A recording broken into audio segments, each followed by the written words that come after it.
I didn't know it was the center that sounds like this. Kai nodded. He had not used those exact words himself when resonance tier arrived. He had described it as the difference between a map and being in the place. But the experience was the same. How's his accuracy reading? 97.2% on the immediate post-transition test. Better than my early resonance readings. His baseline uniformity has been strong for months. The transition just integrated it. She paused. He's going to be excellent. He filed the development milestone in Oracle and wrote the formal assessment entry. Arno, resonance tier confirmed, month 30 of field deployment. Then he scheduled a meeting with Arno for the following day. The meeting was brief. He told Arno what the resonance tier meant for his monitoring responsibilities, which roles he was now qualified to run independently, and what the next stage of development practice would involve.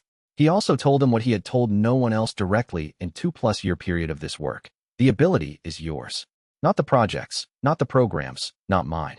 You developed it, and it belongs to you. Whatever the project requires of you going forward, that fact doesn't change. Arno was quiet for a moment. Then, I know that, but I appreciate you saying it. He returned to the monitoring. The zone read nominal. The team was growing stronger. The work was good. The development milestone, Arno at resonance tier, had been followed in month 30 by a different kind of development. Baris had begun to sense the zone's directional qualities at a range beyond his normal 15-kilometer peripheral coverage. Not much further, 2 or 3 kilometers of extension at most, and only in the mornings when the atmospheric conditions were optimal. But the extension was real and consistent. He mentioned this to Lena in one of their weekly communication exchanges. She was at the Dimensional Studies Institute now, 3 months into her teaching position. Her response was immediate. Document it carefully. Peripheral sensitivity expansion in established sensitives is not well studied. He may be developing a modified or adjacent capability. He set up a systematic documentation protocol for Baris's sessions. 5 weeks of data showed the morning range extension was consistent, averaging 2.1 kilometers above the normal baseline on days with low atmospheric pressure and calm conditions, and absent or negligible on days with high pressure or wind. The relationship between atmospheric conditions and dimensional sensitivity range was known in the theoretical literature. But Baris was a naturally emergent sensitive, not a trained practitioner, and the specific pattern of his range extension was not a textbook presentation. He sent the data to Lena. She spent 2 days analyzing it and reported back. Baris's capability appeared to be developing along the early stages of a pulse tier trajectory, emerging from natural trace-level sensitivity through extended exposure to a high-quality dimensional environment. The Chiron upland zone's elevated field characteristics were acting as a developmental accelerant for nearby sensitives with some baseline capability. He filed this. Then he called the Bureau's Ability Assessment Office and added a new item to their queue: ambient field effects on sensitive development in proximity to high-cohesion dimensional zones. The queue was long. The office responded slowly to everything. But the data was in the system, and when it was eventually reviewed, the finding would be part of the formal record. He thought about what it meant. The zone was not only housing the collective, not only developing dimensional imprint, not only building structural self-sufficiency. It was also influencing the developmental trajectory of human sensitives in its vicinity. The zone was changing its environment in multiple simultaneous dimensions, and the monitoring was the mechanism through which he could understand those changes. He ran the midday session. Baris's morning report had noted the range extension, 2.3 kilometers above baseline, conditions favorable. All peripheral positions, nominal. The work was producing knowledge he hadn't expected to produce. That was not a reason to pause. It was a reason to keep running the sessions that produced it. He submitted the Baris range extension documentation to Lena and to the Bureau's Ability Assessment Office simultaneously. Lena responded the same day. The assessment office didn't respond for 3 weeks, and when they did, they flagged it for review in the next quarterly cycle, which was 2 months away. He had expected this. The assessment office operated on institutional timelines that were appropriate for institutional processes, but were not designed for field data that was actively developing. He had learned to document findings as they occurred and accept that formal recognition would lag the actual discovery by months. Baris had reached the point where his morning range extension was consistent enough to be operationally useful. Kai had begun including Baris's peripheral readings as a formal input to the morning session summary, noting the range extension as a data point in the zone's environmental characterization rather than just as a personal development observation. Baris knew his readings were being used this way. He had asked, carefully, whether Kai thought the extension was going to continue. I don't know, Kai told him. Lena's assessment suggests it's early-stage pulse development. If the pattern holds, you'll eventually have a full pulse tier range. That would make you the zone's most valuable early warning system for perimeter field variations. Boris absorbed that. I wasn't expecting to become more capable after 62. The zone is doing things to the local dimensional environment that we're still documenting. Your development may be one of those things. Boris went back to the Eastern Observation Post. The next morning's report noted the range extension at 2.7 kilometers, the highest reading in 3 months of documentation. The development was continuing. Kai filed it in Oracle and thought. The zone was teaching everyone in its vicinity, including a 62-year-old retired logistics coordinator who had come to the field station because he noticed the air felt different. He wrote a formal report on Boris's development for the Bureau's Ability Assessment Office and included the specific environmental accelerant hypothesis. He also wrote a less formal note to the migration coordinator, asking whether the collective had observed similar development patterns in proximity-sensitized humans in previous completed zones. The coordinator's response: yes. In 14 of the 41 previous operations conducted on worlds with existing resident populations, proximity-developed sensitives emerged in the vicinity of established zones. In 9 of the 14 cases, these sensitives eventually became part of the stewardship team. 14 of 41. A significant minority. And in 9 of those 14, the proximity-developed practitioners had ended up serving the zone. Boris was retired. He had time. He had shown up for the Eastern Observation Post every morning for 2 years without complaint. He had developed a capability he hadn't had before. Through exposure to an environment he had found remarkable rather than frightening. He was going to be good at this for as long as he wanted to do it. The zone had found its own way to develop the team it needed, and he was not entirely sure how much further that process was going to go, or what it would produce next. Chapter 71. The parliamentary inquiry concluded in month 31. Yasi had managed the legal and institutional response with the same precise efficiency she brought to everything. The counter-documentation was comprehensive, well-organized, and targeted exactly the sections of the authorization record that addressed the inquiry's specific claims. The Bureau's legal team had been excellent.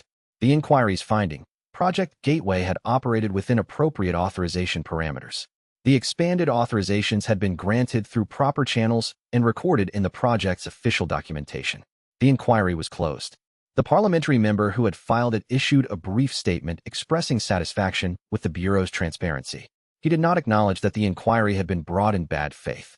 Although Creel's involvement was never formally established, there was no public record of his connection to the inquiry. But the pattern was clear to anyone who had been watching: the timing, the specific passages cited, the nature of the challenge. Kai chose not to pursue a formal investigation. The opposition's 4th phase had failed. Pursuing the source aggressively would consume institutional resources and attention that were better directed toward the stewardship work, and would create adversarial dynamics that he preferred to resolve through demonstrated competence rather than confrontation. He told Yasi this. She looked at him. "You're not curious about the full scope of what Creel has been building." "I know the full scope. A commercial interest in controlling dimensional intelligence frameworks. That's been his objective since Oracle. The project's completion creates a precedent he can't reverse. He can challenge the authorization, but he can't undo the transfer. The population is here. The zone exists." He paused. His leverage is gone. He'll find another angle eventually, but the specific threat he represents to this project is exhausted. She was quiet for a moment. "You sound very certain." The migration coordinator documented 41 cases of the 4th opposition phase across previous operations. In 37 of them, the 4th phase failed, and the 4th phase actor had no further operational impact on the completed project. In 4 of them, the 4th phase actor developed further capacity that required ongoing management. The conditions that differentiated the 37 from the 4 were whether the project's institutional legitimacy framework was sound enough to defeat the initial phase 4 challenge convincingly. Ours was, he confirmed. She accepted this. He refocused on the monitoring, and the zone was nominal, and the stewardship framework was intact. The parliamentary inquiry had concluded. The opposition's 4th phase had failed its first deployment. But the coordinator had described 4th phase opposition in previous operations as potentially multi-wave. A single defeat didn't end the pattern. It only ended the first attempt. The opposition network would assess the failure of the parliamentary inquiry and adjust. He prepared for the second wave without discussing it with Yasi. Not because he was excluding her. She would need to be involved when the second wave materialized, but because preparation was a different activity than response, and preparation was his domain. He was building the counter-documentation for the scenarios he considered most likely: a legal challenge to the stewardship framework scope, a campaign targeting the international legitimacy of the project, a further attempt to access the project's classified information through alternative channels. Each scenario had a counter-documentation package. Each package was either already complete, built from the existing project record, or was identifiable as requiring specific additional documentation that he was working on. The scenario he was most concerned about was the one the migration coordinator had called origin denial, a campaign arguing that Origin's decline had been fabricated or overstated to justify the project's scope, and that the actual population transferred was therefore not a legitimate refugee population. This was the most operationally damaging scenario because the evidence for Origin's state, the stability index data, the delamination readings, all came through the communication interface, and the communication interface was classified. A classified record of a classified communication was a difficult thing to use in a public legitimacy defense. He had been thinking about this for months. The solution he had developed, a formal certification from the collective's own archivists, through Tara, the senior archivist who had contacted him in month 36, confirming Origin's current state and the historical delamination record. The certification would be translated through the communication interface and notarized under the project's oversight framework, and it would constitute the collective's own testimony about their circumstances. It was an unusual form of evidence, but it was real evidence from the primary affected party, and it was complete and precise. He drafted the request to Tara. He was not going to use it unless he needed to. Activating it preemptively might signal that he expected an origin denial campaign, and signaling that might accelerate the campaign's development. He held it ready. The zone read nominal. The framework was intact. The preparation was in place. He completed the nightly session and filed the data in Oracle and thought, if the second wave came in the form he expected, it would arrive in 2 to 4 months. He would be ready. The origin denial scenario, his most prepared for second wave possibility, required the opposition to construct a plausible argument that Origin's decline had been fabricated. The construction challenge was formidable. The argument had to overcome 3.5-year span of documented monitoring data, the CRHC's independent review findings, the Parliamentary Committee's observer reports, and Tara's archival testimony about Origin's history. The fabrication they would need to build was extensive. Extensive fabrications were expensive and time-consuming. They also left traces in the academic and policy communities where they had to be distributed, traces that could be detected if he was watching the right channels. He was watching those channels. He had been watching them for 4 months through a research monitoring protocol he had built into Oracle's external information feeds, a systematic scan of dimensional theory academic literature, policy papers, and think tank publications for language patterns consistent with origin denial arguments. The scan had produced 2 items of interest in those 4 months. A policy paper from a think tank with known connections to commercial dimensional intelligence interests, arguing for more transparency in dimensional entity operations. An academic literature review that had cited, in its bibliography, 3 of the same anomalous dimensional theory papers, papers from an obscure field journal that had only been published in the past 18 months. The 3 anomalous papers were not themselves origin denial arguments. They were preliminary theoretical work that could be built on to support such arguments. The fact that the bibliography cited all 3 was a pattern, not a proof. But patterns were what he had been trained to notice. He flagged both items for Yasi with his assessment. She read them and said, "How confident are you?" 60% that this is early-stage second-wave preparation. 40% that it's coincidence and unrelated activity. She filed the assessment. "We'll keep watching."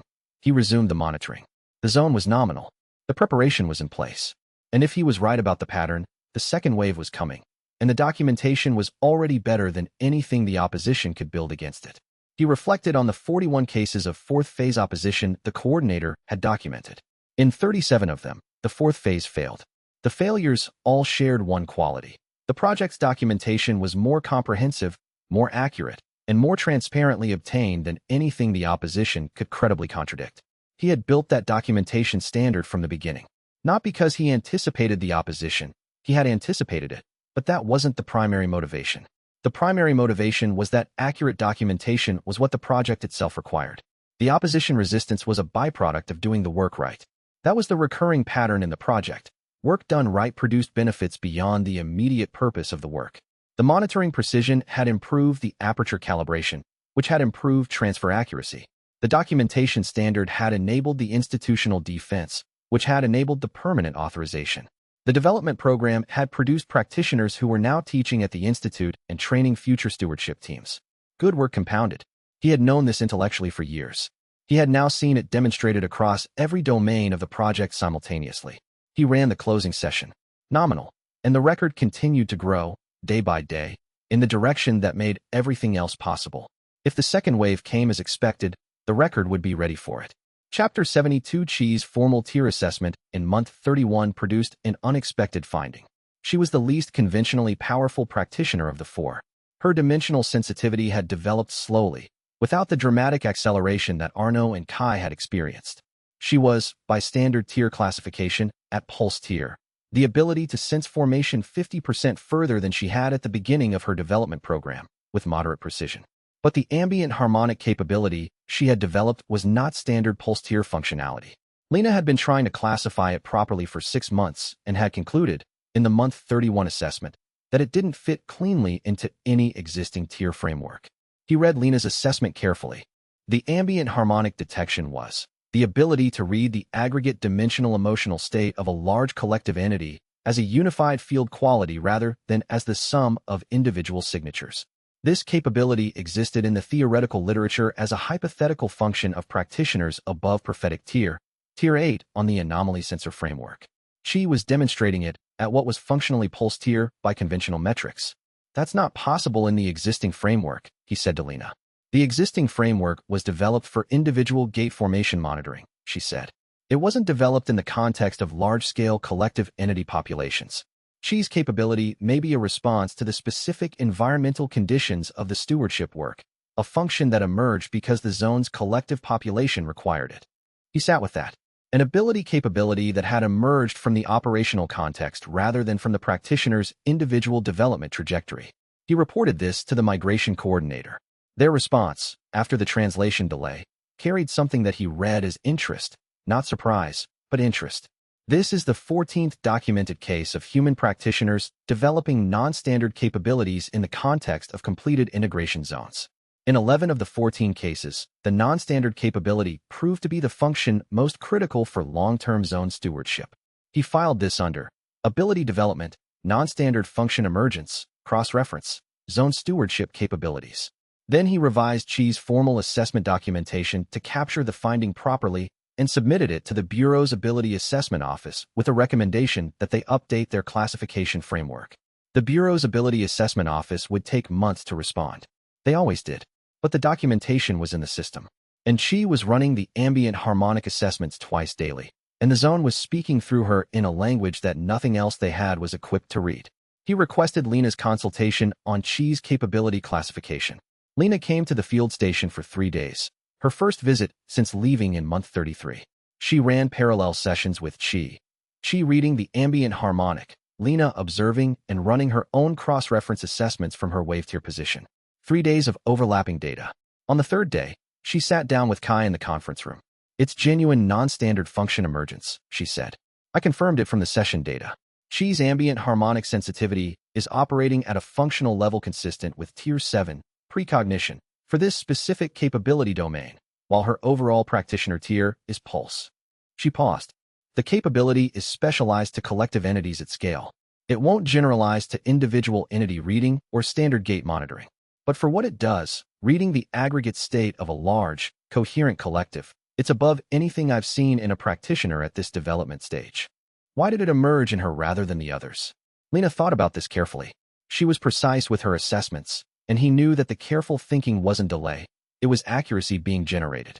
Qi is the most receptive practitioner of the 4 current active practitioners, she said. Not the most powerful. Arno has more raw signal strength. Not the most precise in standard monitoring terms. That's you, by a considerable margin.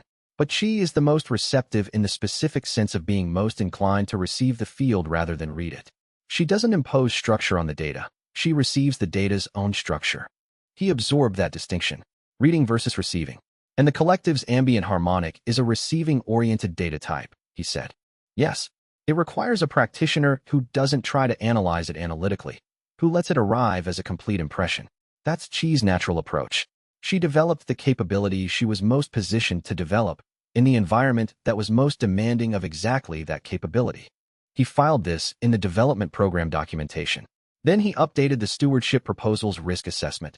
Qi's specialized function, originally classified as a single point of failure risk, was now reclassified as a unique capability requiring succession planning. The path to succession. Develop additional receptive orientation practitioners from the candidate pool the development program maintained. The capability was irreplaceable in the short term. In the medium term, it was trainable, if you knew what you were training for. Lena had given him the framework to know what he was training for. He updated the development program documentation and submitted the revision to the stewardship proposal appendix. The zone read, ambient harmonic stable, ISI 95.4, cohesion 1.07. She was reading something in those numbers that none of the other assessments could capture, and it was real, and it was part of how the zone was going to be understood going forward. He ran the three-way coordination session that afternoon. Himself, Arno, and she, all running parallel assessments of the same morning session window. The coordination sessions had been running for 4 months now, and the team had developed a shared vocabulary for comparing results. Arno's session, field uniformity at 91.4% in the outer ring, 94.2% interior, 96.3% deep structure. Cohesion gradient smooth throughout. No anomalies at resonance accessible layers. Chi's session, ambient harmonic in the high register for a midday reading. The collective's medium has the quality I'm describing as anticipatory positive, not urgency, but heightened attention. Something is being communicated through the medium that I can't decode specifically. Kai's session confirms Arno's structural readings. At foresight depth, imprint layer reading shows accelerated accumulation over the past 6 days. Temporal depth increased by 0.3% from last week's baseline. The collective is more actively engaged with the zone's dimensional medium than in the previous week. He connected Chi's observation to his own. The heightened ambient harmonic and the accelerated imprint accumulation were likely the same phenomenon, read through 2 different capability types. He communicated this to the collective's coordinator. The response, what you're detecting is the collective's seasonal practice. Each year, at the autumn transition, the collective's shared medium intensifies for approximately 3 weeks as the population engages in a synchronized reflection practice that is culturally significant to the collective's traditions. The dimensional expression of this practice increases imprint accumulation rate and elevates ambient harmonic readings. A cultural practice with a dimensional signature. He had been monitoring the zone for 3 years and had not known this pattern existed until Chi's non-standard capability identified it, and his foresight tier tracking confirmed it. He logged this in Oracle and thought, the zone was not just a dimensional field.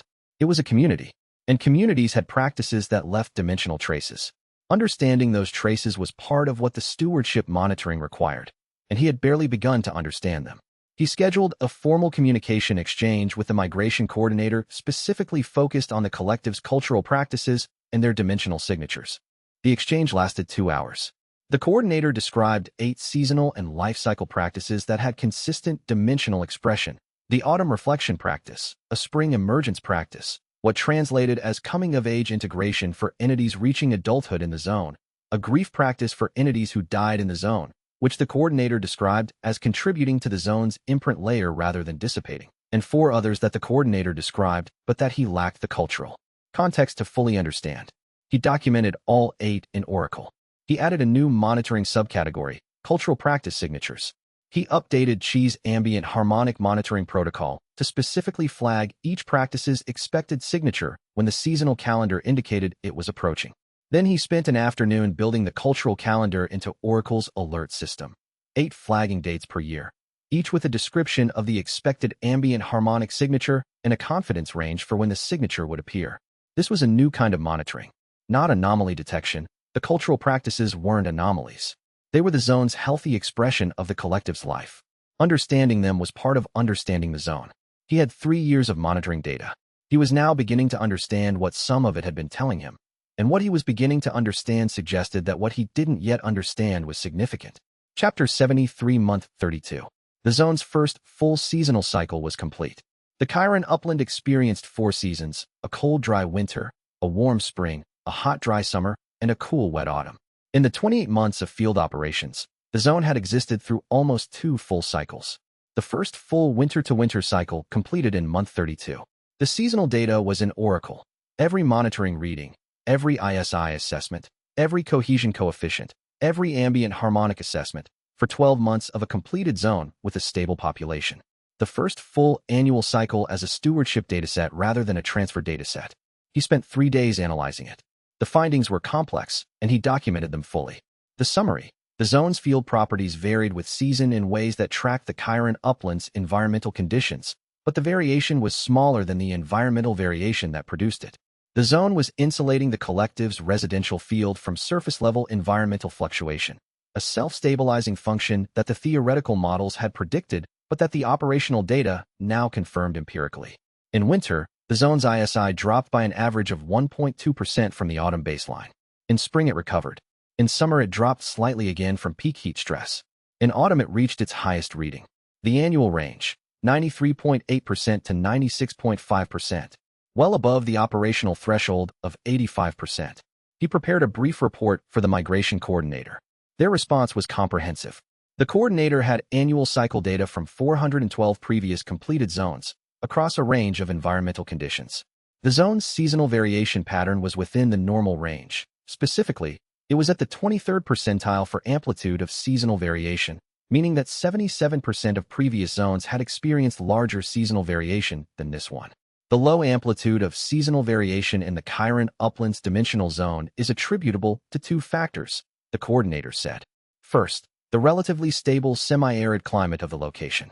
Second, the cohesion coefficient. At 1.07, the zone's internal structural integrity is high enough to actively buffer external environmental variation. So higher cohesion means smaller seasonal variation. Yes, the zone is, in effect, partially creating its own dimensional climate. He filed this, a zone that was creating its own dimensional climate, insulating itself from external variation, self-stabilizing, self-sustaining. The 3 to 5 year timeline for full dimensional imprint, after which the zone would exist independently of all external infrastructure, was looking like a conservative estimate. He ran the morning monitoring session. The zone read, cohesion 1.07, ISI 95.1, ambient harmonic stable, no anomalies. Exactly as it had read for the past 3 months, within the seasonal variation band. This was the work of stewardship, reading a zone that was becoming more itself each day, monitoring the stability of something that had been built to last. The seasonal cycle's completion gave him a reference point for something he had been thinking about since the first full structure assessment, how to train the next generation of stewardship practitioners. Not Arno, not Chi, not Baris. They were already in the program and developing. The next generation, the practitioners who would take over the monitoring roles when he and the current team eventually transitioned. The ones who would be doing this work in 5 years, in 10 years, when the zone's dimensional imprint was fully established and the monitoring had evolved to match. He didn't know what that monitoring would look like. The zone was a novel environment, and the skills it required were novel skills. The annual cycle data was the first concrete evidence of how those skills were different from the skills of the transfer period, and different from standard gate monitoring, which was what most human practitioners had experience in. He began drafting the curriculum. He had never written a training curriculum before. He found it unexpectedly similar to writing the interpretive summaries for the oversight committee.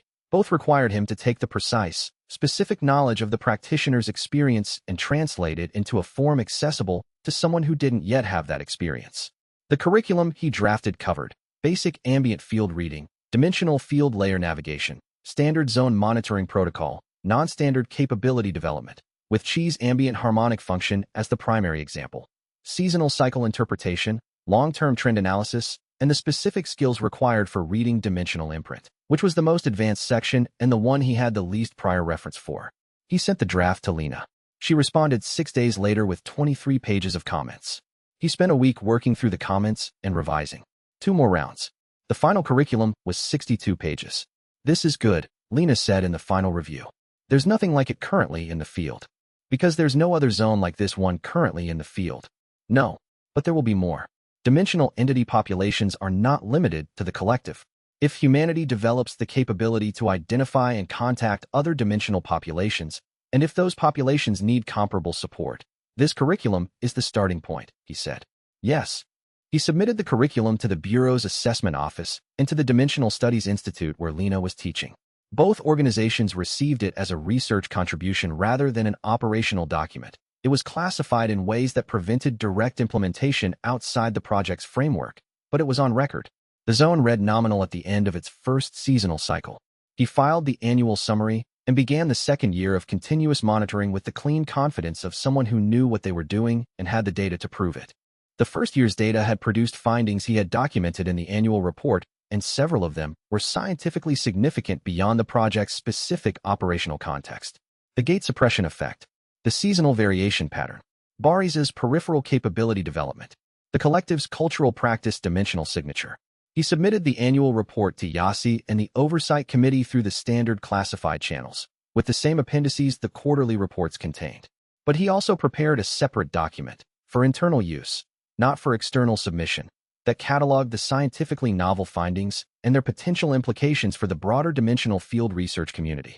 The document was classified at the same level as the project. It would not be shared publicly for years, if ever. But it existed, and it was in the permanent archive, and eventually when the project's classification was reduced or removed, it would be available. He sent a copy to Lena. She responded 2 days later. This is going to be a significant contribution to the field when it can be published. Several of these findings are going to require the theoretical literature to update its assumptions. He had expected this assessment.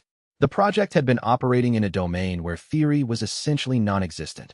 No one had built a zone of this scale before, at least not on this world, and the theoretical models that existed were either extrapolations from smaller-scale work or derived from the migration coordinator's documentation, which was extensive but written for the collective's own practitioners rather than for human dimensional researchers. He was building new theory, inadvertently, through the practice of careful observation. He thought about Dr. Siegel's satellite imagery paper, the researcher who had noticed the gate suppression effect from external data without knowing what was causing it. When the project was eventually declassified, Siegel would be one of the people he contacted first. Her independent observation of the effect from outside the project was itself scientifically significant. He made a note in Oracle under Future Contacts, Declassification Planning. Then he ran the second year's first monitoring session and thought, 12 more months of data, if the current trajectory continued, would double the longitudinal dataset and produce findings he couldn't yet anticipate. He ran the second year's second monitoring session the following morning. The zone read, Cohesion 1.07, ISI 95.1, Ambient harmonic in the autumn register, deep structure clean at all layers. Nominal, and increasingly, meaningfully, understood. Chapter 74. Lena told him she was leaving in month 33. Not leaving the project entirely, leaving the field station as her primary base. She had been offered a position at a newly formed Dimensional Studies Institute in the capital, where she would teach ability development methodology and consult on emerging practitioner programs. She told him in the conference room. He had known it was coming. She had mentioned the institute position 3 months ago, in passing, without saying it was something she was considering. He had filed the mention and not followed up, because following up would have been trying to retain her through pressure rather than letting her decision be genuinely hers. The program needs someone to carry what you've developed, he said. Arno is at resonance tier. He knows the full protocol. She is developing along lines that don't need the same kind of direct mentorship I provided. Her capability emerged from the work itself. Baris is stable and precise at his function. She paused. You don't need me here as much as you did. The Institute does need what I've built. He nodded. This was correct. I'll come back for the annual full structure assessment, she said. And when the foresight tier development work is ready for Arno, that's going to need my direct involvement. I know. And if something unusual happens, anything that the standard monitoring doesn't account for. Of course. They worked together for the last week of month 33 on a comprehensive handoff document. Every development protocol, every capability assessment standard, every non-standard function notation, every reference to the theoretical literature. The document was 46 pages. He had contributed to it. She had authored it. On her last morning, she ran a monitoring session from the observation post. He stood beside her. Neither of them spoke during the session. When she finished, she closed her notebook and looked east at the zone. It's doing well, she said. Yes. Better than I expected, this fast. Better than I expected too, he said. She nodded. Then she picked up her bag and walked to the vehicle that was taking her to the capital, and he stood at the observation post and watched the zone's field and thought. The people who had built this were scattered now, some staying, some leaving, some present at different stages for different durations. The zone endured. The monitoring continued. The work was good. He thought about Lena's departure for several days after she had gone. Not with regret. She had made the right choice, and the timing was right. But with the specific reflective quality of someone processing the fact that a significant working relationship had changed form. They had worked closely for over 2 years. She had designed the development program, assessed his tier transitions, built the formation protocols, consulted on every non-standard finding. She had been the senior practitioner in the room, even when he was the lead on the project. Her experience exceeded his in capability development, and he had learned more from her than she had probably realized. He had not told her this directly. He considered whether he should have. He decided. The work had been the communication. The development program she had left behind, the curriculum, the assessment standards, the capability classifications. Those were the expression of what she had contributed, and they would persist and function long after she had moved to the institute. He called her a week after she left. I wanted to say, the development program you built is going to carry the stewardship work for the next several years, he said. The curriculum especially. That's going to be used long past this project. She was silent for a moment. Thank you for telling me. The work was the communication, he said. But the explicit version matters too. A pause. Then, in a tone that was warmer than her usual careful register. You're right that it does. She paused again. How's the ambient harmonic this week? She describes it as deepening, like a chord that's been playing for a while and is becoming more fully itself. That's accurate, Lena said. I couldn't have described it better at resonance tier. But that's exactly what's happening at month 34. The collective's medium is integrating at the individual level, each entity contributing more distinctly to the aggregate than they were in the first months. More like a chorus and less like a drone. He filed that description immediately. It was better than anything in the current Oracle notation for the ambient harmonics developmental quality. I'm going to cite you in the monitoring log, he said. She laughed, a brief, genuine sound. Go ahead. It's accurate. He conducted the evening assessment. The zone's ambient harmonic was doing exactly what she had described. He updated the notation and went to sleep, and the monitoring would run again in the morning. And the team that Lena had built before she left was the team that would carry it forward. He thought about what he would have said if someone had told him, 3-year deployment ago, that the most significant professional relationship he would develop in the process of building Project Gateway would be with a dimensional practitioner he met 18 months in, a woman who had been researching the project's ability development implications before she officially joined it. He would not have predicted it. He would not have predicted most of what had actually happened. What he would have predicted, the technical work, the monitoring sessions, the calibration cycles, the Oracle data management, the formation alert analysis. That was the kind of work he understood from the beginning and had been prepared for. What he hadn't predicted, the scope of the team that the work required, the political navigation, the institutional management, the documentation practice, the depth of the communication relationship with the migration coordinator, the way the project had developed his capability in directions he hadn't anticipated. He had been a data analyst with an anomalous ability sensitivity and a homemade gate prediction system. He was now a foresight tier practitioner who had led a 28-month dimensional entity transfer operation and was currently managing the long-term stewardship of the largest non-human dimensional community on the planet. The distance between those two descriptions was enormous. And most of the distance had been covered not through dramatic advancement or sudden escalation, but through the accumulation of days. Each one with a monitoring session, each session adding to the dataset, each dataset point adding to the picture eventually becoming something that didn't exist before he built it. He filed this reflection in the personal notes section and went to bed. The morning session would run at 5:47 a.m. The team that Lena had built would carry the work forward. He was going to be there for his part of it. He had a conversation with Yasi about succession planning 2 weeks after Lena left. The lead monitoring practitioner role needs a formal succession protocol, he said. Not because I'm planning to leave. I'm not. But because the permanent stewardship framework needs to be able to answer the question of what happens if I become unavailable. You've thought about this since the transfer completed. The answer is, Arno. He's 4 to 6 months from foresight tier. When he reaches foresight, he can run every session I currently run with the same depth of reading. The succession is fully qualified within the year. And if something happens before he reaches foresight, then the monitoring continues at resonance depth, adequate for all standard monitoring requirements, with a gap in the imprint layer assessment. The zone doesn't degrade in 6 months without imprint layer readings. Arno flags anything that needs deeper assessment, and I consult remotely. She nodded. Put it in the stewardship protocol document. He already had. The succession protocol had been in the document since month 30. He was telling Yasi now because she needed to know it existed, not because it was new. He thought about Lena's departure, how it had felt, and how the handoff had worked smoothly because the preparation had been thorough. The zone hadn't missed a day of coverage. The team had absorbed the change. That was what good succession planning felt like from the inside. Not a crisis, but a transition. He was going to build the same quality of succession for his own role. He completed the morning session.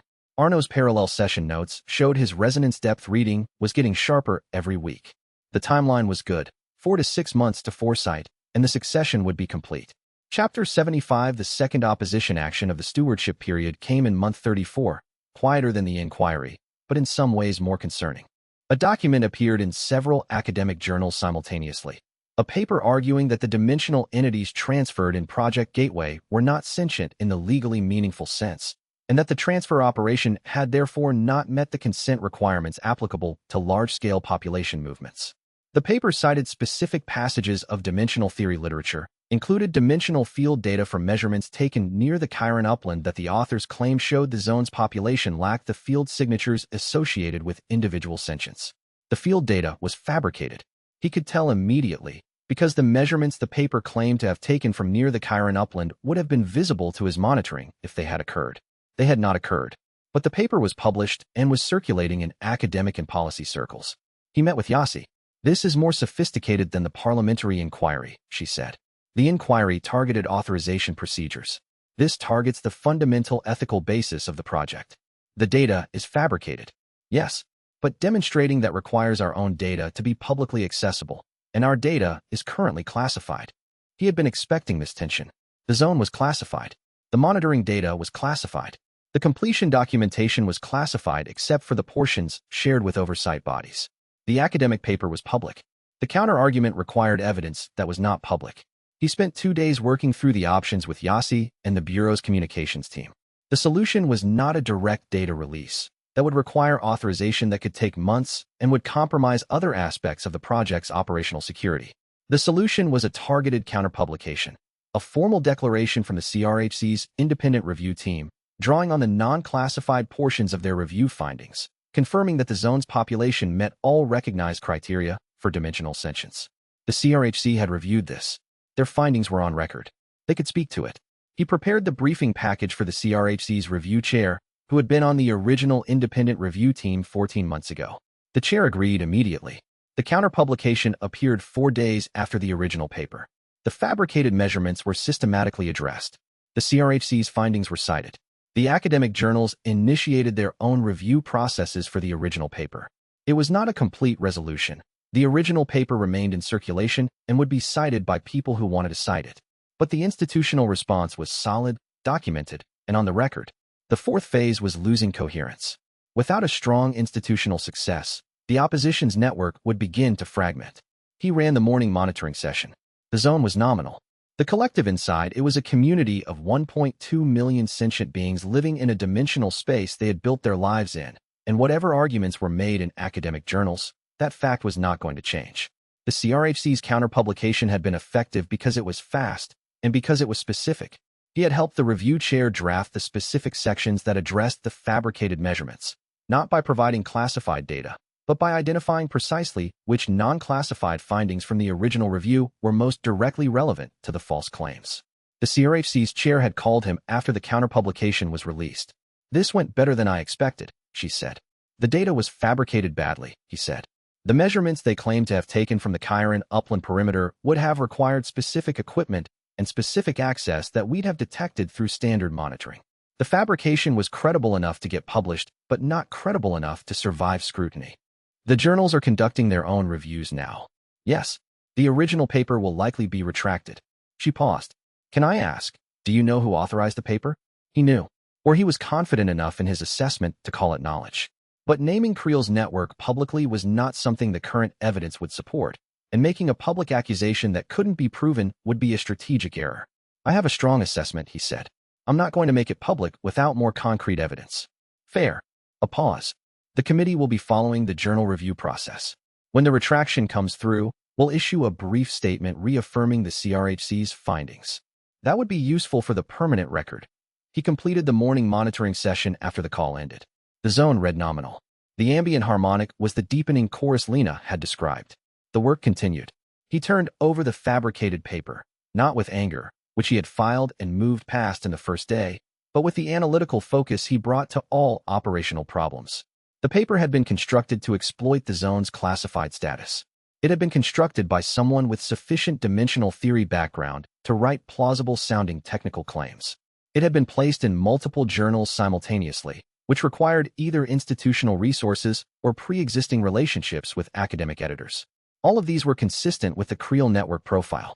And the timing, month 35 of the stewardship period, after the parliamentary inquiry had failed, was consistent with the fourth phase's second wave pattern the coordinator had described. He updated his second wave preparation materials and sent a brief note to Yasi.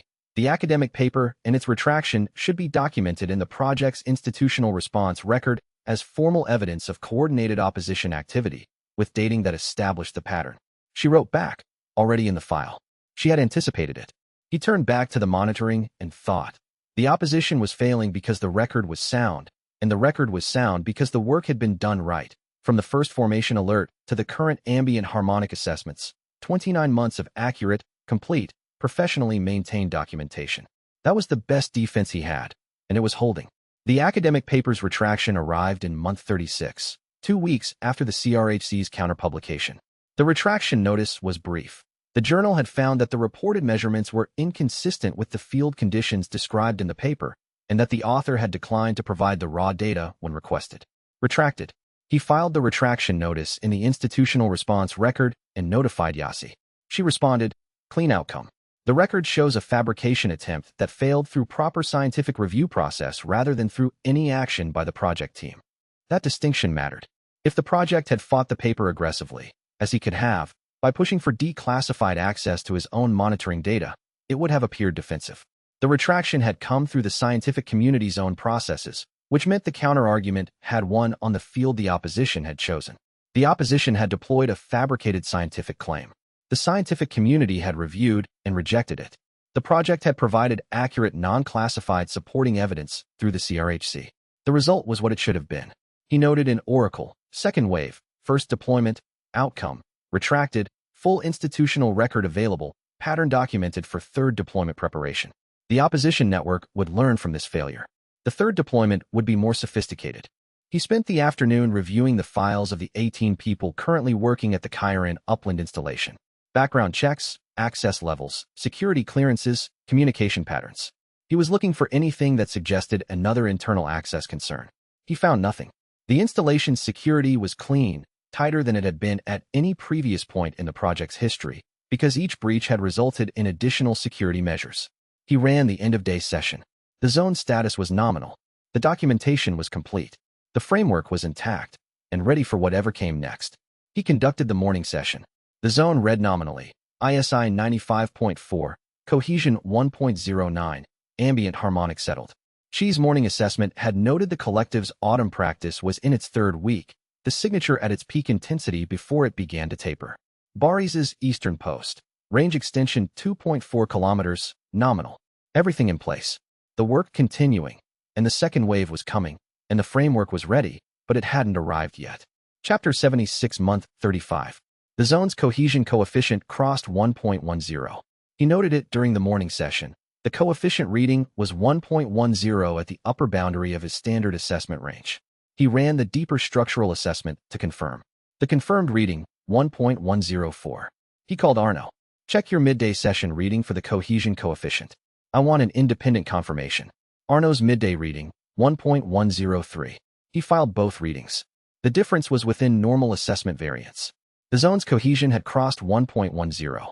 This was significant not as a threshold the zone needed to reach, but as a data point in the developmental trajectory. Each 0.01 increment in cohesion represented approximately 2 to 4 weeks of continued population presence and integration. At this rate, the zone would reach the 1.20 threshold, above which the dimensional imprint began contributing directly to the zone's structural integrity, in approximately 14 to 20 weeks. He reported this to the migration coordinator. Their coordinator's response was immediate. "This is faster than the mean development rate for populations of this size. The fourth percentile across comparable completed zones. Faster is better.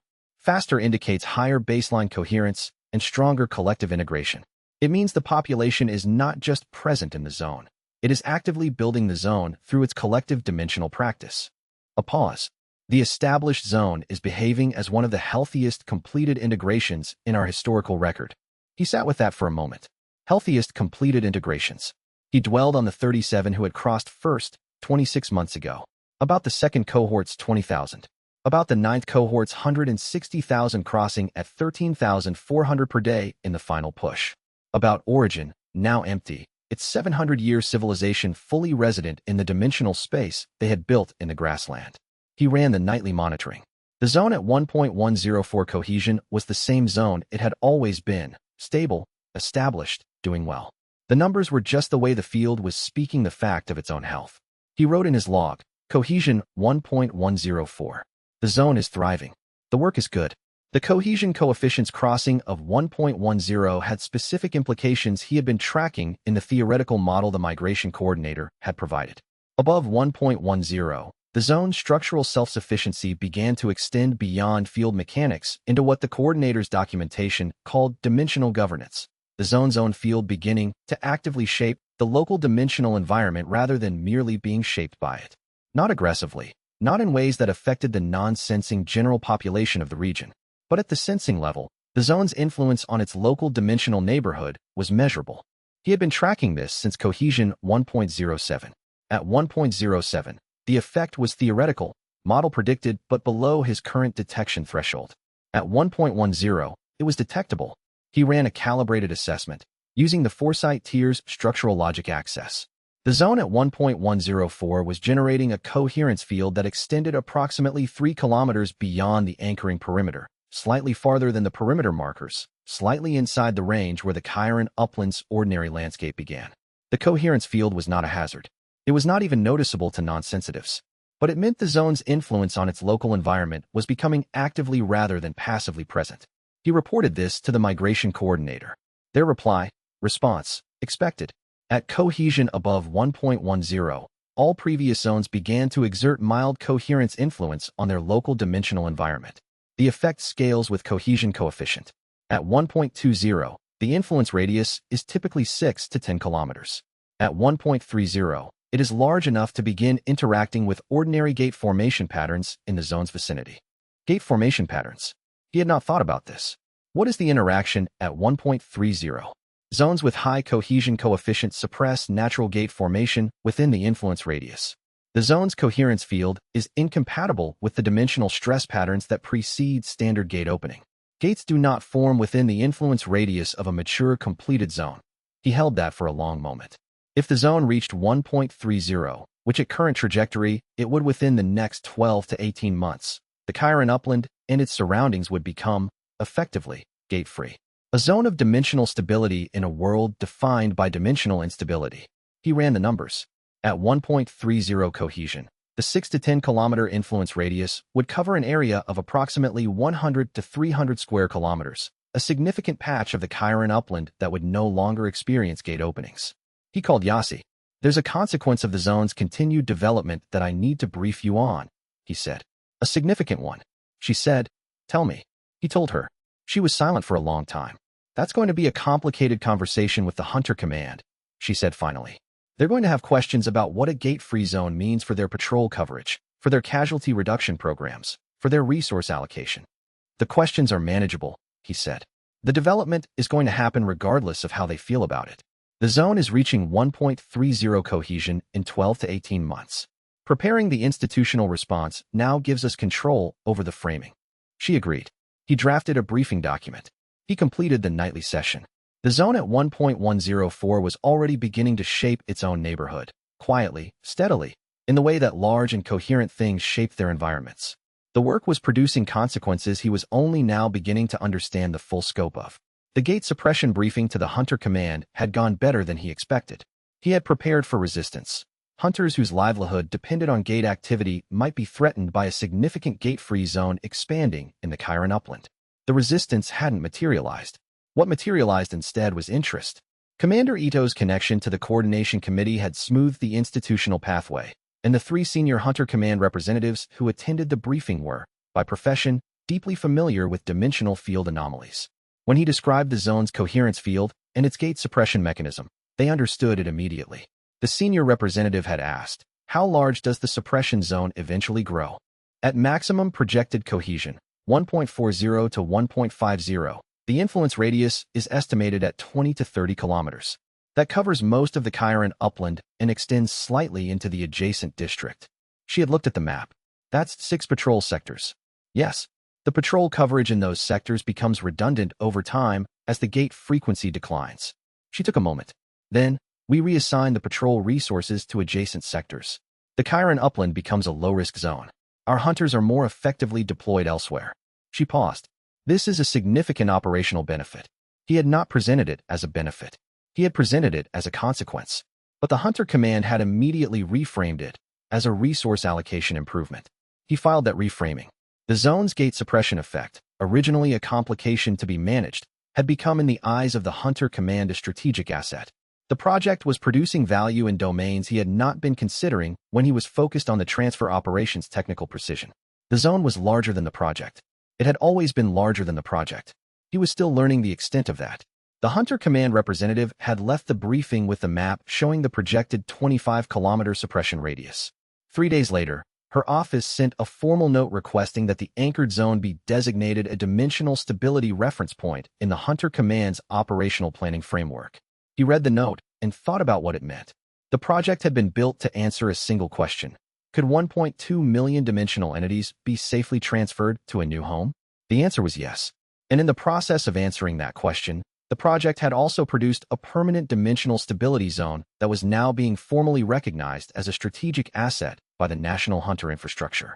The work he had done to ensure the transfer succeeded was producing consequences in the world that extended far beyond the transfer itself. The zone hadn't been just the collective's home. It was changing the local dimensional environment for everyone who lived near it, human and otherwise. He filed the Hunter Command note in Oracle and added a new tracking category, External Stakeholder Recognition of Zone Effects. The category had its first entry. It was not going to be the last, and the implications of that pattern were going to require careful management in the years ahead. Chapter 77, Month 36, marked the third anniversary of Kai's first deployment to the Chiron upland. He had been 26 when he stood at the gate formation site and felt the signal that was different from every signal that had come before. He was 29 now.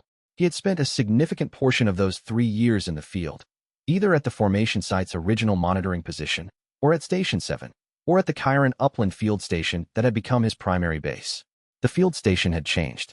The original 6 modular buildings had grown to 14, including the 2 permanent structures that the Bureau's construction team had built during the 6th cohort period. The permanent structures had proper insulation, proper heating, and windows that didn't rattle in the Chiron upland wind. He had a proper office now, with a desk large enough to spread multiple Oracle notebooks and a window facing east. The work had changed, not in character. The monitoring was still the monitoring, the precision requirement was still the precision requirement, the zone was still the thing that needed to be read accurately every session. But the texture of the work was different. 3 years of accumulated knowledge of the zone, of the collective's dimensional character, of the seasonal patterns, of the way the field responded to different weather conditions and different times of day, had created a kind of intimacy with the system that was different from the vigilance of the transfer period. He was reading something he knew, and it spoke to him with the quality of something that knew him back. He thought about this on the 3rd anniversary morning, standing at the observation post before the monitoring session. The zone's field at dawn was different from the zone's field at midday. Lower ambient activity, deeper structural layers more accessible. The collective's shared medium in the quieter state that corresponded to the biological rhythms of a sleeping population. He had learned to read dawn readings months ago because they were the best window for deep structural assessment. When the collective was less active, the field's underlying architecture was more visible. He ran the dawn session for 40 minutes. Then he wrote in his log, 3 years. Zone status, cohesion 1.104, ISI 95.3, ambient harmonic stable, deep structure clean at all assessed layers. No anomalies. No calibration drift. 7th complete day without any flagged condition. Then he made coffee and sat with the east-facing window and watched the sun come up over the Chiron upland, and the zone's field was already warming with the morning light in the way that still struck him as remarkable, that a dimensional field could warm with the light of a sun, and that he could read it doing so. This was the work. He was going to keep doing it. The 3-year anniversary also marked a different milestone. The project's external visibility had increased significantly in the past 6 months, even though the project remained classified. Not through deliberate disclosure, through the accumulation of indicators that people with relevant expertise could read. The Chiron Upland Field Station was not secret in the sense of being invisible. It existed, people worked there, supply vehicles drove the highway, satellite imagery showed its footprint. What was secret was what the field station was for, who was in it, and what was happening in the territory to its east. A researcher at a foreign university had published a paper analyzing satellite imagery changes in the Chiron upland over the past 3 years, vegetation patterns, atmospheric readings, geological survey data. The paper concluded that the Chiron upland had experienced an anomalous increase in dimensional field stability, as evidenced by significantly reduced natural gate formation frequency compared to baseline. The paper did not know about Project Gateway, but it had noticed the zone's effect on gate formation frequency, the coherence suppression that the collective's coordinator had predicted at Cohesion 1.10. He read the paper with the careful attention he brought to anything that approached the project's information boundary. The paper was accurate about the data it had. It had no classified information, but it was asking questions that, if pursued seriously by well-resourced actors, would eventually converge on questions he didn't want asked publicly yet. He briefed Yasi. She briefed the Bureau. The Bureau's communications team developed a response strategy, acknowledged the reduced gate formation data publicly, attribute it to a classified dimensional research project, provide no further details. This would satisfy most inquiries without confirming what the project was. It would satisfy the international community enough to prevent the kind of aggressive investigation that might force more disclosure. He had no objection to this approach. It was the right balance. The paper's author, a physicist named Dr. Anya Siegel, had been thorough and honest in her analysis. She had found a real anomaly and described it accurately. He filed her contact information in Oracle under potential consultants, dimensional field physics expertise, no current access to classified project data. If the stewardship framework eventually went public, and it would, eventually, probably within the next decade, Siegel was the kind of external expert who would be valuable in the transition period. He made a note to revisit the file in 18 months. He ran his morning session. The zone at 3 years of deployment was the most complex and interesting monitoring challenge he had engaged with in his entire career. The gate suppression was now visible in the Oracle sensor network data. The Chiron upland's gate formation frequency had dropped 61% from its 3-year prior baseline. An enormous effect, clearly attributable to the zone's coherence field, and now beginning to attract external attention. He had known this was coming. He had prepared for it. The preparation was holding. This was the work. He was going to keep doing it, and the work kept surprising him, which was exactly what work should do. He had started thinking about the future in ways he hadn't before. Not immediate future, the next monitoring session, the next cohort, the next institutional challenge. Those short-range futures had defined his operational thinking for 3 years. Now, with the transfer complete and the stewardship framework stable, he had mental bandwidth for longer-range thinking. What was the zone going to be in 10 years? At current development trajectory, cohesion coefficient approximately 1.35, well above the self-sustaining imprint threshold. Gate suppression radius approximately 25 kilometers, fully established as a dimensional stable zone. Ambient harmonic deepened to the degree that she described as the collective's medium becoming architecturally complex, developing internal structures the way a long-established community developed neighborhood character. Arno would be at Foresight tier, running the primary monitoring. She would have successors trained in ambient harmonic assessment, assuming the development program identified suitable candidates. Bari's would be at full pulse tier if the progression continued. Lena's curriculum would have been implemented in multiple training contexts, producing a generation of stewardship practitioners who had a formal methodology to work from rather than learning from scratch. The external visibility would have increased significantly. Dr. Siegel's work and the satellite imagery anomaly discussion would have prompted more external interest. The project's classification would be under review. The Bureau would be managing a conversation about controlled disclosure. He was in the middle of a project that was going to be one of the significant events of his lifetime and possibly of his era. He had known this, had understood the stakes from the first morning at the Chiron upland, but the knowing had been abstract during the transfer period, when the stakes were expressed as a count of individuals still waiting and a rate of origins decline. Now the stakes were expressed as the permanent existence of 1.2 million individuals in a dimensional home. That was different, more settled, heavier. He did the morning session. The zone told him what it had to tell him, in the precise language of dimensional field mechanics that he had been learning to read for 3 years. He listened carefully. He wrote down what he heard. The work continued, and the zone was telling him things he hadn't known to listen for 3 years ago, which meant it was going to tell him things in another 3 years that he couldn't yet imagine. Chapter 78, An Unexpected Communication arrived in month 36, week 3. Not from the migration coordinator. The coordinator's communications followed a regular schedule, and this was outside the schedule. Not from the Bureau or Yasi or the Oversight Committee.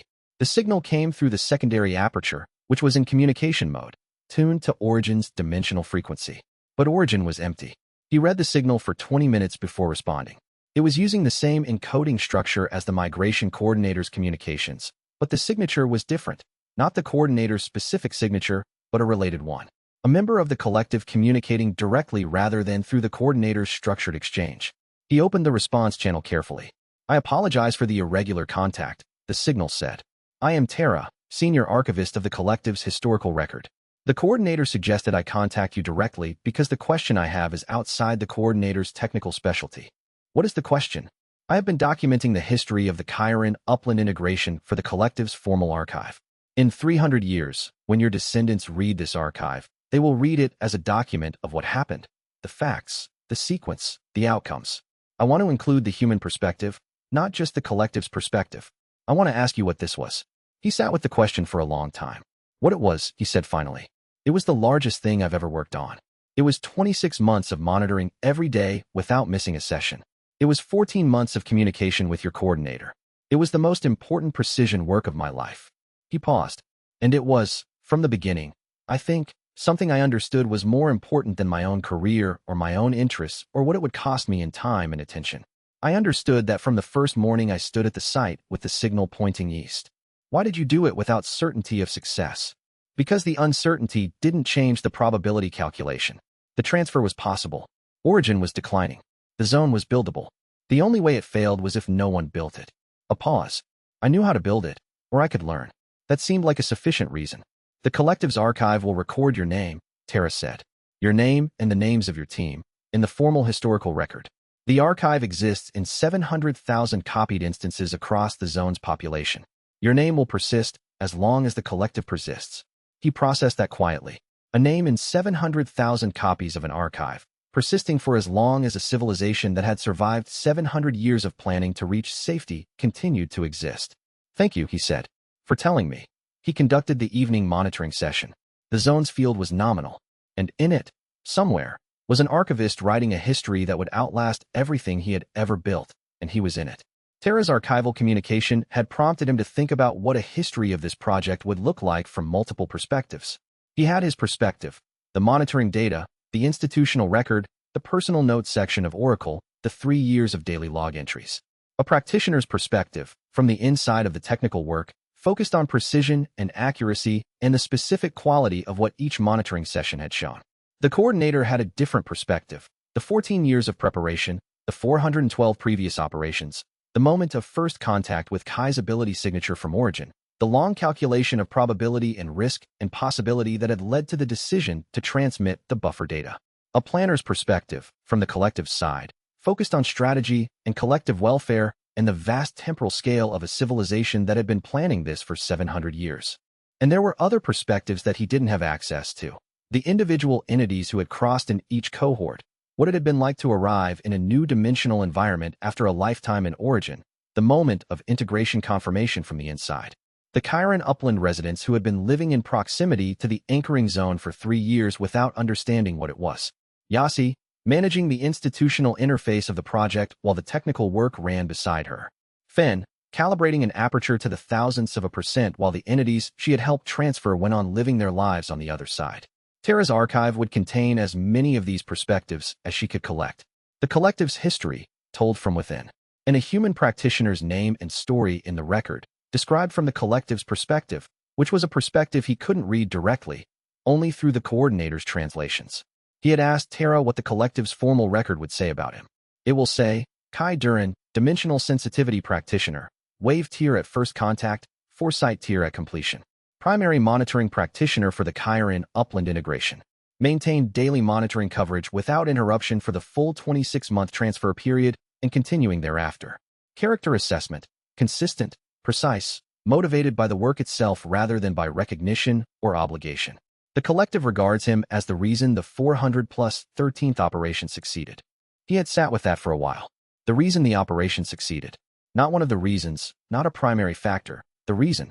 He thought about Specialist Finn and the 112-page aperture calibration report.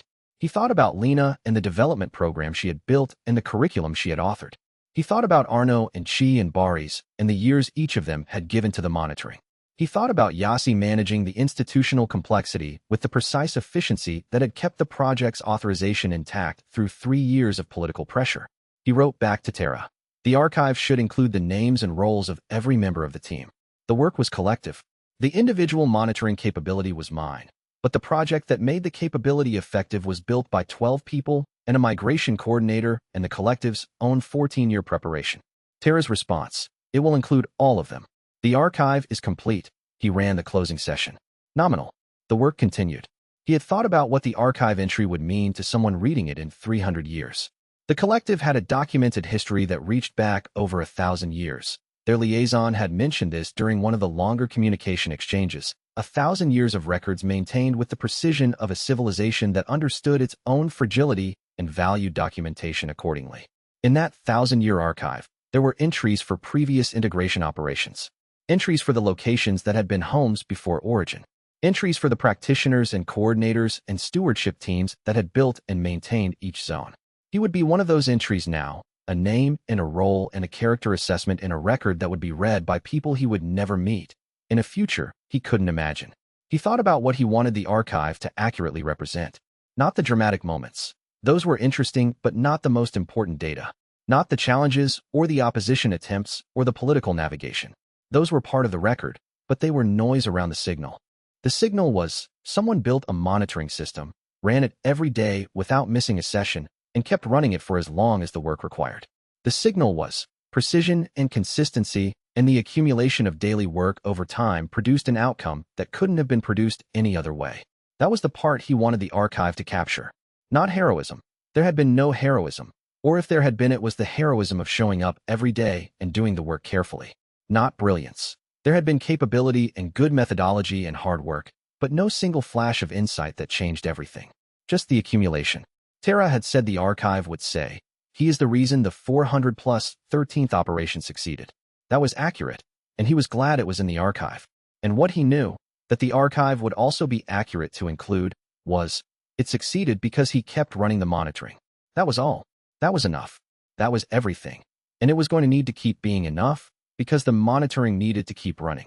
Chapter 79, the formal transition to permanent stewardship status, was authorized in month 37. The authorization came from the Bureau's Administrative Council, following the successful conclusion of the parliamentary inquiry and the dismissal of the academic paper's false claims by the CRHC's published response. The Council vote, 21 in favor, 2 abstaining, none opposed. The permanent stewardship framework was identical to the transition proposal he had written 32 months ago, with 9 modifications negotiated during the review process. All 9 modifications were operationally acceptable. None of them compromised the monitoring integrity or the formation specialist maintenance schedule. He co-signed the authorization documents with Director Commander Yassi. They were both present at the Bureau's administrative offices in the capital for the signing. The ceremony, such as it was, took 12 minutes. A formal photograph was taken for the classified record. No public statement was issued. The project was still classified. He returned to the field station that evening. The drive back was 4 hours on the dry grassland highway. He had made this drive many times, arriving or departing, and he had never once failed to feel the zone's signal as he crossed the 40-kilometer range of his Foresight Tier's passive detection. The signal was like a heartbeat, steady, constant, the specific dimensional quality of 1,000,000+ coherent presences in a small geographic area. He parked at the field station, did not go inside, went straight to the observation post. The sun was setting. The zone's field in the evening light had the warm, deep quality of a monitoring session after a day of high solar activity. The collective's medium more active, more present, the ambient harmonic at its highest daily reading. He stood there for several minutes. The formal authorization was a piece of paper. The zone had not waited for it. The zone had been real from the moment the first 37 entities integrated into the anchoring foundation, and it had kept being real through every cohort, and every opposition attempt, and every parliamentary inquiry. And it was real now. And it was likely to be real when the anchoring grid was eventually decommissioned because the dimensional imprint had made it redundant. The paper just confirmed what the field had been telling him every morning for 2-year project. He conducted the evening assessment. Nominal. He filed it in Oracle with the standard completion protocol. Then he wrote in the personal notes section, permanent authorization signed today. The zone is exactly what it has always been. The work continues. The return drive to the field station from the capital had been the same 4 hours it had always been. He used the drive to think. The authorization ceremony had been 12 minutes in a conference room. 12 minutes to formally recognize 37 months of work. The proportion was appropriate. The ceremony was not where the work lived. The work lived in the Oracle database, in the monitoring logs, in the institutional record, in the collective's archive. He considered what the permanent authorization meant practically. The field station was no longer a temporary operational base, conditionally authorized, requiring periodic renewal. It was a permanent installation of the Bureau's dimensional operations infrastructure. The monitoring team was a recognized operational unit. The annual reporting requirement was an institutional relationship, not a conditional permission. These were bureaucratic distinctions. But bureaucratic distinctions mattered in the long term. They determined whether the project could absorb the departure of any single person, whether it had enough institutional gravity to survive changes in political administration, whether the stewardship work would continue if Kai himself was unavailable for a period. The answer to all three, yes. The permanent authorization had done that work. He arrived at the field station as the sun was setting. Arno was at the observation post, running the evening session. Chi was in the station, compiling the day's ambient harmonic assessment. Baris had filed his Eastern Post report at 3 p.m., nominal, range extension of 2.1 kilometers, conditions favorable. He read all three reports before running his own evening session. The zone showed nominal across all metrics. ISI 95.4. Cohesion 1.10. Ambient harmonic, what Chi described as a chord that knows itself, the settled, deep quality that had developed over the past 3 months as the collective's shared medium deepened its internal integration. He ran the end-of-day session from the observation post after Arno had filed his notes and gone inside. He was alone at the post. The Chiron upland was dark, no moon, clear sky, the dry grassland extending east to the anchoring zone's perimeter, marked by the faint luminescence of the containment lattice power indicators. He extended his ability to the zone's full depth. The temporal imprint layer, the structural layers, the surface integration layer, the ambient harmonic signal. 1,200,000 entities, integrated and stable, their dimensional presences woven into the Chiron upland's field character as completely as if they had always been here. They were going to be here for a very long time. Longer than the project had existed. Longer than his career would be active. The dimensional imprint that was now building towards self-sufficiency would outlast every institutional framework that had authorized and supported the work. The zone was going to endure. He wrote in the evening log, month 37, day 22. Permanent authorization signed. Zone nominal. Cohesion 1.10. The work of staying has permanent institutional standing now. The zone is exactly what it has always been. He filed the log and went inside.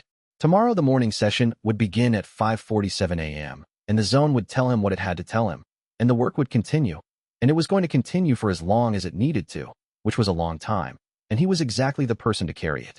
He sent a personal communication to each member of the active stewardship team the morning after the permanent authorization was signed. To Arno, your development has been exemplary.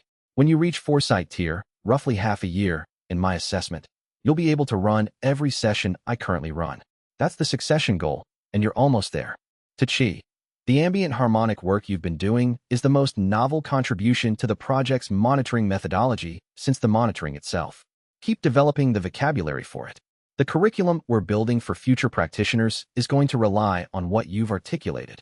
To Baris, you started this as a retired logistics coordinator who felt the air differently. You're now a dimensional practitioner with a documented capability that is actively developing. The Eastern Post would not function without you. To Specialist Finn, the aperture exists in its current form because of your work. The 112-page calibration report is the best technical document produced by this project. To Yasi, the project's institutional survival through 3 years of political pressure is entirely attributable to how you manage the institutional interface.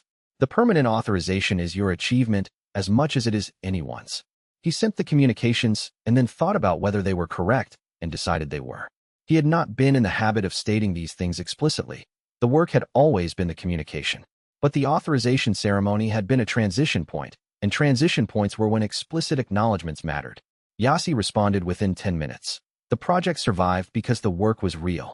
Thank you for building work that was real to defend. He filed her response in the personal notes section. Then he went to the observation post, ran the morning session, and the zone read what it always read. Alive, established, increasingly itself. And the work of staying with it was exactly what it had always been, and would be for however long it needed to be. He completed the morning session from the observation post. The zone read, Cohesion 1.10, ISI 95.4, ambient harmonic stable and deepening. The first gate suppression effect measurement was showing in the Oracle sensor network data. He filed the reading in Oracle and wrote, month 37, week 4. Cohesion 1.10 confirmed on 3 consecutive sessions. Gate suppression effect measurable. Zone status, excellent. The work continues, and what it continues to build is exactly what it was built to build. Chapter 80, month 37, final week. Kai ran the deepest structural assessment he had ever attempted. He had been building toward it for 3 months, extending his foresight tier capability through the daily practice sessions Lena had designed before she left, pushing into the structural layers that had previously been at the edge of readable.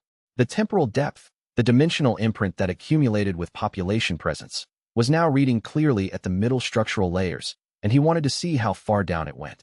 He ran the session for 3 hours, longer than any standard session, longer than any previous deep assessment. He sat at the observation post with the Oracle notebook open and took notes continuously, logging every layer as he passed through it. Surface integration layer, primary structural layer, intermediate stability layer, deep coherence layer, foundation layer, imprint layer, a layer he had begun to sense over the past 8 weeks but had not been able to read clearly until now. The imprint layer read 1.2 million individual presences, each one a distinct signature, each one embedded in the shared medium of the collective, and through the collective embedded in the layer that was the zone's permanent dimensional character. The layer was not maintained by the anchoring grid. It was not maintained by the monitoring. It was maintained by the presence of 1.2 million entities living their lives in the space that had been built for them. He read it for 40 minutes, not analyzing, just receiving. Then he wrote in the Oracle notebook, carefully, in the precise notation he used for significant findings. Imprint layer confirmed at readable depth. Temporal accumulation sufficient for self-sustaining dimensional character. Zone is permanently established, independent of external infrastructure maintenance, sustainable by population coherence alone. Timeline estimate for grid decommissioning, now rather than 3 to 5 year span. He set the notebook down. The zone had been established for longer than the monitoring had been able to confirm it. The foresight tier at its current development state was just now able to read what had been true for some months already. The population of 1.2 million entities had crossed the threshold into permanent establishment not in the future, but in the past, and he had only now developed the capability to read it. He absorbed that for a while. Then he called the migration coordinator. The imprint layer is readable at foresight depth, he said. Full confirmation. The zone is permanently established. The coordinator paused for a longer moment than usual. We did not expect this so early, the coordinator said. The projected timeline was 38 to 42 months from first occupancy. You are confirming it at 28 months. The cohesion coefficient trajectory was faster than projected. The imprint accumulation correlated. Yes. Another pause. I would like to tell the collective. Of course. They will know, the coordinator said. They will feel the change in the zone's character. Some of them, the most sensitive, have probably already sensed it. But being told formally is different. He filed the finding in Oracle. Then he went to the afternoon monitoring session, which was routine, nominal across all metrics, nothing requiring attention. And then he went inside and made coffee and sat at his east-facing window and thought about what it meant that the work they had spent 28 months doing was now, formally, done in the deepest sense. The zone was established, permanent, beyond reach of anything that could undo it. The monitoring would continue. The stewardship work would continue. The zone's health and development and the collective's flourishing were not finished processes. They were ongoing, and they needed ongoing attention.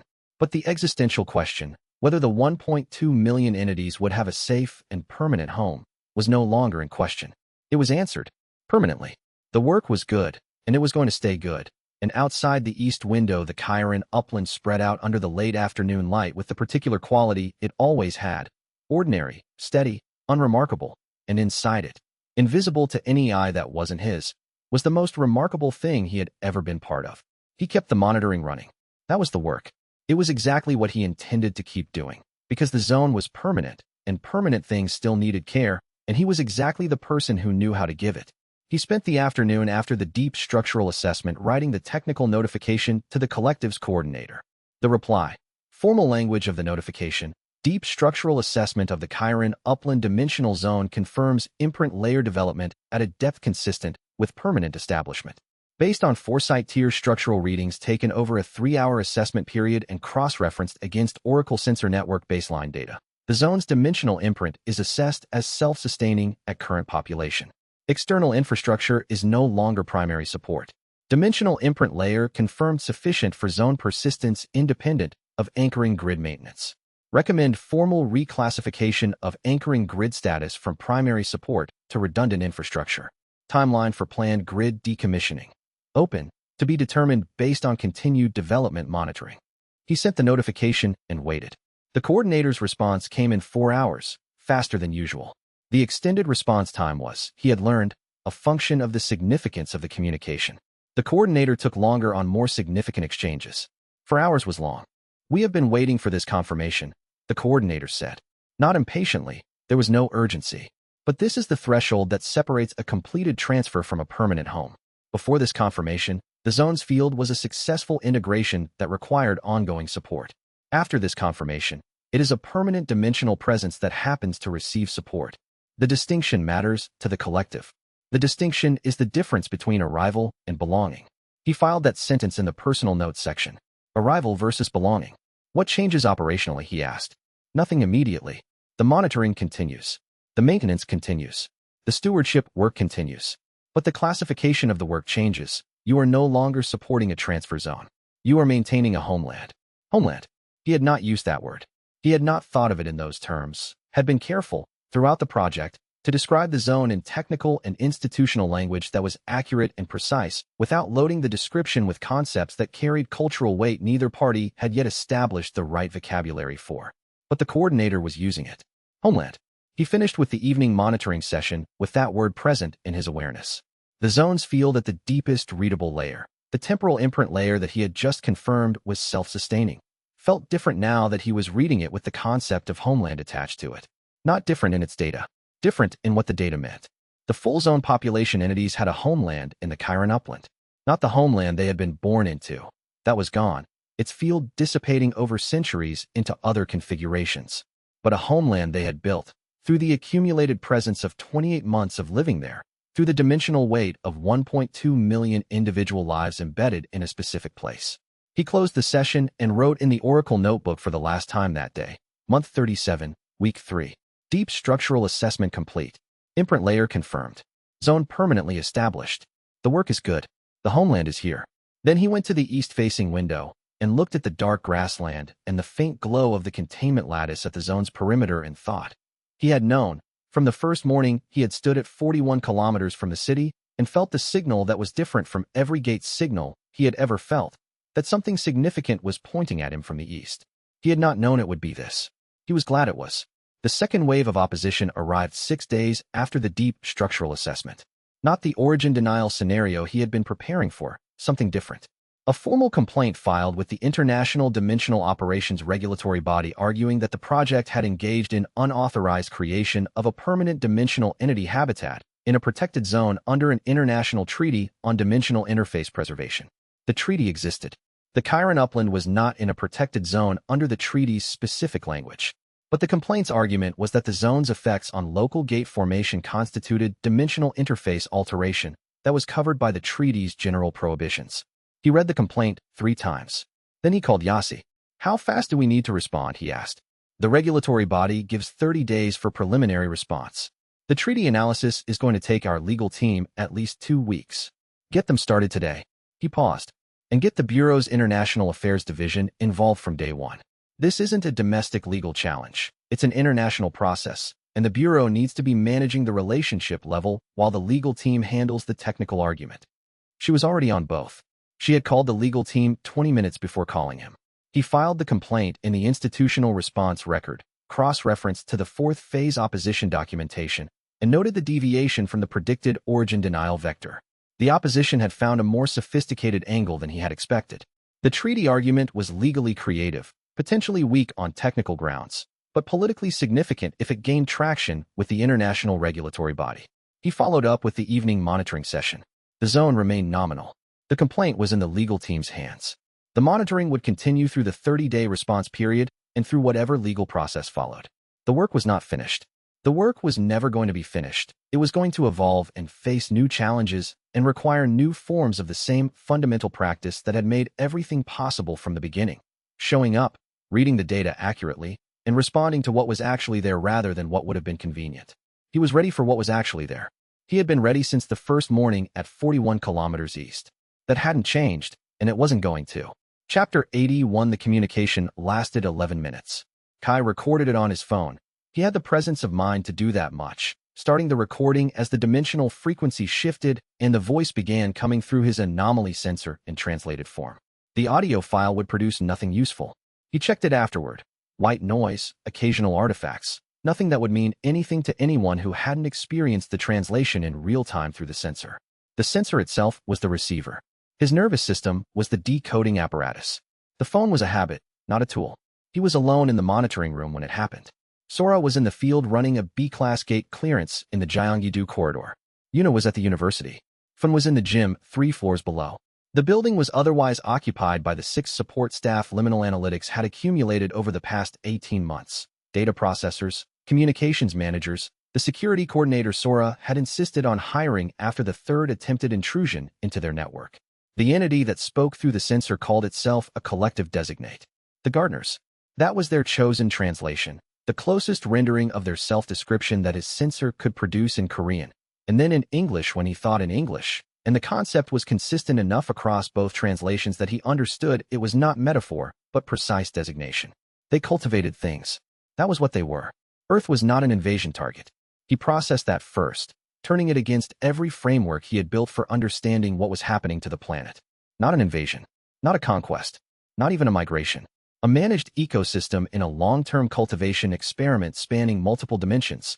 The gates were tending mechanisms, the same way an irrigation system was a tending mechanism for crops.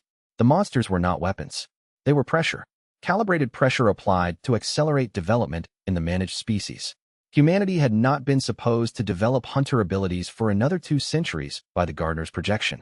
Their models had been running for 400 years. The models had been wrong. Human beings had developed the awakening response to dimensional pressure at an entirely unexpected rate, and the Gardeners had been adjusting their approach ever since the first gate formation 40 years ago, but the adjustments had been insufficient to account for how rapidly the outliers were emerging.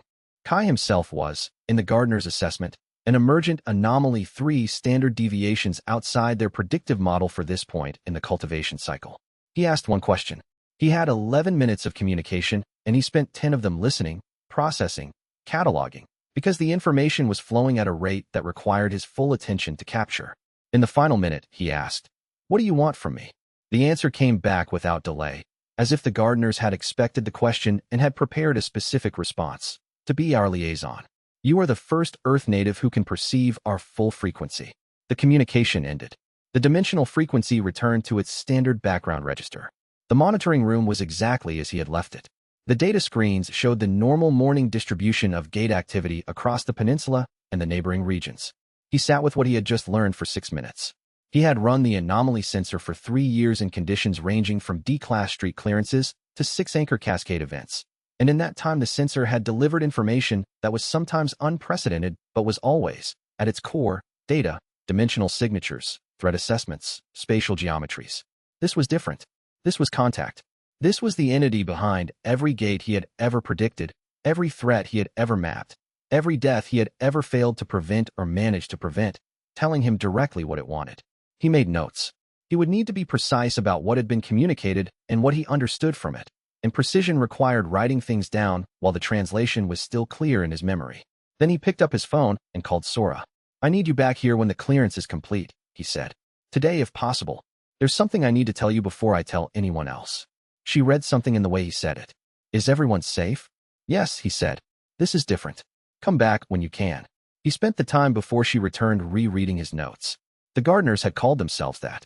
They had said Earth was a managed ecosystem. They had said humanity's development had diverged from their model. They had asked him to be their liaison. He wrote at the bottom of the notes page, "The implications of this for everything we have been doing are not yet fully processed. Start processing." The implications branched faster than he could track them linearly. If the gates were tending mechanisms, then every gate event for 40 years had been intentional. Every monster death, every hunter casualty, every city evacuation, all of it had been deliberate. All of it had been managed. 300,000 deaths in the Busan collapse had not been an attack. They had been an agricultural accident. He wrote that in the notes and looked at it, and then wrote it again. Agricultural accident. The words were technically accurate. They felt wrong in the way that technically accurate words sometimes felt wrong because they captured the mechanism without capturing the weight. He kept writing. The 2-century development timeline. Humanity had not been supposed to develop hunter abilities for another 2 centuries. The divergence had started early, faster than the gardener's models had projected. The calibration adjustments had been chasing a moving target. He was a moving target. The anomaly sensor system had not been supposed to exist at this point in the cultivation cycle. He was, in the gardener's assessment, an emergent anomaly 3 standard deviations outside their predictive model. The liaison request took on a different shape when he held it against that analysis. They were not asking for a communication channel to a representative human. They were asking for a connection to the specific anomaly that had demonstrated the capability to interact with their dimensional frequency, because the anomaly was their best tool for understanding how their model had diverged and what adjustments were needed to prevent further miscalibration deaths. He was useful to them as a calibration instrument. Whether they valued him as a partner was a different question, and identifying which case was operative would determine what the relationship was actually worth. The question was not going to resolve itself tonight. He filed it under, determined before making any commitments. He sat at the monitoring console with the quiet of the operations room around him and ran the evening sweep. The gate activity was nominal for a Tuesday.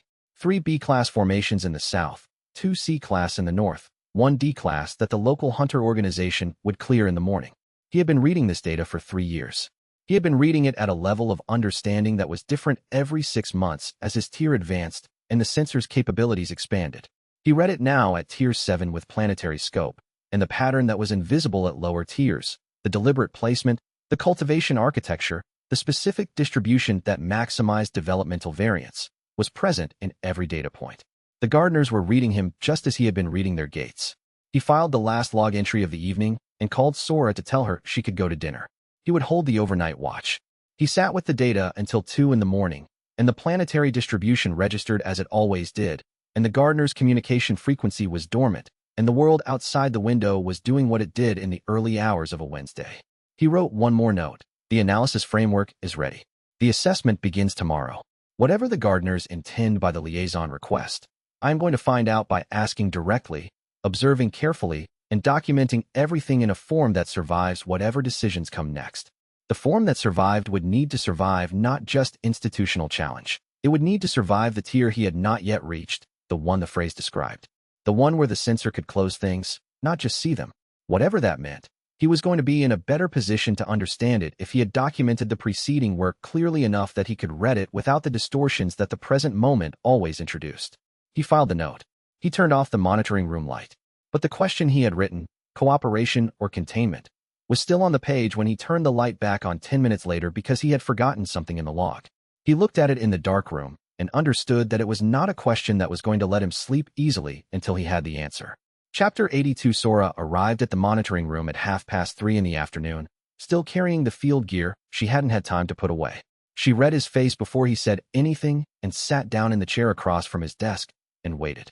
He told her everything. He read from his notes in some places, spoke from memory in others.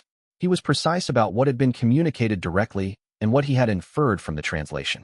He told her about the cultivation framework, about humanity's development timeline, about the tending mechanisms, about the 2-century projection and the deviation, about the emergent anomaly assessment, about the liaison request. When he finished, Sora held the silence in the way she held it when she was processing something that required significant structural reorganization of her existing framework. So we've been fighting a farming operation this whole time, she said. The metaphor is accurate. The farming operation killed over 300,000 in the Busan collapse. Yes. And the entity responsible for Busan wants you to be their representative to the species they killed 300,000 members of. They framed it as liaison, not representative. The distinction may be significant. She watched him with the expression she used when she had reached a conclusion, but wasn't ready to say it directly. What are you going to do? I don't know yet, he said. Which is why I'm telling you first. You're the person I trust most with a problem I don't have an answer to. She was quiet for a longer time. Then, you can't say no. No. Because if you say no, they find someone else who can perceive their frequency, or they continue the tending operation without a liaison. And either outcome is worse for the hundreds of thousands of people who are still alive and the millions who will be alive in the future. That's my assessment. Can you say yes and mean something useful by it? He had been thinking about that since the communication ended. I don't know yet what the role requires. I need more information before I can answer whether yes is functionally meaningful or whether it's cooperation that produces nothing except the appearance of cooperation. She nodded. Tell Morrow a controlled version. Don't tell her the scope yet. She paused.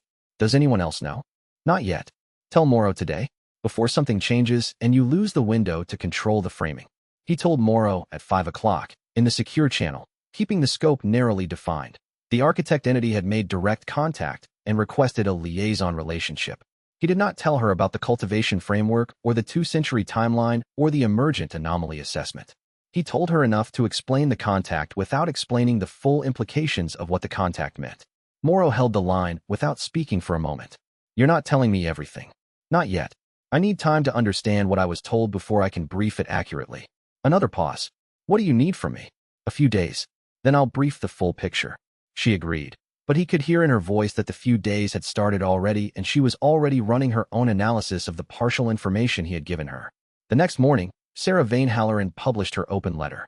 He had not known Sarah Vane Halloran's name until the letter appeared. The broker had been an operational designation that Liminal Analytics had used for 18 months without attaching it to a specific identity. The open letter identified her by name, and by the international hunter organization she ran, and by the communication network she had built across 17 countries connecting hunter communities who were receptive to the Gardener's framework. The letter was addressed to the global hunter community, and its message was direct. The Gardeners are offering peace. The choice is ours.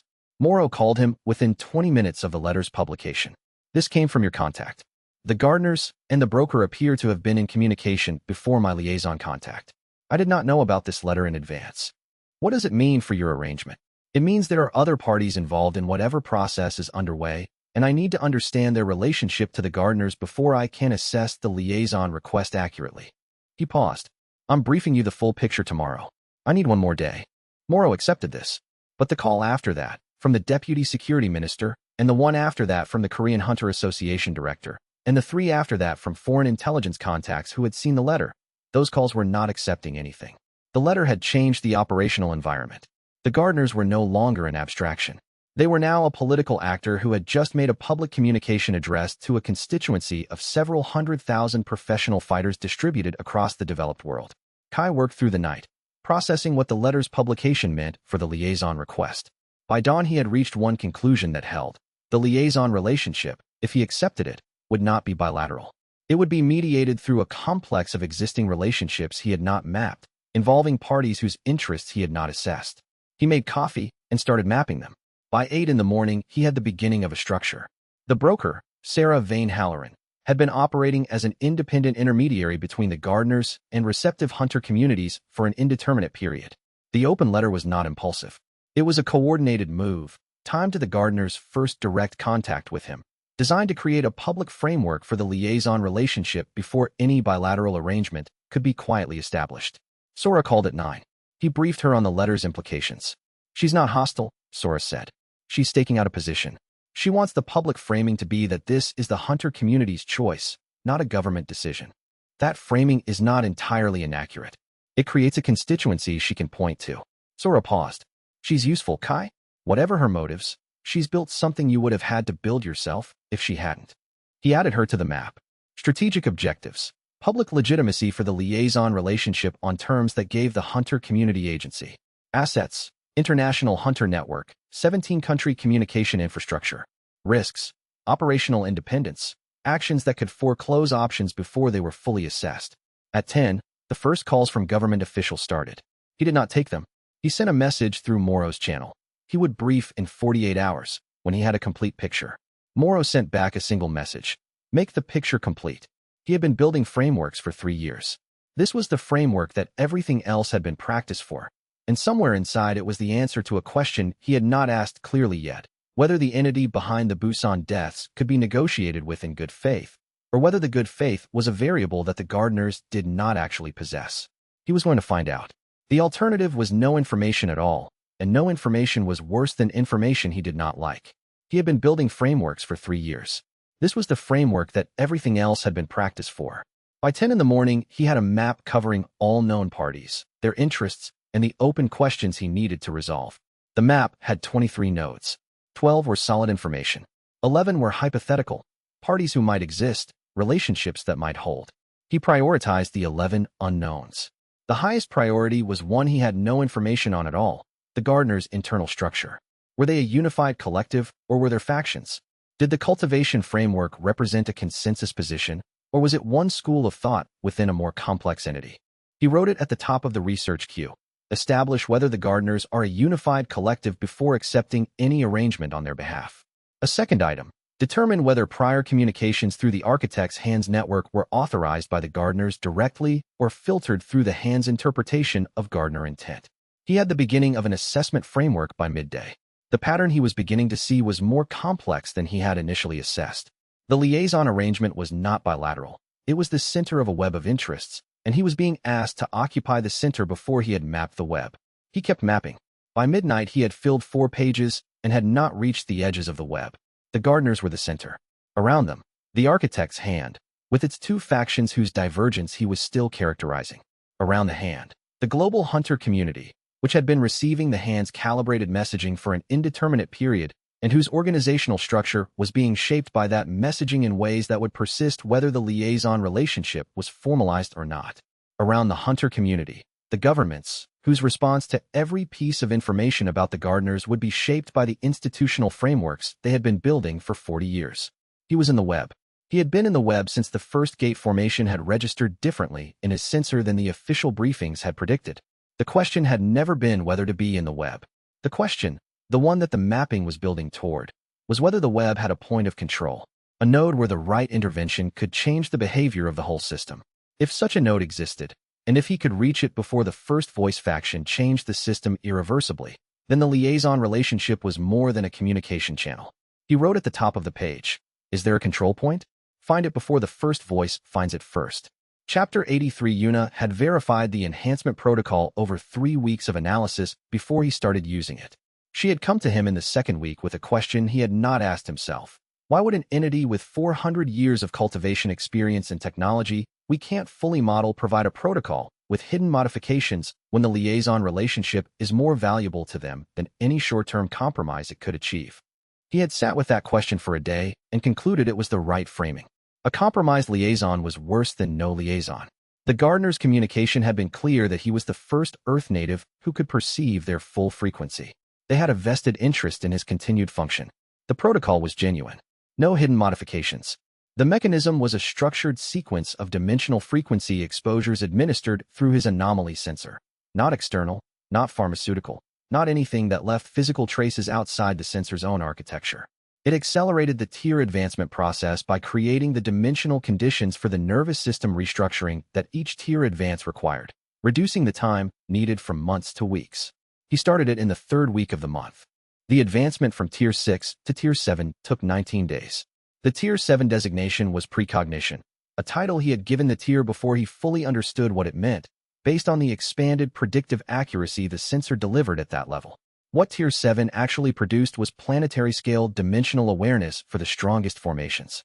S-class and red-class gates he could now sense a full week ahead.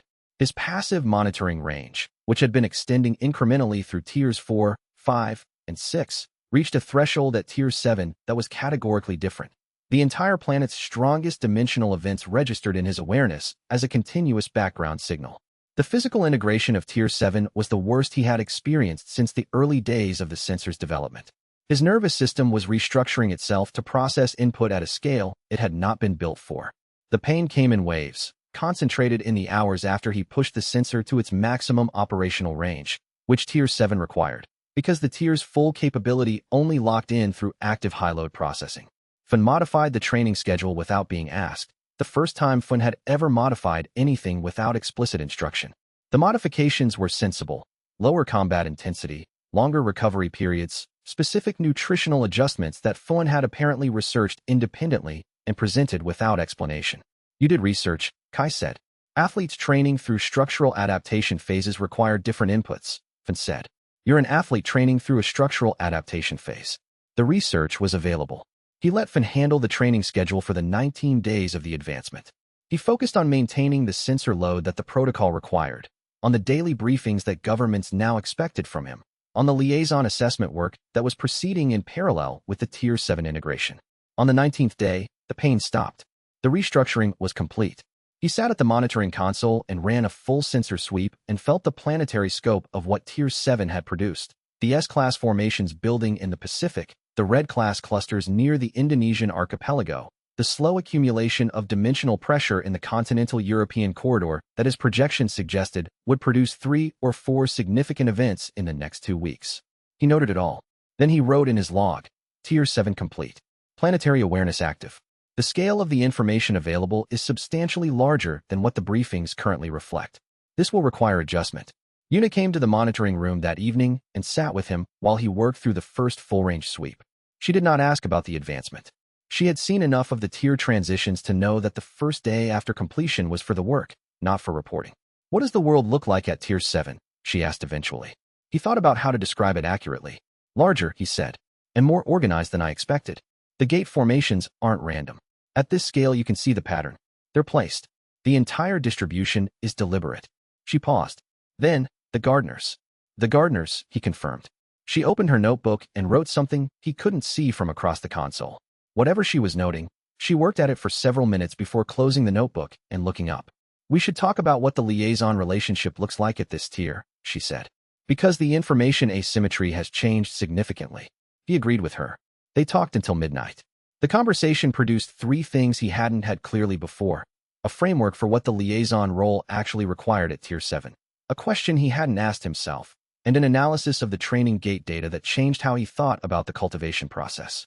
The framework. At Tier 7, the liaison role was not primarily a communication function. The gardeners could communicate through his sensor regardless of whether he formally accepted the role. The liaison function was a feedback function, providing them with the internal human experience of their tending mechanisms that their own monitoring could not supply. Accepting the role was accepting the information asymmetry and choosing to work within it rather than against it. The question, Yuna asked him whether the gardener's cultivation endpoint, the destination of the 400-year project, was something they had disclosed to any human. He said no. She said the endpoint was the most important unknown in the entire framework. He agreed. The training gate analysis, the soul formation's calibration precision was too accurate for it to be based solely on population-level data. The gardeners were tracking individuals. Specifically which individuals, he did not know. But the calibration had been set for a population at approximately his current capability level, which meant they were aware of him specifically, not just as an anomaly in the aggregate data, but as a specific tracked individual whose development was informing their calibration decisions. They know who you are, Yuna said. It was not a surprise to either of them, but saying it clearly changed the weight of the liaison request. He returned to the monitoring room after midnight and wrote in the assessment file, the gardeners are tracking my development specifically.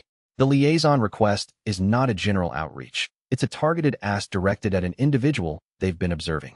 The cultivation framework and the liaison request are not separate. They're the same thing. He looked at this for a moment, then added, if the cultivation framework and the liaison request are the same thing, then the liaison relationship is not new. It is the formalization of a relationship that has existed since the gardeners first began tracking his development.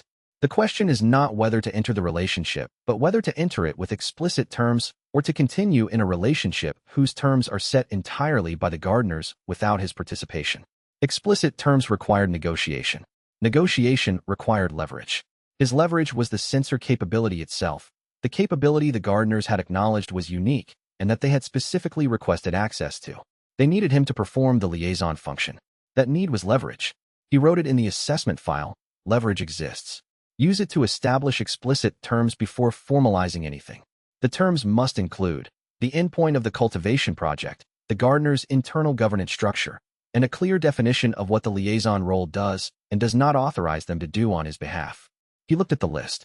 It was a negotiating framework, and building the leverage position required demonstrating that his sensor capability was developing in ways the gardeners could not afford to lose access to, which meant the work he was doing was the leverage, and the leverage was building with every tier advance, and the negotiation would be possible at the level of detail these terms required precisely, because he had not rushed to accept the offer before building that position. He ran the evening sweep and filed the note. Then he went asleep. He did not sleep well. The assessment he had built during the day was complete enough to understand, and understanding it was not comfortable.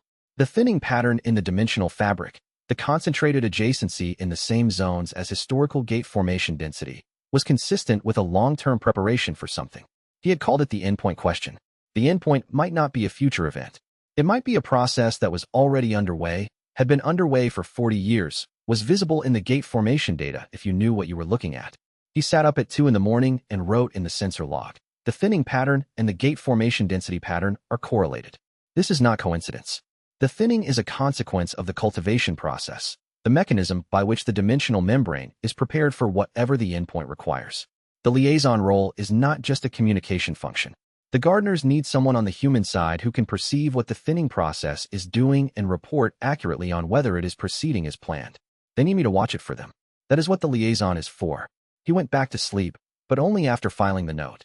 If the assessment was wrong, the note would be evidence of the error. If it was right, the note would be the foundation of the negotiation. Chapter 84. The daily briefing cycle had started 2 weeks after the gardeners' first communication, when 3 S-class formations opened within 48 hours of each other, and the government's planning apparatus finally admitted that weekly sessions were insufficient for the operational tempo the gate crisis required. At Tier 7, the briefings became more complex and more accurate simultaneously. He could give governments not just timing windows, but structural assessments. The likely monster composition of a formation that was still a week from opening, the probability distribution across 3 possible impact zones for a red-class event that was 12 days out. The National Defense Ministries restructured their hunter deployment scheduling around his data. The logistics were different when you had 7 days of warning instead of 48 hours. The operations were different. The survival rates were different. He was running on 4 hours of sleep. This was not sustainable, and Finn told him so at the end of the second week. You're processing at a level that requires rest to maintain. This is physiology, not opinion. I know. Then you know that 4 hours is approximately half the minimum. The briefing schedule is set by the governments, not by me. The briefing schedule, Finn said, with the particular patience of someone who had reached the end of patience, needs to be renegotiated. You are not a piece of equipment. Pieces of equipment can run continuously until they break. You will also break, and the difference is that we cannot repair you the way we can repair equipment. He renegotiated the briefing schedule. It took 2 weeks of institutional friction and 1 direct conversation with Deputy Minister Morrow in which he was explicit about what would happen if the current pace continued. Morrow had given him the expression she used when she was not pleased with the constraint but understood it was a real one, and had taken the problem to the Interministerial Coordinating Committee. The schedule that came back was better than the previous one. Not good. It was still more than Finn considered optimal, but workable. The structural pressure that replaced the scheduling problem was more interesting. For nations had now formally requested that Kai join their respective national security apparatus in some official capacity. The requests were framed differently by each nation. One as a consultancy arrangement, one as a senior advisory role, one as a diplomatic attachment, one as a classified operational asset assignment. But the underlying request was the same. We want you inside our institutional structure, with the legal frameworks and political accountabilities that entails, rather than operating as an independent organization that we depend on, but cannot formally direct. He declined all 4. The declinations were precise and not unkind. Liminal analytics value derived from its independence, and that independence would be compromised by formal institutional attachment to any single government. He offered instead a structured cooperation framework, shared intelligence, priority briefing access, field coordination protocols, that each nation could participate in without requiring Kai's organizational subordination to their command structure. 3 of the 4 accepted the cooperation framework. The 4th, whose request had been the most direct, sent a follow-up message through Morrow's channel suggesting that the cooperation framework was insufficient and that the interministerial community would need to revisit the question. Kai noted this in the liaison assessment file and continued with the briefings. Yuna came to him 2 days later with a data analysis that he had not asked for, and that turned out to be the most useful thing anyone gave him that month. A mapping of the gate formation distribution changes since the global resonance event, plotted against the gardener's tending mechanism framework he had described to her. The formations were 40% more frequent than the pre-resonance baseline. The spatial distribution had shifted toward population centers at densities that the previous distribution had not exhibited. The monster compositions inside newly formed gates were calibrated differently than pre-resonance norms. The resonance event changed the tending parameters, she said. Accelerated the schedule, he said. The gardeners told me humanity's development had diverged from their model. The resonance event was the mechanism for the acceleration. They increased the pressure after the divergence. You're being pressured faster than they planned for you to develop. Everyone is, he said.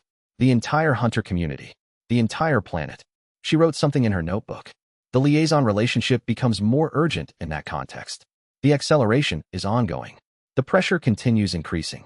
If there's a way to negotiate the rate, that's what I'm trying to establish. He looked at the distribution map she had made.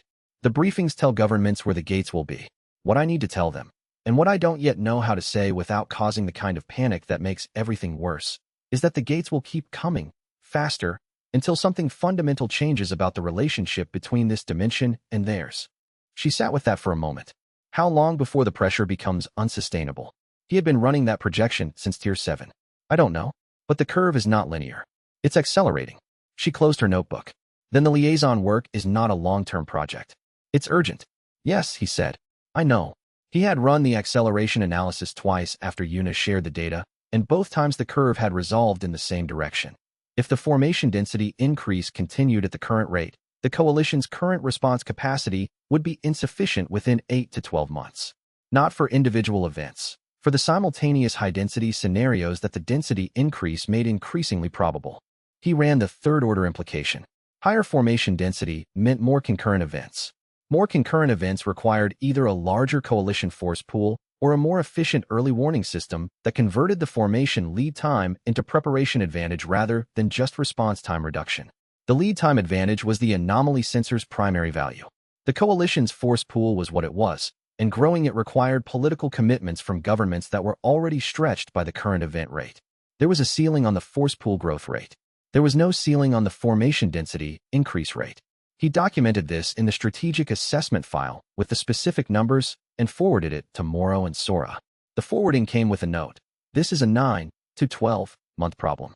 We need to start solving it now. Solutions that take 8 months to implement need to begin immediately. Sora responded in an hour, agreed. What are the solution options? He had been thinking about that since the analysis completed. The most direct solution was the coalition's Tier 7 outreach program that Yuna had proposed, training additional analysts in the dimensional prediction methodology, not to replicate his sensor capability, but to reduce the interpretation gap between raw sensor data and actionable tactical intelligence. If other analysts could take the raw data and convert it to deployment decisions without requiring his direct involvement at every step, the effective throughput of the early warning system increased without requiring his sensor to do more. He added a note, start the training program this month. Not next month. This month. He noted this and returned to the other items in the briefing queue. The formation density increase was continuing. He updated the trend analysis and noted that the rate had been consistent for 6 weeks, not accelerating, not decelerating, but steady. A steady rate was better than an accelerating one. It was still a rate that would make the coalition's current response capacity inadequate within a year. He briefed the 1-year projection to Moro. She received it with the expression she used when she was preparing to make decisions she did not want to have to make. What do we need to add to stay ahead of this? Force pool expansion in the gap zones, he said, and a redundant ceiling capacity that doesn't depend on my availability. The second is impossible with current technology. I know, which is why the force pool expansion is the only lever we have in the short term. He paused, and why my advancement matters more than it would otherwise. Each tier advance increases the efficiency of the ceiling mechanism.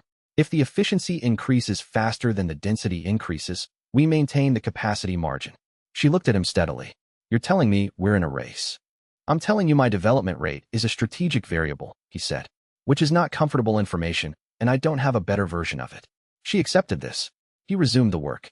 The work that week was dense.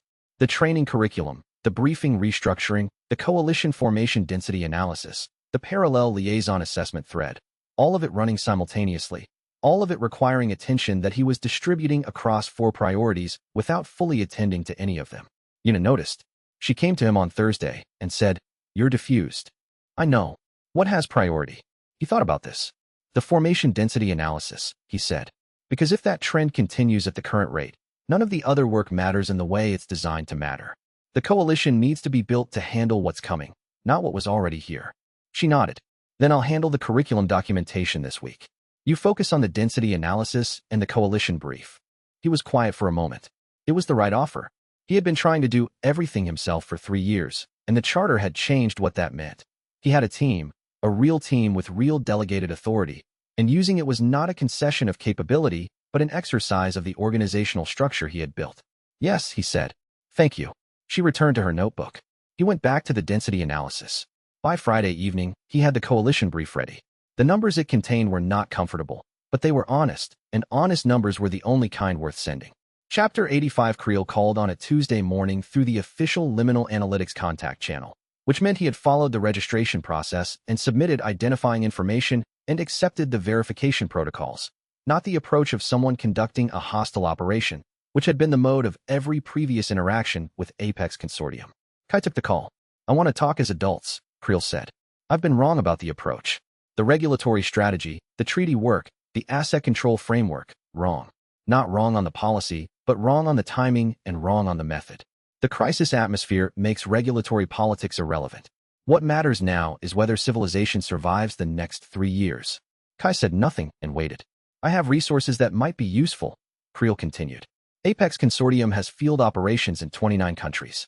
Not a military organization, commercial guild infrastructure, but infrastructure that exists in places your current network doesn't reach. She accepted this.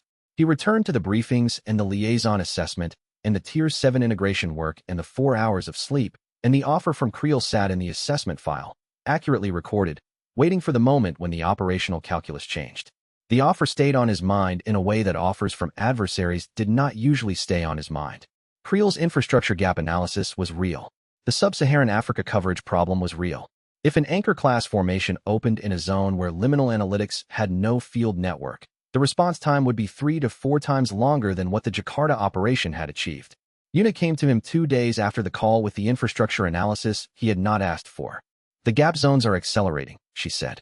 Tier 7 data shows gate formation density increasing in the northern Pacific Rim by 17% over the last 4 months. "If the trend continues, the gap zone becomes the next crisis location," he said. "Possibly. I'm not projecting the specific event, just the regional density increase." She paused. Creel's network has coverage in those zones. He had been working through the cost structure since the call. The cost of using Creel's infrastructure, a relationship that Creel would eventually attempt to leverage, a dependency on an actor whose primary loyalty was to his own commercial interests. The cost of not using it, gap coverage that might matter when a crisis formed in a region he couldn't reach. "The cost of using it is known and manageable," he said. "The cost of not using it is unknown and potentially catastrophic. That asymmetry usually resolves in one direction," Una said. He built a threshold in the log that afternoon. Formation density increase exceeding 25% over the 4-month baseline in any gap zone triggers formal consideration of Creel's infrastructure offer. The threshold was not arbitrary. It was the level at which the gap became a plausible anchor-class formation risk within the next 6 to 12 months. He noted beside it, "Operational calculus currently holds against the offer. Threshold documented. If the threshold is crossed before a better alternative exists, the decision becomes straightforward, and he did not want to be in a position where he was making the decision under crisis pressure rather than on a clear-eyed prior assessment." The offer from Creel stayed in the assessment file. The operational calculus currently held against it. The threshold documentation gave him a specific criterion for when the calculus changed. The next week brought news from 3 directions simultaneously. The formation density in the northern Pacific increased by 3 more percentage points, still within range, but at the accelerating rate. The threshold would be crossed in 8 weeks rather than 11. The coalition's intelligence sharing protocol was proceeding, but the gap zone nation's monitoring coverage was 60% of what he had estimated from the preliminary technical specifications. And Creel sent a follow-up message, not pressing the offer, but noting that 2 of Apex Consortium's field stations in the sub-Saharan corridor had been upgraded to dimensional monitoring capacity. The third option was beginning to emerge. He was not going to use Creel's infrastructure as a dependency, but the upgraded monitoring data from the 2 field stations, as a one-time intelligence purchase rather than an ongoing relationship, was a different transaction structure than the offer Creel had originally made. A transaction, not a relationship. He added this to the assessment file. He was not going to act on it yet, but it was the third option, and now that he had seen it, he was going to keep watching to see whether it was real or whether it was Creel manufacturing the appearance of a third option to create the relationship he wanted through a different door. He noted that too. Awareness of the manipulation possibility was part of the assessment. He returned to the briefing queue. Una came to him 2 days later with the stress test scenario he had asked for. The Northern Pacific worst-case configuration. The numbers were not comfortable. He filed them in the planning archive and forwarded them to Morrow with the note. "This is the problem we need to be solving now, not when it arrives." Morrow responded in 20 minutes. Noted, "I'll convene an emergency planning session." He looked at the stress test scenario Una had prepared. The numbers were specific enough that he could not dismiss them as theoretical. The Northern Pacific worst case was a 3-anchor simultaneous event in a gap zone, with a ceiling window that was shorter than the standard because the formations were in a region where the dimensional substrate had the thinnest membrane he had been tracking. The thinning pattern again. The same concentration of adjacency that he had been mapping in the liaison assessment work was the same pattern that made the Northern Pacific a higher risk zone than the standard density calculations suggested. The dimensional substrate there was closer to the gardener's adjacent dimension. The membrane was thinner. The formations it produced were harder to seal. He added this to the stress test file with a note. The thinning pattern creates a risk multiplier in gap zones that the standard threat model does not capture. The Northern Pacific stress test probability needs to be recalculated with the thinning data included. Preliminary estimate. The 4% probability in the standard model becomes 8 to 12% with the thinning multiplier. 8 to 12% in 3 months was not a small probability. It was not a certainty, but it was the kind of probability that required active preparation rather than passive monitoring. He sent the updated estimate tomorrow. Her response, when it came, had the quality of someone who had been hoping the numbers would not change. This changes the planning session agenda significantly. Yes, he said. It does. Chapter 86. The gate that opened near Seoul on the 14th of the month was the first one he knew about 3 weeks before it formed. At Tier 7, with the planetary scope fully operational, he had been watching the precursor signatures for the Seoul formation since it first appeared in his awareness as a faint accumulation in the dimensional substrate. He had noted it in the log, classified it as a B-class formation with unusual internal architecture, and assigned it to the monitoring queue. When it formed, he had complete structural data on its internal layout before any hunter team entered. He requested that Sora hold the standard first response team and send a different team, smaller, more analytically oriented, with 3 hunters who had been specifically selected for their ability to generate after-action data, rather than just for their clearance capability. Why? Sora asked. I want to understand what's inside before anyone engages. The structural signature is unusual. I think this formation has a specific purpose. She sent the analytical team. They entered, and Kai monitored from the operations center while Yuna sat beside him with her notebook. The monsters inside the gate were calibrated. That was the first thing the team reported. Calibrated in a way that B-class formations were not calibrated. The threat level was precisely at the edge of the team's capability, not below, not above, but exactly at the pressure level where engagement required genuine skill and produced genuine adaptation. The team fought for 6 hours and cleared the formation without casualties, but with the particular kind of exhaustion that came from having been pushed to the edge of capacity throughout rather than the regular exhaustion of a standard clearance. Training gate. Yuna said, looking at the after-action data the team was transmitting. The calibration is too precise to be accidental. The gardeners placed this, Kai said, as a tending mechanism. He looked at the data. The monster compositions, the spatial arrangement inside the formation, the way the threat level had escalated in a pattern that matched the team's demonstrated capability at each stage. It was not random. It was designed to push human hunters to the edge of their current ability without crossing into the zone where casualties became likely, because casualties reduced the population of skilled hunters, and skilled hunters were, in the gardener's framework, the crop they were tending. They're cultivating us, Yuna said. She said it precisely, not dramatically, the same way she said things when the data was clear and she was reporting it accurately. He had known this from the gardener's communication. But seeing it in the data, in the specific, granular detail of monster calibration and formation architecture designed to produce human development without human mortality, made it different. Made it real in a way that the conceptual framework had not. They've been doing this for 40 years, he said. And we thought we were fighting them. She took a breath. We were fighting their training regimen. He looked at the soul formation data for a long time. The liaison relationship is a request to participate in the cultivation process, he said. Not just as a communication channel. They want someone on the human side who understands what the tending mechanisms are for and who can help calibrate them correctly, because clearly the calibration is imperfect enough to produce 300,000 deaths in Busan. The calibration failed, or the calibration was set for a development level that humanity hadn't reached yet. If you set a training gate for B-rank hunters in a zone where only D-rank hunters are available, the calibration that would be appropriate for the intended population becomes lethal for the actual population, she said. He had been carrying this implication since the communication and had not said it directly until now. They miscalculated us. The divergence from their model. The reason they're accelerating contact is because humanity developed hunter abilities faster than the gardeners planned for, which means some of the tending mechanisms they deployed were calibrated for a more advanced population than actually existed when they were deployed. Yuna was writing quickly. Busan, she said. Busan was a miscalibration. Busan was a miscalibration, he said. 300,000 people died because the tending mechanism was appropriate for the population that should have existed at that point in the model, not the population that actually existed. He sat with that for a moment. Then he wrote in the liaison assessment file, the training gate data from Seoul indicates active cultivation management. The Busan event is consistent with miscalibration due to model divergence. The liaison role is, in part, a calibration correction function. If this is accurate, the liaison relationship has immediate operational value for preventing future miscalibration deaths. This changes the urgency assessment significantly. He sat with the assessment for a moment, then added, the training gate data also implies the gardeners are aware of the current human population's capability level and are actively adjusting calibration parameters. If they are actively adjusting, the liaison relationship's calibration correction function may overlap with a function the gardeners are already performing independently.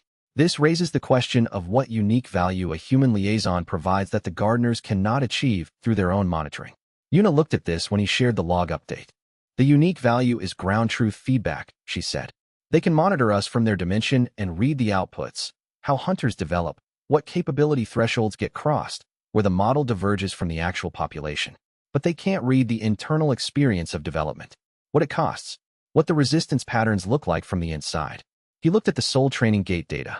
They're optimizing for outputs they can measure from outside. The liaison provides inputs they can't measure from outside. And the inputs they can't measure from outside are the ones that would have told them the Busan calibration was wrong before it killed 300,000 people, she said. The people in Busan were not at the capability level the calibration assumed. A liaison who understood the population's actual capability level could have flagged the miscalibration before it was deployed. The liaison role is a safety function, he said. For both parties. She looked at him directly. You are the most accurate instrument they have for understanding the population they're cultivating. He held this. An accurate instrument, not a partner. The distinction was the same one he had been circling since the first communication, and what it meant for the liaison relationship was that he needed to establish the terms of the role before accepting it, or the role would be defined by the gardener's needs rather than by any framework he could influence. I need to know the endpoint, he said. Before I accept any arrangement, I need to know where the cultivation is going. Yes, she said. So do I. He sat with that answer for a moment. It was not evasion. It was something more uncomfortable than evasion, a genuine disclosure. The gardeners were guiding a process whose destination was not fully transparent to them either, or not yet translatable into terms that would mean anything to him. He filed the conversation summary in the liaison log. The entry read, endpoint question raised. Endpoint not disclosed. Response suggests endpoint may not be fully determined, or gardener understanding of it exceeds current translation capacity. That was the central uncertainty the liaison relationship was built on. He was considering formalization of an arrangement with a party that could not tell him where it was going, because the destination was either unknowable at this stage or untranslatable at his current tier. I'll give you my decision after the advance, he said. She nodded. She knew what advance he meant. She had been watching his progress as carefully as he had been watching the gate formations. He returned to the training gate data. The Seoul session had confirmed the rate.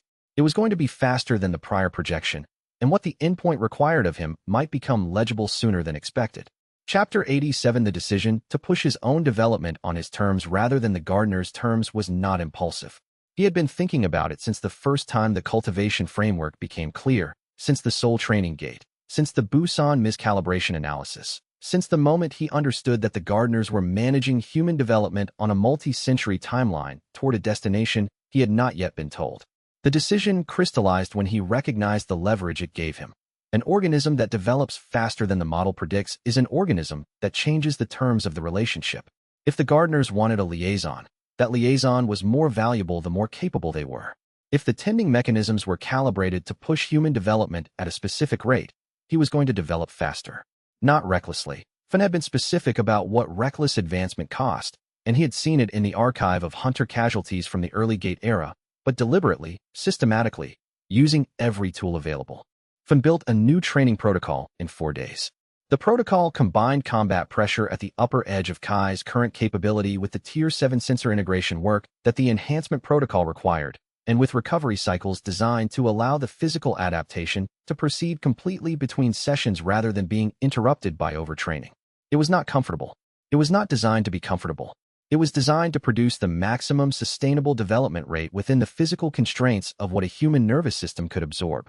B rank, Kai said when Fun presented it. Timeline: 14 weeks if the progression follows the normal pattern, Fun said. The sensor integration complicates the standard model. Could be 12. Could be 18. What accelerates it? Fun paused in the way he paused when he had an answer he was deciding whether to give directly. Genuine threat. Real combat at the edge of capability, not simulated. The physical architecture responds differently to actual danger than to training simulations. But I'm not recommending that approach because the casualty risk, I know. He was not planning to get himself killed for a faster advancement rate. 14 weeks on the standard protocol. Let's start.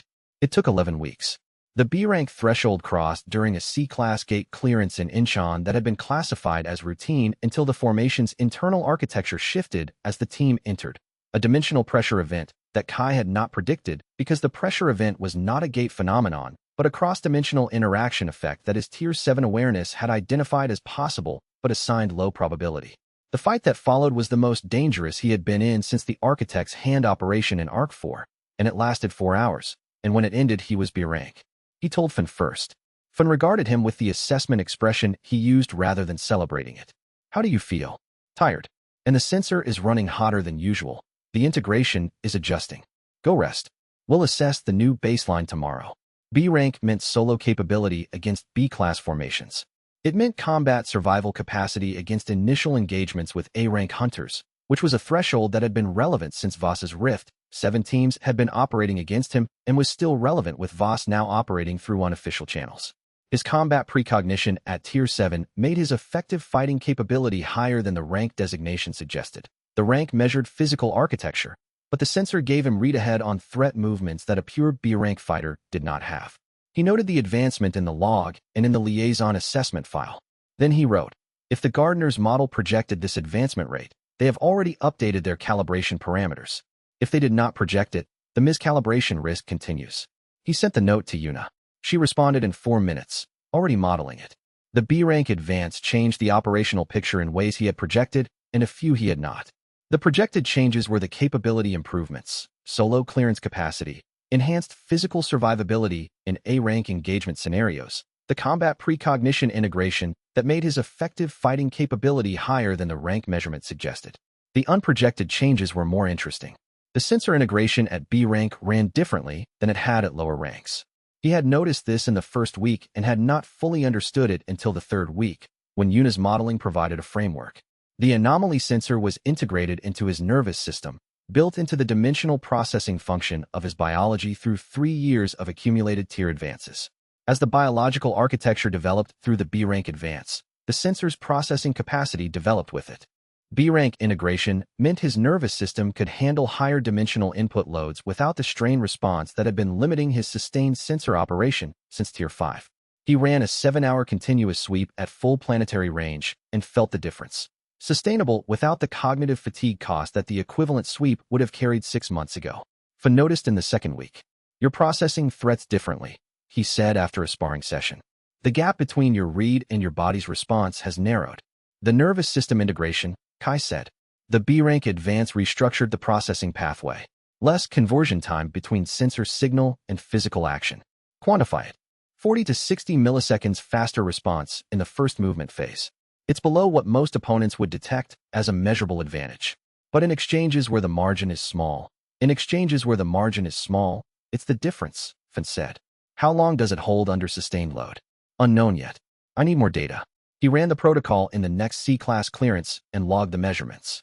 The response time improvement held through 4 hours of sustained engagement with moderate cognitive load. Under heavy simultaneous processing conditions, he could not yet predict whether the improvement would hold, but 4 hours of sustained moderate load was a meaningful baseline. The liaison assessment note he had sent to Yuna generated a response thread that ran for 2 weeks. Whether the Gardeners had projected his advancement rate turned out to be testable, probabilistically, against the training gate calibration data. The sole calibration had been set for a B-rank adjacent population. The Gardeners were watching. He was still an anomaly, but one they were now tracking. which raised the question of what they intended to do when he reached the tier. The threshold anchor document, described as the threshold event. He had not read the threshold anchor file yet. That would come later. At this point, he had only funds information. Makoto, 60 years ago, and the phrase the anchor. The one who sees everything can close everything. The phrase was enough to raise the question, and the question would not leave. He trained with Fund in the afternoon. After the session ended, he sat with it directly. The B-rank advance meant he was now within the gardener's model rather than outside it. An anomaly outside the model had leverage because the model could not account for them. An anomaly within the model was a tracked variable rather than a disruptive outlier. Whether this was better or worse for his negotiating position depended on whether the model's internal variables had more or less agency than its outliers. The answer was not available. He was going to keep advancing and observe how the calibration changed in response, and the pattern of those changes would tell him something about how the gardeners managed their tracked variables versus their outliers. Whether tracked variables had routes to the top tier, or whether they were managed more carefully once the tracking began. He wrote in the sensor development log, B-rank advance places me inside the gardener's model. Implications for liaison negotiation, leverage profile changes from outlier leverage to variable leverage. Assess whether this is a net positive or negative before the next communication with the gardeners. Then he filed the log and went to the morning briefings. The work continued. The morning briefing that day included a data point he had not expected. The gardener's dimensional frequency, the channel that the first communication had used, registered a faint signal that was below the threshold he had set for active communication, but above the background level that represented dormancy. They were present, not communicating, monitoring. He logged the signal and continued the briefing. The governments received their formation data. The coalition planning staff received the gap zone analysis update. UNA received the thinning pattern note. He did not mention the gardener's monitoring signal to anyone. He needed to understand what it meant before he could brief it accurately. The signal was consistent with the gardeners tracking his development, observing the Tier 7 sensor's operational output the same way he observed their gate formation data. Two monitoring systems, each watching the other. The difference was that his system could see their gates. He did not know what their monitoring system could see about him, whether it registered his internal sensor architecture or only the external output of his predictions. The difference mattered. If they could see the architecture, they knew how close he was to the next tier. If they could only see the output, they had a less precise picture. He noted it in the sensor development log. Gardener's monitoring signal detected. Implications for tier advance timing. If they can see the architectural state, they may anticipate the advance before it happens. This changes the negotiation timeline. I need to establish the liaison terms before the advance occurs, not after. Chapter 88. Moro called him at 7 in the morning on a Thursday, and her voice had the particular quality it got when she was controlling anger rather than expressing it. Voss made contact with 3 foreign intelligence services without authorization. He was attempting to build a consortium to formally declare you a shared security asset. Kai was quiet. He framed it as a stability measure. His argument was that liminal analytics represents an unacceptably concentrated intelligence capability that is currently subject to no international oversight framework, and that the correct institutional response is a multinational custody arrangement that would place your organization under joint governmental direction. His real concern, Kai said, is that he no longer has the leverage he had when he was inside the official structure. His real concern is irrelevant. The contacts were unauthorized. He was operating outside his mandate. I've had him relieved of his Rift 7 command. What was the response from the foreign services? A pause. 2 declined at the preliminary contact stage. 1 expressed interest in the framework and asked for a follow-up briefing. We've informed that service that the proposal was unauthorized and does not represent the government's position. And Voss. He's been relieved. There will be a classified review of his unauthorized contacts. He will not hold another command position within the structure. She paused again. But I want to be precise with you about what I'm telling you. Relieving him from the official command removes his access to the official structure. It does not remove him from the operational environment. He has 18 years of Rift, 7 contacts who know him personally, and who built their careers under his command. Some of them will remain loyal to him after the relief. He becomes harder to track, Kai said. He becomes harder to track, Moro confirmed. An official Voss operating within a legal framework was a known constraint. An unofficial Voss with loyal contacts and no institutional accountability is a different kind of problem. He understood what she was telling him. Thank you for the advance notice. I'm not giving you advance notice because I'm being generous, she said. I'm giving it to you because if something happens to you, The entire intelligence architecture we've built around your capability collapses in a way I cannot reconstruct, and right now I can't afford that. So consider the advance notice enlightened self-interest. He accepted this characterization without disagreement. After the call ended, he updated the threat assessment file. Voss relieved. Unofficial operation likely. Track through former Rift, 7 network contacts. The transition from official to unofficial actor increases his operational flexibility and decreases our ability to monitor his activity. He is more dangerous now. Sora had the same analysis when he briefed her. We need to harden the team's personal security, she said. Especially Yuna. She's the easiest leverage point. Agreed. He looked at the threat file. How confident are you in the current protocols? 70%, she said. Which means I want to rebuild them from scratch with fresh assumptions. Can I have a week? Take 2, he said. Do it properly. She took 10 days and produced a security architecture for the team that was substantially more robust than the previous version. He reviewed it, approved it, and watched Yuna accept the new protocols with the focused attention of a scientist who understood that the protocols were constraints, but that the constraints had a coherent purpose.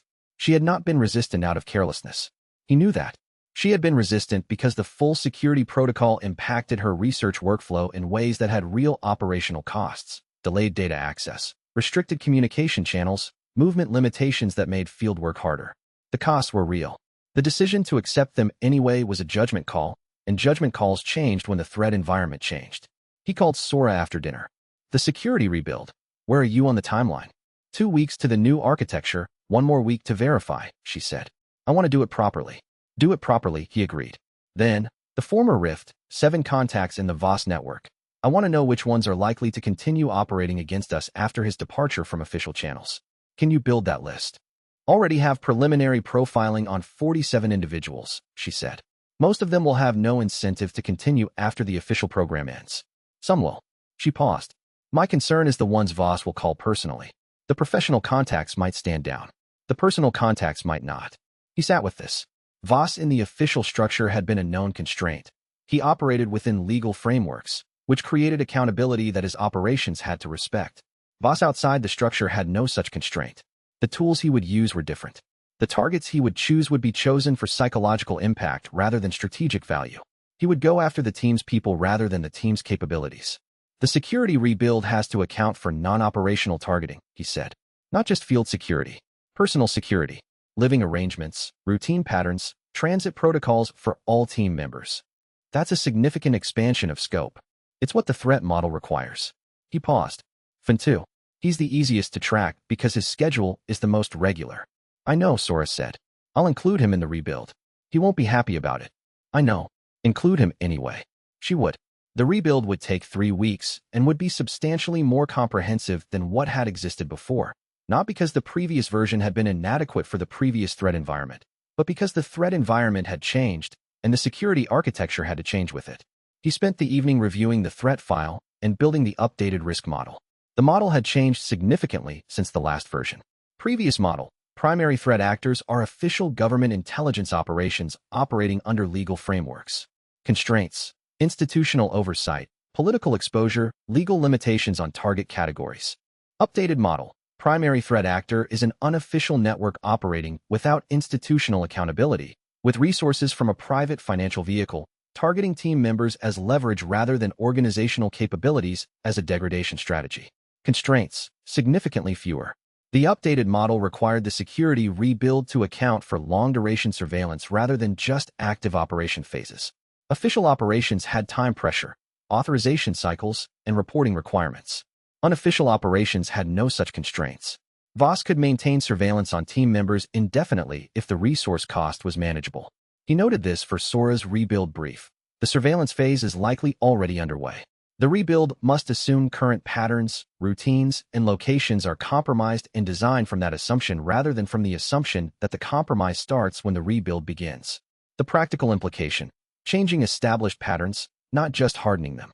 Changing where Yuna worked, when she worked, what route she took. Changing when Fin trained. Changing the team's meeting patterns and communication methods. He sent the note to Sora at 9 in the evening. She responded at 9:15, already included. The rebuild starts from full pattern reset. I'll brief the team tomorrow. He noted in the threat log. Security rebuild initiated. Voss threat acknowledged. The balance is active. Capability advance produces threat escalation within 30 to 60 days. Predictive pattern documented. Plan the next security rebuild before the next advance occurs. The note was accurate. The problem was that he knew the next advance was coming. He could feel the sensor nearing another threshold, and the predictive pattern he had just documented would apply again the moment it registered. Whoever wanted to disrupt his operation would know the advance was coming too, through the same observable signals Voss had been tracking. He sent a second note to Sora. Before the next advance, I want a secondary team in place. Not visible, not briefed on the sensor, just insurance. Her reply came 20 minutes later. Already building the list. 3 candidates. We'll have options by end of week. He closed the threat log.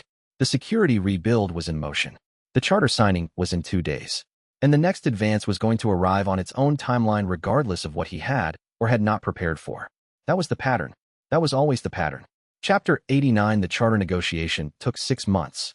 It started with the first formal government request for liminal analytics to accept official status, which Kai had declined, and ended when Morrow brought him a draft framework that had been developed by the Interministerial Coordinating Committee specifically to address the institutional anomaly that an independent intelligence organization of this capability represented in the international security structure. The framework was genuinely creative. He acknowledged that. It established liminal analytics as a recognized international intelligence organization with formal standing under 12 national legal systems, full diplomatic cover for its staff, and operational independence guaranteed by charter provisions that no single government could modify without unanimous agreement of all 12 signatories. It was not subordination to a government structure. It was recognition within an international structure that was designed specifically not to replicate national authority over the organization. He said yes. The signing ceremony was deliberately low profile.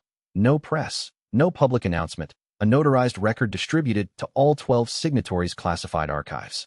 The team gathered in the operations room afterward, not for a celebration, but because the formalization had changed things and the change deserved acknowledgement. Sora became the charter's field director. She accepted the designation with the same practicality she applied to everything operational. The title gave her formal authority in cross-national coordination contexts that she had previously needed to work around, and the working around had been a friction cost. Removing the friction was useful. Zara became head of digital operations. She had been running that function without a title for 2 years and accepted the formalization with the slight irony she used for institutional processes she found necessary but slightly absurd. Yuna became chief scientific officer. She looked at the designation on the charter document for a moment before saying, "This is accurate." That was the entirety of her response, and he understood it as the highest form of acceptance she offered. Fun refused a title. He sat through the charter discussion, read every provision, and when the question of his role designation came up, said, "Senior advisor." Something like that. Something that doesn't come with a budget line or a reporting structure, because I'm not participating in reporting structures. They wrote Senior Advisor, Field Training and Operational Readiness into the charter provisions. Fun reviewed the language and said, "Fine." Afterward, Kai stayed in the operations room alone for a while. He had built this organization starting from a monitoring assignment and a developing sensor ability that he had not understood and an assessment that something about the gate patterns was different from what the official briefings described. He had built it through threat and conflict and the loss of people and the near loss of more people and through years of being simultaneously a critical resource and an institutional liability. The charter made it real in a different way than operational success had made it real. He wrote in the log, "Charter signed. Formalization complete. The institutional question is settled. The operational questions continue." They always continued. The operational questions for the next 30 days were in the briefing queue when he returned to the monitoring console. Gate formation activity had increased 3% from the prior week's average. A small increase that was meaningless as a single data point and significant as part of the trend line that had been building for 18 months. The density increase was not uniform across the planet. It was concentrated in the gap zones, the Northern Pacific, Sub-Saharan Africa, the Eastern South American corridor, with some spillover into the European continental zone. Yuna was running the parallel analysis he had forwarded to her. She brought him the preliminary numbers. The gap zones are now 7% above baseline for the period before the Jakarta operation, she said. If this is the new trend rate, the threshold you set in the Creel offer assessment file gets crossed in approximately 11 weeks. That's faster than I projected, he said. The density increase is accelerating, not linear, she said. The rate has been higher in the last 3 weeks than it was in the 3 weeks before that. She paused. the coalition intelligence sharing protocol that the four nations offered. If it activates on the timeline they specified, it partially covers the Northern Pacific Gap zone by week 8. Partially, he said. 60 to 70% coverage. The Sub-Saharan corridor gap remains. He looked at the trend data. The coalition was building. The intelligence sharing protocol was in implementation. The security rebuild was underway. The charter was formalized. All of these things were true simultaneously, and also true simultaneously was that the formation density was increasing faster than any of those structures had been built to handle, and the timeline for the next crisis was compressing. Flag the Sub-Saharan corridor as a priority gap in the next coordinating committee session, he said. I want it on the agenda before the threshold is crossed, not after. Already drafted, she said. He should not have been surprised by this. He reviewed the briefing queue. The briefing queue included a new item that Yuna had added overnight. A stress test scenario, using the worst-case configuration the Tier 7 data suggested was possible in the next 3 months. He had asked for this 2 days ago, and she had delivered it in 36 hours rather than the 3 days he had estimated. He read it carefully. The scenario was specific and well-constructed. 3 simultaneous anchor class formations in the Northern Pacific Gap Zone, triggered within the same 6-hour window, at the point in the formation cycle where the defensive window was shortest. The Tier 7 data put the probability at approximately 4% over the next 3 months, low but not negligible, especially given the density trend.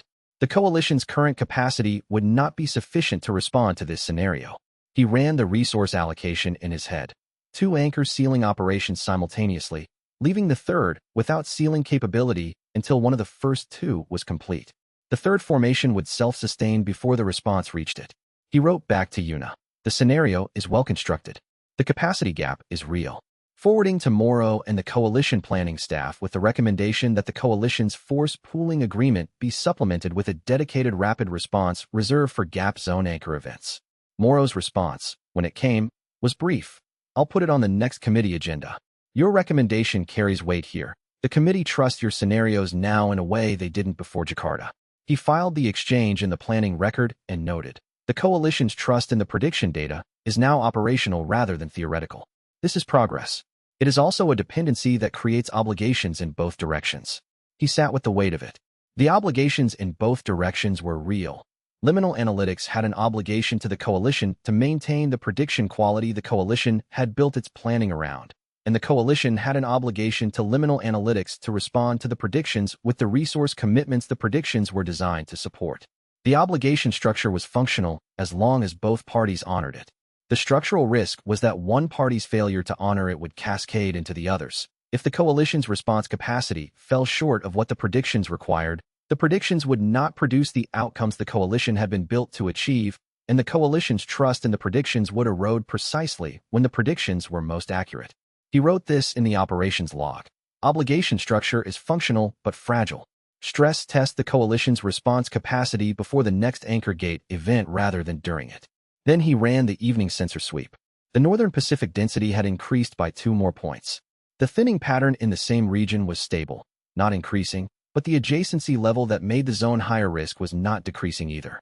He logged the numbers, flagged them for Yuna's morning review, and went to prepare the next briefing package. The stress test scenario was in his planning archive. The formation density was rising. The coalition's capacity was being built, but not yet fast enough to close the gap. And somewhere in the dimensional fabric's thinning zones, the gardener's cultivation process was preparing something whose endpoint he still did not know. That remained the question that was not yet answered. Chapter 90. The warning came through the anomaly sensor at 11 at night on a Sunday, while Kai was running the standard evening sweep that had become as routine as sleeping and eating. He was alone in the monitoring room. The warning registered as a dimensional frequency shift in the gardener's communication band, not a gate formation signature, which had a different characteristic, but the specific frequency he had cataloged from their initial contact. The message translated in real time as his sensor processed it. An anchor gate was forming. Location, Jakarta. Population, 11 million. Time to formation from the current moment. 5 days, approximately. He already knew what an anchor gate was from the briefing he had given himself after the gardener's first communication described the tending mechanism framework. Anchor gates were the worst category in the event taxonomy he had developed. Not temporary formations that could be cleared and closed, but permanent dimensional tiers that became self-sustaining if left open for longer than 72 hours from formation. The local area would be annexed to the gardener's dimension. The population within the anchor radius would be exposed to dimensional conditions their physiology was not adapted to. 11 million people. 72 hours. He called Sora first, then Moro, then the Interministerial Coordinating Committee's emergency channel. By 1 in the morning, he was running the first strategic assessment of what a Jakarta anchor gate response required. By 3 in the morning, he had a preliminary estimate. 200 A-rank hunters from multiple nations, 40 S-rank hunters, 5 days of mobilization, coordinated field command structure with a unified tactical timeline. He had never commanded a multinational hunter force. He had commanded his own team and coordinated with national hunter associations. But the scale he was describing was different from anything the international community had attempted as a unified operation. "You're going to the field for this," Moro said. "Yes. Your last field operation was the Incheon incident 3 weeks ago. The Incheon incident was a clearance. This is a sealing operation. Different skill set." She paused briefly. "Who commands the field force?" "I do," he said.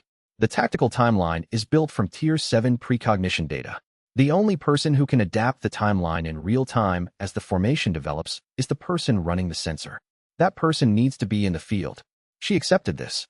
The mobilization notice went to allied governments at 4 in the morning, coordinated with the charter's 12 signatories. The responses started coming back by 6. Every nation with A-rank hunters committed assets. The commitment pattern was the first concrete evidence that the charter's cooperative framework had built enough trust to function under crisis conditions. 5 days. 200 A-rank hunters. 40 S-rank hunters. The Jakarta anchor gate, forming on schedule at the location his sensor had identified. He spent 4 days preparing the tactical timeline and 1 day moving the force into position.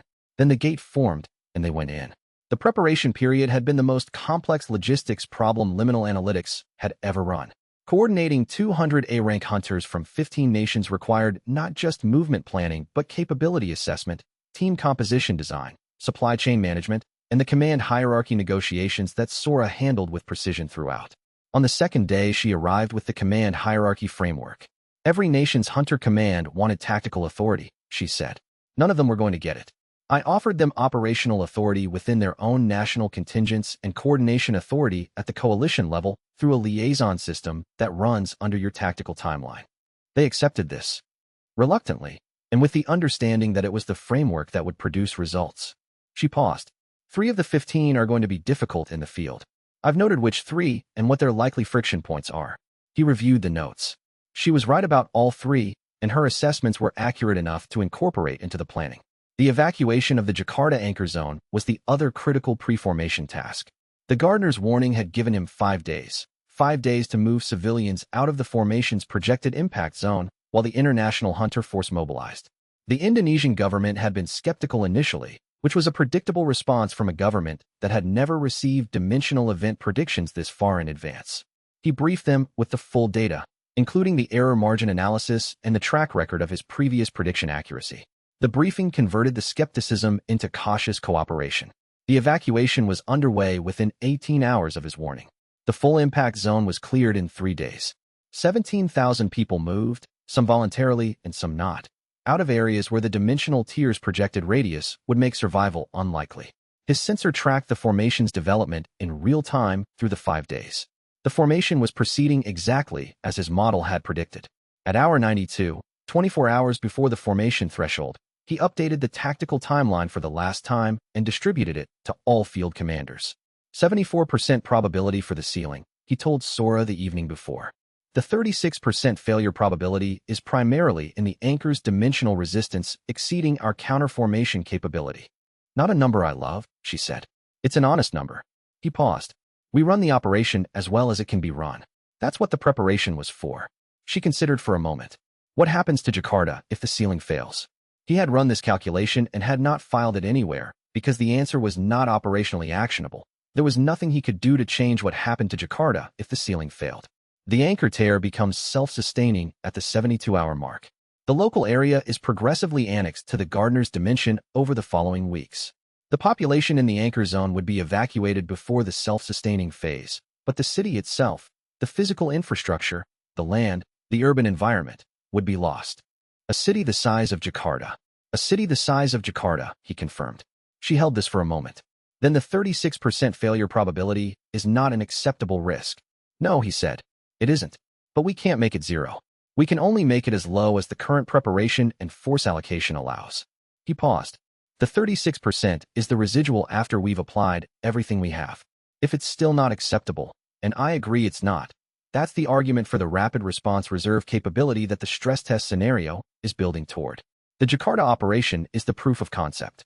The reserve capability is the lesson. She nodded. I'll brief that tomorrow after the operation is complete. Yes, he said. After. He ran the final pre-operation sensor check at 11 at night.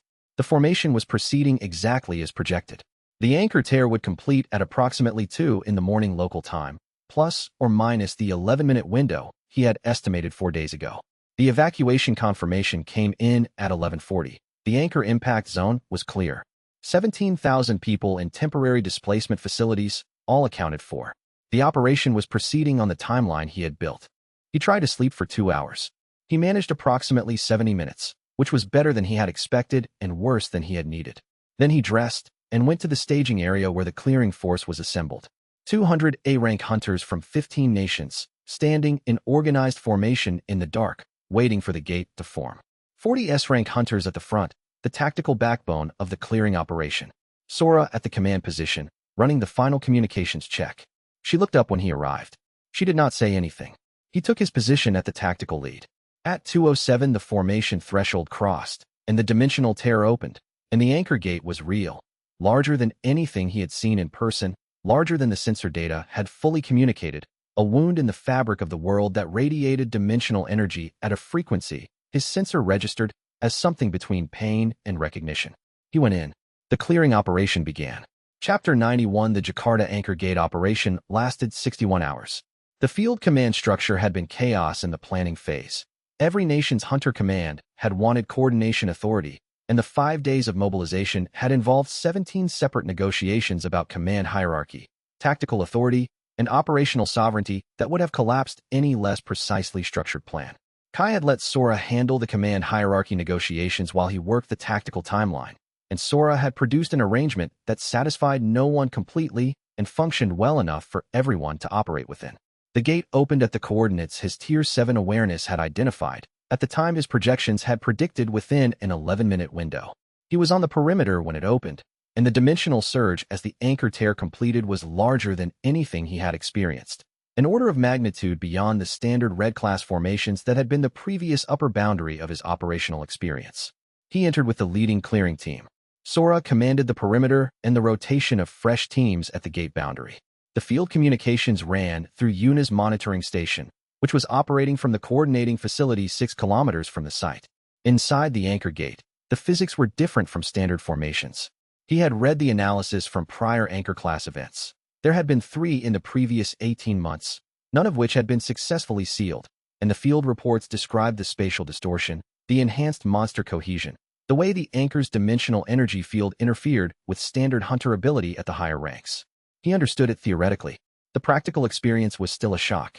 He fought at nearer rank effectiveness, which was what Fun had said his Tier 7 combat precognition would produce, and what his B-rank physical architecture could sustain in short bursts.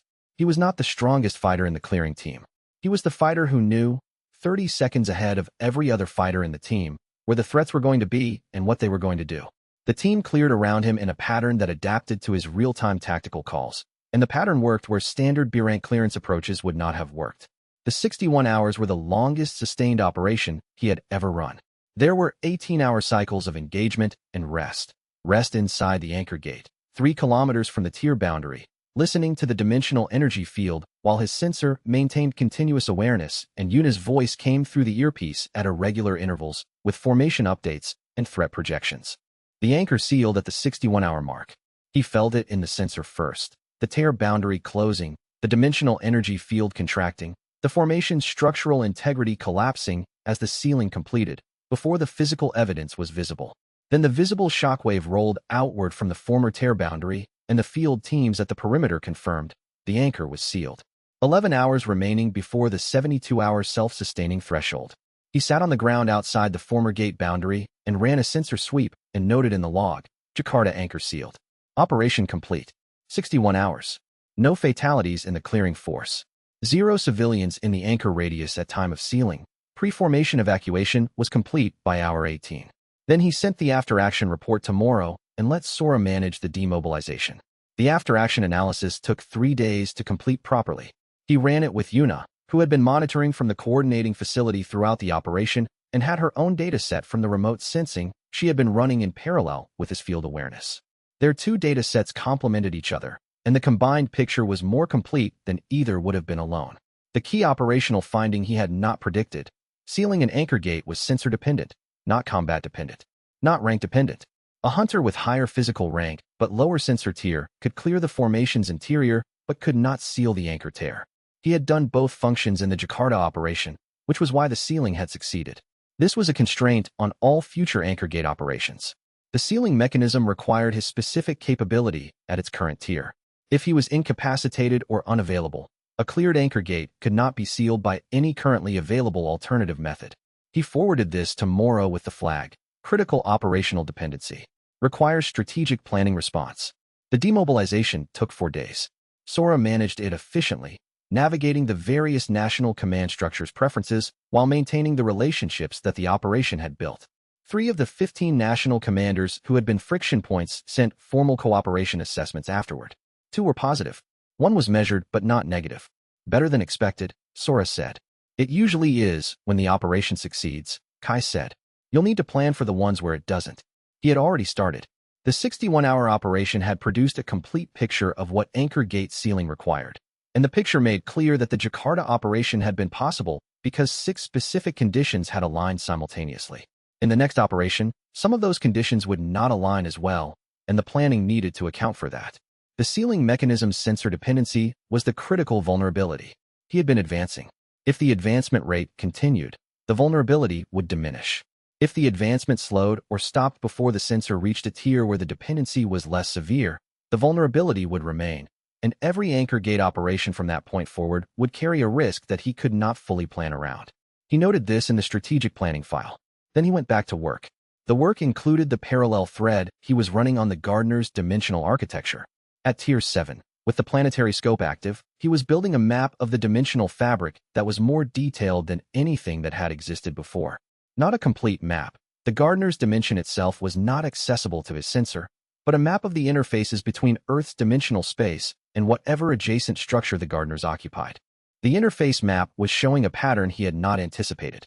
The thinning he had noticed, the places where the dimensional membrane was closer to the surface, was not uniformly distributed.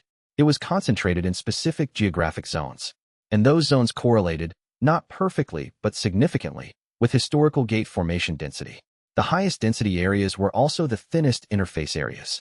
The cultivation had been concentrated in the places where the dimensional adjacency was greatest, where the pressure from the Gardener's dimension was naturally higher, and where less intervention was required to produce the formation events that drove the cultivation process. He added this to the mapping data and filed it in the research archive with a note. This may be relevant to the endpoint question. If the endpoint involves some form of dimensional convergence between Earth space and the Gardener's adjacent dimension, the thinning pattern indicates a preparatory process. The thinning areas are where convergence would begin. Whether this analysis was correct remained open. He knew it was consistent with the data and that it was the kind of analysis that the endpoint question required. The endpoint question was the thing he kept returning to. The thinning pattern, the cultivation framework, the Jakarta operation, each of them pointed toward something he had not yet been told. The coverage was not entirely comfortable to read. Some of it overstated the certainty of the prediction in ways that would generate unrealistic expectations for future events. Some of it framed the operation as a demonstration of a new kind of institutional capability that was effectively replacing national hunter organizations rather than coordinating with them. Some of it was accurate. For governments sent formal requests for Kai's assistance in their national security apparatus within the first week. He declined all 4. He sent each declination personally, with the cooperation framework offer attached, and with a note explaining why liminal analytics independence was an operational asset that formalization would compromise. 3 of the 4 accepted the cooperation framework within 48 hours. The 4th sent a follow-up through Moro suggesting that the Jakarta operation had demonstrated a level of dependency on liminal analytics that required formalization for accountability reasons. Moro passed the message along without recommendation. He noted it in the file. At the end of the first week after Jakarta, Moro came to the operations room in person, not a call, not a message, but physically present, which she did rarely. She stood at the east-facing window and looked at the city for a moment before turning. You're not hiding anymore, she said. No, he agreed. Jakarta made it impossible. She paused. You understand what that means for the threat environment. Voss, he said, and anyone who was waiting to see whether liminal analytics was a temporary phenomenon before committing resources to opposing it. The Jakarta success establishes you as a permanent capability. She met his eyes directly, the way she did when making a difficult assessment. Permanent capabilities attract permanent opposition. The charter gives you formal standing, but formal standing also means formal opponents. He had been running that assessment since the day after Jakarta. I know. I want you to tell me you have a plan for what comes after the opposition hardens. I have the beginning of one, he said, which means I'll have the rest of it before the opposition reaches operational tempo. She accepted this. It was not entirely reassuring, and he could see that. It was, however, honest. The 4 government requests had all come through official channels, on record, and declining them was on record too, with the institutional rationale he had provided for each declination now part of the permanent documentation of how liminal analytics operated. He had written the rationale carefully, knowing it would be read by people looking for leverage points. The 4th government's follow-up message, the one suggesting formalization for accountability reasons, had been the most interesting. The accountability framing was the strongest argument for formalization that any of the 4 had advanced, and he had not been entirely comfortable dismissing it. He raised this with Yuna. The accountability argument is not wrong, he said. No, she agreed. It isn't. Liminal analytics is a significant intelligence capability with no external oversight mechanism. The only accountability is internal, the team's own standards, the charter's provisions, my judgment and Sora's judgment, and yours. And internal accountability is insufficient for the kind of institutional trust that sustained cooperation requires. She gave him the focused attention she brought to problems she had been thinking about independently. I've been thinking about an alternative to formalization. Not government accountability, an independent scientific and operational review function. A panel of external validators who examine the methodology and the operational decisions on a regular cycle and whose assessments are public. He sat with this. A transparency mechanism rather than a control mechanism. The accountability argument is really an argument for transparency, she said. The governments want to know what you're doing and whether it's consistent with their interests. You can give them that through an independent review that is genuinely independent, not government-appointed, not charter signatories appointed, but a genuinely external scientific and operational assessment. She handed him the notebook she had been holding. She already had a proposal. He read it in an hour. It was complete. Not a draft, but a finished document, the kind refined through multiple iterations. She had been working on it for 6 weeks. When do you want to present it to the coordinating committee? He asked. When you're ready to support it publicly, she said. The proposal works if liminal analytics endorses it fully and visibly. If it's presented as a concession to government pressure rather than as a choice we made because we think it's right, the panel's independence is compromised from the start. I'll present it as a choice we made, he said. Because it is. He spent the hour before dinner reviewing the coalition's coverage map and the updated gap zone analysis. The Northern Pacific Gap was his primary operational concern. The trend line was consistently pointing toward the threshold he had set. He built a brief for the coalition's next planning session. 3 options for addressing the sub-Saharan gap. The first was the fastest and the most expensive. The second was slower but sustainable within the current coalition's resource envelope. The third was contingent on recruiting a specific nation that had not yet joined the coalition, but that he had assessed as a plausible candidate. He forwarded the brief to Morrow with a note. The sub-Saharan corridor gap needs to be on the next agenda. The trend analysis gives us approximately 8 weeks before the gap becomes operationally critical. Morrow responded within the hour, noted, I'll ensure it's on the agenda. Who is the candidate nation for option 3? He named them. Morrow was quiet for 3 minutes, which was a long silence in a text exchange. That's ambitious, she said finally. The corridor makes it necessary, he said. Ambitious is the right frame for a situation that requires a solution before the timeline runs out. She accepted this. He returned to the briefings. The independent review panel proposal was ready. The proposal was well constructed and he would present it as what it was. A choice liminal analytics was making because it was the right structure, not because it had been required. The governments that were concerned about control rather than accountability would reveal themselves in how they responded, and that revelation was itself useful information about which coalition members could be trusted with the full picture of what liminal analytics capabilities were and what they were building toward. He added a note to the proposal cover letter. The panel's independence is the guarantee of its value. Any attempt to modify the appointing process in ways that introduce governmental influence will be declined, and the reason for the decline will be documented and shared with all coalition members. That was the right framing. He sent it to Yuna for final review before the committee session. She sent back one change. The cover letter's framing of the panel's independence needed to be stronger. Not, the panel operates with full independence, but any attempt to modify the appointing process in ways that introduce governmental influence will be declined, and the reason for the decline will be documented and shared with all coalition members. He read this and accepted it. Then he asked, "Did you review the endpoint analysis I sent yesterday?" "Yes," she said. And she considered this. "The convergence geometry is real. The analysis is sound. I've been checking it for 2 days because I didn't want to confirm it until I was certain." She paused. "The terminal points are real. The timeline is real. And the gardeners know. They have to know, because the thinning pattern is their cultivation's output, and they've been running the process for 40 years.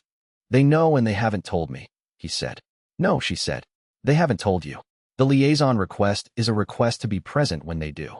He sat with this for a long moment. The committee session was in 3 hours. The independent review panel proposal was ready. The coalition's operational framework was building, and the gardeners had been asking him to formalize a relationship that would put him in the room when the endpoint arrived. He had been assessing whether to accept. He was no longer entirely certain that declining was an option. Chapter 93. The threat concentration his sensor identified moving toward Yuna's location was distinctive. Not a gate formation signature, not a dimensional anomaly, but the specific pattern of multiple armed individuals moving in coordinated formation toward a target that his awareness mapped as a research university building in the Xianxia district. He picked it up 90 minutes before the intercept. 90 minutes was enough. He called Sora on the secure channel and gave her the coordinates and the count, 7 individuals, moving in a 2-stage approach pattern that indicated professional training. He called Yuna on her personal phone and told her to leave the building immediately through the east exit and walk to the transit station 3 blocks north and wait. She asked no questions. She left. He was running the threat analysis while Sora mobilized the counter team. The threat profile was not consistent with standard intelligence agency operations. Those had a characteristic organizational signature that his awareness had cataloged through years of monitoring Rift 7 and its foreign equivalents. This was different. Private contractor signature. Well-funded, well-trained, but operating without the institutional anchoring that government operations had. Zara traced the contractor designation in 40 minutes. The organization's registered corporate structure was layered across 4 jurisdictions, but the beneficial ownership trail terminated in 2 locations: a private investment vehicle associated with Voss, and a holding company linked to Apex Consortium. Voss and Creel. He had not expected the alliance. In retrospect, the logic was clear. Voss wanted leverage to regain institutional relevance. Creel wanted leverage to convert Kai's dependency into a structured relationship, and Yuna as a target represented both the scientific value that Creel would find attractive and the personal pressure that Voss would assess as likely to produce concessions. The counter team intercepted the private operators at the transit station. No casualties. All 7 operators were detained. Yuna was already 2 stations away on the transit line and called him from there, her voice steady in the way it got when she was doing the work of staying calm under conditions that warranted the opposite. "Are you secure?" he asked. "Yes." "What happened?" "Attempted acquisition. It's been stopped. Stay at the transit station. Sora will send someone." "Acquisition of what?" "You," he said. "I'll explain everything tonight." He put the call on hold and looked at the detention record Sora was forwarding. 7 operators, all with Vossero Rift, 7 connection profiles, former contractors who had done work for Rift 7 under Voss's command, and who had been retained through the private channel after his relief. The alliance between Voss and Creel had operational depth that had not been visible until now. He made a note in the threat assessment file, alliance confirmed. Both actors now operating in coordinated fashion against team assets. The target selection indicates they understand Yuna's value to the organization's functioning. Future threat modeling must account for continued coordination. He sat with the note for a moment and then ran the second-order analysis. Voss and Creel operating in coordination was not simply twice the threat of each operating separately. It was a qualitatively different threat because coordination allowed capability combination. Voss's operational expertise and former Rift 7 network contacts combined with Creel's financial resources and international infrastructure. The combination was more capable than either actor alone in ways that were directly relevant to running operations against liminal analytics. He called Zara first. "I need full trace on the corporate structure behind the contractor organization, starting with the entities that funded the operation today." "Already running," she said. "The routing is good. Whoever designed it was sophisticated. Voss has 18 years of Rift 7's intelligence infrastructure experience, he said. He knows how to build structures that look clean on initial review. I'll find it, Zara said. It was not a boast. It was an accurate capability assessment. He called Una next. She was at the transit station, and her voice was steady in the way it got when she was doing the work of staying calm under conditions that warranted the opposite. The thing I'm thinking about is the targeting logic, she said. They chose me because my value to the organization is demonstrable and my personal security profile is lower than Sora's or Fawn's. That's an accurate analysis. So the correct response is to make the security profile less soft. A brief pause. I've been resistant to the full security protocol because I thought it was excessive. I was wrong about that. You were making a reasonable assessment with the information you had, he said. I was making a reasonable assessment that didn't account for how good Voss is at identifying and exploiting gaps, she said. Different thing. A pause. I'll work with Sora on the security rebuild. Without resistance this time. The alliance between Voss and Creel was a clarifying event. It made visible a threat structure that had been building since Voss's relief from Rift 7. Clarifying events were useful, even when their immediate costs were high. The immediate cost had been 90 minutes of threat to Yuna's safety that could have been worse. The clarifying value was that he now had evidence, not inference, of what the Alliance was willing to do, and evidence was what the evidentiary disclosure would require. He spent the evening building the disclosure package, not rushing it. The package needed to be complete enough that the news organizations could verify it independently without gaps that the subjects could characterize as speculation. The corporate structure Zara had traced needed to be rendered in a form that a business journalist could follow. The operator background files needed to be sourced in a way that a security journalist could independently confirm. The communication records needed to be documented in a format that established their authenticity without requiring disclosure of the technical methods by which they had been obtained. Zara worked with him through the evening and into the night. She had been building this kind of documentation for 2 years, and the practice showed. She anticipated the verification questions before he raised them and had already prepared the supplementary material that the news organizations would need. By 2 in the morning the package was complete. He reviewed it one final time and noted 3 places where the sourcing could be strengthened. Zara addressed all 3 before 4 o'clock. Ready for release, she said. Not yet, he said. I want Una to review it first. She's the subject of the operation. She should see the full picture before it goes public. He sent it to Una at 4:15. She reviewed it and sent back one note at 5:30. The naming of Voss and Creel is accurate. The sequence of events is accurate. Release when ready. He released it Thursday morning to 3 organizations simultaneously with the verification package and the contact information for independent confirmation.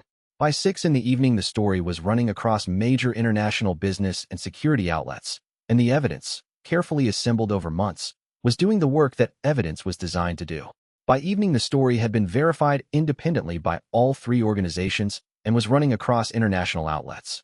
He read the coverage and noted which elements had been reported accurately and which had been simplified in ways that would require correction. Sora called it 10. The counter team's detention of the 7 operators. 3 of them are requesting cooperation arrangements in exchange for information about the Alliance's planning. What information? They claim to have details about a second operation that was in planning stages when the first was interrupted. She paused. I don't know if it's real or if it's the kind of claim that detained operators make to bargain. I want to assess them directly before I take it seriously. Assess them, he said. If the claim is real, I need to know what the second operation targeted. It may have targeted you directly rather than the team, she said. The profile of the 7 operators suggests a planning operation rather than an acquisition operation. The skill set for planning doesn't look like the skill set for acquisition. He held this. A planning operation meant intelligence gathering. Gathering information about something, his capabilities, his advanced schedule, his operational patterns. Information that would be useful for a more precise operation than the one that had been interrupted. Assess them tonight, he said. Call me when you have something. She agreed. He ended the call and looked at the coverage running on the monitors. The evidence was doing its work. But Sora's instinct about the second operation, the planning operation, was the kind of instinct that had been right before, and he was not going to disregard it. Chapter 94. He gave the evidence to 3 international news organizations simultaneously on a Thursday morning. The package was precise. Corporate documentation tracing the contractor organization through its ownership structure to Voss's private investment vehicle and Apex Consortium. Operator background files linking all 7 detained individuals to Rift 7's historical contractor network. Communication records that Zara had extracted from the contractor's devices showing coordination between the two principals, and a formal sworn statement from each of the 7 operators confirming the chain of command under which they had operated. The news organizations verified independently and published simultaneously, as he had arranged. The story was clean. The evidence was complete. There were no gaps that could be characterized as inference or speculation. Within 6 hours, Creel's Apex Consortium was under emergency regulatory review in 5 nations. The reviews had been ready to open. The coordinating committee had been building the evidentiary file for months, and the news publication gave the national regulatory bodies the public record they needed to proceed without appearing politically motivated. Within 12 hours, Voss was arrested by his own government on classified operations charges related to the unauthorized foreign intelligence contacts Morrow had identified months earlier. The private contractor operation against Una was added to the charge file. The operation they had spent 8 months building collapsed in a news cycle. Sora called him at 3 in the afternoon. "I'm starting to feel sorry for them." "Don't," he said. "I know. I don't mean it sympathetically. I mean it in the way you feel sorry for someone who made a predictable strategic error and paid for it fully." She paused. "You knew this was coming. I knew this kind of response would come eventually. The specific mechanism was theirs to choose. Did you anticipate the alliance?" He thought about this honestly. "I thought Voss and Creel might independently develop operations against the team. I didn't anticipate they would coordinate." The coordination was the miscalculation. Why is coordination a miscalculation? Because separate actors require separate evidentiary packages to expose. Coordinated actors generate a unified evidentiary record that is easier to present cleanly to the media and the regulatory bodies. He looked at the afternoon news coverage running on the monitoring room screens. "They gave us a cleaner case by working together than they would have given us working separately." She was quiet for a moment. "So you're a little surprised it worked this cleanly?" "A little," he said. "Good," she said. "You should be. It means your predictions aren't infallible." He noted this in the log as Voss and Creel operations neutralized through evidentiary disclosure. Both actors removed from operational environment. Note for future assessment. Coordination by adversaries increases evidentiary density but does not eliminate threat. Successor operations by affiliated actors remain possible. He reviewed the log entry. The residual threat was real, and he could not fully close it. He called Sora. "The network exposure," he said. "I know," she said. "I've already started the mapping." Voss's known contacts in the former Rift 7 contractor pool, sorted by relationship depth and known operational involvement with the private contractor structure we just dismantled. 47 individuals. Most will have no interest in continuing. Some might. How many in the might category? 11, based on the profile data I have. I want to do more detailed assessment before I give you a confident number. Do the assessment. He paused. The Creel side. Smaller network and less operationally sophisticated. The guild people work for commercial advantage. Without Creel directing resources at a specific objective, there's no incentive structure that makes attacking liminal analytics worth the exposure risk. Agreed. Morrow called at 5. The government's position on Voss's arrest is clean. His unauthorized foreign intelligence contacts were documented. His involvement in the private contractor operation was documented. The charge file is solid. She paused. His lawyer is going to argue that the private contractor operation was authorized under a classified mandate. We've prepared for that argument. The mandate he would be citing was terminated when he was relieved. And Creel. The regulatory review is for the guilds, not the individual. Creel personally faces potential legal exposure in 2 jurisdictions. His lawyers are negotiating the exposure down. He'll pay a fine and cooperate with the regulatory review. She sounded precisely as satisfied about this as she was. Not very, and not surprised. The important thing is that the guild infrastructure is under review and the private contractor network is dismantled. The deterrence effect on future operations is real regardless of the individual outcomes. He agreed with her assessment. He spent 20 minutes writing the documentation of the disclosure operation in the format the Charter's oversight provisions required. Then he sent it to Una for the independent review panel's records. The operation had been clean. The cleanness was a function of how long the evidence had been building. And the evidence had been building since Voss was first identified as a threat 2 years earlier. That was what the documentation had always been for. He wrote in the threat file, Voss-Creel Alliance neutralized through evidentiary disclosure. Phase 1 complete. Monitor for Phase 2, successor operations through affiliated actors, particularly the 11 individuals Sora identified as likely to continue operating after the principal's removal. The monitoring began immediately. Sora's team was tracking the 11 contacts through the methods she had documented in the security rebuild. 4 of them showed no activity in the first week. 5 showed activity that was consistent with professional assessment of the situation rather than operational planning. They were watching what had happened to Voss and Creel and recalibrating their own risk assessments. 2 showed activity patterns that Sora's team was still analyzing. She briefed him at the end of the first week. The 2 with ambiguous patterns are former close operational contacts of Voss, people who worked under him directly on classified operations for multiple years. The kind of loyalty that professional relationship builds is not necessarily eliminated by the exposure of the principal. Are they operational? He asked. Not yet. They're watching. The watching itself is an operational posture. You watch when you're deciding whether to act. She paused. I want to maintain elevated monitoring on those 2 for another 30 days before I make a recommendation. Do it, he said, and brief me the moment the pattern shifts. I will. She closed the briefing file. The main threat is addressed. These are the residuals. Every operation has residuals. He accepted this. The main threat was addressed. The residuals were monitored. The documentation was complete. He resumed the liaison assessment file work and the sensor development work and the coalition planning that was always waiting. The liaison assessment file had a new note at the top from that morning. Sora's assessment of the detained operators had produced 1 confirmed piece of intelligence. The second operation that had been in planning was not an acquisition operation. It was a sensor disruption operation. The Alliance had been attempting to develop a method to interfere with his anomaly sensors processing architecture. They had not succeeded. The operation had been in early research stages when the disclosure ended the Alliance's active operational capacity. But the research itself told him something important. Voss and Creel had understood, at some level, that the sensor was the critical variable. Not Kai as a physical asset, but the sensor as a capability. A targeted disruption of the sensor would have been more effective than any acquisition attempt because a disruption could not be countered by personal security protocols. He flagged it in the threat file. The sensor disruption research needs to be understood fully. If the methodology exists in the planning archive somewhere, I need to know what it was before another actor finds it and develops it further. He sent the flag to Zara. She would find it if it was findable. Then he looked at the liaison assessment file's open question. Was the liaison relationship cooperation or containment? The Voss-Creel Alliance's sensor disruption research added a dimension to that question. An entity that wanted to contain him would benefit from disrupting his sensor. An entity that wanted to cooperate with him needed the sensor operational. The Gardeners, who had sent the enhancement protocol, were clearly in the second category. But the first voice faction, who had triggered 6 simultaneous anchor gates, were they trying to help him advance? Or trying to break him? Chapter 95. The broadcast came through hacked emergency alert systems in 14 nations simultaneously at 3 in the morning. He was asleep when it happened. He woke to the monitoring room alert and was at the console in 4 minutes. The broadcast was already archived in the operations system.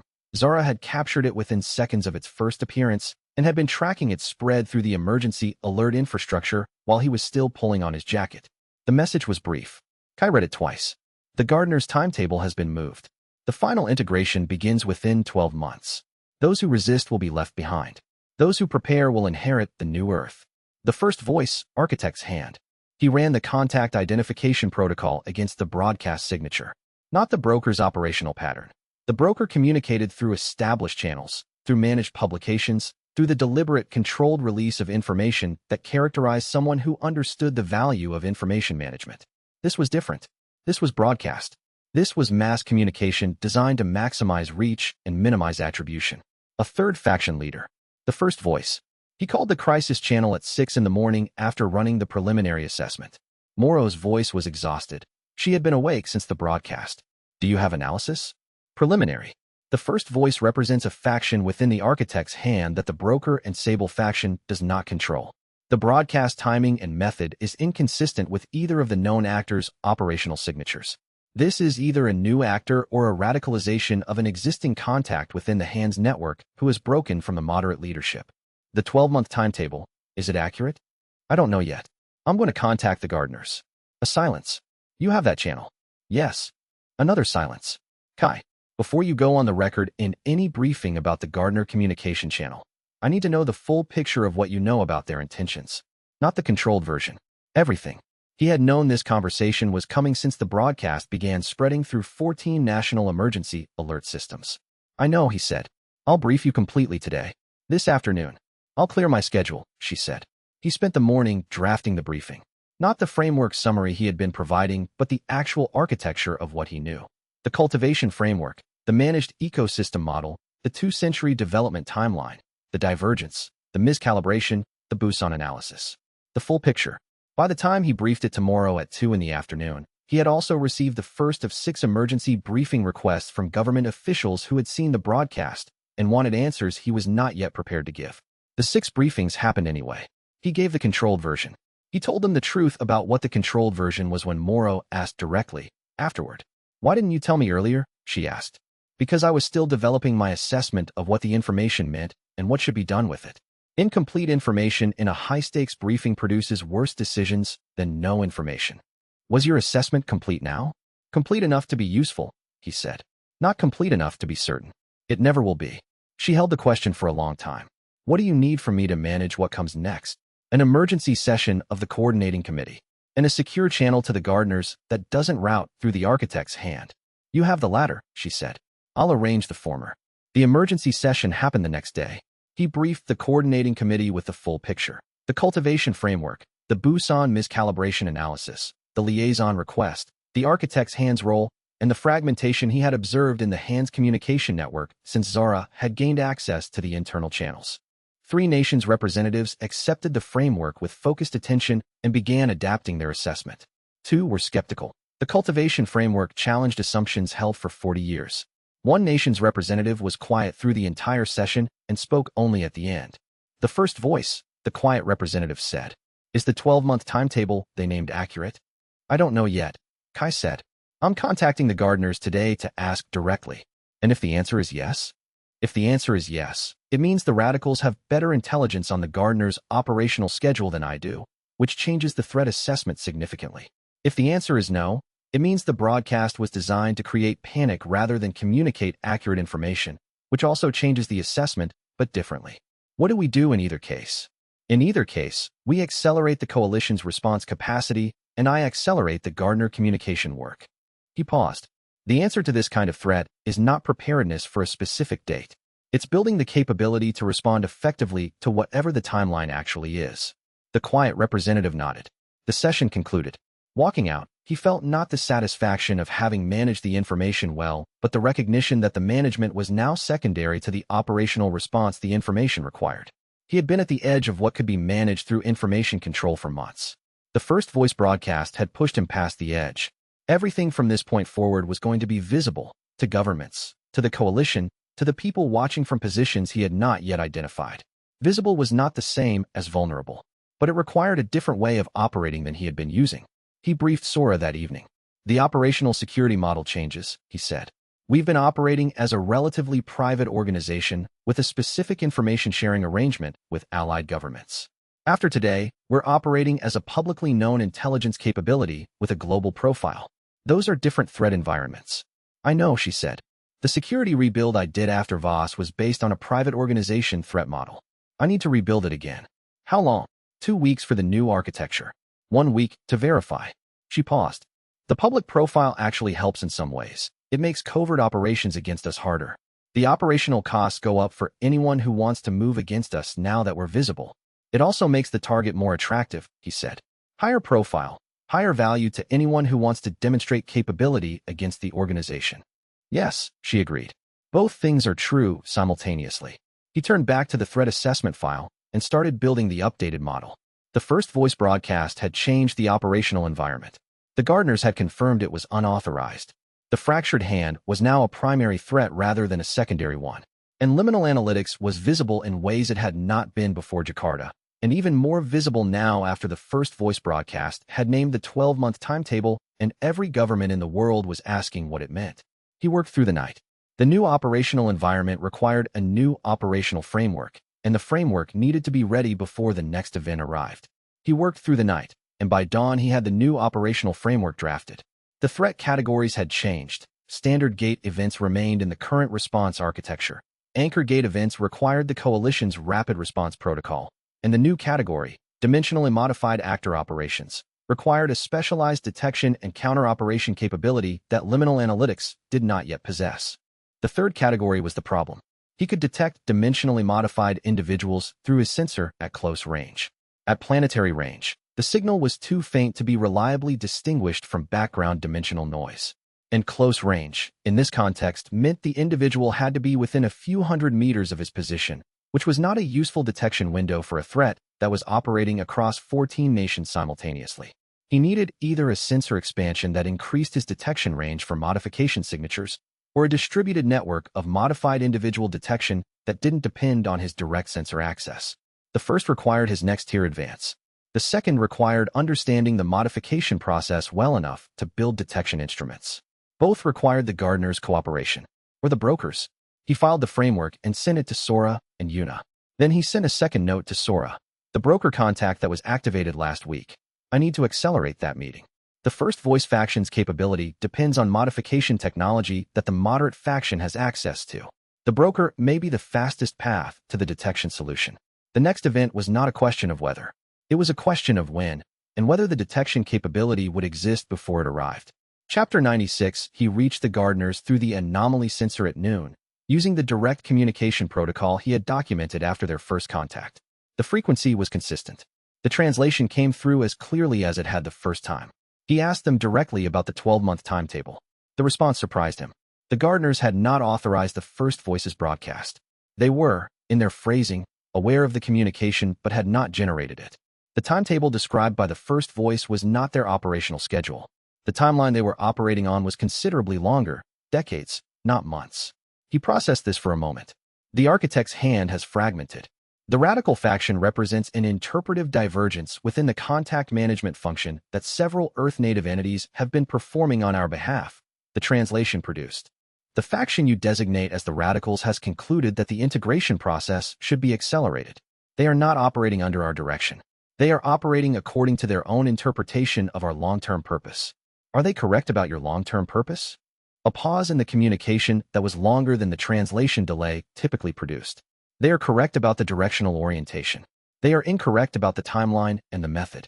The integration process requires sufficient preparation time to produce viable outcomes. Insufficient preparation produces the outcome category you observed in the Busan event. He made notes while the communication ran. The hand had been a single organization with a single strategic orientation when he first identified it.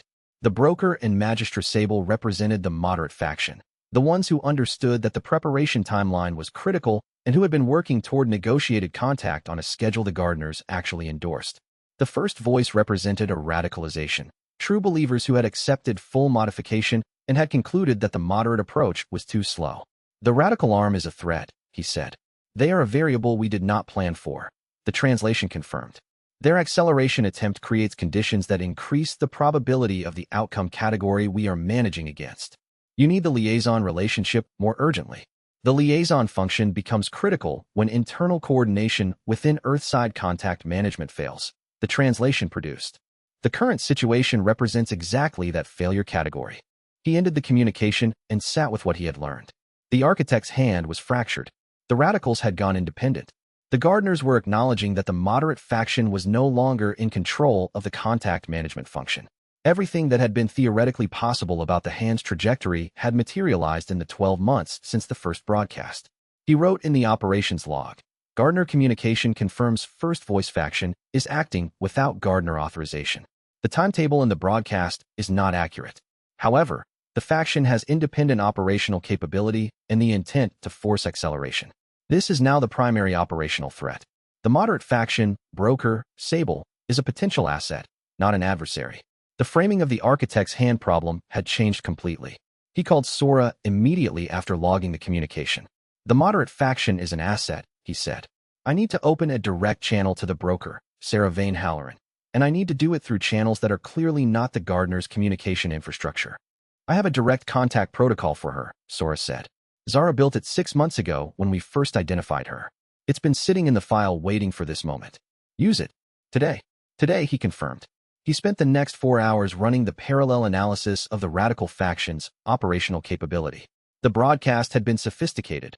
14-nation simultaneous emergency alert system compromise required organizational depth rather than a small radicalized cell. The radical faction was not marginal. It was an organization with resources. Yuna had been running the dimensional signature analysis through Zara's network data. She came to him at 5 in the afternoon. The dimensional interference pattern in the emergency alert systems is consistent with Gardner-modified human operatives, she said. not full Gardner dimension intrusion. This was done through people who had been modified to interface with technical systems in ways that standard human biology can't. Modified humans using Gardner-derived capability, Kai said, which means they have access to modification technology the Gardners either provided directly or that they reverse-engineered. Either way, those operatives are working with dimensional capability that conventional security measures are not designed to detect or counter. He looked at the Coalition's current capability assessment. The Coalition had been built around the Anchor Gate crisis. Hunter forces with combat capability, coordination infrastructure, response logistics. It had not been built around the threat of dimensional and modified human actors conducting sabotage operations in civilian infrastructure. We need a threat category expansion, he said. The Coalition's current framework doesn't cover this threat type. I'll draft the analysis for the emergency session, Eunice said. Do it tonight, he said. The session is tomorrow morning. She was already opening her notebook when he said it. The first voice had changed the threat landscape. The Gardners had confirmed the change was outside their planned parameters.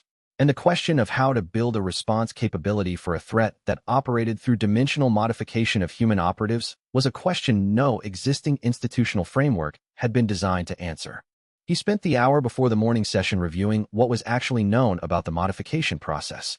The Gardners had been modifying humans, voluntarily, through the Architect's Hands network, for an unknown period. The modifications gave modified individuals capabilities that interfaced with dimensional systems in ways that standard human biology could not.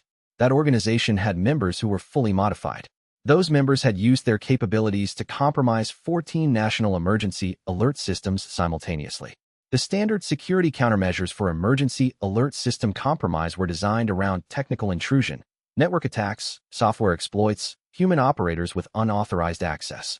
None of those countermeasures would detect or counter a modified human who could interact with the systems through dimensional resonance rather than conventional technical access. He wrote this in the threat assessment file.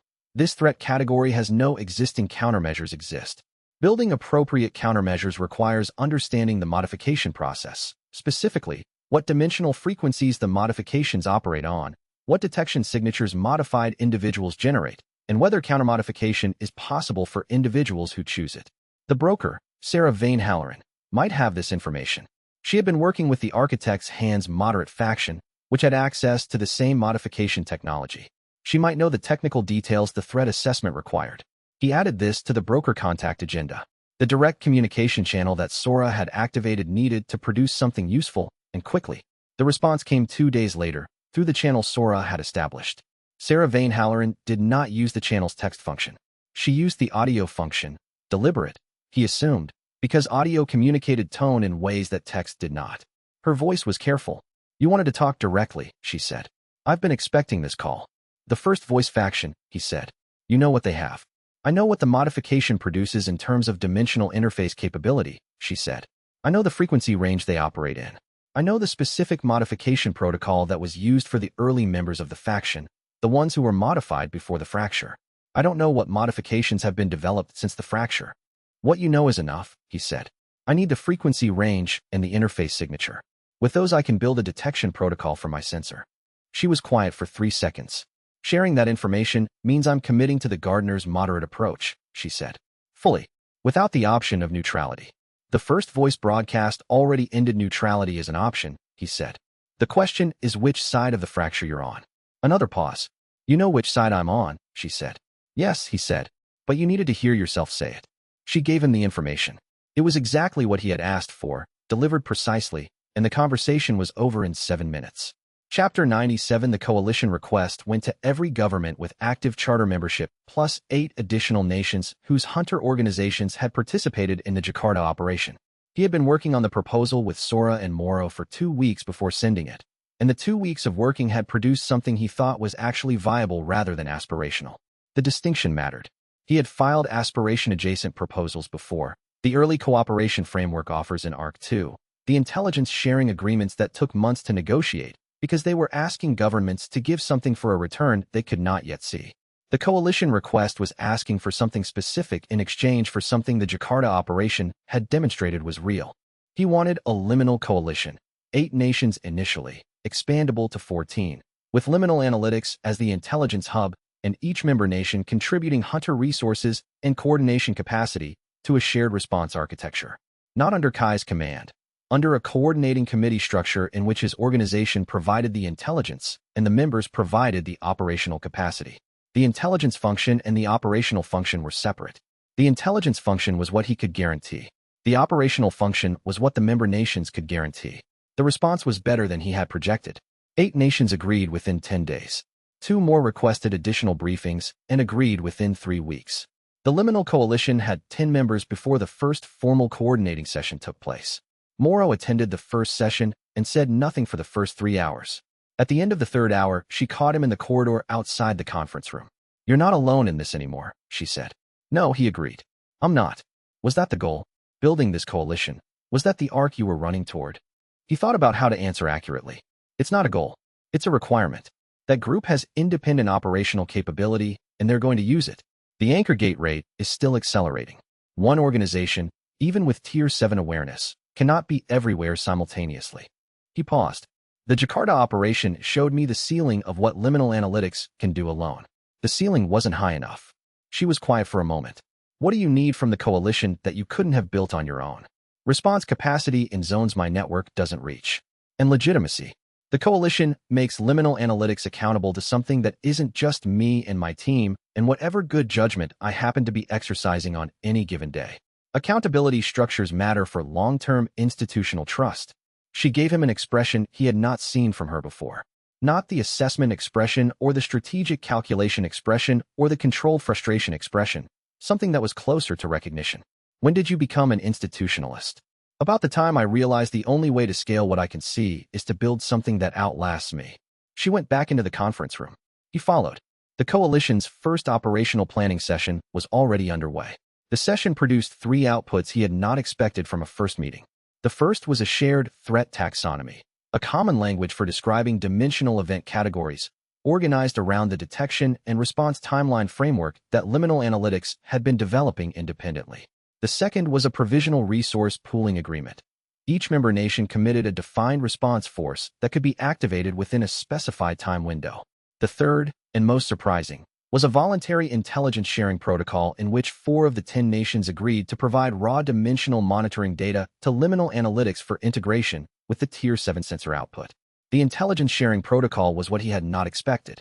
For nations, providing raw monitoring data meant that liminal analytics picture of the global dimensional environment would become substantially more complete. Sora came to him during the break. The 4 nations offering monitoring data, 2 of them have overlap coverage with our current strongest zones. The other 2 are in the Northern Pacific and the Sub-Saharan corridor. The gap zones, he said. The offer is not coincidental, she said. They've read your gap zone analysis from the Jakarta after-action report. They're offering the monitoring data because they understand that the gap zones are where the next crisis is likely to form. He noted this in the coalition file. Gap zone coverage problem addressed through intelligence sharing protocol. Creel offer no longer the relevant solution. Threshold in the assessment file is superseded. Then he went back into the afternoon session. The coalition's first operational planning work built the foundation for everything that would come next. And what he felt, watching it develop, was not comfort. The threat environment was as real as it had ever been, but structural confidence. The right structure existed. The right people were building it. The formation density was still increasing. The radical element was still operational. The gardener's cultivation schedule was still accelerating on a timeline he did not fully know. The structure he was building was not a solution to any of those problems. It was the framework that would allow the problems to be addressed as they arrived, one at a time, with the best available information by the best available people. That was what he had been building toward, without fully knowing it. Since the first day, he had logged a gate formation that the official briefings had predicted incorrectly. He stayed in the conference room after the other representatives left, reviewing the notes from the afternoon session. The resource pooling agreement was functional but conservative. The nations had committed defined forces that were sufficient for current demand, but that would not scale with the density trend. He would need to come back to the committee in approximately 3 months with the updated stress test scenario and the case for expanded commitments. The intelligence sharing protocol was the better-than-expected element. For nations, providing raw monitoring data changed his planning window for the gap zones from estimated to actual, not complete actual, since the monitoring technology was less precise than his own sensor, but enough to reduce the uncertainty in his projections significantly. Sora came to find him at 5:30. The first coalition field exercise is scheduled for next month, she said. The logistics are confirmed. I want to use it to test the command structure under realistic conditions rather than simulated ones. What scenario, he asked. A B-class formation in a gap zone, with the coalition's rapid response protocol active and the intelligence sharing data integrated into the tactical timeline. She paused. Not an anchor gate. The exercise isn't designed for that level of stakes, but a real clearance with real coordination requirements, generating real after-action data. Run it, he said. Document everything. I want the after-action data before the next committee session. She agreed. The exercise would happen. The committee session would happen. The formation density would continue increasing. The faction was operational and building towards something he had not identified. The gardeners were adjusting their cultivation schedule. The classified program file was in the research archive, and the liaison relationship was still unresolved, unaccepted, undeclined, sitting in the assessment file while he built the position he needed to negotiate it on his own terms. All of this was true simultaneously. He resumed the work. The work produced something unexpected that afternoon. Una had been running the modification detection analysis using the frequency data Sarah Vane-Halloran had provided, and she came to him at 4 with a preliminary result. The frequency range she gave us, Una said. It's not just a modification signature. It's a subset of the gardener's own communication frequency. He looked at her. A subset. The modifications operate in a frequency band that is adjacent to but not identical to the gardener's communication channel, which means modified individuals are walking around transmitting on a frequency that's close enough to the gardener's communication channel to produce interference if the modification density in a given area is high enough, he said. Yes, and your sensor can already detect the gardener's communication frequency. She looked at him. With appropriate calibration, you might be able to detect the modification signature through the same channel you use for gardener communication. He ran the implication. If his sensor could detect the modification signature through the existing gardener communication channel, then the detection range was not his current close-range detection limit. It was whatever range his sensor could read the gardener channel at. At Tier 7, that range was planetary for the strongest signals. How strong is the modification signature? He asked. Unknown for single individuals, she said. But the 14-nation emergency alert operation involved multiple modified individuals operating simultaneously. The combined signature would have been substantially stronger. He looked at the sensor log. He had not been looking for modification signatures during the broadcast event. He had not known to look. But the data was archived. I need to review the broadcast event sensor data, he said. Tonight. Chapter 98. Finn pulled him aside after a training session in the second week of the Coalition's operation. It was not Finn's habit to pull him aside. Finn communicated about training matters during training and about strategic matters when they came up naturally in the course of shared work. The deliberate aside, the wait until no one else is present quality of how he stopped Kai as they were leaving the gym, was distinctive enough that Kai stopped and waited. There's something I've been holding since before the anomaly sensor reached Tier 4, Finn said. I've been deciding when to tell you. I'm going to tell you now because the tier work is moving fast, and I don't know how much time there is before the information is relevant. Kai waited. 60 years ago I served with a hunter named Makoto. He was D rank by standard assessment. He died before modern ranking systems existed, so that classification is retrospective, my own estimate. He had an ability that nobody around him understood, including him. He could sense things about gate formations that other hunters couldn't sense. Not the gates themselves, the formations before they opened. He always knew where a gate was going to form and roughly when, about a day ahead of when anyone else could detect anything. Finn paused. I think now that what he had was an early version of what you have. Low tier. Unaware of what it was.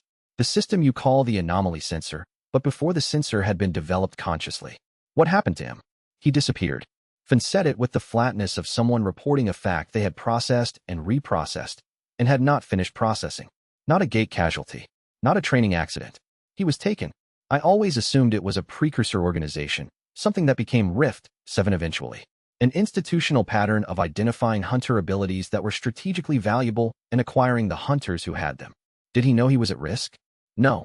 He thought his ability was a minor perceptual thing, not worth reporting to anyone who might want to classify it.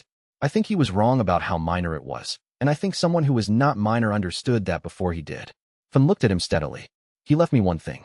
He told me once, at the end of a difficult operation, that he had heard from another hunter, someone older, who had been running similar ability at an even lower level, that the ones who built the gates were afraid of what happened when the sensor reached the top tier. Kai said nothing. He didn't know what the top tier meant. Finn continued. I didn't know. I filed it as the kind of vague, portentous thing that older hunters sometimes said. But then you started advancing, and I started paying attention to what the tiers were doing, and I started thinking about what the top tier might mean. He paused. The hunter told Makoto, the anchor. The one who sees everything can close everything. That's all he had. Kai sat with this for a moment. The anchor. I don't know what it means. I don't think Makoto knew. But I thought you should have it before you get further along. He wrote it in the sensor development log when he got back to the monitoring room. Fun's information. Makoto. 60 years ago. A low-tier version of the anomaly sensor. Taken by an institutional precursor. The anchor. The one who sees everything can close everything. Origin unknown. Validity unknown. Implication. The top tier of the anomaly sensor may be a capability that the entities who built the gate network are aware of and have historically acted to prevent reaching. This is consistent with the gardener's description of me as an anomaly. It is not consistent with their request for a liaison relationship, unless the liaison relationship is itself a mechanism for managing the risk I represent to them. Note for assessment. Is the liaison relationship a cooperation offer or a containment strategy? He sat with the question for a long time. Then he called Yuna. Fun gave me historical information about a prior sensor-like ability, he said. 60 years ago, a hunter named Makoto who had a low-tier version of what I have. He disappeared, taken, in Fun's description, potentially by an institutional precursor to Rift 7. She was quiet for a moment. Rift 7's organizational history goes back further than the public-facing documentation suggests, she said. I researched it during the Phase 3 conflict. The precursor organization had a documented interest in unusual dimensional perception abilities dating back to the 1960s. You researched this. I didn't connect it to Makoto because I didn't know about Makoto. But the precursor organization's file on unusual dimensional perception abilities, if it still exists in any accessible form, might tell us what they learned from the people they acquired. He ended the call and contacted Zara. 40 minutes later, she called back. The file exists, she said. Partially declassified under a records release from 12 years ago. It's not indexed under Makoto. It's indexed under a project designation, Threshold Anchor. 93 pages of available material and approximately 200 pages that are still classified. Threshold Anchor. The ones who built the gates were afraid of what happens when the sensor reaches the top tier. The anchor. The one who sees everything can close everything. Give me everything you can access, he said. Flag it as the highest priority item in the research queue. She had the available material in his system within the hour. He read it that evening. The 93 available pages contained the project's establishment in the early 1970s, its methodology for identifying individuals with above-threshold dimensional perception, and its acquisition protocol. The file did not contain the word killed. It contained the word transferred and a phrase that appeared 6 times, integrated into the research continuity program. The sensor lineage had been managed. Not developed, managed.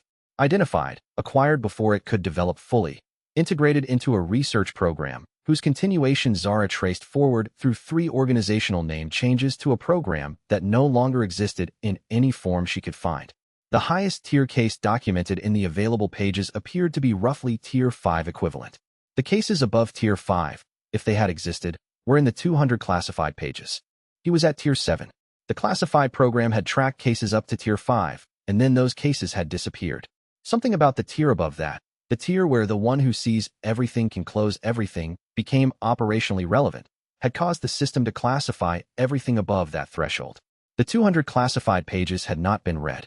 He knew what he needed to do next, find out whether the gardeners had known about Threshold Anchor, and whether the liaison request was designed to prevent him from reaching the tier the program had been designed to suppress. He did not sleep after finishing the analysis. He sat at the monitoring console and ran the planetary sweep at full Tier 7 scope and looked for modification signatures in the archived broadcast event data. He found them. 17 distinct signatures, spread across 14 nations. The broadcast had been executed by 17 modified individuals operating simultaneously, and the combined signature was strong enough, in retrospect, that he should have noticed it during the event if he had known what to look for. He filed the finding and added a note. The modification signatures are detectable through the existing Gardner communication frequency channel. Calibration required. The calibration will make the detection reliable for future events. The detection capability will be ready before the next event. He also filed a second note, separate from the first. The 17 signatures are archived. 4 of them have geographic clusters that overlap with known architects' hand network locations. The other 13 are in locations I have no intelligence on. This means the first voice faction is larger than the 14-nation broadcast suggested. Or more precisely, that the broadcast was a selected display of capability rather than a full deployment. The full faction could be substantially larger. Substantially larger changed the threat assessment in ways that were not comfortable.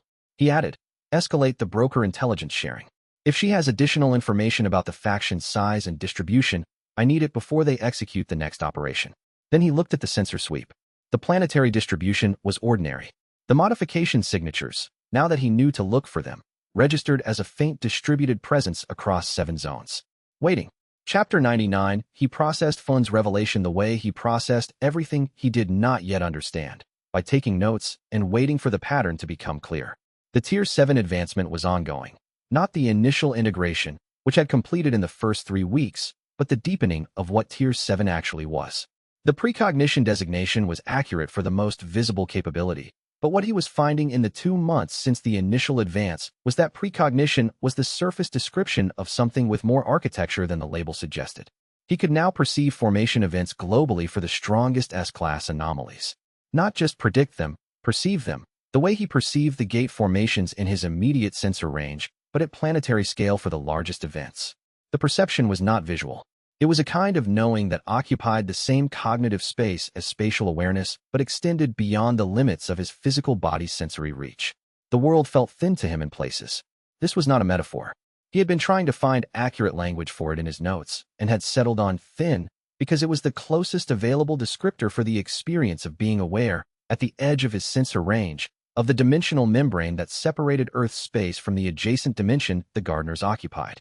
He could not perceive through it, could not predict what was on the other side of any specific location, but he could feel the quality of the dimensional fabric, and some locations had a different quality than others. The locations where the dimensional fabric was thinnest correlated with historical gate formation density.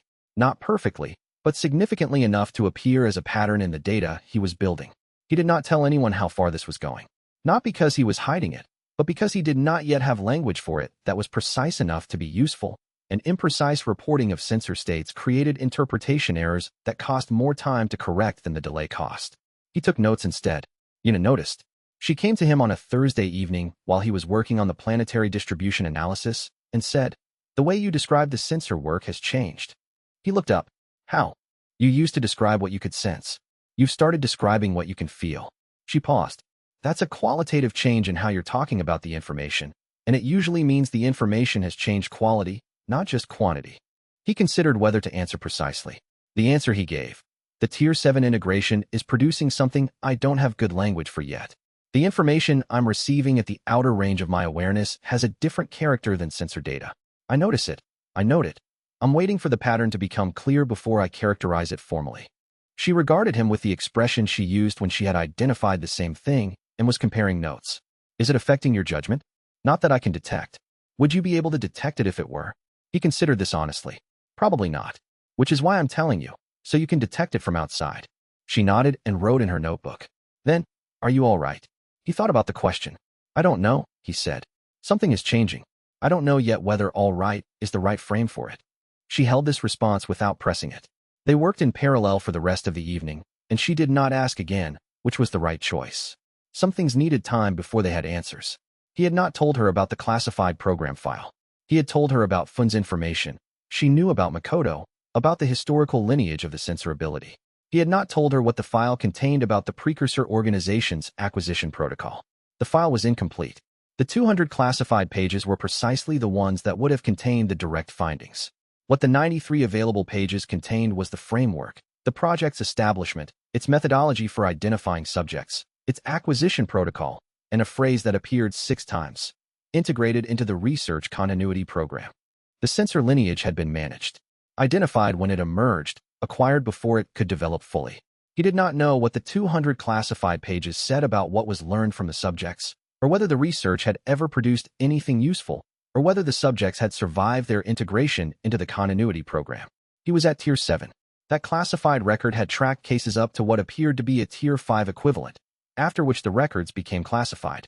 The Tier 5 equivalent cases were the highest tier the precursor organization had successfully acquired. Above that level, the subjects had apparently either not been acquired or had not been acquired in time. He ran the sensor sweep at 10 that evening. The planetary fabric registered under his awareness with the full Tier 7 scope. and in the thin places where the dimensional membrane between Earth's space and the gardener's dimension was closest to the surface, he felt the quality of that proximity and thought about what close everything might mean. He did not tell Una this yet. Some things needed time before they had language for them, and what he was beginning to understand about the sensor's potential at higher tiers was not yet language. It was a shape in the data, a pattern in the classified program record, a phrase from a dead hunter 60 years ago, and the specific quality of the gardener's request for a liaison combined with everything he had learned about why such a request might be made. Whether this arrangement was cooperation or containment was a question he was going to have to answer before he reached the tier where the answer became obvious. Because at that tier, his ability to choose might be different than it was now. He slept poorly that night. Not from anxiety. He had been operating at high stakes for 3 years, and anxiety was not how his nervous system processed that, but from the particular quality of alertness that came when a framework he had been operating within revealed a structural assumption he had not examined. The structural assumption was this. He had been treating the liaison relationship as a choice he could make or decline, with the assumption that the choice would remain available at whatever tier he reached. The threshold anchor file suggested the choice might have a deadline, not a date on a calendar, but a capability level beyond which the relationship would be determined by circumstances rather than by his decision. He ran the analysis.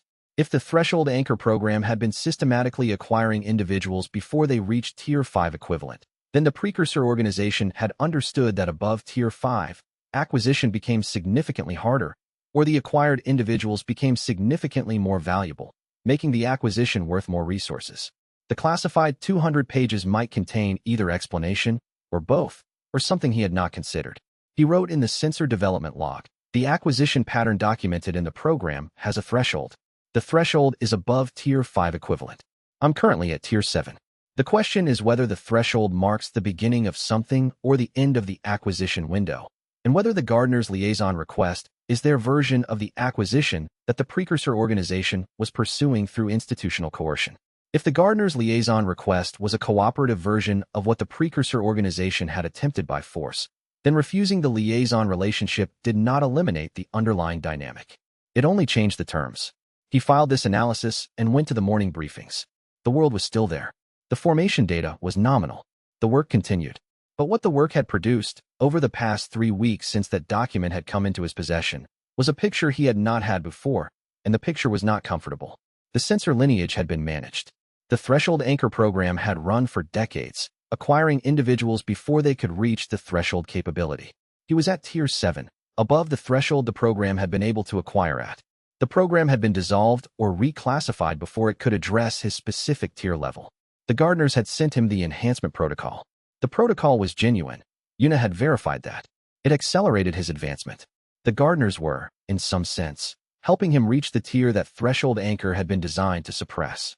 If the gardeners and threshold anchor had been working at cross purposes, the gardeners trying to develop the sensor lineage toward its top tier, the precursor organization trying to prevent it from reaching that tier, then the current situation was the outcome of that conflict. The precursor organization had failed. He existed. He was advancing. The question he had been circling since the threshold anchor file arrived was this. Had the gardeners known about the program? Had they allowed it to run? Because acquiring the sensor lineage individuals before they reached the threshold was consistent with the gardener's own goals. Or had the program been running against both his interests and the gardener's simultaneously? He did not know, but he was going to ask, directly, in the next liaison communication. If the gardeners had been aware of threshold anchor and had not stopped it, that was information he needed before accepting any arrangement with them. Some things needed time before they had answers. This particular question had waited long enough. Chapter 106 anchor gates formed simultaneously at 8:47 in the morning. He had sensed the precursor signatures for each of them individually over the past 2 weeks. That was the problem, not a failure of awareness, but a collision of correct predictions. 3 of them had been assigned probability windows of the next 14 days. 2 had been flagged as lower probability over the next 30 days. 1 had been classified as a marginal formation that might not develop to anchor status. All 6 tore open in 40 minutes. He was in the operations room when the first precursor surged toward formation threshold, already at his console pulling the data. He called Sora. He called Moro. He called the coalition emergency channel. Then the second formation surged, and the third, and by the time the coalition channel was active, all 6 were in simultaneous cascade. His Tier 7 precognition was not built for 6 simultaneous anchor gates. He had known this in the abstract, The planetary-scale awareness that Tier 7 provided was wide, but the depth of real-time processing it could maintain was limited, and 6 simultaneous high-stakes formations exceeded the limit by a factor he had not had the operational data to calculate until now. The input was overwhelming. He did not lose consciousness. What happened was something more precise and more destabilizing. The sensor's processing architecture, pushed past its simultaneous load capacity, began compensating by collapsing sequential separation. Events that his awareness would normally process as a temporal sequence were arriving as a compressed spatial presence. All 6 formations happening in his awareness as a single undifferentiated event rather than 6 separate events he could track and analyze individually. He dropped to his knees in the operations center. His hands went to the console, and he held himself up by them, and pushed his awareness back towards sequential processing, and partially succeeded, and mostly failed to fully recover it. Yuna caught him. She was there. He was not sure when she had arrived, whether she had come in after his first call or had been in the building already, and her hands were on his shoulders and her voice was in his ears saying his name. When he looked up, his eyes had changed. He registered this not visually, but through Yuna's expression and then Fun's expression as Fun crossed the room from the training wing entrance, and then Moro's expression from across the operations center where she had arrived for the emergency. His eyes were doing something visible, some dimensional artifact of the sensor overload. Some light at a frequency his own visual system was not registering, but others were. 6 anchors. 6 crises. The coalition was already mobilizing. The tactical timeline he should have been generating was instead producing fragments, formation data, and probability assessments that were valid but not organized into the sequential command structure the coalition's field coordinators needed. He pushed himself back upright. And somewhere inside the cascade of dimensional data flooding his awareness, underneath the overload, beneath the processing collapse, in the space where the pattern recognition his sensor performed at lower tiers still functioned even when the higher functions were saturated, there was a shape. Not a formation signature. Not a threat assessment. A pattern in how the 6 formations had opened simultaneously, in the timing, in the spatial distribution across 6 continents, in the way they had all crossed formation threshold within minutes of each other. The Gardener's anchor gate formation process did not work like this. He knew their formation signatures, had cataloged them since Tier 5. These 6 formations had a different initiating signature, not the tending mechanism pattern he had learned to read. Something else. Something deliberate. Something targeted. 6 anchors had been opened simultaneously, and they had been opened by someone who understood that simultaneous openings would push his sensor past its processing capacity. And the question that was forming in the part of his awareness that was still coherent was not whether this had been done intentionally, because the pattern made intention unambiguous, but who had done it, and whether their goal was to force his anomaly sensor to break through to the next tier, or break down. Moro's hand had gone to her radio. Fun was looking at him with the expression of a man who had just heard an echo of something told to him 60 years ago by a dead hunter. Kai looked at the 6 formation signatures and began, slowly and with the full weight of what he had just experienced pressing against the perimeter of his awareness, to construct the tactical timeline. The processing recovery was partial. He was still running at reduced sequential capacity, still feeling the compression artifact where the 6 events pressed against each other in his awareness rather than separating cleanly. But partial processing was enough to begin. He had done operations on less. 6 anchors. The locations: Reykjavik, Lagos, Sao Paulo, Mumbai, Sydney, Vancouver. Not the Gardener's tending mechanism distribution pattern. This pattern was the deliberate inverse of it. The maximum separation across the populated surface area of the planet. The maximum coordination complexity for any response system built around a single intelligence hub. Someone had mapped his organization's coverage architecture and designed around it. Moro, he said, I need the coalition on full activation immediately. All 6 sites simultaneously. Already going, Moro said from across the room. Coalition emergency channel is live. I need your tactical recommendation for priority allocation. 6 simultaneous anchor gates, each with the 72-hour sealing window. The coalition had sufficient hunter force for 2 simultaneous operations at Jakarta scale. 6 simultaneous was not achievable. Reykjavik and Lagos prioritize, he said. Both have lower local hunter density than the other 4 sites. Sydney and Vancouver have existing national hunter organizations that can begin containment immediately. Mumbai and Sao Paulo are the highest population sites, but have regional coalition capacity that can respond. That still leaves us short on the low-density sites, Moro said. Yuna was already pulling the coalition readiness data. She read the numbers to him quietly. Available forces at each member nation, estimated mobilization times, transport logistics. 11 hours to first significant force arrival at Reykjavik, she said. 14 hours to Lagos. He was going to have to split his awareness across 6 active anchor environments. He had never done that. He had never been in a position where doing it was the only available option. Finn came to stand beside him. He had not said anything since Kai's eyes had changed. He stood with the quality of presence he had maintained since the first day of their working relationship. Unshowy, fully attentive. Can you manage 6 simultaneous? Finn asked. Quietly.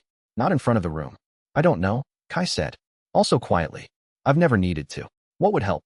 Understanding what happened when the 6 opened simultaneously. He paused. Fun. The threshold anchor file. The highest tier case they documented. What did it say about simultaneous high-load processing? The subject described the overload as the advance trying to happen, Finn said. Like the sensor was attempting to restructure to accommodate the load. 6 anchors had been opened simultaneously, and they had been opened by someone who understood exactly what threshold it would push him toward. Whether forcing his advance was the intended outcome or the unintended consequence was a question he would have time to answer after the 6 anchors were sealed. He went back to the tactical timeline. There was work to do. The tactical timeline was incomplete. He had fragments, formation locations, mobilization windows, coalition resource allocation percentages, but the simultaneous processing overload had prevented him from building the sequential command structure the field coordinators needed. He was building it now, from the partial processing state, and the quality of what he was building was less precise than what he would have built at full capacity. He noted this and continued anyway. Imprecise was not the same as wrong. Imprecise under overload conditions was the best available, and the best available was what the 6 anchor gates required. Kai, Yuna said quietly. She had not moved from the position where she had caught him. Your eyes. I know, he said. I can feel it. What is it? He thought about how to describe what was happening in his awareness accurately enough to be useful. The overload is producing something, he said. The sensor is attempting to restructure to accommodate 6 simultaneous high-load anchor events. It's not a controlled advance. It's being driven by circumstance rather than by the protocol process. Fun, from where he stood. The advance trying to happen. Yes, Kai said. He built the tactical timeline with the processing capacity he had. He sent it to the field coordinators. The Reykjavik force was mobilizing. Lagos was mobilizing. The other 4 sites were activating their regional response protocols. 6 anchors. Someone had opened them simultaneously to push him toward a threshold. Whatever threshold they were trying to push him toward, tier 8, or something beyond it, was arriving whether he was ready or not. He made himself ready by doing the work. The work was what he had. Chapter 101. The last thing Kai remembered before the dark took him was the sensation of holding 6 separate storms in both hands. Not metaphorically. 6 anchor gates, each tearing at the dimensional fabric with a force he had no framework to quantify, and he had pushed his anomaly sensor outward through every one of them simultaneously, broadcasting his own resonance frequency into the tiers like a voice screaming into a hurricane, trying to find the note that would hold the wounds open without letting them widen. The gates had not closed. He had not sealed them, but for 90 seconds they had stabilized, trembling at the edge of catastrophic expansion, held by someone who had no right to be holding them at all. Then his vision went white, then black, then nothing. He woke to the sound of a hospital monitor and Yuna's breathing. She was sitting beside the bed with a tablet in her lap and her reading glasses pushed up to her forehead, and she was not reading anything. She was watching him with the focused attention she gave to data she considered critical enough to monitor continuously. When his eyes opened, she did not speak immediately. Yuna Cho had a scientific mind that narrated its observations in real time, and silence from her typically meant she was managing something she did not want to say incorrectly. How long, he said. His voice came out rougher than he expected. 14 hours and 23 minutes. She set the tablet down. Your nervous system was processing dimensional input at a level that caused systemic shutdown. The medical team's working theory was severe neurological overload. They did not know what you'd done out there. What did you tell them? I told them you had extended your sensor to an extreme range during an emergency, and the feedback had knocked you out. She met his eyes, which is accurate, as far as it goes. He tried to sit up and discovered that his arms did not feel entirely like his. There was a quality to his limbs that he associated with the aftermath of major tier advances. The body rebuilt at a cellular level and not finished negotiating the new architecture. Every previous advance had carried this signature. The feeling of wearing equipment that fit perfectly but had not yet been broken in. The anchors, he said, stabilized. All 6. Yuna pulled the tablet back and turned it to show him a global map dotted with 6 red markers, each one bearing a green stability indicator beside it. Your intervention bought 72 hours at each site. Coalition response teams are on site at all 6 locations now. They cannot seal the anchors. The mathematics do not support standard sealing protocols at this scale, but they can prevent catastrophic expansion if the stability holds. 72 hours, he repeated, before the stabilization degrades and the anchors begin expanding again. Yes. She paused. Kai, your eyes. He became aware, as she said it, that his vision was different. Not impaired, sharper in a way that had nothing to do with optical function. He was seeing the room and reading dimensional data from the room, the building, the city beyond, the continent beyond that, all simultaneously. He lifted one hand and looked at it. Faint luminescence pulsed in the skin at irregular intervals, visible even in the dim hospital lighting. How bad does it look? He asked. It started while you were unconscious. The medical staff were very alarmed. Morrow convinced them it was a documented anomaly sensor manifestation and classified the observation. Yuna's voice was even, but he had learned to read the specific neutrality she maintained when she was managing concern she did not want to impose on his decision-making. The luminescence has not increased since you stabilized. He lowered his hand. It's Tier 8. He could also feel something he had not been able to detect before. A human-built device operating somewhere in Northern Europe, radiating dimensional frequencies at a wavelength he recognized from his study of the gardener's technical communication protocols. Not a natural formation. Not a gate. Something engineered, broadcasting. He opened his eyes. I need Morrow, he said. And Zara. Right now. Yuna reached for her phone without asking for an explanation. She had seen enough in his expression to understand that whatever he had sensed made the argument about recovery time irrelevant. Morrow arrived in 40 minutes with her classified tablet and 3 briefing folders. Zara connected remotely through an encrypted video channel. Her operational preference always, and more strongly preferred when the security perimeter around a hospital room was uncertain. Sora appeared in the doorway behind Morrow, her left arm in a sling from the battle in the command center that Kai had not been conscious to see, and she took a position against the wall without speaking, her way of making clear that she was there and had no intention of leaving. The 6 anchors are holding, Morrow said, sitting in the second chair with the ease of a field director who had worked from improvised positions long enough to stop noticing. 72 hours at each site before degradation. That is not the most urgent problem right now, Kai said. He held out his hand for Yuna's tablet, pulled up a satellite map, and dropped a pin on the Norwegian coast. During my advance to Tier 8, my passive sensing range extended to global coverage for active formations. In the last 15 minutes, I have identified a human-constructed dimensional resonance device operating at this location, a former military installation converted to civilian research registration 7 years ago. The device is broadcasting on modified Gardner frequencies. Based on the signal buildup pattern, it has been active for at least 6 hours. Morrow looked at the coordinates. Something shifted in the set of her jaw. That installation is on a watch list of facilities flagged by Coalition intelligence for unusual energy signatures. We had no identification for what the signatures corresponded to. Now we have it. Kai looked at Zara's image on the screen. I need a full network penetration on that facility within the hour. Internal layout, personnel, hardware architecture, power routing. Everything. 45 minutes, Zara said. They've been careless about external signal management. If the device is broadcasting at detectable levels, their operational security model assumed no one would know what to look for. I can work with careless. They were right about the assumption until 20 minutes ago, Kai said. We move before they figure out it's no longer valid. He pushed to his feet, and Yuna moved to hand him his boots before he asked for them. 2 years of working together produced an operational shorthand that ran in both directions. What is the device targeting? He extended his new awareness toward the Norwegian device and traced the broadcast's focal axis. The line ran southeast along the dimensional fabric, pointing at a concentrated population center's anchor seed resonance signature. Stockholm. Central Stockholm. Population 1.4 million. The device is going to force an anchor formation, Morrow said. Yes. Based on the power ramp rate, I estimate 18 to 20 hours to full cycle completion. He looked at the room. Morrow, Sora, Yuna, Zara's face on the screen, and did not wait for an argument he could already see none of them were planning to make. We have to move today. Morrow was already on her classified channel. Sora had straightened away from the wall. Zara had gone quiet in the way that meant she was working. Kai laced his boots and stood up, and the luminescence in his hands pulsed once. Outside, somewhere in the dimensional fabric he could now feel from wall to wall of the planet. The Norwegian device cycled upward toward a threshold that would open something he was not yet strong enough to close. And somewhere in the data he could read, but not fully interpret yet, something else was making the picture look cleaner than it had any right to be. and that clarity was the part that worried him most. Chapter 102, the Tier 8 Advance, changed everything about how Kai experienced the world, and not all of the changes were comfortable. He spent the first 2 hours after waking learning to manage the new sensory load.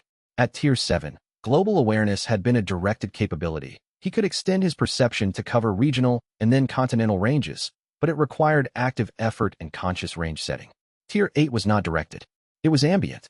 The full planetary field of dimensional data was present in his awareness at all times, whether he reached for it or not, running in the background of every other thought and sensation like a second heartbeat he had not existed with before. The volume of information was not the primary challenge. His nervous system, rebuilt through months of the Anomaly Sensor's physical integration process, had the architecture for the data load. The primary challenge was what Yuna called perceptual triage when he described the experience to her in the transport vehicle outside Oslo. Your visual cortex takes in the full field of view constantly, she said. She was sitting across from him in the Coalition command vehicle, her notebook open on her knee, working through the physics in real time. You don't experience it as noise because your visual processing system has a well-developed hierarchy of attention. What's moving? What's novel? What's in your path? You've been building that same hierarchy for dimensional perception since Tier 1, and it's been sufficient because the range was bounded. Tier 8 removes the bound. So, I need to build the hierarchy for planetary scale.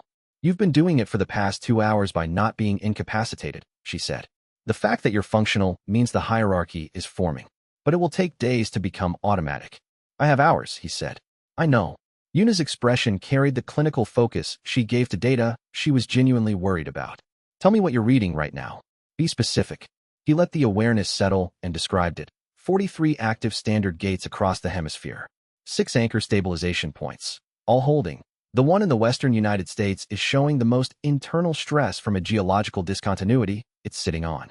The discontinuity amplifies the anchor's boundary instability. I'll need to flag that one for priority response when the stabilization window expires. He paused. The Norwegian device. Power ramp continuing. 17 hours estimated to full cycle. The gardener's dimension reads like a coastline at low tide. Consistent presence at the edge of my range, not intrusive, but permanent now in a way it never was before. She stopped writing. And something else.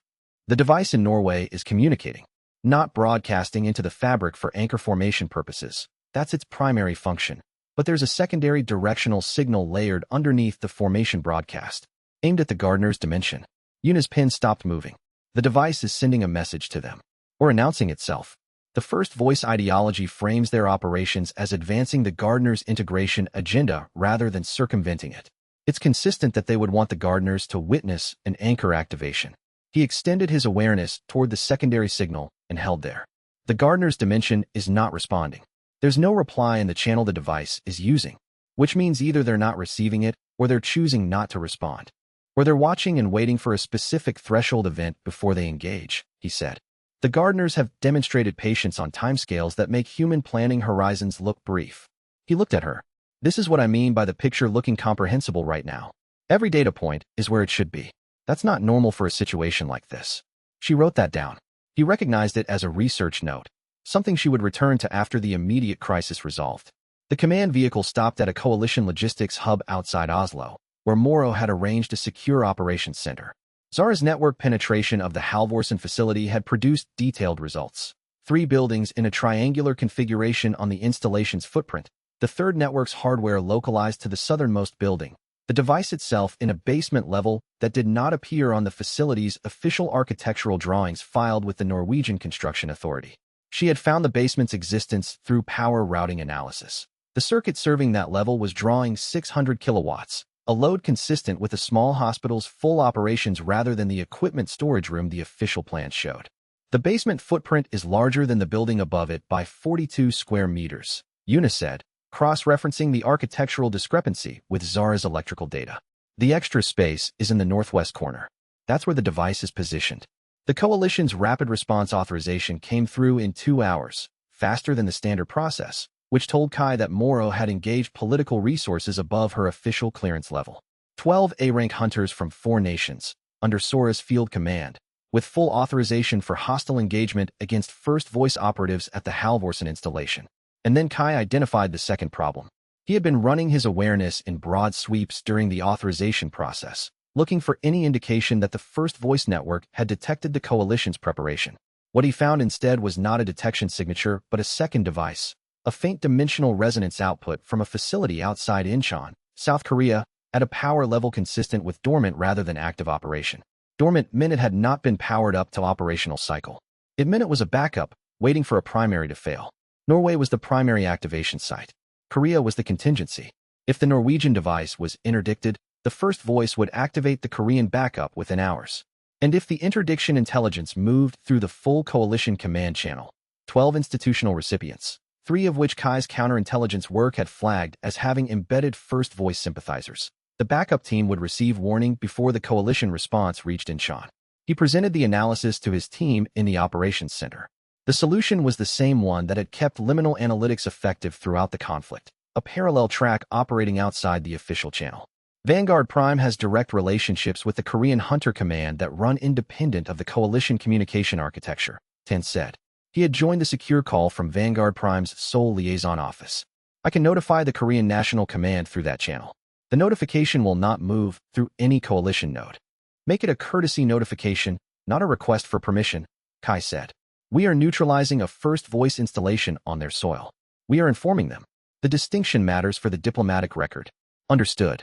Tim was already moving. Moro's expression across the operations table was the specific controlled look that meant she was calculating institutional risk against operational necessity. Kai had learned to read which way it resolved by how long she held his gaze before speaking. For seconds. I'll have no advanced knowledge of the Korean operation if this creates consequences, she said. Zara is already drafting that statement, Kai said. The team's divided. Coalition Force Airborne for Norway under Sora. Kai's private team, himself, Fon, and 4 liminal analytics operators, running a ground approach to Incheon on a 14-hour window before simultaneous activation was required. He used the transit time to map the Korean facility in detail through his awareness, passing the structural data to Yuna for cross-referencing against the power routing analysis. The device inside was smaller and simpler than the Norwegian primary, a backup design, built for rapid deployment rather than maximum capability. But the existence of a backup that accounted precisely for the primary's interdiction meant the first voice's command structure understood the coalition's interdiction capability and had planned around it. A command structure that anticipated failure without being deterred by it was not overconfident. It was thorough. He filed that as a warning about what would follow if both operations failed to end this, because thorough people, in his experience, always had a third option they had not shown anyone yet, and he had not yet found crosses. Chapter 103 The intelligence package on the Norwegian facility took 4 hours to build into something the coalition's field commanders could act on, and every one of those hours cost something from the device's remaining cycle time. Zara's network penetration was thorough. She had approached the Halvorsen installation's digital infrastructure from 3 different vectors, exploiting the careless external signal management that Kai had identified as a structural vulnerability. The facility's primary research network was isolated and would have resisted a direct penetration attempt. The facility operations network, however, shared a segment with the commercial power management system the Norwegian Grid Authority used to monitor the installation's energy draw, and Zara found the commercial interface and walked through it like a door left unlocked by someone who had never imagined a guest looking for it. From inside the operations network, she reconstructed the facility's physical layout with better precision than any overhead surveillance could have provided. The 3 buildings, their internal room configurations, the staff locations based on RFID badge tracking she pulled from the internal security log, and, most critically, the hardwired connection between the third network's hardware in the southern building and the satellite uplink that ran through 3 commercial communications companies before reaching an entity with documented first voice funding. The third network is the device's control system, she said during the operations briefing, her screens shared to the room's display panel. The air gap is real. There's no wireless connection and no shared hardware between the device control network and anything I can touch digitally. But the power draw signature gives me the device's operational cycle data. At current rate, full operational cycle in 16 hours from this point. Kai was running the dimensional signal analysis simultaneously. The 2 numbers, Zara's power draw projection and his formation energy reading, aligned to within 11 minutes. 16 hours is consistent with my sensor read, he confirmed. The device is on schedule. And the staff, Sora said. She was studying the RFID badge tracking map with the focused attention of a field director already wargaming the approach. 12 registered personnel. 3 in the main research building, 5 in the operations building, 4 in the southern building. She looked up. The distribution doesn't match an atmospheric research station at 2 in the morning. It matches a security configuration, Kai said. The 4 in the southern building are the protection detail for the device. The 5 in the operations building are support staff and a secondary security element. The 3 in the main research building are the cover operations skeleton crew. He pulled up the enhancement protocols the first voice had been using with their field operatives. Assume the security element has received Gardner modification. Plan for A rank equivalent at minimum. 12 doesn't need 12 coalition hunters, Sora said. But 12 might include something we don't expect. Norway is the primary device. They will have protected it accordingly. She was right, and Kai had been thinking about the gap between what the network analysis showed and what a competent adversary would deploy to protect an operation they considered essential. The first voice leadership were not incompetent. They had run a 7-year operational program that had expanded to include multiple active cells, political infiltration of 2 coalition nations' intelligence services, and the construction of 2 anchor formation devices without detection until Tier 8 made detection possible. The protection detail at Norway would not be the minimum required. It would be the most they could credibly deploy without compromising their cover operations plausibility. The coalition force is authorized for hostile engagement, he said. Sora, request 2 additional A-rank hunters from the Coalition Command Tactical Reserve. 12 becomes 14. Bring a dimensional disruption specialist, someone trained for device interdiction rather than gate clearance. We need to destroy the device physically, not disable it. If we disable it without physical destruction, they can rebuild the cycle with the hardware they have on site. Sora noted this and went to make the request. The authorization process consumed another hour. The dimensional disruption specialist was available. A coalition technical hunter trained specifically for the liminal analytics program's interdiction operations, one of 3 such specialists currently rotating through coalition deployments. She was in Oslo and could be at the staging point in 40 minutes. While the Norwegian operation finalized its force composition, Kai worked the Korean problem in parallel. The facility outside Incheon presented a different tactical picture. Zara's financial mapping had identified it through 3 levels of corporate structure from first voice funding. But the building itself had no operational security signature comparable to Halvorsen.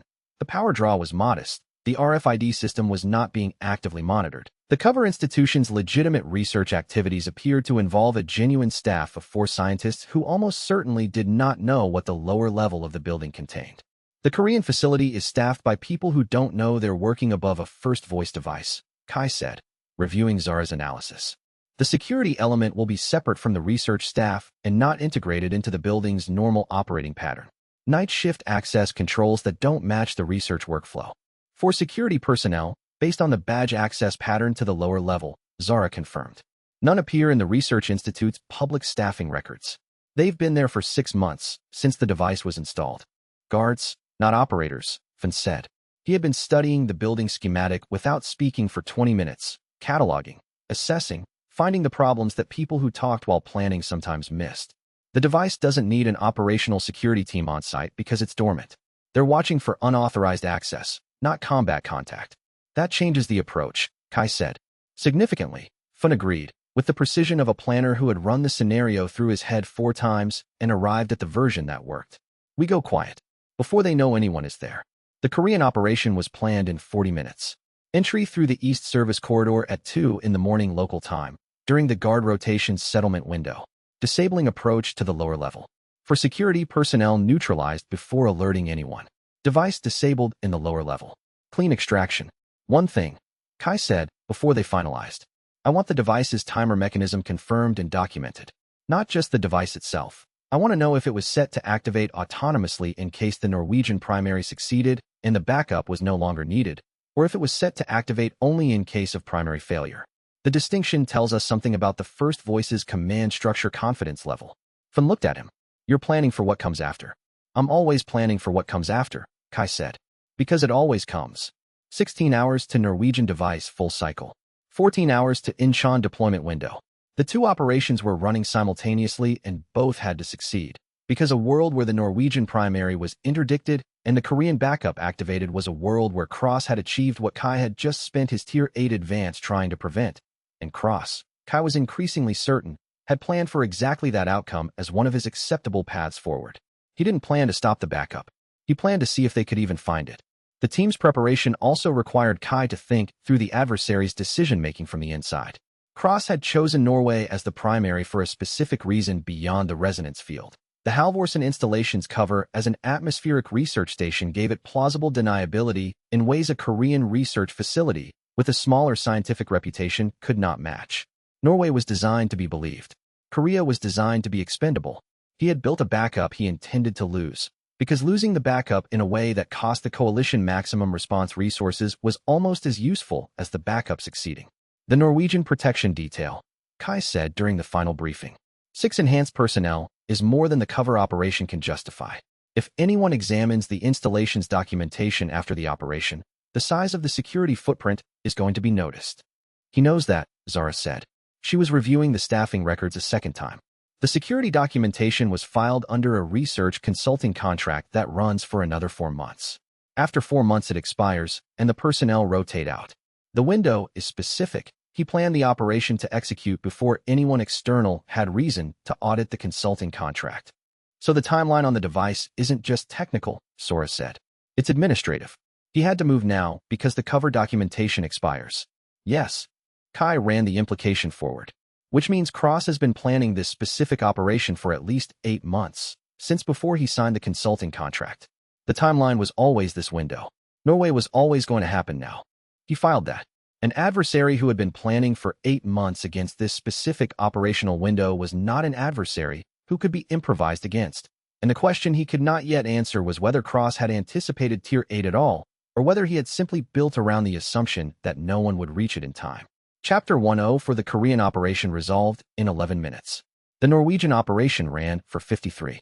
The Incheon facility at 2 in the morning was quiet in the specific way of a building where everyone present believed they were unobserved and had settled into the rhythms of that belief. The legitimate research staff had gone home at 7.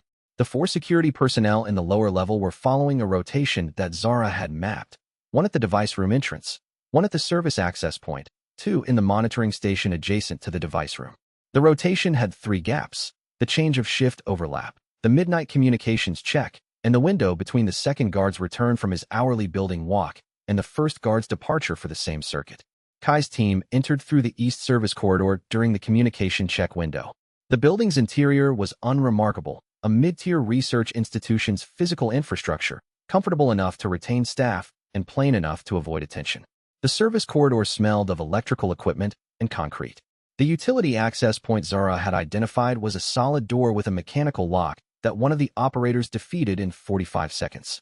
The passage to the lower level was 30 meters of corridor and a second door, this one with an electronic lock keyed to badges that the security personnel carried. Zara had prepared for this. A cloned signal from one of the badges she had pulled from the building's access log, transmitted on a device small enough to fit in the operator's palm. The door opened. The lower level was where the architectural drawings had indicated additional space beyond what was shown on the official building plans. The device occupied a room approximately 30 square meters in size, housed in a 2-meter steel casing that read to Kai's awareness as a simplified version of the Norwegian primary. Fewer resonance chambers, lower maximum output, a backup design built for deployment speed rather than maximum power. It had been installed in a dormant state and had never been powered to full operational cycle. It also had a timer. Kai could read the trigger mechanism through his awareness, a hardwired countdown set to activate the device at a specific timestamp. The countdown had 7 hours remaining when he entered the room. The 7 hours would have aligned precisely with the Norwegian primary's scheduled activation window. If Norway succeeded in opening the Stockholm anchor, the Korean device was not needed. If Norway failed, the Korean device would activate on schedule 7 hours later, targeting a different population center on a different continent, giving the coalition no time to identify and reach the backup before it completed its cycle. Cross had planned the backup activation as an automatic process precisely so it could not be interdicted by a field response that was, at the moment of the Norwegian operation, fully occupied with Norway. Except Tier 8 had seen both devices simultaneously. Cross's redundancy system had been built against any adversary who could not read both devices at the same range, and he had not accounted for an adversary who could. The disable sequence took 11 minutes. Kai detuned the device's single resonance chamber and disconnected the timer circuit that Fan had identified in the junction box beside the device housing. The 4 security personnel were neutralized without casualties. The ones in the monitoring room heard nothing. The 2 in proximity to the service corridor were addressed before they could process that something was wrong. Fan moved through the operation with the efficiency of a fighter who had absorbed in mountain training that outcome mattered and noise did not. He stood in the lower level of the Incheon facility with the disabled device's components neatly separated around him and extended his full awareness toward Norway. The Norwegian operation had made contact. He could read the dimensional turbulence of intensive combat in Nordland through the interference patterns it was creating in the local fabric. Not cleanly, not with the resolution of direct perception, but enough. The coalition force had breached the perimeter. The engagement signatures were more intense than 12 security personnel should have produced. He called Sora. She answered on the second ring. Background noise. Weapons discharge, someone issuing rapid commands in a language that was not English. We're inside the outer perimeter, she said. Her voice had the controlled tightness of someone in active engagement maintaining communication discipline. Security element is larger than the network estimate. We're assessing 6 enhanced personnel, performing above registered A rank. How far above? Point team withdrew from the upper level of the southern building. The contact there, our point hunter said it felt like fighting something that predicted her movements. She's been doing this for 9 years, and she pulled back. A burst of background noise, then clarity. We've held the ground floor and are pushing toward the basement access. 2 with injuries, neither critical. He recognized what Sora's point hunter had encountered. There is a senior first voice operative at the upper level. Gardner modification at a deeper integration level than standard field operatives. Partial access to dimensional processing, not just physical enhancement. Their combat decision-making incorporates a causal framework that precognition tools don't model correctly. He was moving toward the Incheon facility's exit while he talked, his team falling in around him. Do not engage directly. Ranged fire to occupy. Get your second team around the senior operative and through to the basement. Destroy the device. Not disable, destroy. The Norwegian primary requires physical destruction. Understood. How do I know the basement access isn't guarded by another one? 2 senior operatives total, both at the upper level. The basement access is guarded by standard enhanced operatives, stronger than registered, but your A ranks can handle them with coordinated approach. I'm reading their positions in the access corridor. He gave her the positions. She relayed them and began moving the split. He was outside the Incheon facility and signaling his team toward the transport when the Norwegian device's dimensional signal winked out. Sora's voice, 40 seconds later, Norway is clear. The senior first voice operative at the Norwegian facility disengaged immediately after the device went dead, apparently aware through some communication channel that the operation's purpose had failed, and making the rational decision that continued engagement against a 14-hunter coalition force with no remaining operational objective was not worth the cost. Professional and precise. The operative had disengaged rather than fight to the end, which meant the first voice's command structure valued its senior operative's survival over symbolic resistance. Cross was planning for what came after, too, and if he had senior operatives disciplined enough to disengage cleanly, he was planning on using them again. He stood outside the Incheon facility in the pre-dawn stillness and ran the debrief in his head while his team secured the area around the building entrance. The operation had been cleaner than he had expected, and clean operations were a different problem than messy ones. A messy operation meant the adversary was worse than you thought, and that was reassuring in its way, but a clean operation meant the adversary had been exactly as good as you thought, and the result you got was the one your preparation had earned. Preparation and result matched. He filed that. Fun appeared at his shoulder. The timer, he said. Auto-activation at the Norwegian primary's scheduled window. If Norway failed, the Korean device fires on schedule and the coalition has no time to respond. Kai looked at the sky, still dark, the city's ambient light softening the horizon in the direction of Incheon's downtown district. He built the redundancy as an automated process because he knew that any tactical defeat of the Norwegian primary would consume our full response capacity. He couldn't have known Tier 8 would exist. But Tier 8 does exist, Fun said. Yes. Kai listened to the sounds of the city waking 2 kilometers away.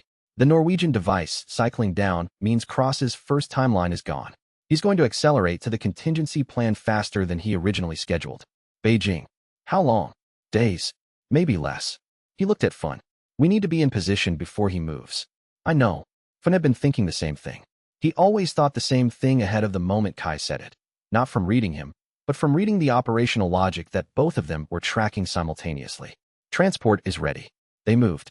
The city behind them held the disabled device in its lower level. The security personnel unconscious and unaware of what had just not happened, and the world continued turning on an axis that had shifted slightly in Kai's favor. Slightly, temporarily, with more to do before the balance was real.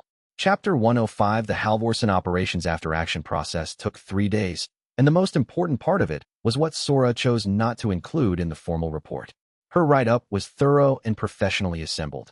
12 pages covering the facility approach, the contact engagement, the two-team split that had broken through to the basement, the device's physical destruction by the dimensional disruption specialist, and the extraction. The 2 injured coalition hunters had received treatment and been cleared for duty within 24 hours. The senior first voice operative at the upper level had not been identified from any existing hunter registry or government database.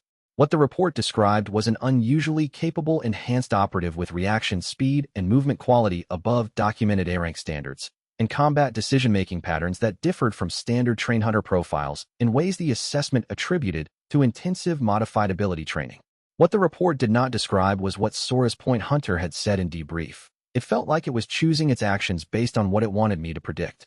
Not like fighting a faster opponent. Like fighting an opponent who knew what I was going to read and built its moves around creating false data for me. Kai called her after reading the report. The senior operative's combat pattern, he said. I know. She was in Oslo. He could hear traffic outside her window. If I put it in the formal report the way it actually looked, there are 12 institutional recipients who start asking questions about the extent of Gardner processing integration that the first voice can deploy.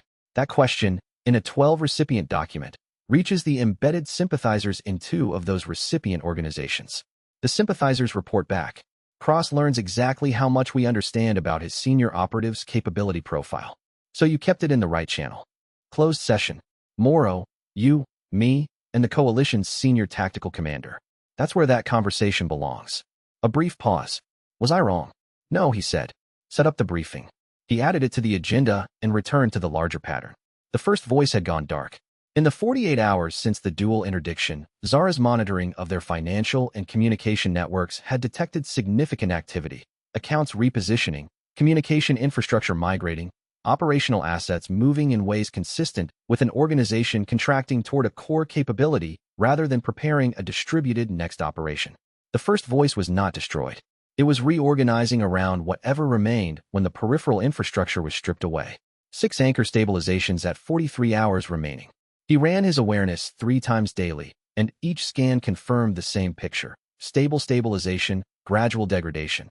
A clock ticking toward a crisis that required either permanent sealing or a managed collapse, and no coalition engineering approach that could produce either outcome. The problem was not getting smaller. The tools were not getting better. The only variable moving in the right direction was his own capability, and it was moving slower than the clock. On the second day after the dual interdiction, Morrow called.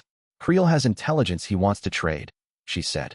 He's reached out through his legal counsel with a formal inquiry. Dorian Creel had been under regulatory review in 5 nations since the unit kidnapping attempt.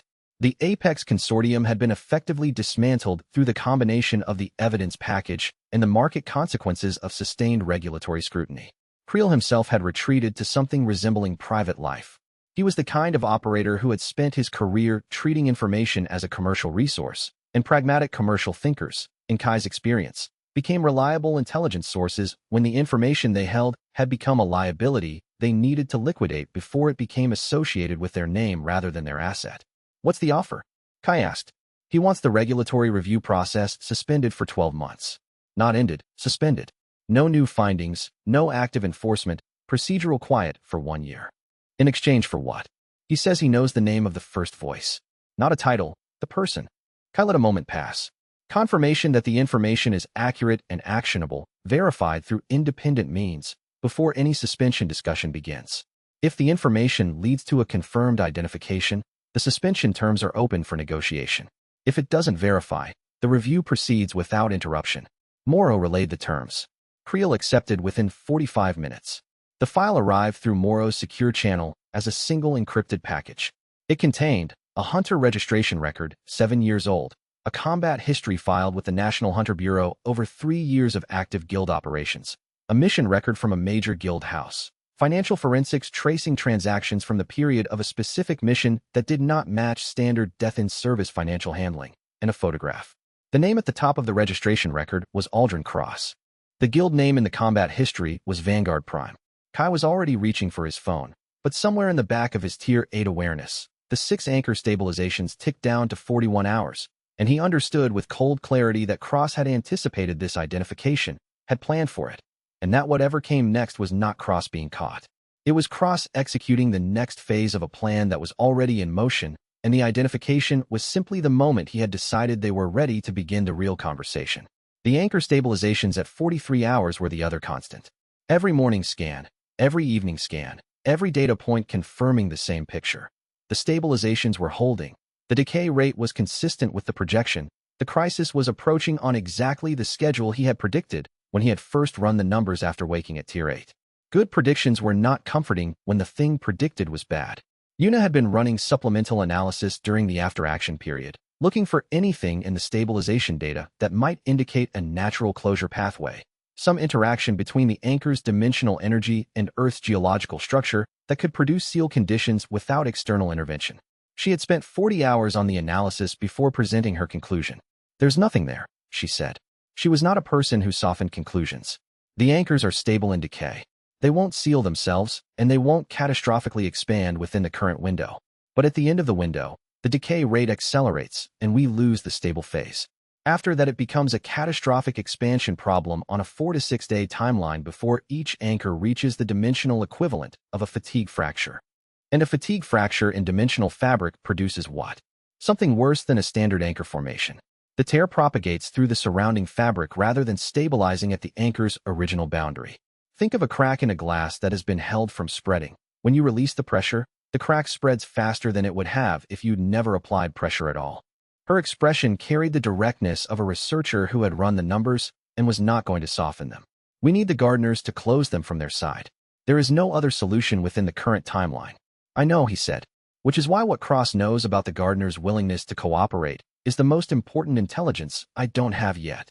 "Then find a way to ask him," Yuna said, "before the clock makes the question academic." He added it to the conversation he was building toward Beijing and returned to the anchor scan and watched the decay clock tick. The pattern of the first voice going dark after the dual interdiction had one implication that Zara identified on the third day and brought to Kai directly rather than routing through Moro's institutional channel. The organization's contraction toward a core capability was not defensive. It was preparatory. "They're not regrouping to absorb the loss," she said.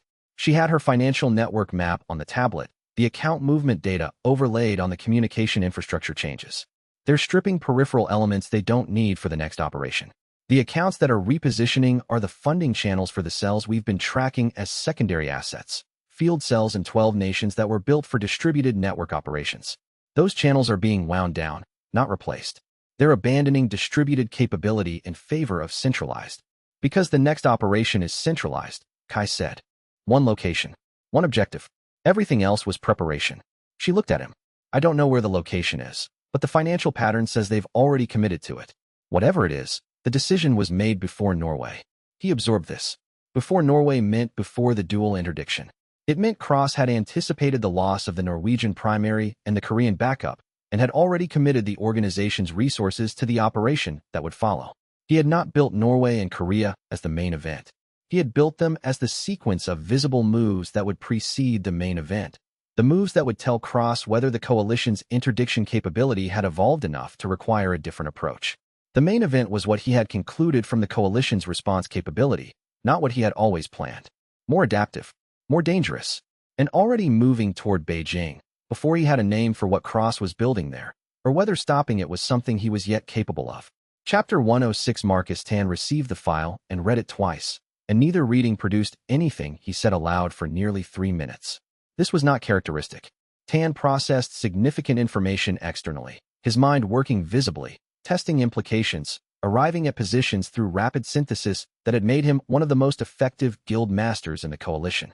Silence from Marcus Tan meant the information had landed somewhere the synthesis machinery could not immediately reach, somewhere built on personal memory rather than strategic calculation. He set his tablet down with careful, deliberate precision. "Aldrin Cross," he said. "You know him?" Kai said. "I know him." His voice had the flatness of someone containing something rather than expressing it. "He served on my personal operations team for 3 years. My best field commander, not my strongest fighter, not my highest-rated hunter by standard combat assessment. My best at tactical coordination, resource allocation under variable field conditions, decision-making when the mission parameters changed faster than the pre-operation plan could accommodate." Ten looked at the photograph in the file and then turned away from it. He disappeared on a solo reconnaissance mission 7 years ago. A survey of an architect-modified gate interior. His equipment was recovered at the gate perimeter. There was no body. What conclusion did you draw at the time? That the gate's interior had been structurally more complex than the external formation readings suggested, and that he had been caught in a collapse event during the survey. We held a service. Tan stood and walked to the window of the Vanguard Prime Liaison office. I wrote a letter to his family. He had a younger sister in Osaka. Kai let the silence sit for a moment. The gardener's communication record of his contact indicates it was voluntary. He identified an architect-modified gate during one of his surveys. He went through it intentionally. The gardeners modified him with full cooperation at the time. At the time, Tan repeated. The divergence happened afterward. Whatever he learned about the gardener's actual plan, the timeline, the framework, the nature of what managed cultivation means for the generations who lived through it, he rejected it and chose a different response. Kai paused. He's been building the first voice for 7 years. The Norwegian and Korean devices, the 6-anchor cascade, the communication network we've been tracing, all of it goes back to him. Ten absorbed this. The window behind him showed Oslo's evening lights, and he looked at them with the expression of someone seeing something entirely different from what was actually there. He was a good man, he said finally. Before, he was principled in a way that was sometimes inconvenient and always correct. He did not accept that the organization's interests superseded the right answer. A pause. That is also a description of someone who, given the right information and the wrong framework, becomes exactly what he has become. Yes, Kai said. What do you need from Vanguard Prime? His complete operational history. Every mission record from 3 years of service. Every gate survey he participated in. Every anomaly he reported. If there's a pattern in the locations he surveyed before his disappearance, it tells me where he was building his operational map. My archivist can have it ready by morning. I need it tonight. The anchor stabilizations are at 37 hours, and I need to understand Cross's full operational thinking before the Beijing situation develops further. He paused. One more thing. Cross had a team. 3 hunters he ran exclusively on major operations. They were listed as missing in the same gate incident. Tan's expression shifted. The synthesis machinery had caught up. They went with him, Tan said. Almost certainly. The first voice's senior operative tier, the ones with the deepest gardener modification, are likely Cross's original team members. 7 years of integration. Tan closed his eyes for exactly 2 seconds. Then he opened them and called his archivist, and Kai heard in his voice the specific quality of a commander who had just added 3 more names to the letter he would need to write, if the words ever came. The records arrived at 11:40 that evening. Kai spent the subsequent day cross-referencing them with Yuna at the long table in the Coalition command post, building a 3-dimensional map of every architect-modified gate Cross had surveyed across 3 years of Vanguard Prime service. The pattern was explicit once it was visible. Cross had systematically prioritized architect-modified surveys over standard gate clearance operations, building a comprehensive catalog of architect-modified gate structures, interior architectures, and dimensional physics before anyone else in the hunter world understood that such a category existed. He had taken that catalog through a dimensional tear into the gardener's dimension and used it to identify himself as the most analytically prepared early contact the gardeners had encountered from Earth's surface. 7 years later, he was using everything they had taught him to force a confrontation they had never wanted on a timeline they had never approved. The gate survey pattern, Yuna said, studying the map Kai had built from the records. She traced the points with one finger. He wasn't random. He was mapping the structural nodes of the architect-modified gate network. Look at the spacing. He prioritized sites that would give him the widest coverage of the anchor seed resonance field. He was building a picture of the seed distribution before the seed concept even existed publicly, Kai said. He knew what he was going to need. He planned the information acquisition a year before the operation that took him through. That kind of preparation, Yuna said. Then she stopped. I know, Kai said. Whatever argument he's building toward, he started building it 7 years ago, which means what we're about to face in Beijing is not an improvisation. Every element of it was designed. He looked at the map and thought, we are both, in different ways, reading the same fabric. The question is whether what he found in that reading is something I'm going to find too, or something he's wrong about entirely. Either answer was dangerous, and the clock said he would know which one soon enough. The operational history that Tan's archive produced was more than a mission record. It was a portrait built from mission records, a man building toward something specific before he had the words for what it was. Yuna worked alongside Kai through the cross-referencing, flagging patterns in the survey data that his tactical reading sometimes missed. She was looking for the scientific logic underlying the gate selection pattern, and she found it in the third hour. He wasn't just surveying architect-modified gates, she said. She had a graph open on her tablet, survey dates on one axis, gate locations on the other, with resonance frequency data color-coded by the measurement readings Cross had filed with Vanguard Prime's Technical Operations Department. He was mapping resonance harmonics, the specific frequency relationships between architect-modified gates and the anchor seed network's carrier wave. Kai looked at the graph. He was reading the seed distribution through the gate network. Before the seed network was a known concept. 7 years ago, the academic consensus was that architect-modified gates were a subtype of standard gate with unusual internal physics. Nobody had the framework to understand what he was actually measuring. She set the tablet down. He built that framework from first principles, using the measurements he was filing as routine technical data with his guild. And nobody connected the data points, because the framework for understanding what they meant didn't exist yet. Exactly. The measurements were in the archive, filed and cataloged, and accessible to anyone with research access to Vanguard Prime's technical records. But without the conceptual frame, they were just anomalous readings from unusual gates. She looked at him steadily. He was the only person who knew what he was building. Kai sat with this. Cross had not been operating recklessly. He had been operating with a level of theoretical preparation that had made his operational capability look like improvisation to everyone observing it, when it was actually the execution of a plan that had been developing across 3 years of guild service before it ever involved a dimensional tear. The carefulness of it was as troubling as the capability. He understood the system better than anyone who built it, Kai said. He went into the gardener's dimension to confirm what he had already concluded. Yes, Yuna said. He didn't go through to learn. He went through to verify. She paused. Which means everything he found there. He was looking for it. Chapter 107, the three-way communication session between Kai's Liminal Analytics Organization, the Liminal Coalition governmental structure, and the Gardeners Collective was Kai's idea, and getting it authorized took longer than he had time to spend on authorization. He proposed it tomorrow the morning after Creel's intelligence identified Cross, framing it with the deliberate precision he used when presenting arguments to institutional decision-makers who needed the logic in sequence. The 6 anchor stabilizations had finite remaining time. The coalition had no sealing capability at this scale. The gardeners had demonstrated the capacity to close anchor formations from their side during the working protocol discussions, and the 3 parties had enough shared interest in preventing the first voice's anchor seed cascade to make a direct communication session more productive than the current system of Kai relaying between the coalition and the gardeners in separate conversations. Morrow's objection was not to the concept. It was to the optics. A formal 3-way communication session implied a level of diplomatic equivalence between the gardeners and the coalition governments that had not been formally established, could not be established without treaty ratification, and would require multiple levels of governmental sign-off to authorize. We do not have the time for that process, Kai said. I know, Morrow said. That's why I'm calling in obligations from people who owe me. She picked up her phone. Give me 6 hours. He used those 6 hours to build the communication sessions agenda. The 6 anchors, the Beijing situation, the anchor seed network structure that his Tier 9 awareness had confirmed, and that he was preparing to share with both parties simultaneously, and the framework for what came after if the Beijing anchor was resolved. He wrote the agenda in language neutral enough to be workable and specific enough to be productive, a balance he had spent 8 months learning to calibrate for exactly this kind of institutional moment. He also, separately, asked the gardeners through his personal channel whether they were aware of Cross's 7-year operational history and what their own assessment of his modifications was.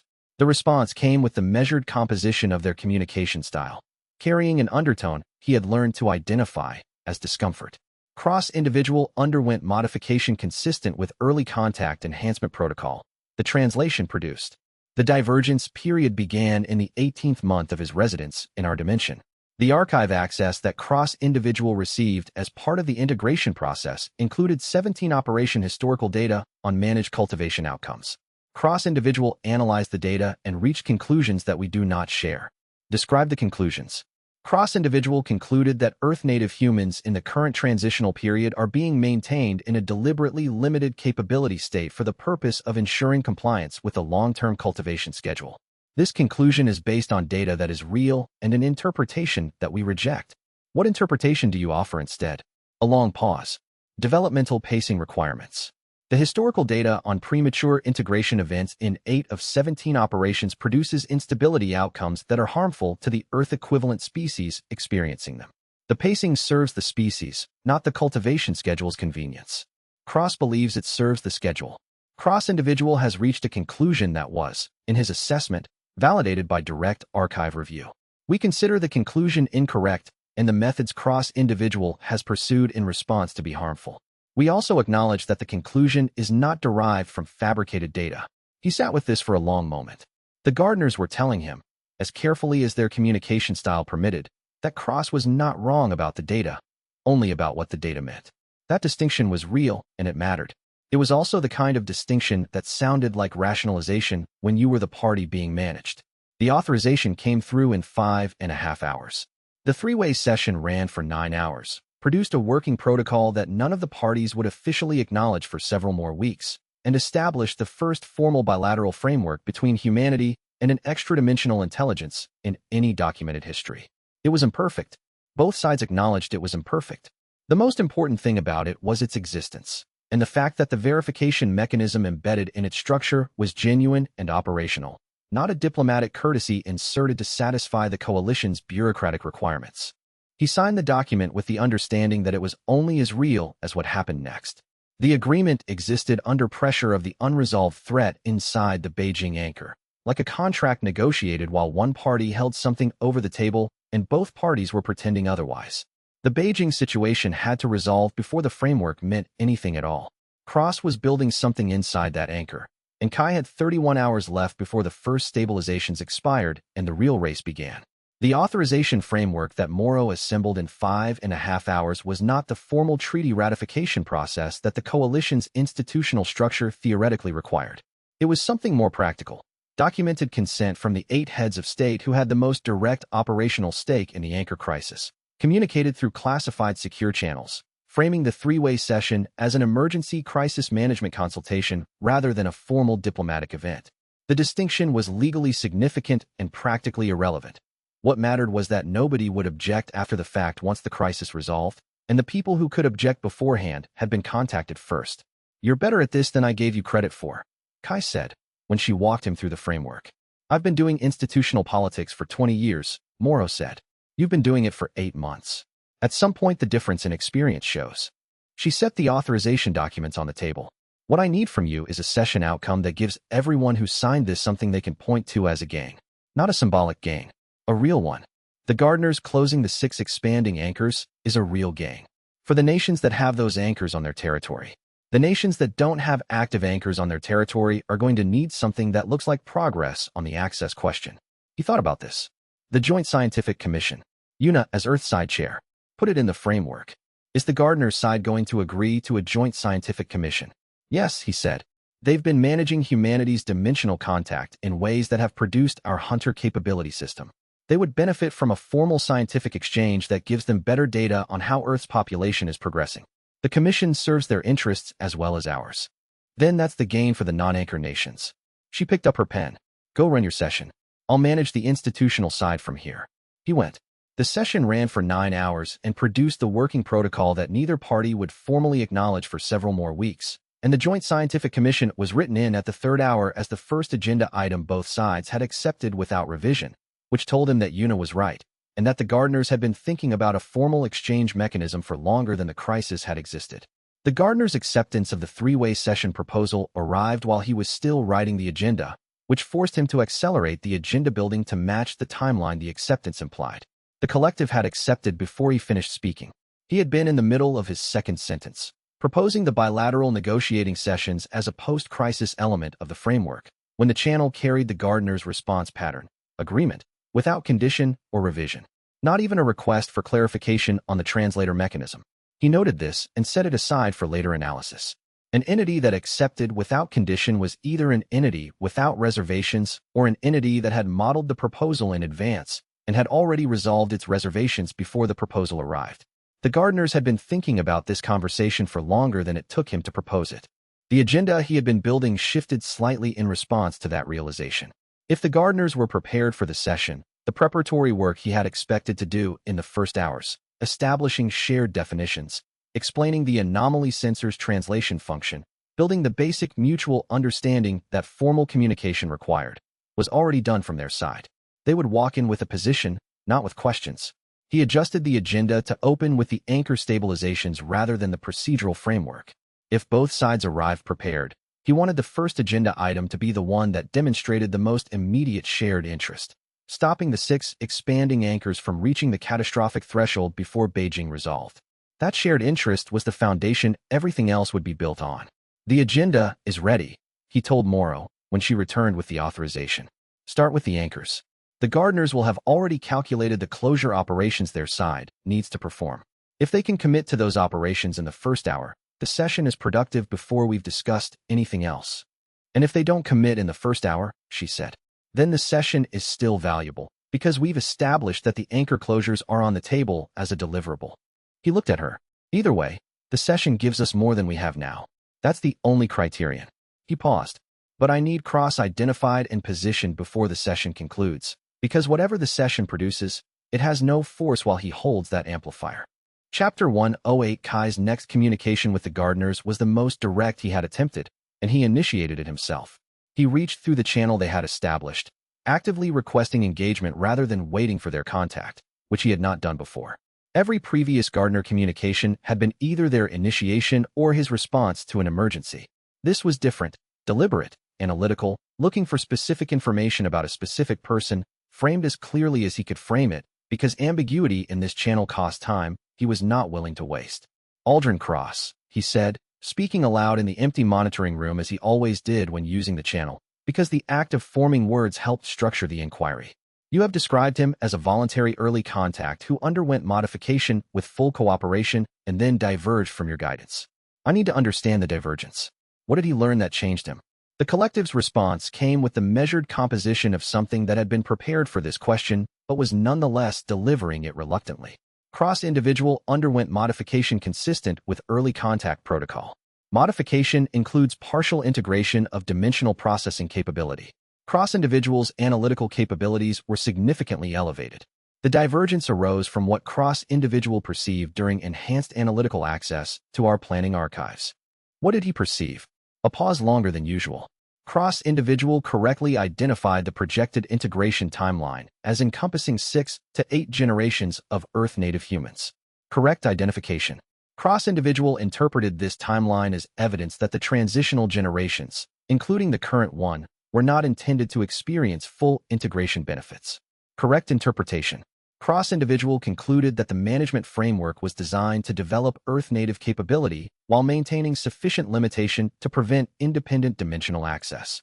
Another pause that carried something approaching discomfort. This conclusion is also correct. He sat with that for a moment. You are managing humanity's development specifically to prevent independent dimensional access until the process is complete on your timeline. Managed development requires pacing. Premature full integration produces unstable outcomes. The historical record across 17 managed cultivation events is consistent on this point. In Cross's objection to this framework, Cross-individual determined that the management's pacing component was functionally indistinguishable from the perspective of the managed population from containment. Cross-individual's assessment was that Earth-native humans in the current transitional period were being maintained in a limited state for the convenience of the cultivation schedule rather than for their benefit. A pause. We do not accept this characterization. The pacing is a function of developmental stability requirements, not convenience. But Cross believes it. Cross-individual believes it with the conviction of someone who has directly accessed our archive and formed a conclusion from the data. The conviction is based on real data interpreted through a framework we reject. The register shifted slightly. Cross-individual is not wrong about what the data shows. Cross-individual is wrong about what the data means. Kai let the distinction sit. It was the same problem he had identified in his conversation with Yuna. Cross probably understood something real about the gardener's agenda, and the understanding was real even if the response was catastrophic. The gardeners could tell him Cross was wrong about the meaning, but they could not tell him Cross was wrong about the facts. That gap was where Cross had built his entire operation. One more question, Kai said. The modifications Cross underwent, the enhancement of his combat capability, his dimensional processing. Is there a mechanism by which those modifications could be reversed? The longest pause of the exchange. Modification reversal is not impossible. It requires physical proximity, voluntary cooperation from the modified individual, and access to the original modification parameters. A pause.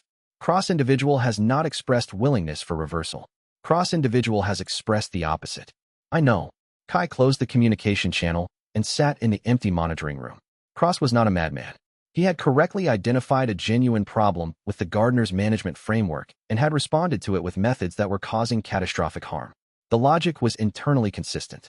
The harm was real. The fact that both things were true simultaneously was the most complicated thing about this situation, and the reason why ending it required something more than simply defeating Cross in combat, assuming combat was even possible at the capability levels they were both operating at. He needed a path that stopped the First Voice's operations, addressed the legitimate grievance at their foundation, and produced something better than either forced integration or permanent containment. He did not have that path yet. He had 34 hours on the anchor stabilizations, a man building something inside the Beijing anchor, and a Tier 8 capability set that he was not certain was enough for what the Beijing interior was going to require. And the only honest answer to that uncertainty was to advance before he went in. He spent an hour after the gardener communication in the monitoring room, not running scans, but thinking. The gardener's admission was the clearest confirmation he had received of the fundamental dynamic Cross was objecting to. They had told him, as directly as their communication style permitted, that Cross was not wrong about the data and that the managed pacing was designed to prevent independent dimensional access. They had called it developmental stability. Cross had called it containment. The difference between those framings was the difference between a benevolent limitation and a structural control, and the difference mattered enormously for what humanity was entitled to negotiate for. He wrote in the working notebook Yuna had started for him in the second month. The gardeners believe the pacing serves us. Cross believes the pacing serves them. Both have access to the same historical data. The disagreement is not about facts, but about which direction the evidence points. That disagreement is real and will not resolve by one side insisting the other is wrong. It will only resolve by establishing a verification mechanism that makes the data's direction answerable in real time rather than retrospectively. He looked at what he had written. Then he added, which is why the working protocol's verification mechanism is the most important element in it. Not the pause, not the seed disclosure, not the commission. The verification mechanism. If the mechanism works, if it can detect violation before violation produces harm, then the disagreement about historical interpretation becomes a disagreement that can be tested rather than argued. He put the notebook away. The question of whether Cross would accept this framing was the question he could not answer from the monitoring room. He would have to go into the anchor to find out, and he would have to be capable of handling what he found there regardless of the answer. That meant advancing before he went in. That meant Tier 9, and the monitoring array Yuna needed 38 hours to prepare, and a clock that had 34 hours left on the 6 stabilizations. The math was tight, and he had spent 8 months learning to work in tight math. He had learned, specifically, that tight math was not a reason to stop, but a reason to be precise. And precision was something he had been building since the first morning scan at Tier 1, when he had written down everything the world looked like and started building a picture of what it was going to require. The question about modification reversal had an answer he had not expected from the gardeners, and the answer changed his model of what resolution at Beijing could look like. If Cross could not or would not accept modification reversal, and the gardeners had made clear he had not expressed willingness, then any resolution to the First Voice situation had to be a resolution that Cross participated in with his modifications intact. That was the operating condition. A man with 7 years of gardener modification and archive access, deep dimensional processing integration, and the full analytical capability that went with it, sitting at the same table as the coalition and the gardeners. Most of the coalition's institutional thinking had been oriented toward containing Cross's capability or eliminating it. Neither of those approaches had ever been realistic, and they had become less realistic with each tier advance. At Tier 9, Kai's own capability was approaching parity with Cross's, which meant the question of containing Cross was the same as the question of containing himself, and neither of them was going to be contained. The resolution had to be functional, not eliminative. Both of them in a room, both of them with full capability, both of them with direct access to the gardener's dimension, and the question was not who controlled whom, but what framework they were operating within. He built this analysis through the hour he spent in the monitoring room, and at the end of it, he had something clearer than he had started with. The Beijing conversation was not primarily about the amplifier. The amplifier was the mechanism that forced the conversation. The conversation itself was about whether two people who could both read the fabric of the earth could build a shared framework for what to do with that capability, a framework that did not depend on one of them being controlled by the other, because neither of them was going to accept that. He went back to the monitoring room's workbench and added a new section to the agenda he was building for the Beijing conversation. Not tactical, not institutional, just the question, what does the framework look like if both of us have to live inside it? Chapter 109 The A-Rank Advance arrived on a Thursday afternoon in a Coalition command post basement. Between a blocked combination from Fun that Kai turned and a counter, he landed cleanly at the end of a 40-minute sparring session.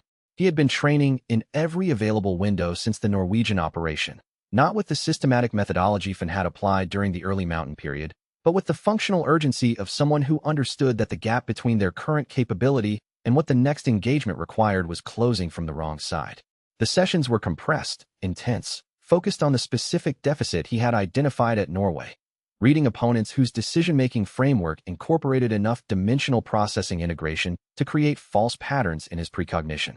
The technique he had been working on was second-order prediction, reading what the opponent intended to accomplish 2 moves ahead rather than reading what they were currently doing.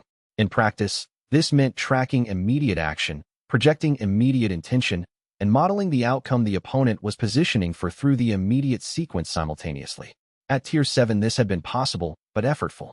At Tier 8, with the expanded processing capacity of the new tier's nervous system integration, it was beginning to become automatic. The advance happened at the moment he stopped calculating it and started doing it. Fun's counter combination had 3 components. Kai read the first component as it initiated, read the second as an outcome of the first, and read the third as what the second was designed to set up. Not 3 separate predictions, but a single arc of intention. He moved through the combination and the counter-strike landed in the specific window between the second and third elements. Before Fun had committed to the third, at the exact point where the combination's internal logic required Fun to be in a position he could not adjust from. Fun stopped. He did this slowly, not a combat stop, but a deliberate one, the kind he made when something in the training required assessment before continuing. He looked at Kai with the focused attention of a trainer who had watched this specific development for months and recognized where it had landed. Your output, Fun said. Kai became aware of what Fun was reading. His physical strike had carried weight inconsistent with his last registered rank assessment.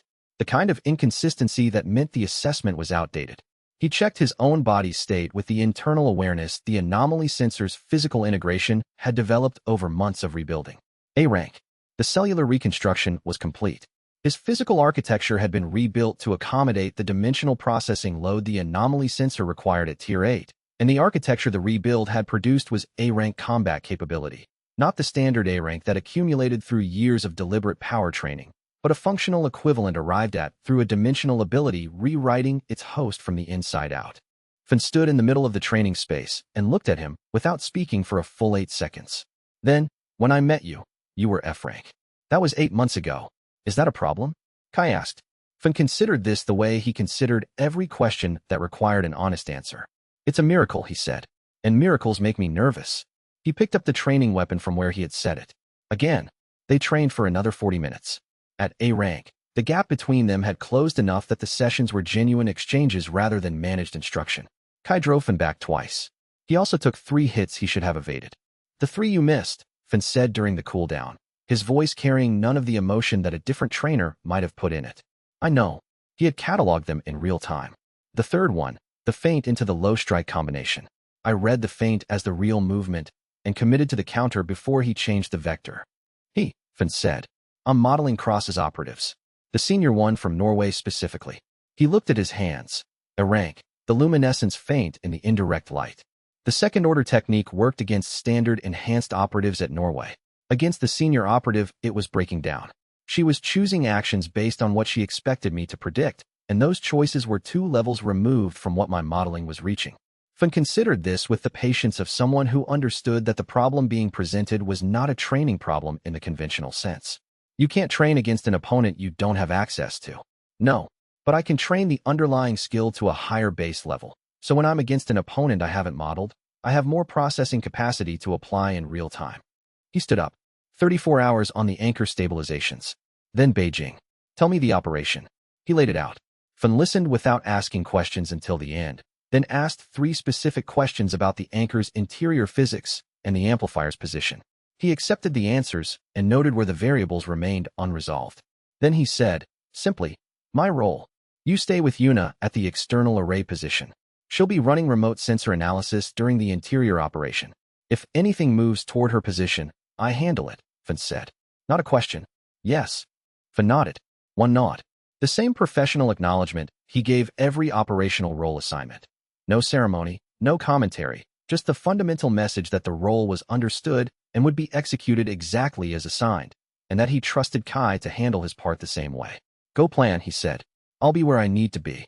Kai left the basement and felt the A-rank stability in his body like architecture rebuilt to a better specification. He had 8 months of accumulated capability behind him and a confrontation ahead with someone who had 7 years of Gardner modification and a plan that had been running without interruption since before Kai's ability was even Tier 1. The math was not comfortable, and he was going to do it anyway, because uncomfortable math had been the defining condition of everything he had built, and it had not stopped him yet. The afternoon after the A-rank confirmation, Kai ran a supplemental training session alone in the basement. Not sparring, but solo form work, the kind of practice designed to internalize capability that had just arrived and had not yet been fully integrated into instinct. A-rank physical capability at Tier 8 awareness created a specific interaction he had not encountered before. The dimensional sensing and the physical capability were running at the same speed now, and the synchronization produced a quality of movement that was different from either capability in isolation. At lower ranks, his physical output had always been slightly behind his sensor predictions. He could see an opening before he could reach it. Now the reaching and the seeing arrived at the same moment. The delay was gone. He ran the solo form for 40 minutes, and by the end of it, he understood something that Fun had been training toward with him for months without either of them having the language for it. The technique worked when the technique and the body were the same thing.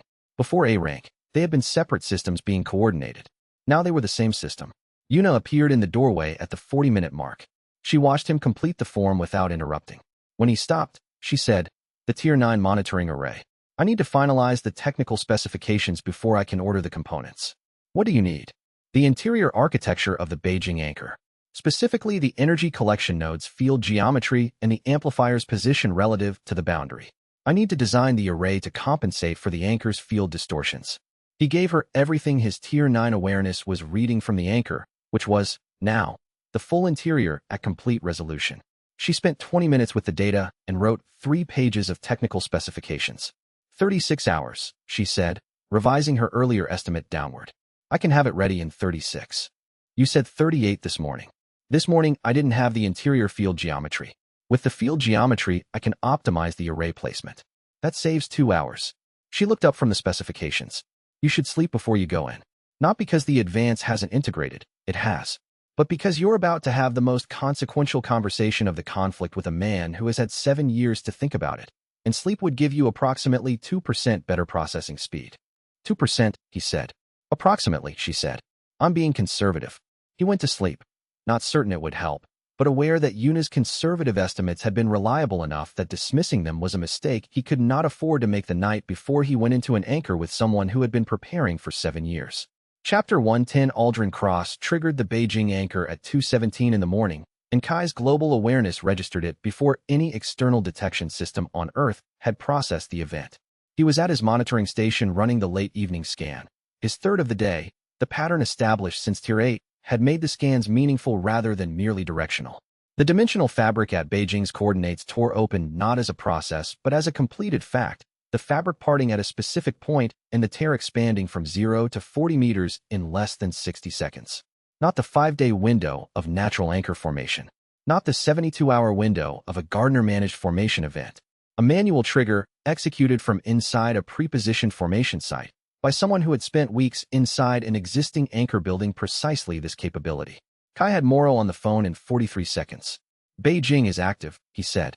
He was already pulling up the coordinate data. Cross triggered the anchor manually from inside a prepositioned formation site he built during his preparation period inside the original Beijing anchor structure. The new anchor is 40 meters across and self-sustaining. I have 0 advance warning. The formation completed before my scan could register a formation event in progress. Location, Morrow said. Her voice had the sound of a director whose operational mode had engaged before sleep had fully released her. Central Beijing, 2 kilometers from Tiananmen Square, in the park district adjacent to the diplomatic zone. He cross-referenced the coordinates against his awareness of the area's dimensional fabric. The location is not coincidental. The dimensional fabric at that specific park has a natural resonance characteristic that amplified the formation trigger.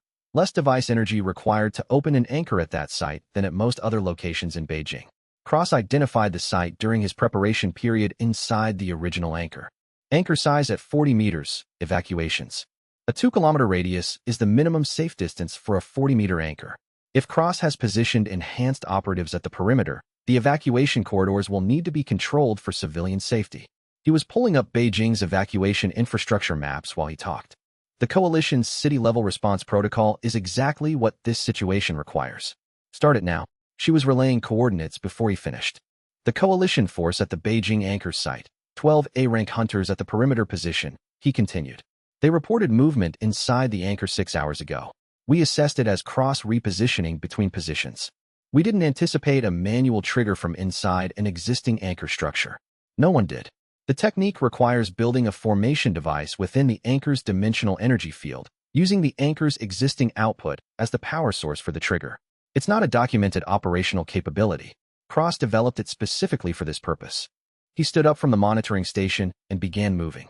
The coalition force at the perimeter needs to hold and prevent civilian reentry. Cross is at the anchor boundary, the dimensional interface on the interior side, and he is making himself visible. He is not attempting to exit. He's demonstrating the position. He's showing he can't be removed, Morrow said. He's showing that and demonstrating specifically that the current coalition toolkit has no answer for an established anchor occupied by an enhanced operative with Gardner processing capability. He knows what our sealing protocols require. He knows the math doesn't work at 40 meters. Kai walked through the door of the monitoring facility and felt the night air and the weight of the global awareness running through him. Beijing anchor, now glowing in his perception, like a wound far larger and more established than the 6 he had stabilized. He's chosen this moment because he believes this position is unassailable without me personally. He's right. Get me to Beijing. And open the Gardner communication channel. I need a session within 12 hours. He closed the call and looked at the sky over the city. Somewhere in central Beijing, 20 million people were about to wake to the sound of evacuation alarms. And somewhere in the dimensional wound in the middle of their city, Aldrin Cross was standing at the boundary between Earth and something else, holding a device that could end civilization's current form, and waiting for someone who could hear what he was actually saying beneath the threat. Because the threat was not the point, and Cross had always known that, even when nobody else could see it yet. The Beijing anchor's formation had one characteristic that distinguished it from every previous anchor event in the documented record, and Kai identified it in the first 10 minutes of his dimensional analysis. It was not expanding. Standard anchors expanded. The rate varied by site, by geological characteristics, by the density of the surrounding dimensional fabric, but expansion was the consistent behavior of every recorded anchor event. An anchor that had opened at 40 meters was an anchor that would be larger in a week, larger in a month, growing on a trajectory that could be modeled and predicted, but not reversed without the kind of coordinated closure operation the Gardners had declined to perform unilaterally. The Beijing anchor was stable at 40 meters. Had been stable at 40 meters since the moment of formation. Cross had designed the formation event to produce a stable anchor. He had used the Beijing site's specific resonance characteristics, the formation technique he had developed inside the existing anchor structure, and the specific power level of his formation device to produce a tear that reached equilibrium rather than expansion equilibrium. The technical difficulty of achieving that result was, as Yuna assessed it when he described the readings to her, either a significant refinement of our understanding of anchor formation dynamics, or an application of knowledge from the Gardner's archive that has no equivalent in Earth's current dimensional physics research. The latter, Kai said. I assumed so. She wrote a note. He brought out a stable anchor formation protocol. Whatever else happens at Beijing, that knowledge is now accessible to us. The Gardners will have to acknowledge that Cross used it, which means we can ask them directly for the theoretical underpinnings. Kai had not thought of it from that angle. Cross, in demonstrating his capability, had also transferred a piece of Gardner technical knowledge into the observable record, something neither the Gardners nor the coalition had before. The Beijing crisis was producing information alongside the threat it represented. He filed that as a data point about Cross's objectives. Someone who wanted only to cause harm would not have used a technique that taught both sides something new. He added it to the dossier he was building in his mind of what Cross actually wanted, layer by layer, each data point fitting into a picture of the analytical field commander who had never stopped operating that way, who had served on Tan's personal team, even while doing everything he had done in the years since. By the time Kai landed at Beijing's military airfield, he had already established 3 things from his Tier 9 awareness that the coalition's ground-level intelligence teams would not confirm for another 6 hours.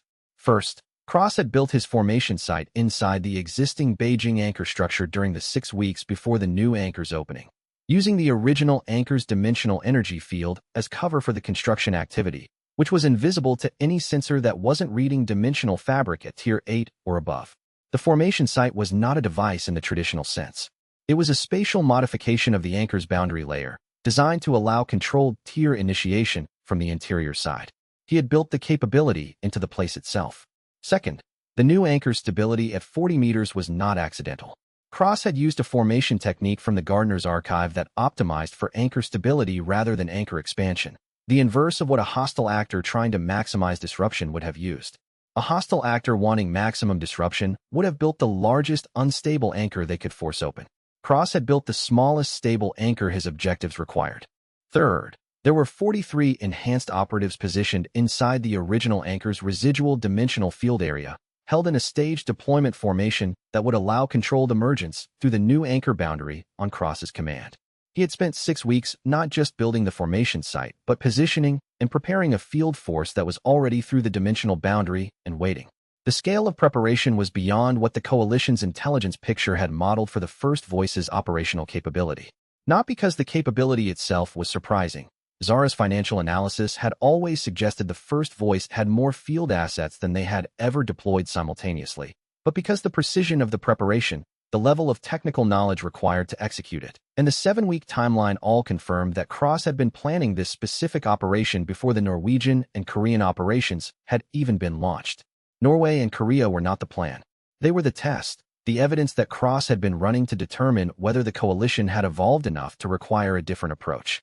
The plan was Beijing, and Beijing had been ready since before the interdiction, waiting for the moment when Cross decided the coalition had evolved enough to make the real conversation possible. Chapter 111. Beijing had been evacuated in a ring around the anchor with the efficiency of a city that had been running anchor response drills since the Jakarta event, and the efficiency was not accidental. 2 kilometers cleared, the outer 2-kilometer ring under advisory, the evacuation infrastructure that the liminal coalition had built in the year since Jakarta functioning exactly as it was supposed to. Not perfectly, not without the confusion and fear and specific chaos of mass urban movement at scale, but effectively enough that 3 million people had relocated in the first 4 hours without the crowd events that turned ordered evacuation into compounding disaster. The coalition's field operations teams had drilled the scenario. They had drilled it because Kai had insisted on drilling it in the year after Jakarta, because that event had made clear that anchor gate crisis response required a doctrine fundamentally different from standard gate clearance, and because he had always known another anchor event was coming. The command post was a converted industrial building at the 3-kilometer mark, chosen because the steel frame construction provided limited shielding against the dimensional distortion effects that anchor gates produced in their immediate vicinity. Morrow had set it up with the efficiency of a director who had run this deployment scenario 20 times in her head since Jakarta and had a standing template ready. He arrived to find Sora at the exterior running a perimeter assessment with 2 Vanguard Prime security specialists. She had her arm out of the sling. He noted this and decided not to comment. And she was reading the coalition perimeter positions from an aerial intelligence feed with the focused attention of a field director who had already thought through the next 3 operational decisions and was confirming that the current picture aligned with them. Cross hasn't moved from the anchor boundary, she said when he reached her. 12 hours. Same position. He's waiting. He's waiting for me specifically, Kai said. She turned to look at him. He knows my operational patterns. His awareness of the 3-way negotiation progress while it was happening tells me he has some form of passive monitoring capability for dimensional activity at the level I operate at. He knows I'm the only asset the coalition has that can enter an active anchor gate and engage the amplifier he's built inside.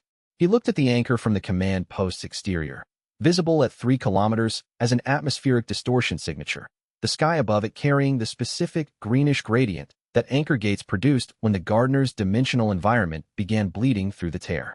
He's presenting himself at the boundary to make his position visible.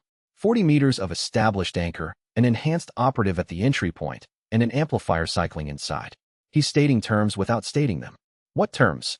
That the coalition needs to deal with him directly, through me. That no other approach resolves the situation. Can you enter it? Sora asked. Yes. He extended his global awareness through the anchor's interior and mapped what he found. The space was larger than the exterior suggested, standard anchor physics, interior volume expanding with the dimensional environment's energy density. He was reading approximately 3 kilometers of interior space, organized with the structure of weeks of deliberate preparation. Energy collection nodes positioned to harvest the anchor's output. Communication arrays aimed at the gardener's dimension. And at the center, the amplifier, larger than the models had suggested, integrated into the anchor's dimensional structure in a way that made it not just a device inside the anchor, but a part of the anchor's own energy system. I can enter it. The question is whether I can enter it, reach the amplifier, neutralize it, engage cross if necessary, and maintain the anchor's stability throughout. And the answer? The answer requires a conversation with cross first, and a specific technical sequence that I'm not yet certain I can execute at current capability. He watched the anchor's boundary where cross stood, motionless, a shape at the edge of the dimensional distortion. I need to advance again before I go in. She looked at him with the expression she used when she had a concern she was deciding whether to express. He had learned to wait. Field advance, she said.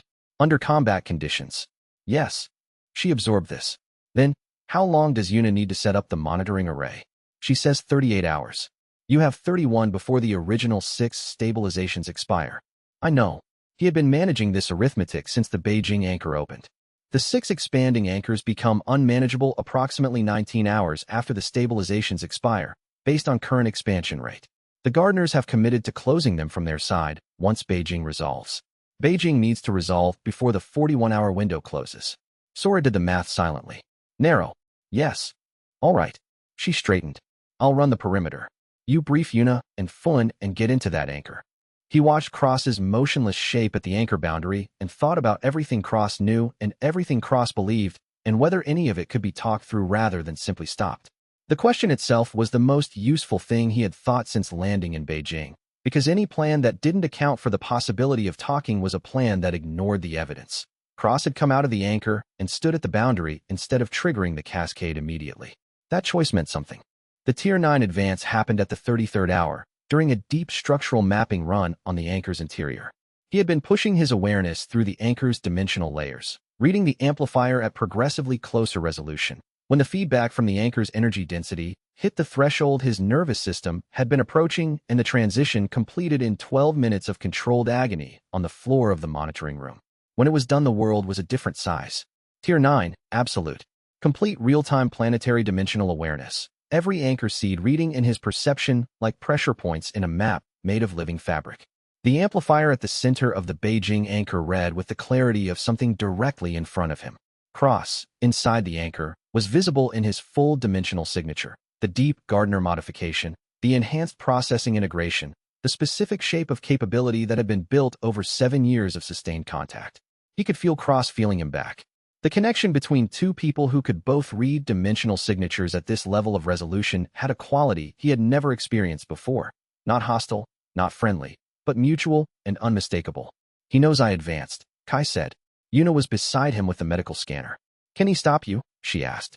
He considered Cross's full dimensional signature with the full weight of his Tier 9 awareness applied to everything he knew about the man. Then no. But he will make the interior engagement the hardest thing I've faced. He met her eyes. Is the monitoring array ready? 6 hours, she said. 6 hours, he agreed. And then we go in. And whatever happens in there determines whether the framework we signed last week means anything or whether it was just paper we wrote to make ourselves feel better while the clock ran out.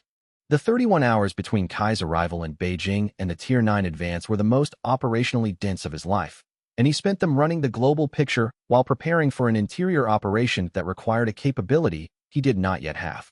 The global picture was manageable, marginally, with continuous effort.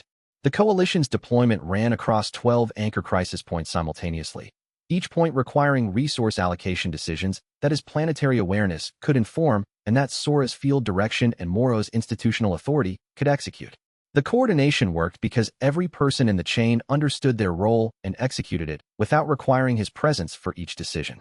He had built that capability into the coalition's operational structure over 8 months of systematic work, and it was carrying the load now in exactly the way he had intended. What the global picture could not do was substitute for the capability he needed inside the Beijing anchor. Tier 8 could read the amplifier at range. It could not give him the resolution to disable the amplifier's coupling architecture from inside the anchor's interpenetrated physics field, where the specific interference patterns Cross had built into the anchor's energy collection system were designed to complicate any external attempt to interact with the device. He had modeled this problem for 3 days and arrived at the same conclusion each time. The technical sequence required to disable the amplifier safely required Tier 9's ability to process multiple simultaneous dimensional inputs at full resolution. He was aware, during the 31 hours, that Cross was aware of the same constraint. Cross had built the anchor specifically to require Tier 9 for clean resolution, which meant Cross had modeled his capability trajectory and concluded that Tier 9 was coming but not yet present. That model was accurate up until the 33rd hour, when the advance happened. He spent some time thinking about what Cross's model had predicted his timing would be, and whether the advance being earlier than expected would change Cross's approach. The answer he arrived at was, no. Cross had not built the scenario around a specific timing. He had built it around the eventual arrival of the capability. Whether that arrival came at hour 33 or hour 60 was within the acceptable parameters of his plan. The man thought in ranges, not precise moments. He had always thought that way. It was visible in every Vanguard Prime mission record, every tactical decision logged in the archive. It was still visible now, 7 years later, in how he had structured the Beijing operations contingencies. He and Cross had both been thinking like this for 8 months and 7 years respectively. And in 31 hours they would be in the same room. And the modeling would stop, and whatever happened next would not be a projection but a fact. And the fact was going to tell him whether his trajectory was fast enough, or whether 7 years had simply been too long a head start. Chapter 112 The Global Distribution Map of 862 Anchor Seeds changed the shape of everything that followed. He had known the seeds existed since the 6 anchor cascade had first forced his Tier 8 advance, and he had held the partial knowledge. 847 locations, each one a point of dimensional pre-stress in Earth's fabric, for 3 days while the Norwegian and Korean operations occupied the immediate picture. At Tier 9, the 3 additional seeds resolved, and with the fuller picture his ability to read the network's structural logic resolved alongside it. The seeds were not distributed randomly. He had assessed this from Tier 8 based on the spacing pattern, which was too regular in its irregular geometry to be coincidental. At Tier 9, the network's architecture was legible. The 862 seeds formed a resonance network in the dimensional fabric, each seed connected to the others through the fabric's natural transmission properties, with a hierarchy of connectivity that placed specific seeds at nodal positions with higher than average connection density. An activation at a nodal seed would propagate through the network faster and more thoroughly than an activation at a peripheral seed. Beijing was the primary node, the highest connectivity density in the entire distribution. The seed that, if activated, would reach the maximum number of other seeds through the propagation network in minimum time. Cross had not built his amplifier at Beijing because the city was populous. He had built it at Beijing because Beijing was where the network could be triggered most efficiently from a single device. This was the logic that had been invisible until Tier 9 made the architecture readable, and the architecture, once visible, made every previous decision Cross had made legible in a new way. The Norwegian device, the Korean backup, the 6 anchor cascade. Every element of the First Voice's operational history had been oriented toward a single technical objective, creating the conditions for a controlled Beijing activation that would cascade through the full seed network before any response could interrupt it. Cross had run the same network analysis Kai was running now, 7 years earlier, in the Gardner's archive, with access to the technical specifications for the seed distribution. He had identified the nodal structure, identified Beijing's position in it, and had spent 7 years building toward an activation point that was not visible to anyone who could not read the network's architecture. He shared this information simultaneously with 2 audiences. The call tomorrow was direct and specific. The 862 seed locations, the network architecture, the nodal analysis placing Beijing at the primary position, and what it meant for the amplifier inside the anchor. She received it with the controlled attention of someone processing information that changed the threat assessment fundamentally. She asked 6 clarifying questions, all of which he answered. The communication with the Gardners came through his channel, and their response was the most emotionally legible they had been in all his dealings with them. The collective's response arrived faster than usual, the dimensional resonance pattern carrying something he read as genuine alarm. The network's nodal propagation capability was a theoretical parameter of the installation design. The translation produced. The seeds were placed as long-term integration infrastructure on a century-scale timeline. The propagation network was included in the architecture to allow coordinated activation in the managed integration's final stage, a stage that was not projected to arrive for several hundred Earth years. Cross identified it in your archive, Kai said. Yes. The archive access included the technical specifications for the seed distribution. The nodal propagation design was not classified within the archive. It was standard integration infrastructure documentation. A pause that carried something close to embarrassment. We did not anticipate that an Earth native with cross-individuals analytical capability would access the technical documentation and identify the propagation vulnerability within the first year of archive access. He had 3 years. The identification probably happened in the first 6 months. Yes, we believe so. Then you've known for 7 years that Cross had this information. We had reason to believe Cross individual possessed this knowledge, yes. We assessed that the operational difficulty of constructing a nodal activation device without access to our dimensional engineering resources would prevent the vulnerability from being exploited. Another pause. We were incorrect about the operational difficulty. He accepted this without comment and moved to what mattered. I am proposing a 3-way communication session. Coalition governments, your collective, and my organization as translator. The agenda. The immediate threat from the amplifier, the anchor seed network's containment preparation, and the framework for what comes after if the Beijing situation resolves. Both sides have motivation to address the first voice's immediate threat. This is the moment to convert parallel motivation into coordinated action. The gardeners accepted before he finished the sentence. He filed that speed of acceptance away. They had been waiting for exactly this proposal, which meant they had modeled the situation in enough detail to know this was the necessary step before Beijing could be resolved. Inside the anchor, the amplifier continued its cycling, and Cross continued his vigil at the boundary, and the 862 seeds in the fabric of the Earth waited for the activation that would either come from the amplifier or not come at all.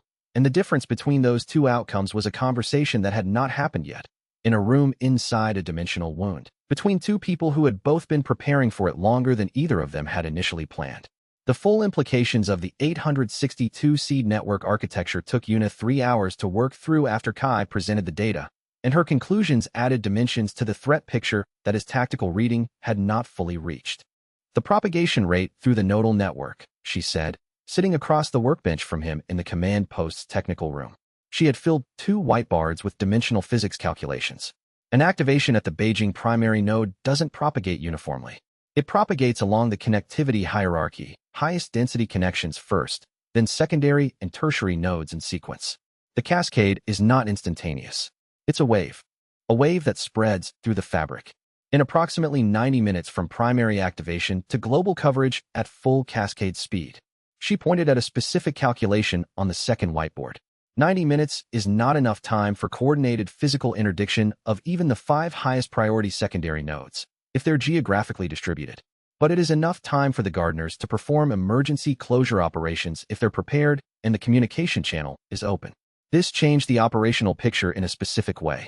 If I'm in communication with the gardeners during the interdiction and they can receive real-time propagation data from my awareness, they can prioritize their closure operations based on the wave front rather than guessing at it. Yes, but that requires the communication channel to be open and functioning during an active cascade event, which means it requires you to be functional and in contact during an active cascade event, which means the interdiction has to happen before the cascade starts, not during it, he said. Correct. Once the amplifier triggers, the window for the gardener's coordinated response is 90 minutes, and the gardeners have never performed coordinated emergency closure at that scale before. The historical data from 17 operations doesn't include a scenario where 1,100 seeds were closed in 90 minutes. She looked at him. We need to stop the amplifier. Not because the gardeners can't close the seeds, they probably can, but because the probability of a successful coordinated emergency closure in 90 minutes is low enough that I would not want to find out what the failure mode looks like. He looked at the calculations on the whiteboard. Precise, technical, the kind of analysis that stripped the drama from a situation and left only the numbers. Yuna's numbers said, stop the amplifier. He already knew that. But her numbers also gave him something he hadn't fully had before. A precise understanding of exactly how much time existed if he failed, and what the gardeners would need from him in that failure scenario to give humanity the best possible outcome. He took a photograph of both whiteboards and sent them to Morrow. Then he went back to the monitoring room and reached for the gardener channel. Because there was one thing Yuna's analysis had made clear that he needed to hear the gardeners say directly, and he already knew he was not going to like their answer, which was why he needed to hear it anyway. Chapter 113. Kai shared the 862 anchor seed locations with 2 audiences simultaneously, and the reactions were informative in opposite directions. The liminal coalition command structure received the data through Morrow at the same moment the gardener communication channel delivered it to the collective's receiving system. He had timed this deliberately, not for theatrical effect, but because releasing the information to one side first would create an information asymmetry that neither party should hold going into what he intended to propose. Information asymmetry in this kind of negotiation did not serve the agreement. It served whoever held the advantage, and whoever held the advantage had no incentive to build something durable. The coalition response was controlled and immediate. Morrow spent 6 hours in classified sessions with the national command structures of the 8 coalition member nations, presenting the anchor seed network map and the cascade propagation analysis. The sessions produced 3 outcomes: an emergency tasking of satellite imagery and aerial survey assets to all 862 seed locations, a rapid deployment planning exercise for anchor crisis response at the 14 highest priority seed sites, and a formal question from the coalition's senior military committee about why this information had been withheld. Kai sent his answer through Morrow. The information was not withheld. It became available at Tier 9, which he had reached 32 hours ago. He was sharing it as soon as it was confirmed and understood. The answer was true. The senior military committee accepted it with the specific reluctance of officials who suspected they were being handled and could not prove it. He did not find this troubling. Officials who suspected they were being handled and asked the question anyway were officials who were paying attention, and officials who paid attention were more useful than officials who did not. The gardener's reaction was different. The collective's response came through his channel with a quality that his translation capability registered as alarm, not the composed, considered quality of their usual communications, but something faster and more direct, less characteristic of the committee speech pattern he had learned over months of contact. The network distribution was not intended for this purpose. The translation produced. The seeds were placed as long-term infrastructure for a managed integration process on a timeline measured in centuries. The network's nodal propagation capability was a theoretical parameter of the installation design, not an intended operational feature. Cross-Individual has identified and weaponized an architectural property of the seed distribution that was not designed to be accessible. He had 7 years inside your dimension, Kai said, and a background as your most technically capable early contact. He had time to find the architecture. We did not anticipate this misuse. I know you didn't. That's why I'm telling you now, instead of simply sending you the map. He paused. I'm proposing a 3-way communication session. Coalition governments, your collective, and my organization as translator. The agenda, the immediate threat from the amplifier, the anchor seed network's containment preparation, and the framework for what comes after if the Beijing situation is resolved. Both sides have motivation to address the first voice's immediate threat. This is the moment to convert parallel motivation into coordinated action. The gardeners accepted before he finished the sentence. The 3-way session structure required him as translator at all times, which was why the 72 hours had to be managed in shifts. Morrow handled the coalition's governmental communication track during the hours Kai was in the secure room with the Gardner channel. Tan handled the guild-level consultation track, surveying the major coalition-affiliated guilds on the framework terms. Sora ran the security perimeter around the entire operation. The first 24 hours established trust conditions. Both sides agreed to the translator mechanism. Yuna's verification system producing technical confirmation that each translation accurately represented the underlying dimensional resonance pattern, so that neither side could later claim they had received a filtered version. This took 4 hours to establish and was the most important work of the first day. Without it, the framework they were building had no verification foundation, and a framework with no verification foundation was worth approximately what the 16 previous frameworks had been worth, which was to say, it was worth whatever the gardeners decided it was worth at any given moment. The framework agreed over 72 hours, a 90-day formation pause, full anchor seed disclosure, gardener assistance in sealing the 6 expanding original anchors, bilateral negotiating sessions beginning within 30 days of Beijing's resolution, liminal analytics as permanent liaison organization, and a joint scientific commission on dimensional physics, with Yuna Cho as the Earthside chair. He signed the working protocol at the bottom, and the document's existence was the most significant thing produced by human gardener contact since the gates had first opened 40 years ago, and it existed under the pressure of the unresolved threat still inside the Beijing anchor, like a building on a fault line that had been declared safe because the earthquake had not started yet, while the ground continued to move and the clock on the amplifier's standby cycle kept running. The trust condition establishment in the first 24 hours of the 3-way session was the most technically demanding communication work Kai had done since his first contact with the Gardeners Collective, and it required Yuna's verification system to function exactly as she had designed it, which it did, because she had tested it 3 times before the session began and had adjusted 2 parameters in the final calibration that made the difference between a system that technically worked and a system that actually performed under load. The coalition side's initial resistance to the verification mechanism came from an unexpected direction. One of the national delegation's technical advisors argued that a verification system that relied on Kai's anomaly sensor as the base measurement instrument was not independent verification, because the instrument was operated by a party with interests in the outcome of the session. Kai had anticipated this objection.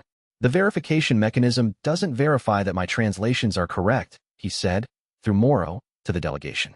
It verifies that the dimensional resonance pattern of each statement I translate matches the resonance pattern of the source communication.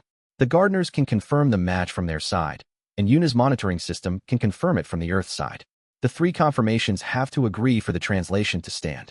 No single party controls the mechanism. The delegation accepted this after 30 minutes of discussion. The 30 minutes was time he did not have to spare, but the technical objection was legitimate enough that dismissing it without address would have undermined the very verification principle he was trying to establish. He answered it, waited for the acceptance, and moved on. The gardener's response to the verification mechanism proposal was the fastest acceptance he had received from them on any procedural matter, which he read as confirmation that they had been thinking about this problem too, and had reached the same conclusion about what solution was necessary. They had been waiting for someone on the Earth side to propose a verification structure. The proposal coming from him rather than from a governmental committee was, from their perspective, a more credible proposal, because a governmental committee could be instructed to propose what their principals wanted rather than what the situation required. He was the instrument. That was the role. He had accepted it 8 months ago and had been building the capability for it since. Standing in the session room at hour 6, translating a gardener statement about dimensional physics to a room of government officials who were hearing it for the first time, he felt the full weight of what that role meant, and it did not feel like a burden. It felt like the right use of the thing he had built. The gardener's position on the Anchor Seed network, presented in the session's second 12-hour block, was more detailed than Kai had expected and included a disclosure that the collective had not previously made in any direct communication. The seed distribution includes 17 locations that were placed specifically to support the coalition's hunter capability system, the translation produced. These 17 seeds amplify the dimensional energy available to gate formation at their respective locations, producing the higher density gate clusters that your ranking system's advanced hunters have used for training and assessment purposes for the past 22 years. Kai relayed this to the room. The coalition's technical advisor on gate formation dynamics was quiet for a full minute before asking a clarifying question about which 17 locations were in the distribution. He relayed the question. The gardeners provided the locations. 3 of them were sites that the coalition's hunter development program considered essential infrastructure. Locations whose gate density was attributed to natural geological characteristics rather than intentional gardener engineering. The coalition's technical advisor looked at the list and said, carefully, the ranking examination at S-rank level has been conducted at 2 of these sites since the ranking system was formalized. The gate density at those sites is why S-rank assessments are conducted there specifically. Kai relayed this without editorial comment. The gardener's response was brief. Yes. The sites were chosen to support the capability development process that your ranking system evaluates. The infrastructure was placed deliberately. The room absorbed this in a silence that lasted longer than most silences in the session. The coalition had been using gardener-engineered infrastructure as the foundation for its independent capability assessment system, without knowing the infrastructure was engineered. That was not a betrayal in the technical sense. The gates were real, the assessments were valid, the capability was genuine. But the information about the engineering had been withheld, and the room felt the weight of that withholding even through the frame of the session's shared purpose construction. This is why the verification mechanism matters, Kai said. Not to the room, to himself. He wrote it in his notebook and went back to the translation work. Chapter 114 Alliance negotiations between humanity and the gardeners lasted 72 hours, and Kai slept for 4 of them. This was not by choice. On the second day of the session, Yuna had quietly added something to his coffee while he was reviewing a technical document, and he had woken on a cot in the secure communication room with a blanket over him and a note that said, "For hours, I timed it." The note was not apologetic. He respected this about her. She made decisions about operational capability the way she made decisions about data, which was to say she made them correctly and without extensive consultation. The formal session structure required a translator present at all times. Him. Which was why the 72 hours had to be managed in shifts. Morrow handled the coalition's governmental communication track during the hours Kai was with the Gardner channel. Tan handled the guild-level consultation track, surveying the major coalition-affiliated guilds on the framework terms and fielding the objections from guild masters who understood the tactical implications better than most government officials but had less visibility into the broader dimensional picture. Sora ran the security perimeter around the entire classified operation, held in a government facility outside Beijing with enough coalition protective force to deter any first-voice interference attempt. The first 24 hours established working structure. Both sides agreed to the translator mechanism. Yuna's verification system providing technical confirmation that each translation accurately represented the underlying dimensional resonance pattern, so that neither side could later claim they had received a filtered version of the other's statements. The system took 4 hours to establish. The time was well spent. It was the only element of the framework that made everything else credible. The Gardner's principal negotiating position was presented in the second 12-hour block. It was more accommodating than Kai had expected. The collective offered a complete catalog of all anchor seed locations, confirming and expanding his count by confirming 3 seeds his awareness had not resolved, a full pause on new gate formation for 90 days, and assistance in sealing the existing 6 anchor stabilizations through coordinated closure operations. The coalition's initial response was, predictably, more aggressive than what he had advised. Several national delegations wanted the pause extended, the seeds permanently deactivated, and the Gardner's presence in Earth's dimensional fabric formally ended. He spent 6 hours managing these expectations with Morrow, explaining which demands were negotiable and which reflected a misunderstanding of what was structurally achievable within the framework of what was actually happening to Earth's dimensional fabric. The seeds could not be permanently deactivated without disrupting the dimensional infrastructure that Hunter Gates depended on. Permanent deactivation was a demand for something that would harm the people making the demand. The pragmatic positions prevailed by the end of the second day.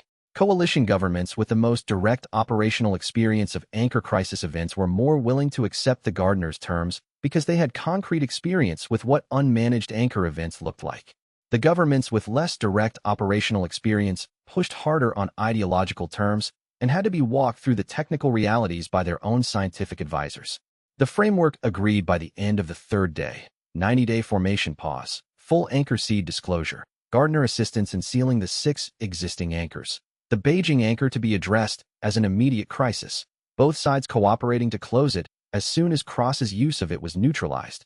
Formal bilateral negotiating sessions to begin within 30 days of Beijing's closure. Liminal Analytics as the permanent liaison organization and a joint scientific commission on dimensional physics, with Yuna Cho as Earthside chair. At the close of the second day, the Gardners sent a communication that Kai's Tier 9 translation capability rendered with unusual clarity. This is the first formal engagement between our operation and an Earth-native party that has proceeded on terms both parties consider equitable. Previous contacts have been asymmetric. We have held information advantages. This session has been conducted with more information parity than any previous Earth-native contact in 17 managed operations. That's because I can read your dimension directly, Kai said. You don't hold information advantages with me in the room. A pause. Yes, that is precisely why we designated you as the liaison. He filed that in the part of his mind that held observations requiring further thought and returned to the final session's work. The agreement was formalized on the third day. Imperfect. Recognized as imperfect by both sides. He looked at the signed protocol. 8 coalition heads of government, a dimensional resonance confirmation from the Gardner's collective, and his own countersignature as liaison, and felt the full weight of what it represented. Then he put it in his inside pocket and went to brief his team on the Beijing operation, because the framework meant nothing if the anchor stayed open and Cross kept the amplifier cycling inside it. The paper was only as real as what came next.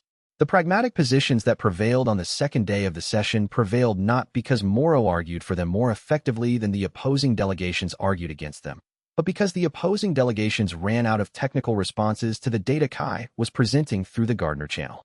The specific breaking point came at hour 38, when the delegation most resistant to the Gardner's proposed terms, a nation with no active anchor sites on its territory and a governmental position that reflected philosophical objection rather than operational experience, asked the Gardners, through Kai, what their timeline was for full integration if no agreement was reached.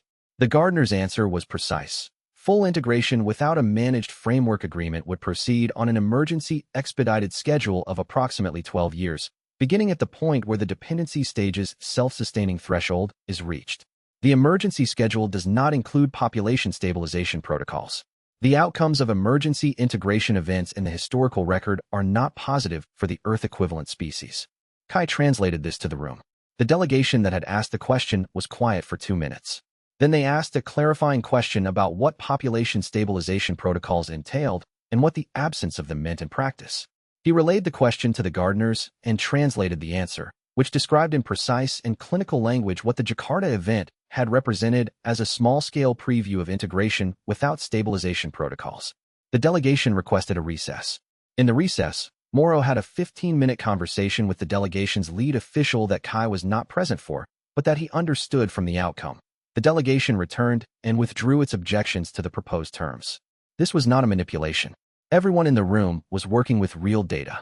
The gardener's answer had been accurate, the translation had been verified, and the delegation's calculation had simply changed when the full picture was present.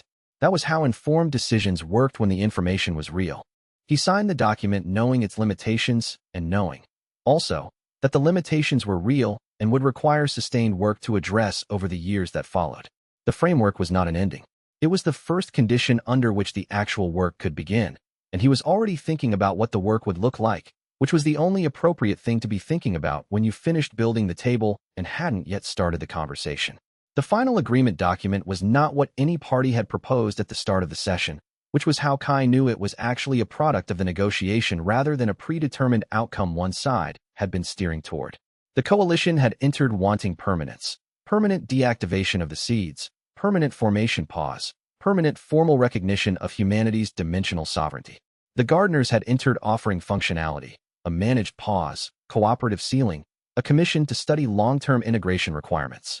Kai had entered wanting verifiability, a mechanism that could detect violation before it produced harm and that ran independently of any single party's good faith. What the framework produced was none of these things and all of them simultaneously. A 90-day pause with a renewal mechanism that required active agreement from both parties rather than automatic continuation, which served the coalition's interest in non-permanence. Cooperative sealing of the existing 6 anchors plus Beijing, which served the gardener's interest in demonstrating cooperative function, and a verification commission with Yuna as chair and authority to request data from both parties, which served Kai's interest in detection capability. Imperfect in every direction. Real in every direction. The gardener's closing statement in the session carried something he read as relief, not satisfaction. The gardeners were careful about emotional register in their communications. But relief was present in the dimensional resonance of their final transmission, the quality of an entity that had been operating under constraint for 40 years and had been told, for the first time, that the constraint was going to be formally examined rather than simply maintained. He filed that. The gardeners were not the omnipotent architects that the first voice ideology painted them as. They were an entity managing a complex operation under significant uncertainty, who had been operating without a formal counterpart on the Earth side, and were. He understood this now, genuinely uncertain how to proceed without one. They had built a liaison structure into their operational design because they needed a liaison, not because they wanted one. He was the liaison. Cross, whatever happened at Beijing, was going to be part of what came after, and Yuna was going to run the commission that made the verification real. The 3 of them were the counterpart the gardeners had been waiting for, and none of them had known it until the session made it explicit, which meant the gardeners had known it all along, and had been waiting, and had never said so, and the question of why they had waited was one he was going to have to ask. Chapter 115 Aldrin Cross emerged from the Beijing anchor at dawn on the 43rd day of the crisis, and he did not come alone. Kai had been tracking the anchor's internal activity through his Tier 9 awareness since the 3-way negotiation concluded. Cross had been active throughout the 72-hour negotiation period. Dimensional energy readings from inside the anchor showed increased activity, the amplifier's output fluctuating in patterns that Yuna's analysis suggested were preparatory cycling rather than operational activation. He had been testing the amplifier, calibrating it, preparing for a specific operational window. That window was not triggered by the negotiation's conclusion. Cross's movement toward the anchor boundary began 6 hours before the negotiation finished, suggesting he had information about the negotiation's progress that he should not have had. Kai flagged this to Zara immediately. The investigation that followed did not produce a clean answer, which meant the information had come from a source outside the coalition's institutional communication network. Cross could read the dimensional energy pattern of significant communication events at the level he operated at. He had been reading the negotiation's dimensional output from inside the anchor the same way Kai read gates. from a position, through the fabric, without access to the content, but with access to the signature of a formalized agreement being reached. The man had been watching the entire process from the inside of a dimensional wound and drawing accurate conclusions from what he felt rather than what he heard. 40 enhanced operatives came through the anchor behind him. They emerged over a 40-minute period, single file, through the anchor boundary in a controlled deployment that spoke of weeks of preparation. Each operative was equipped with dimensional interference tools derived from the same Gardner technical base as the resonance devices. Each was A rank or above due to modification. They moved with the professional precision of people who had trained together for this specific deployment, which meant Cross had been running operational rehearsals inside the anchor during his preparation period, using the dimensional energy field there to practice a deployment that could only happen once. Cross stood at the anchor boundary and looked across the 2-kilometer cleared radius at the coalition perimeter. He raised one hand in a gesture that was acknowledgement rather than greeting. Then he broadcast through every public communications channel in the Beijing Emergency Management Network. The negotiation you held for 72 hours produced an agreement that extends the Gardner's cultivation management over Earth. I am here to demonstrate that the agreement cannot be enforced without my cooperation, and my cooperation requires renegotiation of the integration timeline. Specifically, full integration on a 10-year timeline, with all 862 anchor seeds activated in a managed sequence that allows human population centers to relocate before each activation. Not in 300 years. Not on the Gardner's schedule. In 10 years. Morrow's voice reached Kai before the broadcast finished. He's offering a negotiation. He's offering terms he knows are unacceptable, Kai said. The 10-year managed activation is framed as a concession from the simultaneous cascade, but it still produces civilizational disruption on a scale the coalition will never agree to. He knows that. Kai tracked the 40 operatives as they spread into defensive positions around the anchor perimeter. He wants us to believe that taking him out of play requires either accepting his terms or entering the anchor and engaging him directly. And our response? Kai watched Cross through his Tier 9 awareness, the shape of his dimensional signature, the way his enhanced capability interacted with the anchor's energy field, the precise position he had chosen at the anchor boundary. He held the analysis in his mind and let it settle, and what settled was not a tactical calculation, but a recognition. Cross had come out of the anchor. The amplifier was still inside, running its preparatory cycling. Cross outside the anchor could not trigger the amplifier manually. He would have to return to trigger it or have set it to trigger autonomously on a timer. He had come out to draw Kai in, or to talk to him, or both. He left the anchor to create the conditions for a direct conversation. Kai said, "If I enter the anchor to reach the amplifier, he returns simultaneously and engages me inside where his capability is maximized by the anchor's energy field. If I stay outside and address the 40 operatives at the perimeter, the amplifier continues its cycle and eventually reaches its threshold." How long before the threshold? Kai felt the amplifier's dimensional output through his awareness. Based on current output, 11 hours. Morrow was quiet for a moment. And the 6 original anchors? Expired 6 hours ago. They're expanding. He had been tracking them, slowly, not catastrophically, but growing. The Beijing amplifier is the priority. The 6 expanding anchors are recoverable if we close Beijing. Tell Sora to hold the perimeter, he added. I need to walk out there and talk to him. The silence on Morrow's end lasted exactly 2 seconds. You have it, she said. And in her voice he heard the thing she was not saying, which was that he was the only person on Earth who could do what he was about to attempt, and they both knew what it meant if the conversation failed. The 40 operatives Cross had brought through the anchor represented the full active deployment capability of the First Voice's modified field force. Or, more precisely, represented what Cross was willing to commit to a single operational position. Zara's financial analysis of the First Voice network over the previous year had identified resource flows consistent with a modified operatives program that could have produced between 50 and 80 individuals at various modification levels. Cross had brought 40. He had kept the others back. Kai assessed this as he tracked the deployment from the coalition command post. An adversary deploying their full capability to a single position was an adversary who had made a final strategic commitment. An adversary who kept a reserve was an adversary who was managing contingencies, who believed the current engagement might not be the decisive one and wanted capability available for subsequent actions. Cross had kept a reserve. That told him something. He shared the assessment with Morrow. She relayed it to the coalition's senior military committee with the specific framing he gave her. Cross is not presenting his full capability. He is presenting his negotiating leverage. The 40 operatives and the amplifier are the evidence that the coalition needs to address the first voice's concerns directly. They are not the opening move of a last-stand battle. The committee's response was skeptical. Kai did not argue with the skepticism. He simply told them that the operational pause he was requesting was 6 hours, not a day or a week, and that if the conversation failed, the coalition's force posture would be fully intact, and he would have a clearer picture of what alternative approaches were viable. The committee approved the pause. He was already moving toward the perimeter as the approval came through, because Cross was moving, because the moment had arrived after all the preparation that had been building toward it, and the preparation had brought him here, and the conversation was going to determine what here actually meant. Cross's broadcast through the Beijing Emergency Management Network produced 2 immediate effects, and Kai assessed both within 60 seconds of the transmission ending. The first effect was the intended one. The coalition's command structure went into emergency response mode. The national delegations flooded Moro's channel with demands for clarification, and the political pressure on the operational response became immediate and specific. For heads of state requested direct communication with the coalition command in the first 20 minutes. The broadcast had been designed to create political pressure that would constrain Moro's operational flexibility, specifically, to make an extended operational pause politically difficult to defend. Cross understood governmental politics as well as he understood tactical operation. The broadcast was a message to governments, not to Kai.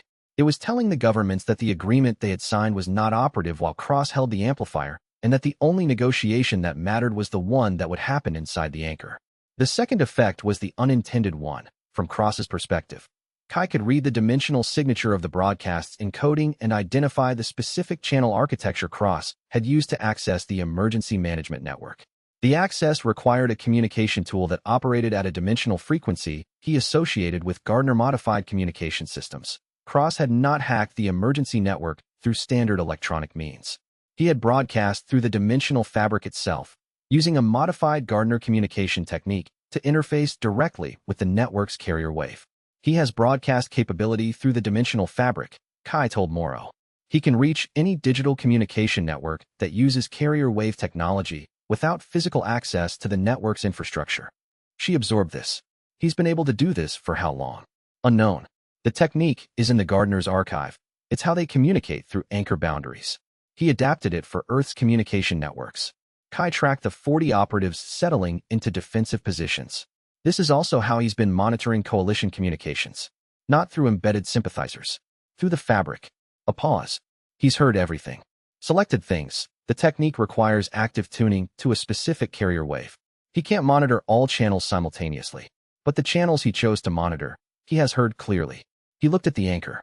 He came out here knowing exactly what the coalition position was. That was the point. He wants us to know he knows. And that means he's been listening long enough to decide when to stop.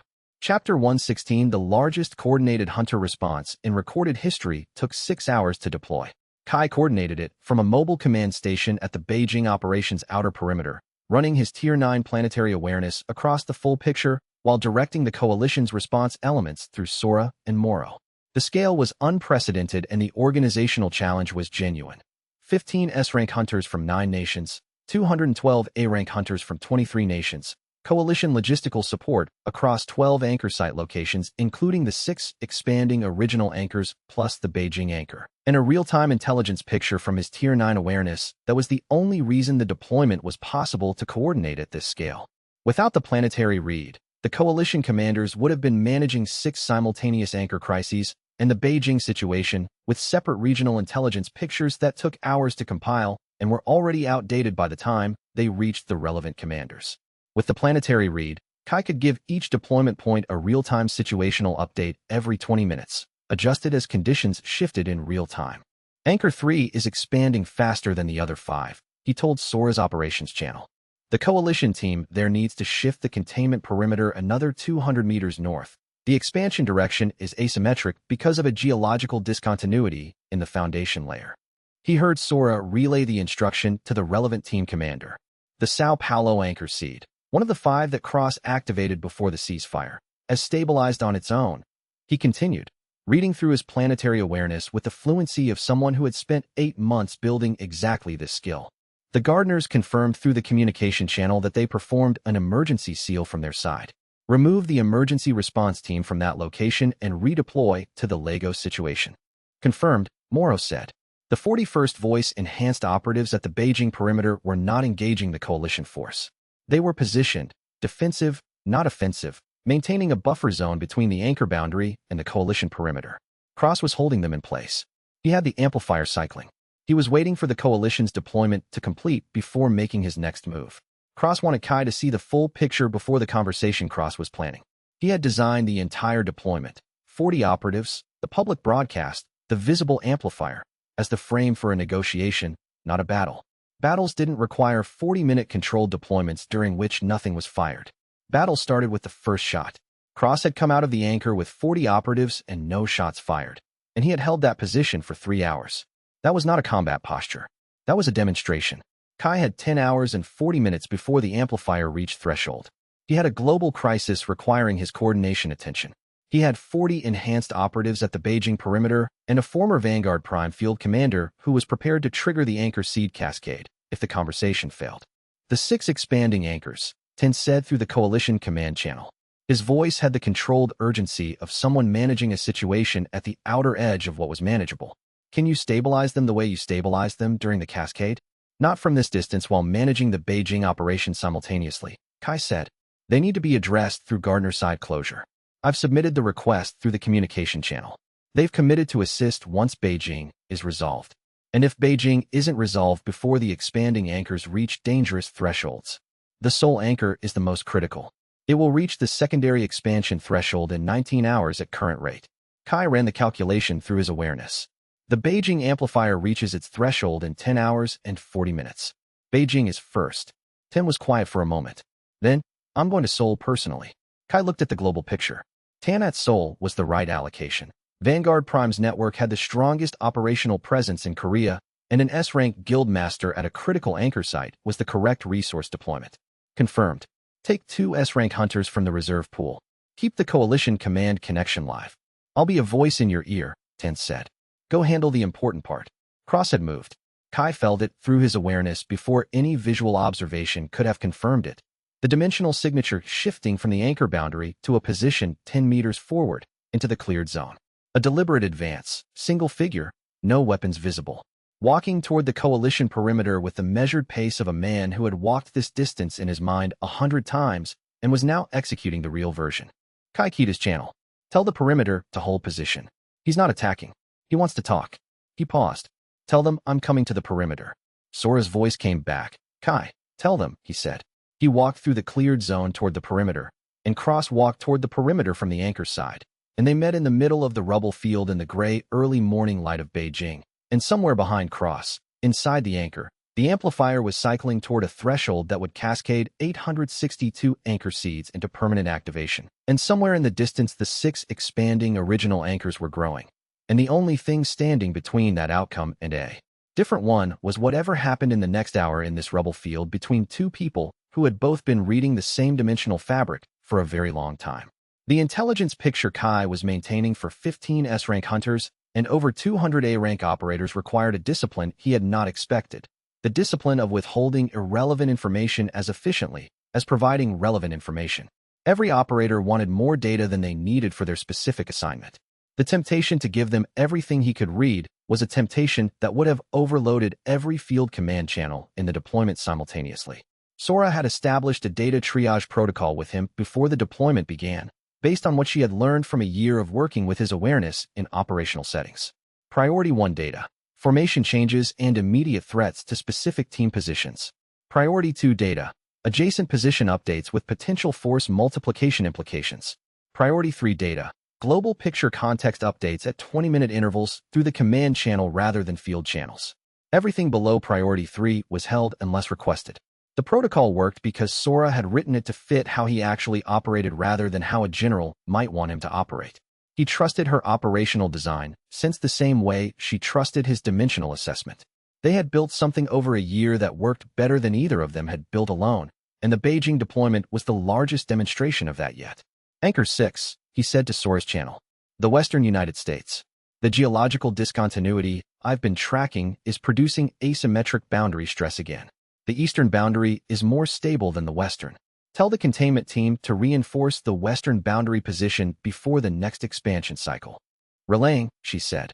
Cross's 40 operatives, 3 of them have moved from the southwestern defensive position toward the anchor boundary. Not an advance, a rotation. They're maintaining observation on the coalition perimeter from a closer position. He tracked the movement carefully. Still no offensive intent in the formation. They're watching. Cross-watching us watch him. Yes. He wants to know if the coalition is going to hold the operational pause or move against his position while he's in the anchor with the amplifier. We're holding. He'll confirm that through his own awareness within the next hour. Kai looked at the anchor's boundary. 30 minutes to the conversation. Tell the command element to stay quiet on all channels unless there's a formation change at one of the 6 anchors. Done, Soros said. And the deployment's communications went quiet, and the Beijing operation held its breath, and the 2 men in the rubble field walked toward each other across the cleared zone. And somewhere behind them both, the amplifier cycled, and the world waited to see which direction they turned when they met. Chapter 117. Cross was taller than Kai had expected. He had built a mental image from the Vanguard Prime mission records and the post-modification behavioral profile and the reports from everyone who had encountered first voice operatives, and the image had been of someone compact and precise. The field commander who operated through careful resource allocation and meticulous preparation. The man standing 10 meters away in the rubble field was tall and broad-shouldered, and his Gardner modifications had done something to his physical presence that Kai's Tier 9 awareness registered as dimensional density. He was more there than standard humans were, present in the fabric of space in a way that was distinct from both baseline human signatures and the dimensional noise of the anchor behind him. He looked calm, not the forced calm of someone managing fear, but the earned calm of someone living with this moment for 7 years and had spent that time making sure that when it arrived, he would know exactly what he wanted to say. Kai Duran, he said. His voice carried the flat precision of someone who had learned to modulate it under stress. I've read everything in the Gardner's archive about you. Likewise, Kai said. He was reading Cross's dimensional signature at every level of resolution his Tier 9 capability could manage, building the tactical picture while maintaining the surface of a conversation. Vanguard Prime mission records. 7 years of first voice operations. The Gardner's assessment of your modification and divergence. What did they tell you about the divergence? That you read the archive and concluded correctly that the managed timeline was designed to limit Earth-native capability, and that you misidentified the reason. Cross watched him with genuine attention. Tell me what you think the reason is. Developmental stability. They've run 17 managed cultivations. 8 early forced integrations produced unstable outcomes. The pacing is a function of the data. Kai watched Cross's dimensional signature as he spoke, reading the resonance pattern in his response to each statement. I also think the data is real and the conclusion you drew from it is not entirely wrong. This produced the first change in Cross's expression, slight, controlled, but present. You believe I'm correct. I believe the managed timeline withholds full integration benefits from transitional generations. I believe that's a real cost and not an acceptable one for the people bearing it. I also believe the mechanism you're using to force a change produces catastrophic harm and is therefore wrong regardless of whether the underlying grievance is legitimate. Kai kept his voice level. Both things are true simultaneously. Cross studied him for a moment. The working protocol you negotiated. The 90-day pause and bilateral framework. What does it do when Earth hits the dependency stage and the Gardners decide the framework needs revision in their favor? It gives us a documented agreement history that we can hold them to. 16 frameworks gave 16 species documented agreement histories. 12 of those became obsolete when the Gardners decided they were inconvenient. Then I need to make Earth's situation different from those 12. Cross looked at him steadily. How? You, Kai said. Me. The capability we've developed. The frameworks that failed. Were those species represented in negotiations by someone who could read the Gardner's dimension directly? Who could sense the fabric of their architecture in real time? Who could detect if they violated the agreement before the violation produced consequences? Cross said nothing. I can read them, Kai said. I can tell if they're pulling the cultivation infrastructure in ways that create dependency. I can detect formation changes before they produce the developmental ceiling effect you're describing. The 16 failed frameworks failed because the Earth-equivalent species was negotiating blind. I am not negotiating blind. He paused. Neither are you. Between the two of us, we have more direct perceptual access to the Gardner's actual operations than any previous Earth-level contact in their archive. Cross remained still for a long moment. His dimensional signature was doing something complex. Multiple analytical processes running simultaneously, the specific signature of someone processing information against a model they had been building for a long time and finding that the model needed revision. 15 minutes, Kai said. Give me 15 minutes to take down the amplifier. Not because I trust the working protocol without question, I don't. But because the conversation you want to have about the gardener's archive and the 17 cultivations is worth having, and it cannot happen if you cascade 862 anchor seeds and spend the next year managing the aftermath. Silence in the rubble field. The anchor's dimensional field pressed against them both. The 40 enhanced operatives held their positions. Cross held his. How do I know the 15 minutes leads to a real conversation and not a coalition assault on my position? Cross asked. You don't, Kai said. You have to decide whether I'm someone you can extend that much credibility to. Cross considered this. Something worked through his expression, not quite decision, but the aftermath of decision, something that had been held under pressure for 7 years slowly releasing. He turned back toward the anchor, then stopped. 6 hours, he said. The amplifier goes to standby. No coalition operations against my position or the anchor. He paused. And I want to see your sensor output during the conversation. I want to know if you're reading me accurately. You can have it, Kai said. Cross moved toward the anchor. Kai called Moro. 6-hour operational pause at Beijing. Coalition position holds. No movement toward the anchor or the first voice operatives. 2 seconds of silence. You have it, she said. Kai stood in the rubble field and watched Cross return to the anchor. He thought about 16 failed frameworks and someone who had walked out of a dimensional wound specifically for a conversation. And he thought about what that choice meant about what Cross actually wanted, because it was the only data point that mattered more than all the rest. The conversation in the rubble field lasted 42 minutes, and Kai remembered every word of it.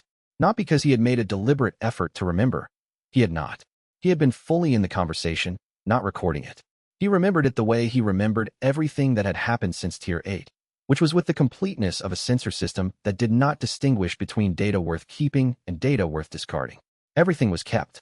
Everything was available. What he returned to, afterward, was not the specific words but the quality of Cross's analytical process across those 42 minutes. The man was the same person Marcus Tan had described. Principled, precise, genuinely committed to the position he held rather than committed to the appearance of it. When Kai had said that the underlying grievance was legitimate, Cross had not treated it as a tactical concession. He had treated it as data, running it against the model he had built and checking whether it changed any of the model's outputs. The model had not changed, but it had been tested against new information in real time, and the testing had shown Cross something that he had not had in 7 years. A counterpart who was actually engaging with the substance of the argument rather than dismissing it as extremism. That was what the 6 hours had been designed to produce. Not a resolution, a genuine exchange between two people who both had access to the same underlying facts and had arrived at different conclusions about what to do with them. The exchange did not resolve the difference.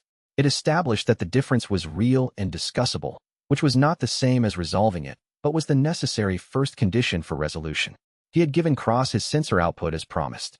Cross had read it throughout the conversation and had noted, precisely once, a moment when Kai's analytical pattern showed a calculation he did not speak aloud, a risk assessment for a specific tactical scenario.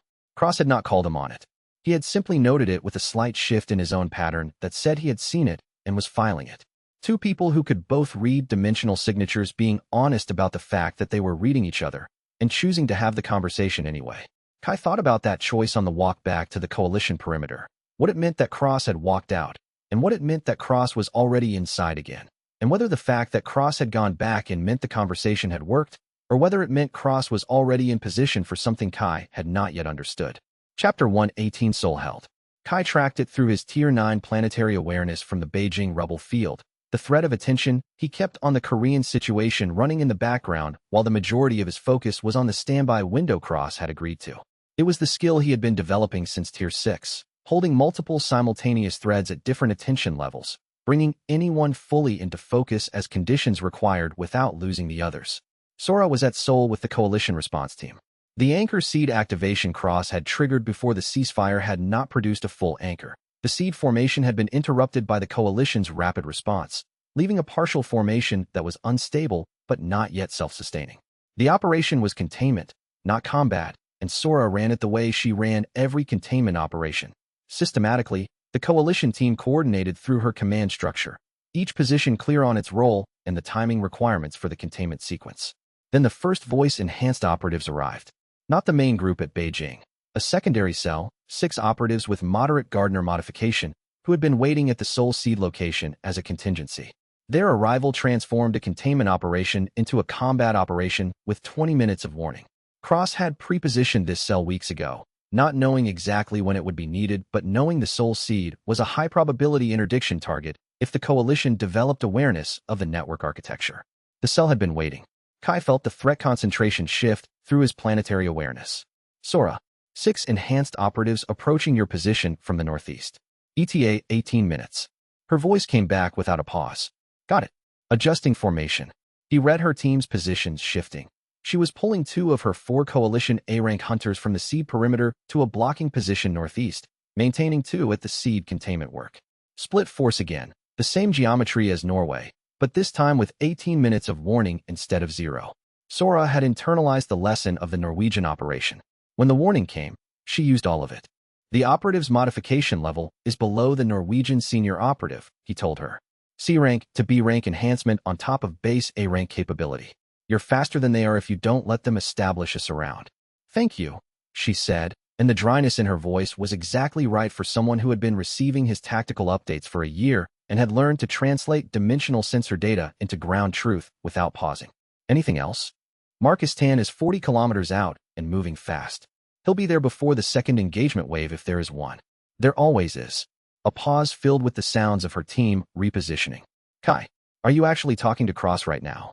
He's in the anchor putting the amplifier on standby. We talk in 4 hours. You believe he'll honor it? He considered the question. Cross had come out of the anchor for a conversation. He had offered a window at a cost to his own operational capability. An amplifier on standby was an amplifier not cycling, which meant every hour of the standby period was an hour he could not get back on the timeline. He had offered it anyway. That was not the decision of someone who had made a commitment he intended to discard. He has a grievance that's based on real data, Kai said. He'll honor a window he agreed to. That's not exactly a reassuring basis for trust. No, he agreed. But it's the basis I have, and in my experience it's more reliable than most. He returned his full attention to the soul thread as the first voice operatives made contact with Sora's blocking position. The fight was clean, not easy, but clean. Her 2-hunter blocking position absorbed the initial engagement, slowing the operative's advance with ranged fire and tactical withdrawal, buying time for the other 2 hunters to complete the seed containment work before the pressure at the blocking position became unsustainable. 3 of them are breaking left, Kai said through the channel. The left flank is exposed for 12 seconds. Hunting, Sora said. One of her blocking hunters moved hard left, flanking the exposed operatives at full A-rank speed, and the engagement shifted. Not a clean victory. The operatives adjusted quickly, the way modified combatants adjusted, without the half-second hesitation of standard, trained fighters. But the disruption was enough.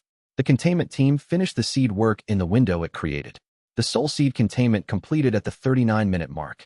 Sora's team extracted under continuing pressure, the enhanced operatives pursuing until they hit the outer coalition perimeter where Tan's arrival with 2 S-rank hunters produced the kind of rapid engagement shift that made pursuit inadvisable. The operatives disengaged and withdrew. Sora's voice in his ear. All good. 2 injuries, minor. Seed contained. Kai exhaled 1 breath. Good work. Thank Tan. He arrived at exactly the right moment. A pause. How's Beijing? He looked at the anchor behind him. Cross was inside, putting the amplifier on standby. 40 enhanced operatives held their perimeter positions. The coalition force held theirs. The space between them was quiet, the specific quiet of a situation that was not resolved but had reached a temporary equilibrium that both sides were choosing to hold. Still talking, he said, and he was aware, in the part of his mind that held multiple operational threads simultaneously, that the 6 original anchors were still expanding, that Sao Paulo and Lagos had resolved, that the clock on the amplifier standby cycle was running, and that somewhere in the next 4 hours he was going to have the most consequential conversation of the conflict with a man who had built all of this toward exactly this moment and had not yet shown Kai whether the moment was an ending or a beginning. The Lagos situation resolved differently from Seoul, and the difference was instructive. Lagos had a higher density anchor seed concentration in the surrounding dimensional fabric than Seoul, 3 seeds within 8 kilometers rather than Seoul's single seed, and the first voice cell assigned to the Lagos contingency had activated all 3 simultaneously rather than focusing on one. The simultaneous activation produced competing formation signatures that partially interfered with each other, creating a chaotic formation environment that the coalition's standard containment protocols were not designed for. Kai had flagged the Lagos seed density in his earlier briefings, but had not fully modeled the adversarial tactic of simultaneous multi-seed activation. The first voice cell had. They had designed their Lagos operation specifically to create the containment complexity that standard protocols couldn't handle. Lagos formation field is non-standard, he told Morrow's command channel, reading the interference pattern through his planetary awareness while maintaining his Beijing focus. 3 seeds activating simultaneously are producing constructive and destructive interference patterns at irregular intervals. Standard containment perimeter approach won't work. The interference nodes are moving. What does work? Morrow asked. Adaptive perimeter. The team needs to track the interference nodes in real time and maintain fluid positioning rather than fixed containment lines. He ran the data. I can give them the node positions at 10-second intervals, but someone at Lagos has to translate that into movement orders in real time. 10 is already at Seoul, Morrow said. I know. Lagos needs Harlan Voss. A beat. Voss was technically coalition military, not liminal analytics, and routing coalition military resources through Kai's operational channel was an institutional step Morrow preferred to take carefully. He's already at the outer Lagos perimeter, she said. He anticipated this 3 hours ago. Kai felt something that was not quite surprise, more like confirmation of an assessment he had not formalized yet. Voss had been watching the intelligence picture and had moved into position before the request arrived. That was the behavior of an officer who had learned to read the operational logic the same way Kai read dimensional physics, not waiting for instructions, but anticipating where the situation was going. He added Voss to the list of people who had made this operation possible in ways that no single point of credit could capture. Lagos formation contained at the 90-minute mark. Voss's voice came through, 2 hours later. 3 seeds. We lost 1. It's stabilizing at a minor anchor formation, not an emergency. The other 2 are clean. Good, Kai said. Stay on site. That minor formation is going to need standard containment work for the next 48 hours. Already organized, Voss said. Kai closed the channel and stood in the rubble field and thought about 40 enhanced operatives and an amplifier on standby, and someone who had built 7 years of preparation toward this specific conversation that was beginning in 3 hours, and what it would mean if the conversation failed and there was nothing left to negotiate about. Chapter 119 Cross exited the anchor alone, without visible weapons, at the 3-hour mark of the standby window. He walked to the center of the rubble field and sat down on a piece of collapsed wall with the specific ease of someone who had made peace with discomfort a long time ago and had stopped noticing the distinction between comfortable and uncomfortable. Kai walked out from the coalition perimeter side and sat down on a corresponding piece of rubble, and they looked at each other across 3 meters of Beijing debris in the late afternoon light. The 16 frameworks, Kai said. In 12 of them, the renegotiation happened at the integration midpoint, when the Earth-equivalent species was committed enough to the process that withdrawal would produce worse outcomes than continuing. Cross's voice had the quality of someone who had rehearsed this argument many times and arrived at the version that was most precisely true. The gardeners call it the developmental dependency stage. The species has advanced far enough through managed cultivation to be dependent on continued gardener infrastructure for their dimensional stability, but not far enough to be independent. At that stage, the gardeners hold every negotiating advantage. And you believe Earth is approaching that stage. Earth has been in it for 40 years. Since the first gates opened. Cross looked at him steadily. You've been reading modified gates, as architect modified. The better term is cultivation infrastructure gates. They're not incidental to the gate phenomenon, they're the core of it. The gardener's management of Earth's dimensional exposure over the past 40 years has been calibrating Earth's hunter population toward a specific capability ceiling. Not too weak to be useless. Not strong enough to resist full integration when the timeline arrives. Kai sat with this. He let it settle in his awareness and ran it against everything he had learned in 8 months of contact with the gardener's dimension, every calibration reading he had done at every tier advance, every anomaly in the gate data that had never quite resolved cleanly. The argument fit. That was the problem with it. It fit in ways that made him wish it didn't. The working protocol, Cross continued. Your 90-day pause and bilateral framework. What does it do when Earth hits the dependency stage and the gardeners decide the framework needs revision in their favor? It gives us a documented agreement history that we can hold them to. 16 frameworks gave 16 species documented agreement histories. 12 of those histories became obsolete when the gardeners decided they were inconvenient. Then I need to make Earth's situation different from those 12. Cross looked at him. The question in his expression was genuine, not rhetorical, not a trap. A real question from a man who had spent 7 years constructing a catastrophic answer to a problem he had correctly identified, and who was not certain the better answer existed, but was sitting in a rubble field to find out. How? You, Kai said. Me. The capability we've both developed. The frameworks that failed, were those species represented in negotiations by someone who could read the gardener's dimension directly? Who could sense the fabric of their architecture in real time? Who could detect violation before it produced consequences? Cross was still. I can read them, Kai said. I can tell if they're pulling the cultivation infrastructure in ways that create dependency. I can detect formation changes before they produce the developmental ceiling effect you're describing. The 16 failed frameworks failed because the Earth-equivalent species was negotiating blind. I am not negotiating blind. He paused. Neither are you. Between the two of us, we have more direct perceptual access to the gardener's actual operations than any previous Earth-level contact in their archive. Cross held the silence for a long time. His dimensional signature was doing the complex processing work he had read earlier in the day.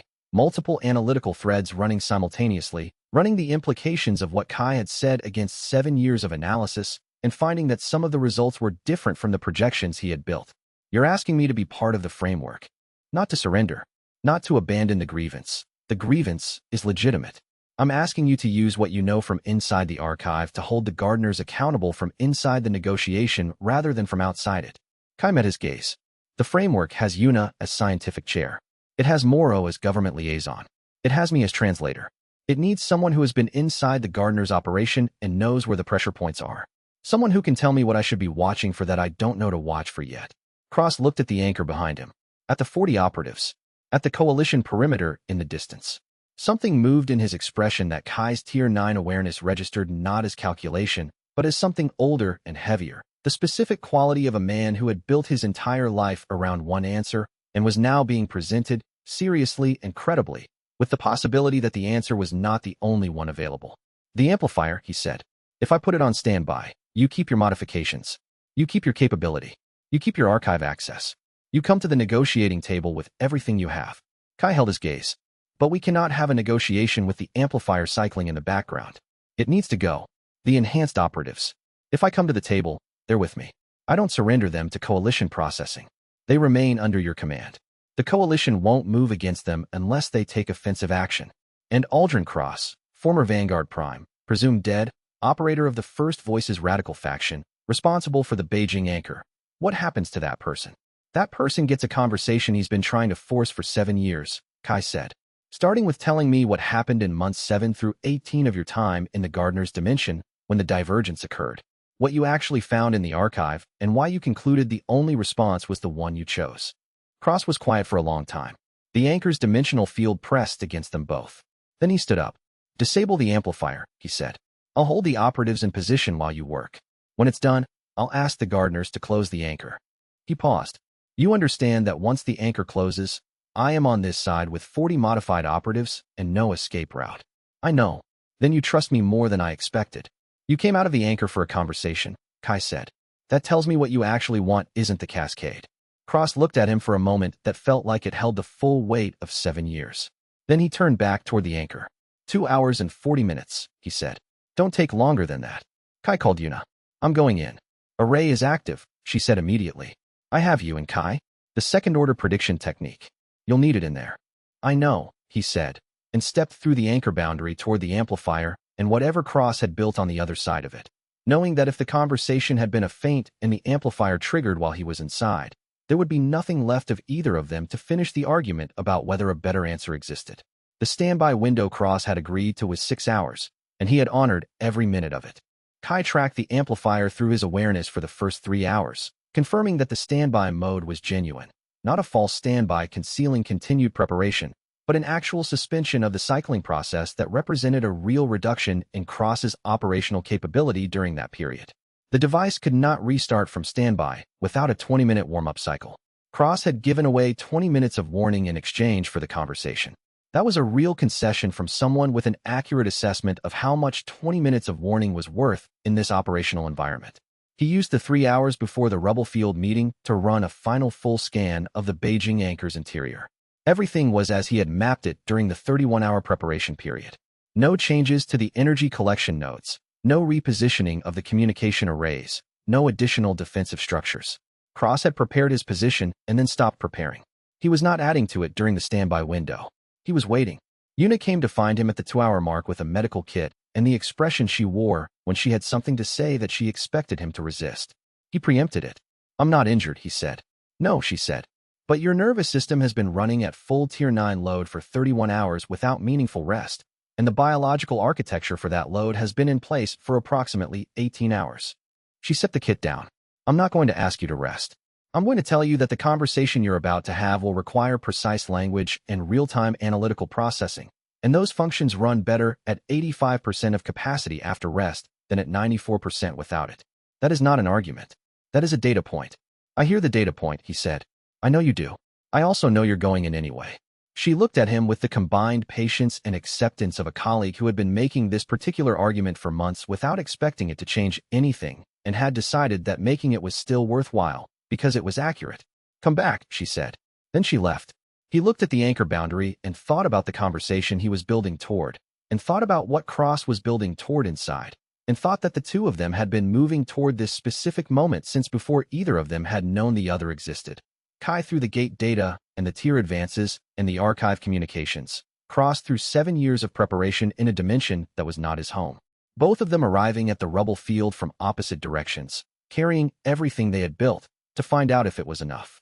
He walked out to meet him, and somewhere in the back of his Tier 9 awareness, the 6 original anchors pulsed at their expanding boundaries, and the amplifier inside the anchor cycled at standby, and everything he had built in 8 months was about to be measured against everything Cross had built in 7 years, and the measurement would not be comfortable, and the result was not guaranteed, and he walked out anyway. Chapter 120. Inside the Beijing anchor, the dimensional physics changed. Not dramatically. Not the abrupt physics shift of standard gate interiors where the crossing from Earth's environment into a monster origin dimension registered as a physical pressure change. This was different. The Beijing anchor was a permanent tear that had been established and maintained for 2 months, and in 2 months the dimensional environments on either side had begun to interpenetrate. Walking into the anchor's interior was walking into a space where both Earth's physics and the gardener's dimension's physics applied simultaneously, in a ratio that shifted as he moved deeper. More Earth normal near the boundary, more gardener's dimension in the interior center. His Tier 9 awareness, in this environment, operated differently. He had anticipated this from the modeling. What he had not fully anticipated was the degree. Inside the anchor, his planetary awareness compressed into a higher resolution local awareness, the full scope of the global picture folding into a single concentrated field of perception covering the anchor's interior space. He could see everything inside the 3-kilometer interior with a clarity that exceeded anything he had experienced outside. He could read Cross's position at the interior's center, the exact arrangement of every energy collection node, the communication arrays, and the amplifier, with the precision of something directly in front of him, every component readable down to the coupling architecture. He could also feel the gardener's dimension as something more than background. Inside the anchor, the gardener's environment pressed through the interpenetrated physics with a physicality that was almost like recognition, a quality that his Tier 9 awareness processed as information, but that also triggered something in his body that was not analytical, not sensor data, but closer to the feeling of standing at the edge of something enormous and understanding that it had been aware of you for longer than you had been aware of it. He moved through the interior toward the center. Cross had built this place over 7 weeks, and the evidence was everywhere. Energy collection nodes positioned to harvest the anchor's dimensional output at maximum efficiency. Communication arrays oriented toward the gardener's dimension at the precise angles that produced the clearest signal transmission, structural modifications that served no defensive purpose but made the space more habitable. A workspace for someone who had expected to live in it for months and had furnished it. Accordingly, the preparation was thorough in the way that everything Cross had built was thorough. Nothing wasted. Nothing improvised when it could be planned. Cross met him at the amplifier. He was taller inside the anchor than he had seemed in the rubble field, which was not a physical change but a perceptual one. The anchor's enhanced dimensional energy density made his signature red at higher resolution, and the depth of his gardener modification was more legible here than it had been outside. His eyes had the same luminescence quality that Kai's had developed at Tier 8, but steadier, more integrated, the luminescence of something that had been part of his physiology for 7 years rather than something new. The second-order prediction technique, Cross said, without a greeting. I've been watching you develop it across the Norwegian operation footage and the combat assessment data I've pulled from the Coalition's network. He said this without concern about revealing the access. It works against field-grade enhanced operatives. The deeper the Gardener integration, the less effectively it functions. I know, Kai said. I've been refining it. How refined? Enough for this conversation to be preferable to the alternative. Cross's expression shifted fractionally, something that in another person might have been genuine acknowledgement of a valid point. You gave me your sensor output as agreed. I've been reading it since you crossed the boundary. He looked at Kai steadily. You're modeling me at the second-order level right now. Yes. What am I going to do in the next 30 seconds? Ask me whether the working protocol addresses your 16 framework concern or simply repackages the same structure in more sophisticated terms. Cross was quiet for a moment. Accurate, he said. Then, does it? It addresses the mechanism that allowed the dependency stage to produce unilateral revisions in those 16 cases. It doesn't change the fundamental structure of a managed cultivation framework, because neither of us has the capability to change that structure. What we have is the capability to make the dependency stage's failure mode detectable before it produces consequences, and to establish a track record of response to detected violations that changes the gardener's cost-benefit analysis on violation. The track record hypothesis requires that your response capability be sufficient to impose costs they consider prohibitive. It requires that my capability grow on a timeline that keeps pace with the dependency stage's development, which is why I'm at A rank in Tier 9 at 8 months and not 8 years. He kept his attention on Cross's full-dimensional signature, reading the processing activity running beneath the surface of the conversation. What is your capability assessment? Honest assessment. Your trajectory is faster than any Earth native in the 17 operation archive. The dependency stage timeline is also compressed relative to historical operations, because of my activity, because of yours, because the gardeners are accelerating their schedule. Which one wins is not deterministic. Cross looked at the amplifier behind him. The standby counter was running. But the uncertainty range is smaller than I expected. You have closed faster than I modeled when I left the gardener's dimension. Kai noted that Cross had a model of him, had been running it for 7 years, adjusting it with each new data point he gathered from the Coalition's network and the gardener's archive, had arrived at a result that genuinely surprised him.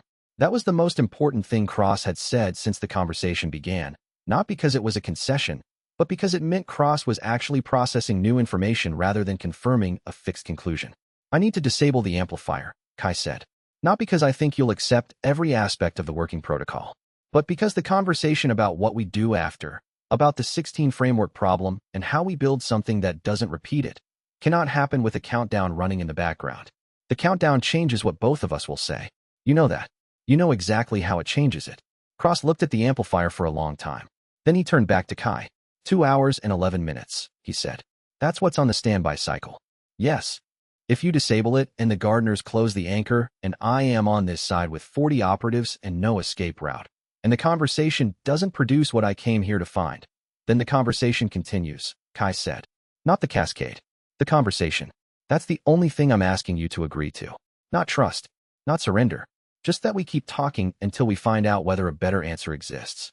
Cross stepped back from the amplifier and held Kai's gaze for 3 full seconds, reading him through his Gardner-modified dimensional processing, running whatever analysis he had been running since Kai crossed the boundary.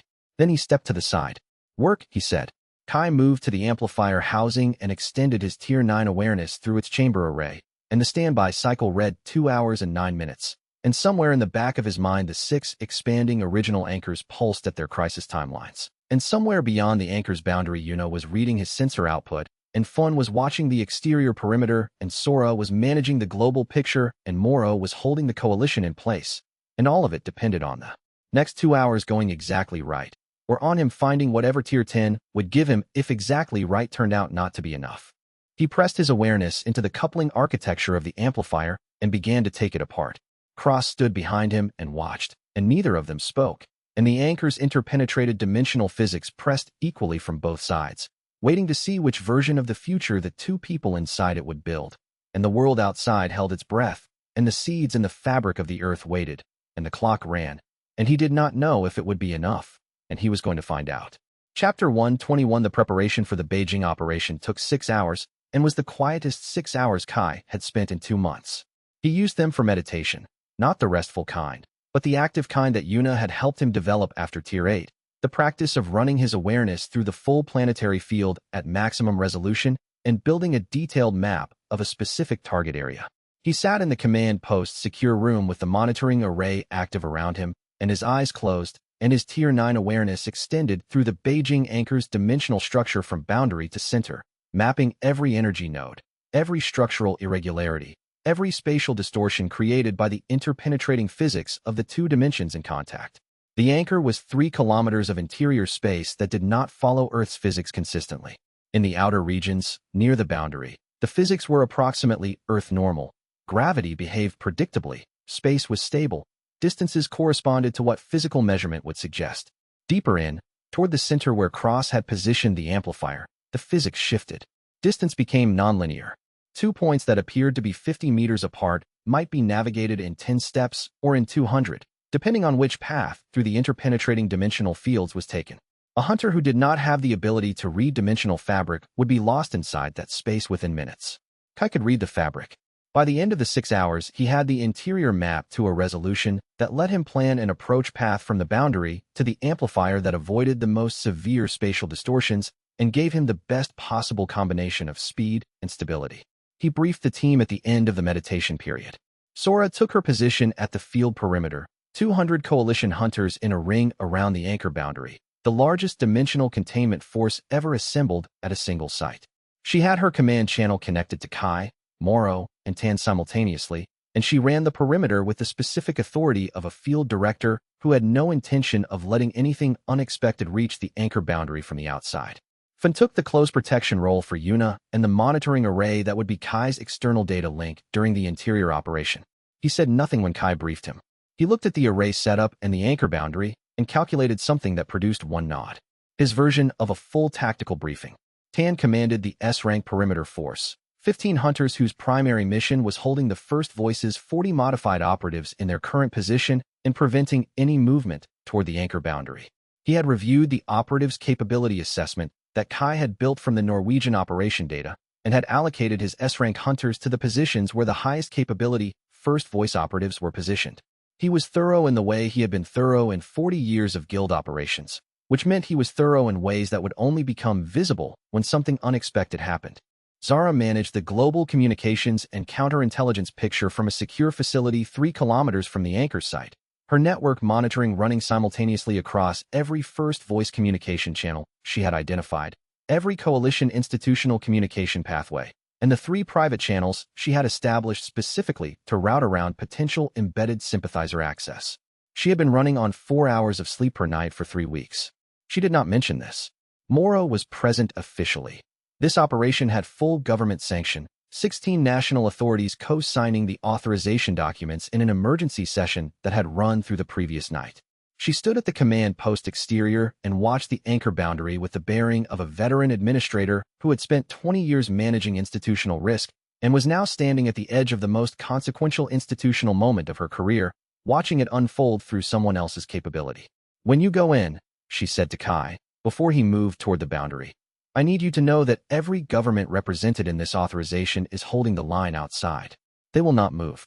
They will not negotiate separately with Cross. Whatever happens in there is yours to handle." "I know," he said.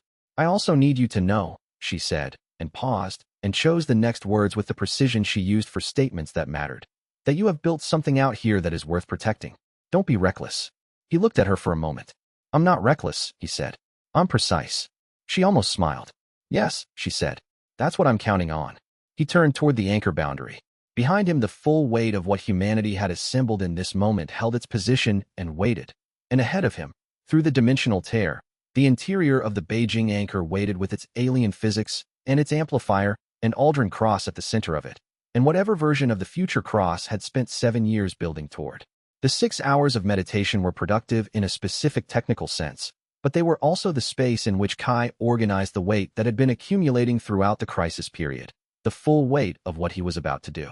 He was going to enter a dimensional anchor in a condition he had not been in before, in which his capability and Cross's capability were close enough to each other that the outcome was not predictable in the way that outcomes at significantly unequal capability levels were predictable. At Tier 7, he had known that certain opponents were beyond him and had planned accordingly. At Tier 9, the range of opponents who were genuinely beyond him had compressed to approximately 1. Aldrin Cross, with 7 years of Gardner modification and the specific cognitive restructuring that made his decision framework alien to Kai's prediction technique. The second-order technique recalibration gave him a genuine advantage. But it was not a decisive advantage in the way that the first-order technique had been decisive against standard-enhanced opponents. It was a marginal advantage against an opponent who was simultaneously more capable in specific dimensions and more vulnerable in specific dimensions. Marginal advantages in highly capable combats had a way of producing dramatic outcomes, or producing nothing, if the marginal advantage failed to materialize at the right moment.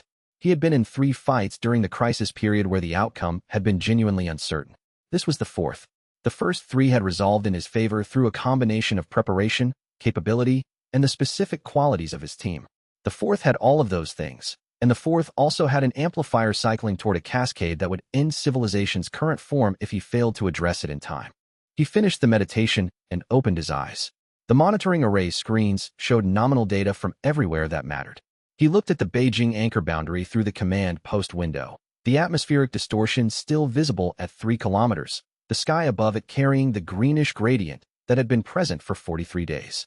He had been reading that distortion every morning and evening since the anchor formed, the same way he had read gate data every morning and evening for 8 months. Ready, Yuna said.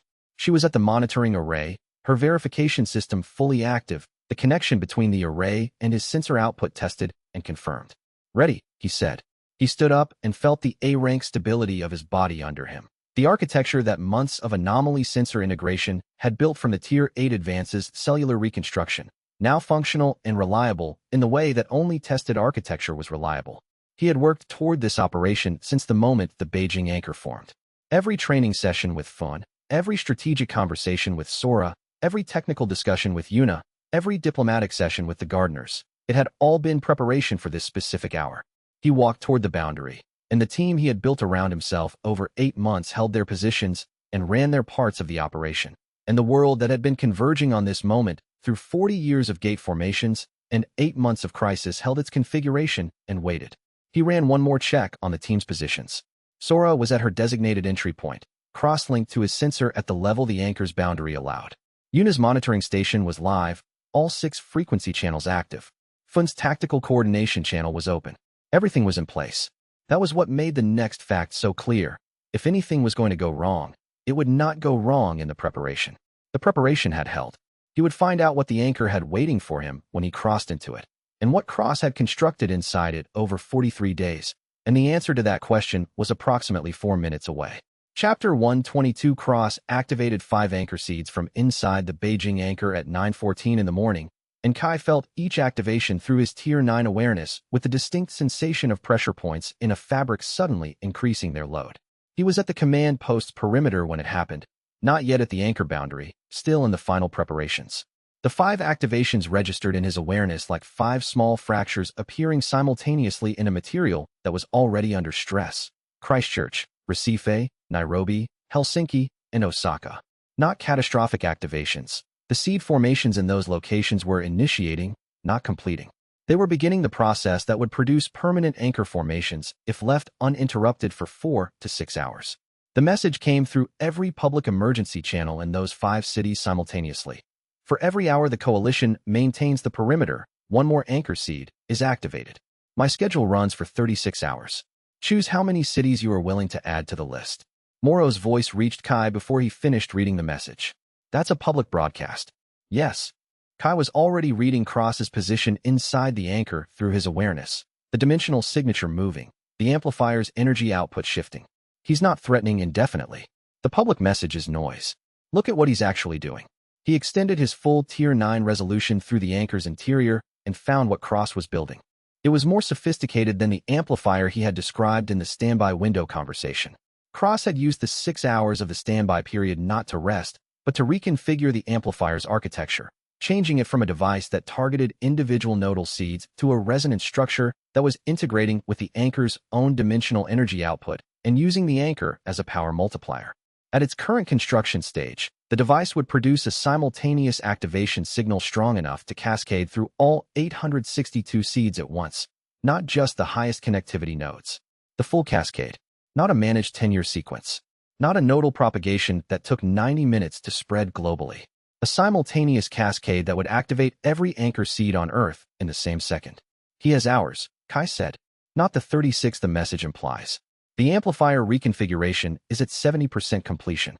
At the current build rate, he reaches full capability in 6 to 8 hours.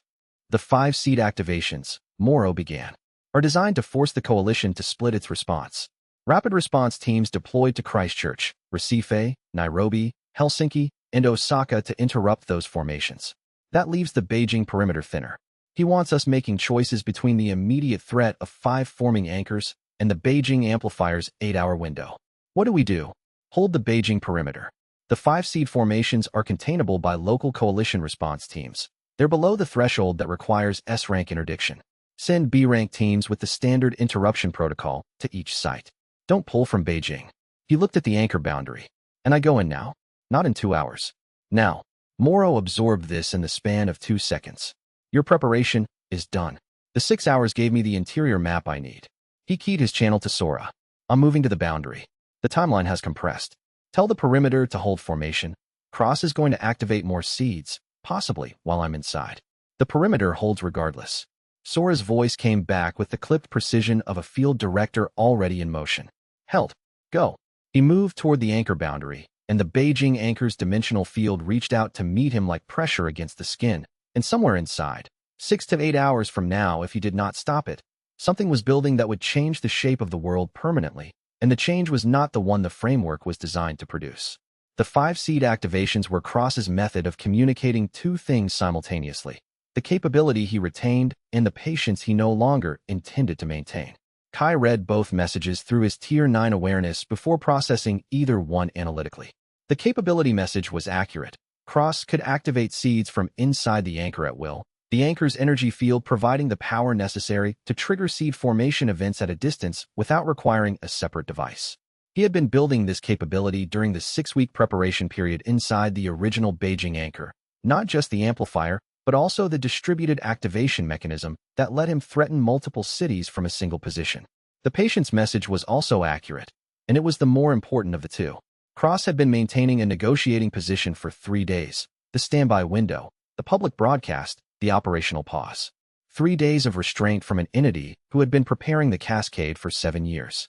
The 5 activations were the signal that the 3-day window had produced results Cross considered insufficient, and the 36-hour threat was not the real timeline, but the public-facing version of a timeline that his awareness showed him was significantly shorter. He called Morrow while moving toward the boundary. The public 36-hour threat is not the operational timeline, he said. Cross is building toward a simultaneous global cascade that runs on a 6 to 8 hour window. The 5 seed activations are the first move in a sequence, not an independent operation. He wants us responding to 5 formation events while the amplifier completes its reconfiguration. Coalition response teams are already dispatching to the 5 sites, Morrow said. Good. Keep them deploying. Don't draw them from Beijing. He felt the anchor boundary close enough now that its dimensional field was registering as physical pressure. The 5 formations are containable by local B-rank teams with standard interruption protocols. None of them are at seed locations that require S-rank capability. Cross chose them specifically to be containable. He wants us busy, not overwhelmed. He's managing our resource allocation. He's been managing it since the Norwegian operation. The pattern is consistent across every phase of his operational approach. Create the configuration of threats that requires the most efficient possible response from the coalition and provide exactly that configuration, then execute the primary objective while the efficient response is occupied. He paused at the boundary's edge. He expected us to manage the 5 formations and maintain the Beijing perimeter simultaneously. He did not expect me to be going in now rather than in 2 hours. Does the timing help you? Yes. The amplifier reconfiguration is at 72%. Cross will be monitoring it. When he detects I've entered the boundary, he's going to push the build rate to maximum, which accelerates the timeline but also increases the risk of construction errors in the final stages. He checked his sensor read one more time. Construction errors in a resonance amplifier are not fatal to the device, but they reduce output coherence.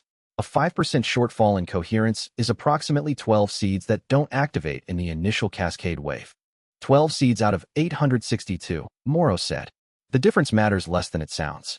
But any reduction in cascade coherence gives the gardeners more margin in the emergency closure protocol if the cascade triggers. He looked at the anchor. It's not the primary objective. The primary objective is the amplifier. I'm going in. The anchor boundary registered as a full-body dimensional transition as he crossed it, and the world outside became the world behind him, and the anchor's interpenetrated physics closed around him like the beginning of a process that had been building for a very long time. The dimensional shift registered in every channel simultaneously: spatial geometry, energy density, temporal flow coefficient, population presence. The anchor's interior read differently than any field environment he had mapped from outside. The Gardner-modified architecture that Cross had spent 43 days constructing was not immediately hostile. It was structured, deliberate, built for purpose. He moved toward the signal his sensor identified as the amplifier's resonance core. Cross's position registered 600 meters northeast, moving with the calm of someone who had expected him and had spent the available preparation time building every advantage he could into the ground he was choosing for the engagement. Cross had prepared this field for exactly this moment. That was the first fact Kai confirmed upon entering, and it was not a comfortable one. Chapter 123. Inside the Beijing anchor, the dimensional physics changed in ways that no amount of external mapping had fully prepared him for. He had built the 6-hour map. He had run the approach path through his awareness 100 times during the meditation period. He had anticipated the spatial distortions in the interior's center zone and had planned the route around them. What he had not anticipated was the way the anchor's interpenetrating physics field felt. Not read, but felt, when he was inside it and moving through it with his full Tier 9 awareness engaged at the ambient level he now maintained at all times. The Gardner's dimension was present, not as background, the way it had been present from outside, but as something physical, a quality in the air and in the ground beneath his feet and in the dimensional fabric that surrounded him on every side. It was like stepping into a room where someone you had never met was present, and the room had been shaped by their presence. The anchor's interior was not Earth. It was not the Gardner's dimension. It was both simultaneously, and his body's dimensional architecture, rebuilt at every tier advance to accommodate his anomaly sensor's expanding capability, registered the interpenetration as something he did not have a word for, but that he was experiencing as a kind of clarity. Everything he could sense was more present than it was outside. Sora was at his shoulder. She had not asked to come. She had briefed herself into the operation during the preparation period, presented Kai with an operational analysis of the interior approach that was thorough enough that he understood she had been preparing it since the first time the Beijing anchor was identified as his primary objective, and stated that a close support element for the interior operation was a necessary component of any plan that accounted for Cross's full capability. He had agreed. Moro had objected. Sora had made the same argument to Moro that she had made to Kai, with the same controlled precision, and Moro had acquiesced. Not because she was convinced, but because she recognized the argument was right, and she was not going to stop the right decision on the basis of personal preference. Sora moved through the anchor's interior with the focused attention of a hunter who had trained in environments where the physics did not follow the rules she had grown up with.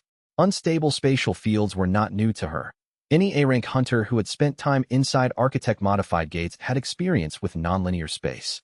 The Beijing anchor's specific form of physics instability was more complex than what she had encountered before, but complexity was a problem she solved by staying close to Kai's reading of the environment. Left corridor, he said. She moved left without discussion. The interior was not empty. Cross had built this place over 6 weeks, and the construction extended through all 3 kilometers of usable space. Energy collection nodes at intervals that maximized the anchor's dimensional output harvest, communication arrays that were still oriented toward the Gardner's dimension. The spatial configuration of a commander who had treated the anchor as a permanent operational base rather than a temporary position. It was a home. The clinical precision of its arrangement was not unlike Kai's own monitoring station in its attention to data flow and operational function. He read Cross's position as he moved deeper. The center of the anchor, the amplifier, Cross, and 12 surviving enhanced operatives. The operatives were deployed in a defensive formation that served 2 purposes: protecting the amplifier from direct approach and establishing engagement range control that would force any assault force to deal with them before reaching Cross. 12, Sora said. She was reading his body language, had been doing it long enough to extract tactical information from the way he held his shoulders. 12, he confirmed. Against Cross's direct position, 3 to his left and 3 to his right at the outer ring. 2 at the amplifier approach. 4 at the midpoint. He tracked the signature of the amplifier's build progress. 82% complete. The reconfiguration is accelerating. Cross pushed the build rate when I entered the boundary. He knows you're here. He's been reading my dimensional signature since the conversation in the rubble field. Yes. He felt Cross's awareness oriented toward him through the anchor's enhanced detection range. Mutual reading, at this distance, with nothing filtering either direction.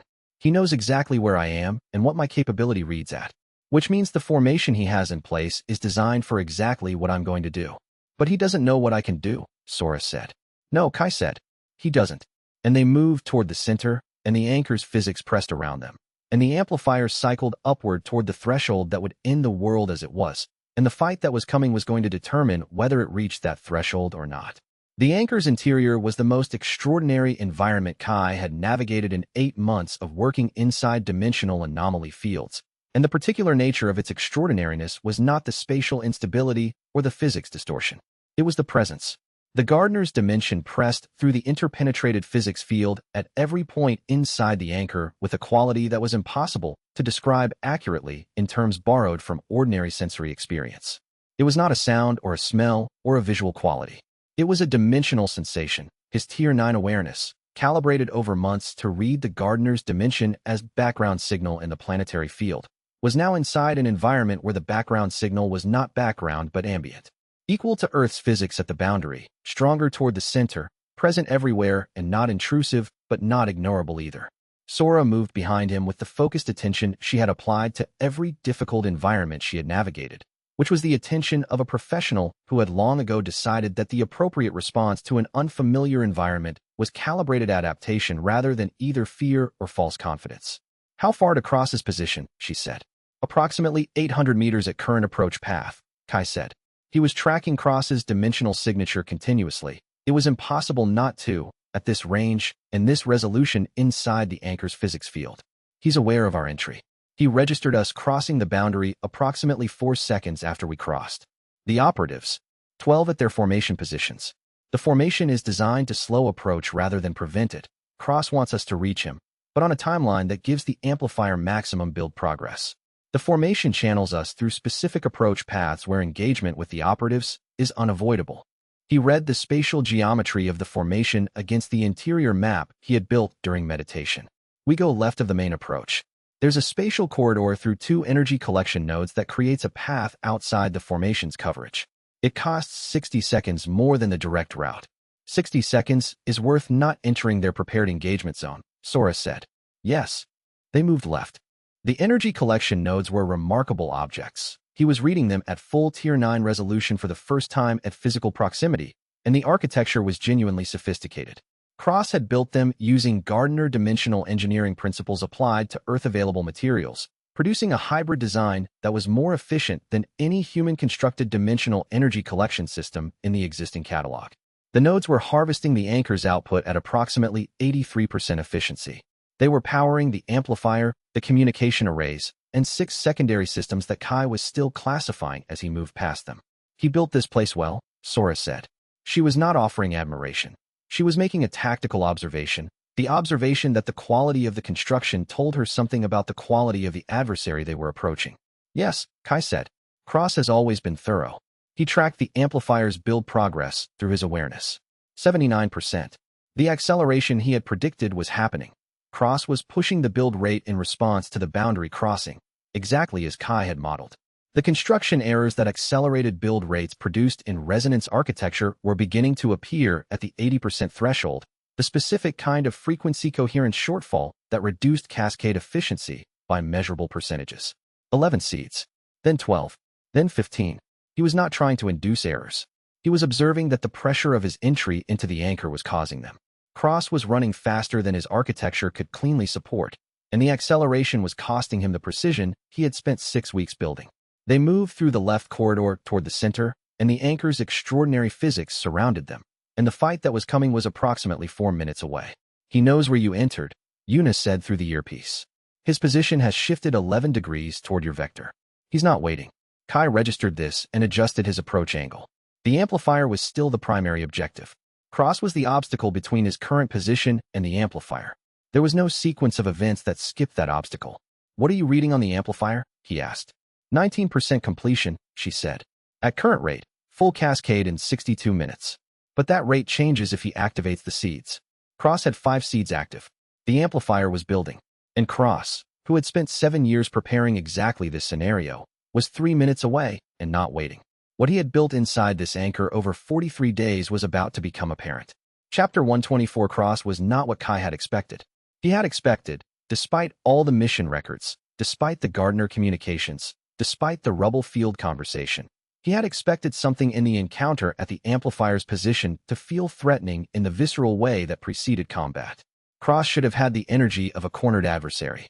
He should have felt like someone who had spent 7 years building to a moment and was now defending it against the last obstacle. Cross looked calm. He stood at the amplifier, which was cycling upward at a rate Kai could feel through his awareness, the build percentage ticking toward completion with the steady progress of a process that had been engineered for reliability. And he looked at Kai with the settled certainty of a man who had anticipated this meeting and had already resolved whatever internal conflict it represented. "You have the interior map?" Cross said. Not a question. His voice carried the flat precision of a man who had learned to modulate it and had maintained that modulation for 7 years. "Since this morning," Kai said. He was reading Cross's dimensional signature at full Tier 9 resolution. The depth of the Gardner modification, the specific architecture of the enhanced decision-making capability, the combat readiness indicators. Every reading confirmed what the Norway assessment had suggested. Cross was operating at the deepest level of Gardner integration available to a voluntary early contact modification. He had been enhanced not just physically, but at the level of how he processed information, experienced time, and constructed decisions. "The second-order technique," Cross said. "You've refined it since the rubble field." Significantly. Cross held his gaze. The 12 enhanced operatives held their positions. The anchor's physics pressed around all of them. "I told you the conversation couldn't happen with the countdown running. You disabled the amplifier. Then I rebuilt it." He did not make this sound like a contradiction. It was a statement of fact. "Because the conversation produced a framework I don't believe will hold. Not because I think you're dishonest. Because I've read the 17 operations and I know what the dependency stage produces, and what you and I can build together is not sufficient to change what the Gardeners will do when Earth reaches it." "Then tell me what is sufficient," Kai said. "Full integration on an accelerated timeline. 8 years, not 300. Humanity with complete dimensional capability before the dependency stage can take hold." Cross looked at the amplifier behind him. The cascade activates the seeds simultaneously. The anchor formations appear globally. The Gardeners are forced to manage the integration on our timeline, not theirs, because managing 862 simultaneous formations is outside their capacity to ignore or defer. And the civilizational harm from 862 simultaneous anchor formations. Significant. Recoverable. The historical record shows 5 managed cultivation operations where integration stage disruption produced long-term capability gains that exceeded the disruption cost. He met Kai's eyes. Not all 12 failed frameworks failed because of the cascade. Some of them failed because the species didn't accelerate. Earth has the option of being one of the 5. Kai heard the logic. It was not the logic of a fanatic. It was the logic of a man who had read the same data Kai had read and had made a different calculation about acceptable cost. Cross was not wrong about the 5 operations. He was not wrong about the dependency stage risk. He was applying genuine strategic analysis to a problem with no good answers, and had arrived at a position that Kai could not simply dismiss as incompetent or cruel. "The framework gives us a path that doesn't require that cost," Kai said. "The verification mechanism, the verification commission, the 2 of us as the detection capability that made the previous 16 frameworks fail. It's a different approach. Not a guarantee. A different approach." Cross looked at him with something that was close to professional respect and completely without warmth. "I've had 3 days inside this anchor to model your approach. The model produces a 12% probability of successful framework maintenance through the dependency stage." He paused. "My approach produces a 47% probability of successful accelerated integration with manageable disruption cost." "Your model of my approach," Kai said. "Yes." A pause. "And your model of my approach?" 83% probability of framework collapse through dependency stage, Kai said. "At 12% versus 83%, I choose 12. Cross said nothing for a moment. "Then we're fighting." "Yes," Kai said. "But I wanted you to know that I understand why you chose what you chose." Cross looked at him for 1 second. Then he moved. The 12 enhanced operatives did not intercept them on the approach. Cross had held them in formation position. Kai registered this as a deliberate choice rather than a tactical oversight. Cross wanted the engagement with the operatives to happen close to the amplifier, not in the outer corridors, where the anchor's energy field was stronger and where the operative's Gardner-enhanced capabilities would be maximally effective. He had built the engagement geometry to funnel the approach. Kai had bypassed the first funnel with the left corridor route. The second funnel was unavoidable. The spatial configuration between the approach corridor and the amplifier housing required passing through a 30-meter zone where 3 operatives were positioned on either side, with clear engagement angles and no architecture for circumvention. 6 operatives versus 2 hunters, in a confined zone with dimensional energy enhancement active. "I take the left 3, Sora said. She had been reading his spatial analysis the way she always read it, through his movement and positioning choices rather than through verbal reporting, and had arrived at the tactical picture independently. "The right three are mine," he said. "Fast pass through. Don't stop for the engagement. We go through and cross to the amplifier position as quickly as the right three allow." Understood. The engagement lasted 4 minutes. Cross watched from the amplifier housing. Kai read his dimensional signature throughout, not watching, but monitoring. Cross was learning from the engagement, updating his model of both Kai and Sora with data he did not previously have at this resolution. The quality of the updating was impressive even from the perspective of the person being modeled. Cross processed combat data at the speed that years of Gardner-enhanced cognitive integration produced, building a current operational picture faster than any human analyst could have managed. He was not trying to intervene in the engagement. He was preparing. The right three operatives were A-rank equivalent in physical capability, with the specific combat profile Kai had modeled from the Norwegian operation assessment. Fast, coordinated, relying on simultaneous multi-angle pressure rather than individual combat excellence. He addressed the simultaneous angles with the second-order technique at full Tier 9 resolution, reading each operative's intended outcomes, and moving through the specific positions that made their coordinated angles collapse into sequential rather than simultaneous contact. It took 3 minutes and 14 seconds. He took one impact at the last moment of the final engagement. An operative whose coordination with his partner had held longer than the technique's prediction had accounted for, landing at his left side with the full dimensional field enhancement of the anchor's energy. It hurt more than standard combat impacts hurt, which was useful information about what fighting at the anchor's center was going to feel like. Sora finished 7 seconds after he did. She had taken no impacts. They moved through the cleared zone toward Cross, and Cross stood at the amplifier housing and looked at them with the complete operational calm of a man who had prepared for this moment for 7 years and was ready for everything he expected to follow. What neither of them was ready for was the quality of that calm. Not defiance, not rage, not the compressed intensity of someone making a final stand. Something that in another context might have been recognized as purpose. Cross had come here to have this engagement. He was exactly where he intended to be. Amplifier at 24%, Eunice said in his ear. Kai had not closed the gap yet. Every minute spent in the opening read meant 1% more of cascade completion, and Cross, who showed no urgency whatsoever, understood this calculation perfectly. He was not waiting for Kai to be ready. He was waiting for the amplifier's progress to make Kai desperate enough to attack on Cross's terms rather than his own. The next exchange would be on Cross's ground, on Cross's timing, unless Kai found a way to change what that ground was. Chapter 125. The battle inside the Beijing anchor lasted 41 minutes, and Kai was losing for the first 37 of them. Cross was the most dangerous combatant he had encountered. Not physically. At A rank, Kai's physical capability matched Cross's enhanced physique, and the Tier 9 spatial precognition gave him advantages in pure physical combat that should have been decisive. The problem was not physical. The problem was that Cross's Gardner-enhanced decision-making framework operated on a logic that Kai's second-order prediction technique was not designed for. The second-order technique read intended outcomes. It predicted what an opponent was trying to accomplish 2 moves ahead of their current action. Against a human combatant, even a highly trained one, this was essentially perfect precognition. Humans constructed combat decisions in causal chains that the technique could model reliably. Cross was not constructing decisions in causal chains. His decision-making had been restructured by 8 years of Gardner modification into something that operated on a framework Kai could not describe precisely, but that Yuna, from outside the anchor, was running calculations on through the monitoring array. She was reading his sensor output in real time. He had given her the data link before entering, and she had been running models on it since his first exchange with Cross. He could hear her voice in his earpiece, but could not give it his full attention during active combat. The anchor's physics were demanding enough that splitting focus was dangerous. Cross drove him back twice in the first 10 minutes. Each time, Kai had read an intent that Cross then abandoned mid-execution, pivoting to a completely different action that had a different intended outcome. Not the outcome 2 steps ahead, but an outcome 3 or 4 steps removed that Cross had been working toward since an entirely different point in the fight. The predictions were not wrong exactly.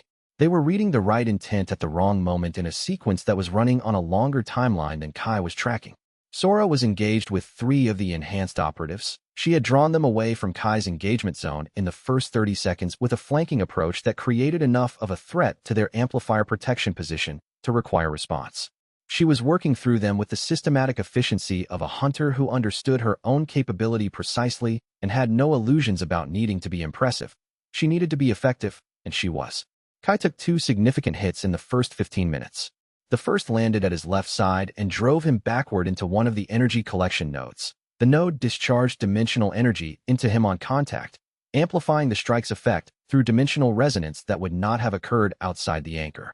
His Tier 9 nervous system absorbed it without catastrophic failure, but registered it as significant damage.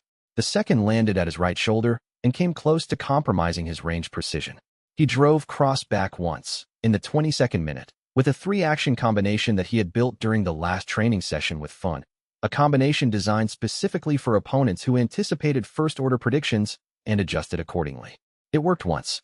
Cross read it on the second execution and turned it back toward Kai with a precision that demonstrated the technique had been added to Cross's model of him within 30 seconds of its first use.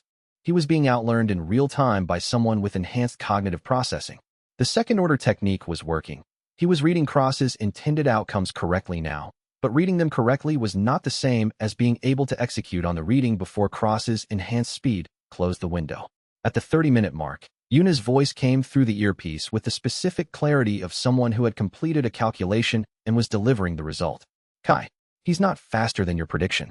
He's thinking in a different causal framework. You're reading the right intent at the wrong step in his sequence. He plans 6 actions ahead, not 2. Your second-order technique is reading step 2 of a 6-step sequence and treating it as his terminal intent. He registered this without speaking. A conversation during active combat had to be unidirectional. Shift the sensor focus. Don't read what he wants to accomplish 2 moves from now. Read what he wants to have accomplished 6 moves from now. The terminal intent. Then work backward to read what the current action is preparing for. He did not have time to think about this. He had time to do it. He shifted the focus of his second-order prediction while Cross was in the middle of a combination, restructuring the technique in real time, in the middle of a fight, while taking a third hit that landed at his left knee and was not as severe as it should have been because the shift in his prediction framework had already changed the way he was reading the space between them. The next 30 seconds were the most important in the fight. The problem with fighting Cross was not his physical capability. Kai had assessed this intellectually before the engagement and confirmed it experientially in the first 3 minutes of actual combat. Cross's A-rank physical capability, enhanced by the anchor's energy field in the same way it had enhanced the operative's capability, was significant. It was not decisive. Kai's own A-rank capability, running on the rebuilt architecture that the Anomaly Sensor's cellular reconstruction had produced, was equivalent. In a pure physical exchange, they were matched. The problem was the cognitive architecture. Cross's Gardner modifications had restructured how he processed time and causality. He did not experience the flow of a combat situation the way a standard hunter experienced it. Not as a present moment with a predictable near future, but as a multi-timeline probability field in which each current action was weighted by its contribution to multiple possible terminal outcomes simultaneously. He was not planning one sequence forward. He was managing a probability distribution of sequences, implementing the one that the current state favored and updating the distribution in real time as the current state changed. Kai's first-order precognition read current intent.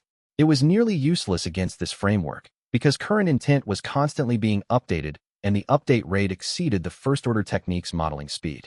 His second-order technique read intended outcomes. It was useful but insufficient, because Cross was managing multiple intended outcomes simultaneously and switching between them faster than the second-order technique's calibration had been set for. He was being outlearned in real time.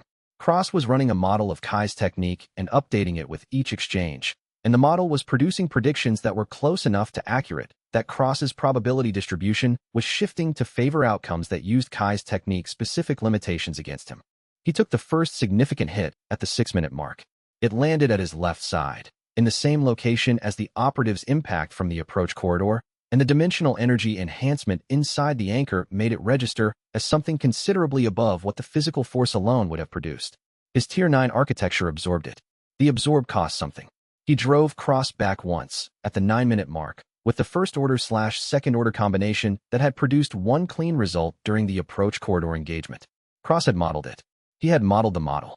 He had prepared a specific counter sequence for the specific way Kai implemented the combination that had worked once, and the counter sequence produced a positional outcome that led directly to the second significant hit at the 11-minute mark. Kai adapted. Cross adapted faster. The arithmetic was unfavorable, and it was going to stay unfavorable until either the technique changed fundamentally or something external changed the engagement's parameters, and the only thing he could hear through the earpiece that was even attempting to change the parameters was Yuna's voice, running calculations from outside the anchor, monitoring his sensor output in real time, and building a model of what was happening to the technique under the conditions she was observing. He needed her to finish the model faster. Yuna, he said, between the 13th and 14th exchanges. 40 seconds, she said. He absorbed exchange 14 and bought 40 seconds the hard way. He had been fighting for 38 minutes. The amplifier was at 81%, and the gap between what his sensor was predicting and what Cross was actually doing, that gap was not closing. He's adapting faster than your prediction baseline, Yuna said. Her voice had the quality it got when she was delivering an analysis she did not want to be accurate. He's reading your reads. He's one step ahead of your countermoves. He understood what she was telling him. If the engagement continued on its current terms, Cross was going to win. Something had to change, and he did not yet know what that something was. Chapter 126. The recalibration took exactly 28 seconds, which was 28 seconds of Cross landing 2 more strikes and Kai absorbing them and holding position while the technique restructured. He was not absent during those 28 seconds. He was processing. His Tier 9 awareness ran at full resolution through Cross's dimensional signature, reading the enhancement architecture, the decision processing pattern, the specific way the 6-step planning sequence manifested in the dimensional fabric around Cross's movements. It was there. Once he was looking for a 6-step structure instead of a 2-step structure, it was completely legible. The 6 steps ran as a single arc in the dimensional data, the way Kai had first described the advance moment to Fun. Not 3 separate predictions, but a single arc of intention. Cross was working toward an outcome that was currently 5 actions away. The current action was step 1 of 6. Step 2 was a follow-up that would create a specific positioning relative to Kai. Steps 3 and 4 were a combination that would drive Kai backward into the spatial distortion zone Kai had mapped during the preparation period, the zone where distance became nonlinear and movement became dangerous. Steps 5 and 6 were the terminal combination, executed in a spatial distortion field where Kai's predicted reactions would be geometrically wrong because the space was not behaving as his predictions assumed. Cross was not trying to win the fight through superior speed or strength. He was trying to move Kai into a location where speed and strength advantages became irrelevant. Kai moved laterally instead of backward. This was not in Cross's 6-step model. He felt the model break, not his awareness, but Cross's calculation, the precise character of Cross's dimensional signature shifting as the expected step 2 position failed to materialize, and the entire 6-step sequence had to be rebuilt from a starting position that did not include the prerequisite geometry. That was the window. He moved through it. Not with the first-order speed of someone executing a planned attack, but with the second-order speed of someone who understood where Cross's rebuilt sequence was going to require him to be for steps 3 and 4, and was already at that position before Cross's new sequence had finished constructing. Cross's expression shifted. For the first time in 41 minutes, it showed something that was not complete operational control, something in the range of surprise, contained and managed but present, registering that a calculation had failed to produce the expected output. She told you. Cross said. Yes, Kai said. Cross adjusted. The rebuilt sequence was faster than the first. 7 years of enhanced cognitive processing meant a failed model reconstructed in seconds rather than minutes. But the window had opened once, and now Kai's technique was calibrated for the 6-step structure, and calibration, once achieved, did not need to be rebuilt from scratch at each exchange. The fight changed. Kai drove Cross back toward the amplifier in 3 exchanges, each one reading the terminal intent of a 6-step sequence and positioning against it before the sequence could reach its prepared endpoint. Cross adapted each time, faster and more precisely than any other opponent Kai had faced, but adapting to a technique that was itself adaptive produced a feedback cycle where each of Cross's adaptations produced information that refined Kai's next read, and the cycle was running in Kai's favor. At the 38th minute mark, Kai had Cross against the amplifier housing with limited positioning options, and he could feel through his awareness that the amplifier had just crossed 95% completion. Cross triggered it. The 40 seconds produced 1 sentence. Read the 6th intent, not the 2nd. That was all she said. He understood it immediately because he had been building toward the same understanding from the inside of the engagement without having the framework to describe it. Yuna had built the framework from the sensor output data, watching the dimensional signature of his technique interacting with Cross's decision processing and identifying the specific level of the causal chain where Cross's intent was stable enough to read consistently. He had been reading step 2. Cross was operating on step 6. The stable point. The point in the sequence that Cross had committed to regardless of how the intermediate steps resolved, was not the second-order intent but the 6th. His technique had been calibrated for the wrong level of the chain. The recalibration required 28 seconds of active processing during active engagement, which was not something that was comfortable to do while absorbing hits from someone who was currently winning the fight. He absorbed 2 more hits during the recalibration. His Tier 9 architecture continued to hold. The architecture had been built for extended extraordinary loads. An extended extraordinary load was what was currently being applied to it. He held. At the 28th second of the recalibration, the technique snapped into focus at the 6th order level, and the fight became immediately different. Cross's 6th order intent was stable and readable and had been in place since before the engagement began. It was the terminal objective of a sequence that had been running since Kai entered the anchor. The specific terminal outcome Cross was working toward was a spatial positioning that would place Kai inside the strongest dimensional distortion zone in the anchor's center, where the interpenetrating physics fields were most unstable and where Kai's spatial predictions would be geometrically incorrect. He had been engineering the entire 38 minutes of combat toward a single positioning outcome. Kai did not move toward that zone. He moved to the position that the 6th order sequence required Cross to occupy at step 3 of 6, the position that was necessary for steps 4 through 6 to be achievable from any configuration that included the terminal outcome Cross was building toward. He moved to that position before Cross's current action sequence had reached step 3. Cross found Kai standing in the position his step 3 required, looking at him with the settled expression of someone who had read the 6th intent and was standing in the location it required him to be in. Cross's sequence broke. The probability distribution collapsed as the required step 3 position was occupied by the wrong person at the wrong time, and the rebuild produced something different.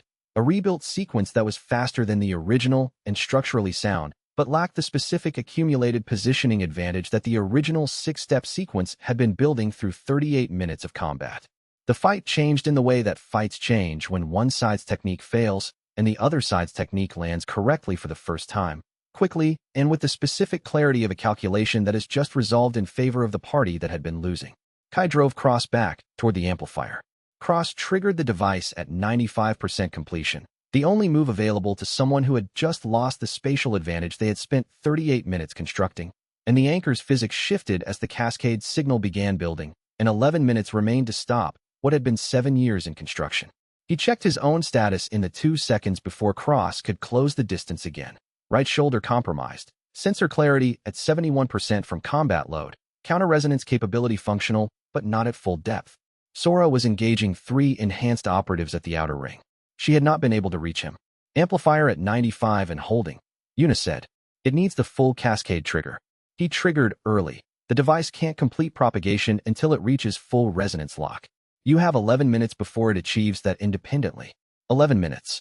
Cross was 6 meters away, and the amplifier, now partially triggered, was building its final sequence whether anyone engaged it or not.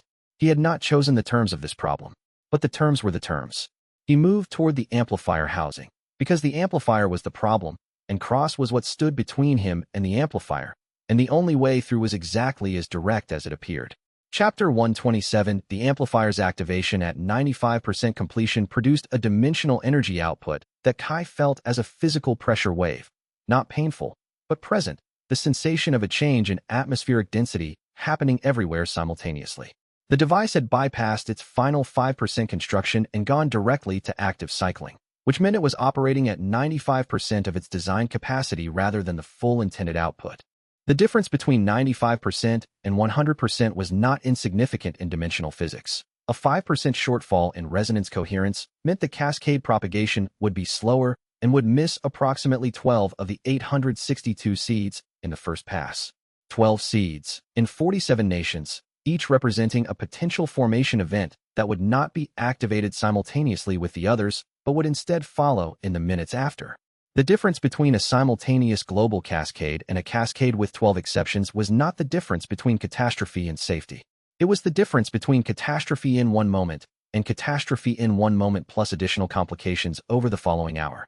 The amplifier was running. The countdown in Kai's awareness read 11 minutes to full cascade propagation. Cross took the opportunity created by the activation's pressure wave to disengage, not retreating, but stepping back to a position relative to the amplifier where he could defend both the device and himself simultaneously. His 12 enhanced operatives, which Sora had been progressively reducing, had come down to 8 by the 38th minute. The 8 who remained drew back toward Cross and the amplifier, forming a protective ring. Kai processed the simultaneous problems in the 3 seconds of post-activation reset. He could not defeat Cross and reach the amplifier within 11 minutes. The combat engagement time required to get through Cross's remaining operatives and overcome Cross himself, even with the technique recalibrated to Cross's 6-step framework, was longer than the amplifier's countdown. He had fought Cross for 38 minutes and reached his position with 2 significant injuries and a 3rd impact absorbed by his Tier 9 architecture. 11 minutes was not enough. He could abandon the combat engagement and move directly for the amplifier. Cross would engage him en route to the amplifier, and the 8 remaining operatives would engage Sora.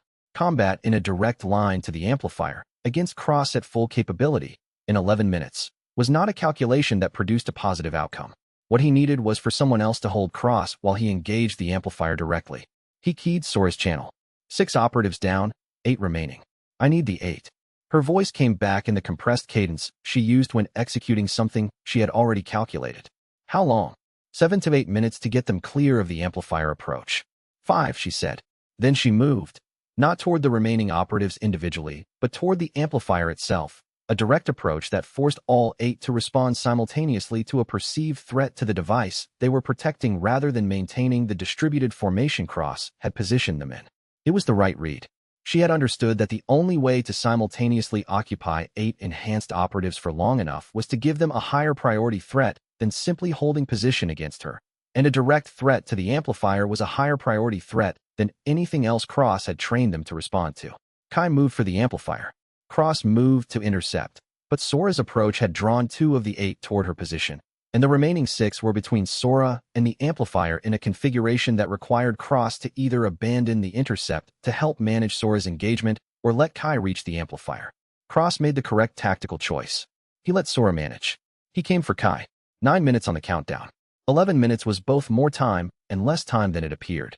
More time, because Kai had been running this calculation since the 3-way negotiation had first produced the 862 seed network analysis, and he had built contingency approaches for exactly this scenario. The amplifier triggering before his engagement with Cross could be resolved, the cascade building on a countdown while he was inside the anchor and the fight was still active. Less time, because the specific combination of Cross at full capability and 8 enhanced operatives and the amplifier's cascade cycle running simultaneously was a resource allocation problem that had no clean solution at his current capability level. He could fight Cross or he could address the amplifier. He could not do both on an 11-minute timeline with an opponent who had specifically designed his final engagement to prevent the amplifier from being reached while the fight was unresolved. Cross made no attempt to re-engage immediately after triggering the device.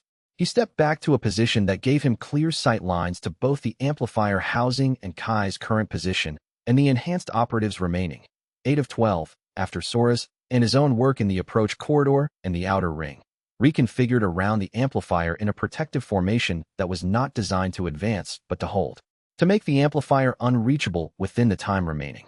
The configuration was professionally built. 8 enhanced operatives, Gardner modified, positioned at the amplifier's access angles with dimensional interference capability active.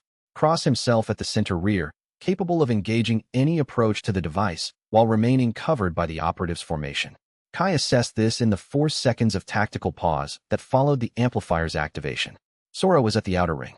She had cleared 6 operatives during the approach and the initial engagement phase, and she was positioned on the right flank of Cross's current formation, having tracked the engagement from the perimeter.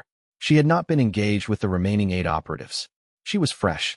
Fresh against 8 Gardner-modified combatants was not comfortable, but it was more favorable than any configuration that involved him being on the wrong side of the amplifier formation while Cross was free to contribute to its defense.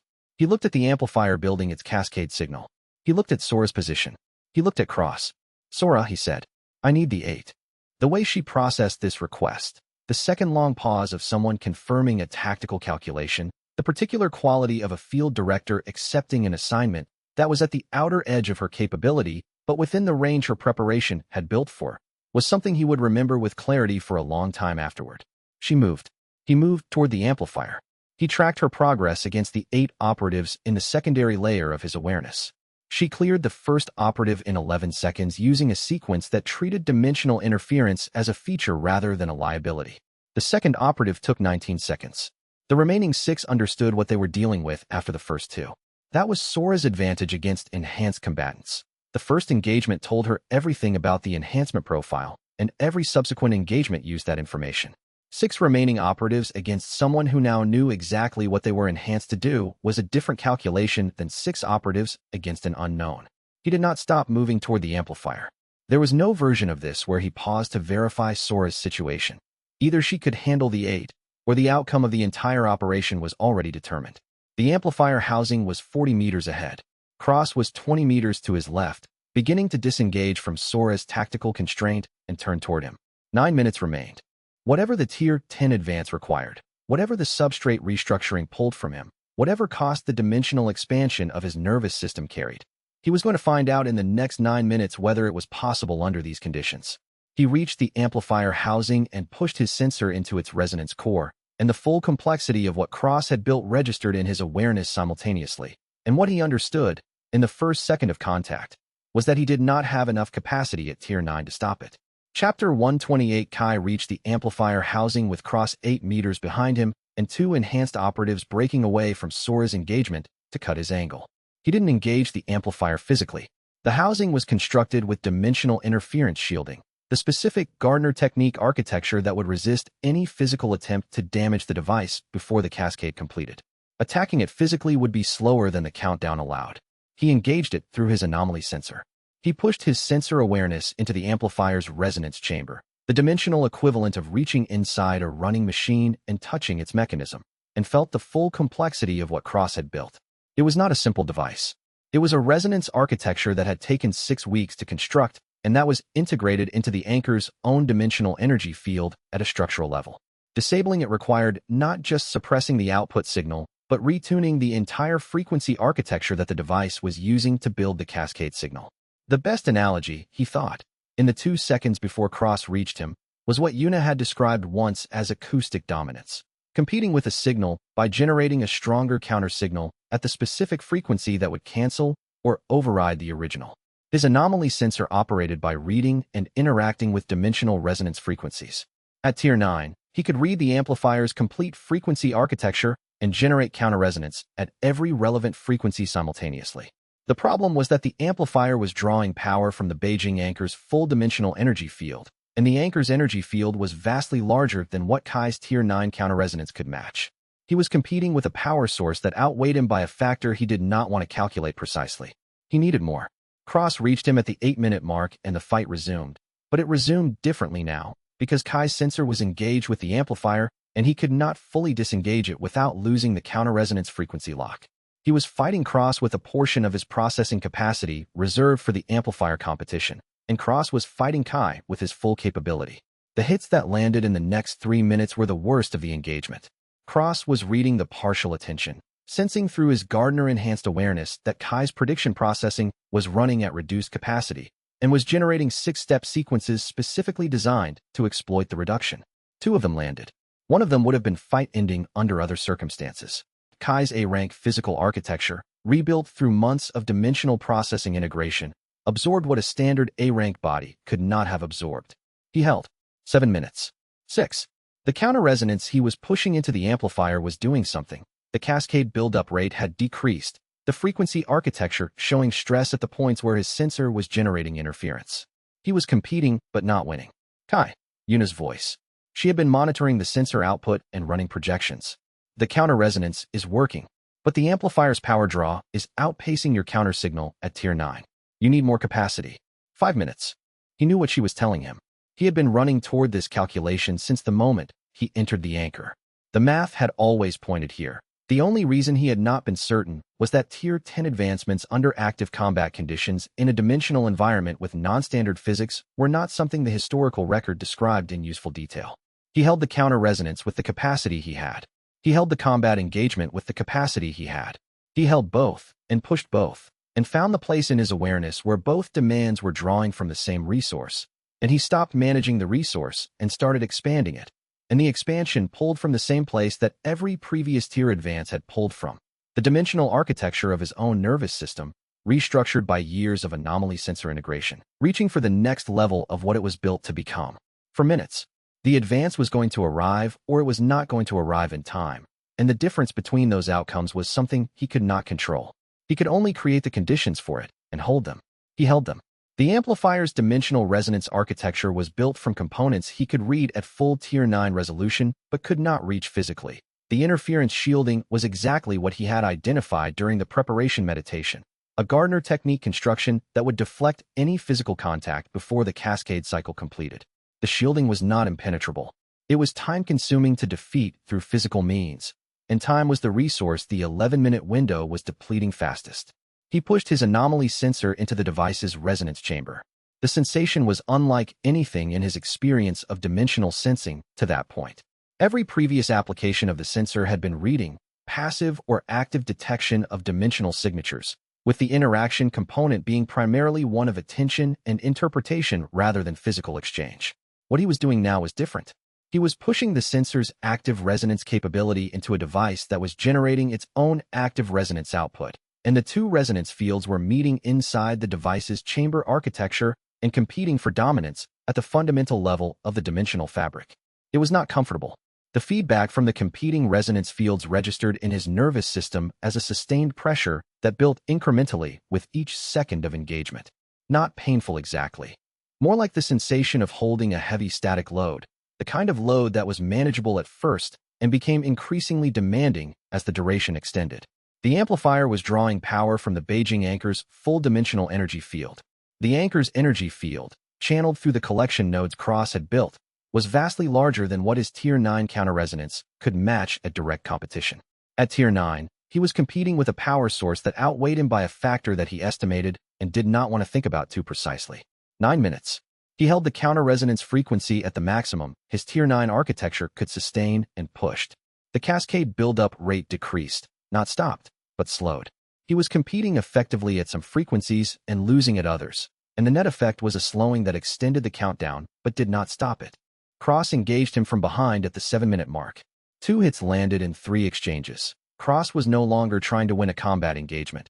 He was trying to disrupt the sensor-to-amplifier connection that was costing the cascade its build speed. The hits that landed were targeted at his back, at the specific nerve cluster that his Tier 9 processing used as its primary dimensional sensory interface. Cross had modeled the technique enough to know where to apply disruption most effectively. His Tier 9 architecture absorbed the impacts. The sensor connection held. He did not know how many more impacts it could absorb while maintaining the connection at the required frequency precision, but he knew he was not going to release the connection to defend himself. 6 minutes. Sora's engagement with the 8 operatives was registering at the periphery of his awareness. He could not give it direct attention, but he could track its dimensional signature in the ambient field. She had driven 2 of them out of the amplifier's inner protection ring and was working the remaining 6 from the outside. She was operating at the outer edge of her capability, and she was holding it. 5 minutes.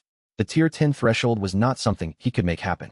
It was something that happened when the accumulated load on his dimensional processing architecture reached the threshold that the Anomaly Sensor's integration design recognized as the transition point.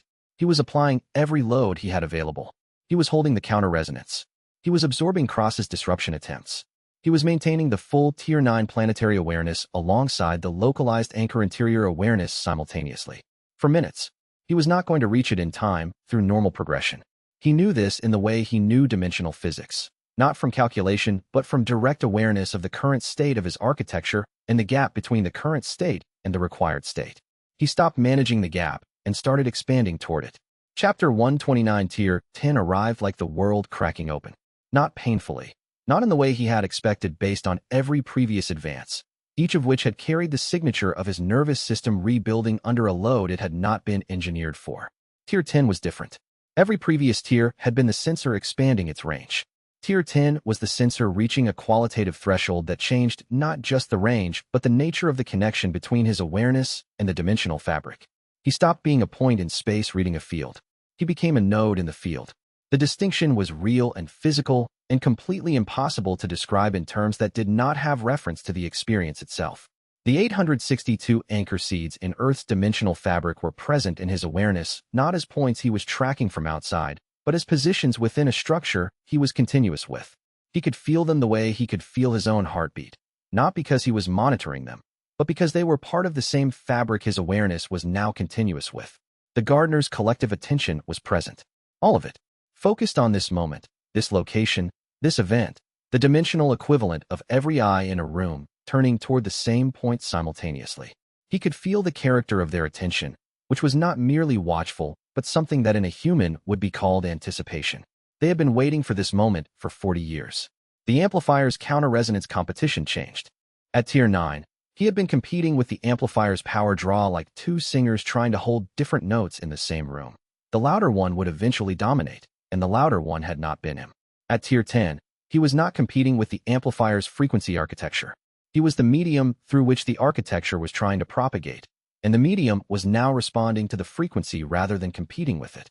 He could reshape the response. He could introduce a counter pattern not at the signal level, but at the substrate level, at the dimensional fabric itself, which the amplifier's signal was trying to use as a carrier. The analogy was not acoustic dominance. It was interference at the propagation medium before the signal could establish itself. He reached through the 862 seed positions, feeling each one as a point of pressure in a fabric he was now continuous with, and introduced a counter-propagation pattern at the substrate level. Not a signal cancellation, a structure change. The dimensional fabric between the seeds, responding to his Tier 10 awareness, shifted its resonance characteristic at every point between seed positions simultaneously, removing the connectivity that the cascade needed to propagate. The amplifier's output continued. The cascade signal built and reached threshold, and the cascade signal propagated into a substrate that was no longer structured to carry it, like a radio transmission in a room where the air itself had been removed. The amplifier reached full output. The cascade propagated, and the cascade arrived at every seed position simultaneously and found nothing to activate, because the connection between the device's signal and the seed's activation mechanism had been removed at the level of the fabric itself. The amplifier's output peaked. The countdown reached 0, and nothing happened. The expansion was not like the previous 8 tier advances. Every advance before Tier 10 had been the sensation of a boundary giving way, the sensor's range extending past a threshold it had been pressing against, the nervous system rebuilding to accommodate the new load capacity, the world becoming larger and clearer and more present in specific measurable ways. Each advance had been a version of the same fundamental event, the sensor getting bigger. Tier 10 was not bigger. It was different. The distinction between bigger and different was difficult to describe in terms that didn't rely on the experience itself, but he registered it with clarity in the 12 seconds the advance took to complete. What happened was not the sensor's range extending. What happened was the sensor's relationship to the dimensional fabric changing from external interaction to structural continuity. He stopped being a point in space reading a field. He became a part of the field structure. The physiological experience was everything Yuna's calculations had predicted, and worse, and simultaneously nothing like what the calculations had suggested, because the calculations had been describing a process that could be modeled, and the experience was of something that could not be modeled from outside it. Every nerve in his body was rewriting simultaneously, not in the sustained ache way of previous advances, but in a single continuous restructuring event that lasted 12 seconds and produced a result that was complete. His perception expanded past the planet's surface, not into space, into the gardener's dimension. The boundary between Earth's dimensional environment and the gardener's had been present in his awareness since Tier 7 as a surface, a detectable edge, a reading at the limit of his range. At Tier 10, the boundary was still there, but it was transparent. He was reading through it. The gardener's dimension was not foreign. It was a different register of the same fabric he was now continuous with. The 862 anchor seeds were present in his awareness with the specific quality Yuna had calculated in her projection models, not as points he was tracking, but as positions he was part of. He could feel each one individually. He could feel the resonance connection between them, the specific frequency relationships that made the propagation network functional, the structural logic that Cross had identified from the archive and used as the cascade's mechanism. He could feel the amplifier's cascade signal trying to propagate through that structure. At Tier 9, he had been competing with the propagation. At Tier 10, he was the propagation's medium, and the medium was now responding to the signal rather than competing with it. Because a medium could not be competed against, a medium could only be altered. He altered it. At every seed position simultaneously, all 862, he introduced a counterpropagation pattern at the substrate level, removing the frequency relationship that the cascade signal needed to move between seeds.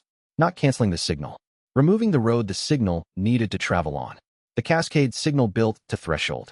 The countdown reached 0, and the signal propagated into a fabric that was no longer structured to carry it. And nothing happened, because the architecture the cascade had been built to exploit was no longer the architecture of the dimensional fabric. He was on his knees. The load had been extraordinary. He stayed on his knees and held the restructured fabric in the configuration that prevented the cascade from finding its road, and held it for the 5 seconds the amplifier needed to cycle through its peak output and begin the shutdown sequence that followed a failed propagation attempt. When the shutdown cycle completed, he released the restructured fabric and let it return to its normal configuration, which it did. It was not damaged, only temporarily reconfigured, the way water returned to its normal surface state after a stone had passed through it. The amplifier was dark. The cascade had not propagated. He needed approximately 90 minutes to rest before he could do anything operationally significant, and he had approximately 3 seconds before he needed to close the anchor. The gardeners were already present at the boundary. He registered their collective attention, the particular quality of their awareness that he had cataloged across 17 prior interactions and had learned to read the way he read dimensional resonance signatures. They were not waiting to observe. They were present to assist. The anchor closure was going to require both parties. That was what they were telling him without translation. Kai. Yuna's voice, stripped of everything except the essential. Cross is down. Sora is at the east quadrant. The gardeners are at the boundary, and they are not hostile. I know, he said. You need 90 minutes before you can close safely. I know that too. The gardeners held their position at the boundary, patient with the patience of entities that measured time in centuries, and waited for him to be ready. But the anchor's damaged physics were already showing stress patterns that 90 minutes might not fully resolve, and the gardener's patience was not unconditional. Chapter 130. Kai was on his knees when the countdown reached 0. The Tier 10 substrate reshaping had required his full processing capacity for the 45 seconds it took to reach all 862 seed positions through the counterpropagation technique, and the full processing capacity of a Tier 10 nervous system in active operation was not something his body had been maintaining for any period before this moment. The structural load was extraordinary, not painful, precisely, but present in the way that the outer limits of any system are present when you are operating at them. Cross's final strike, which had landed at his back at the 3-minute mark of the counter-resonance competition, had been absorbed by the Tier 10 architecture that was integrating with his body in real time. The integration had provided what would have otherwise been incapacitation. He was aware of this, and aware that it had not been planned, and aware that there was a category of outcome in this operation that would have been called luck if he believed in luck, which he did not. He believed in probability distributions. He was in the favorable tail. Behind him, Sora had defeated Aldrin Cross. She had not done it quickly, and she had not done it without injury. Cross, once he understood that the amplifier's cascade had failed, a fact that registered in his awareness through his Gardner-modified dimensional processing at the same moment it registered in Kai's, had redirected his full capability towards Sora, abandoning the combat engagement with Kai in favor of the only remaining option: remove the field commander who had just cleared his perimeter force. It was the right tactical choice. It was also the choice that Cross made against an opponent who was not in the anchor for the amplifier, and was not distracted by the amplifier, and had been operating in reserve energy mode since clearing the 8 enhanced operatives in 4 minutes and 23 seconds. Sora had fought the best enhanced combatant Kai had ever faced, and had fought him with everything she had, and the fight had lasted 11 minutes, and at the end of it Cross was down and Sora was standing. She had not killed him. This was also the right choice, and the choice she had made before entering the anchor, and the choice that required the most precise calibration of capability against an opponent who could survive being nearly killed in ways that most opponents could not. Kai got to his feet. The anchor was quiet. 8 enhanced operatives, neutralized. Cross, down. The amplifier, powered down. Its architecture no longer coherent in the ways that had made it functional. The counterpropagation technique had not destroyed the hardware, but had restructured the dimensional frequency relationships that made it operate.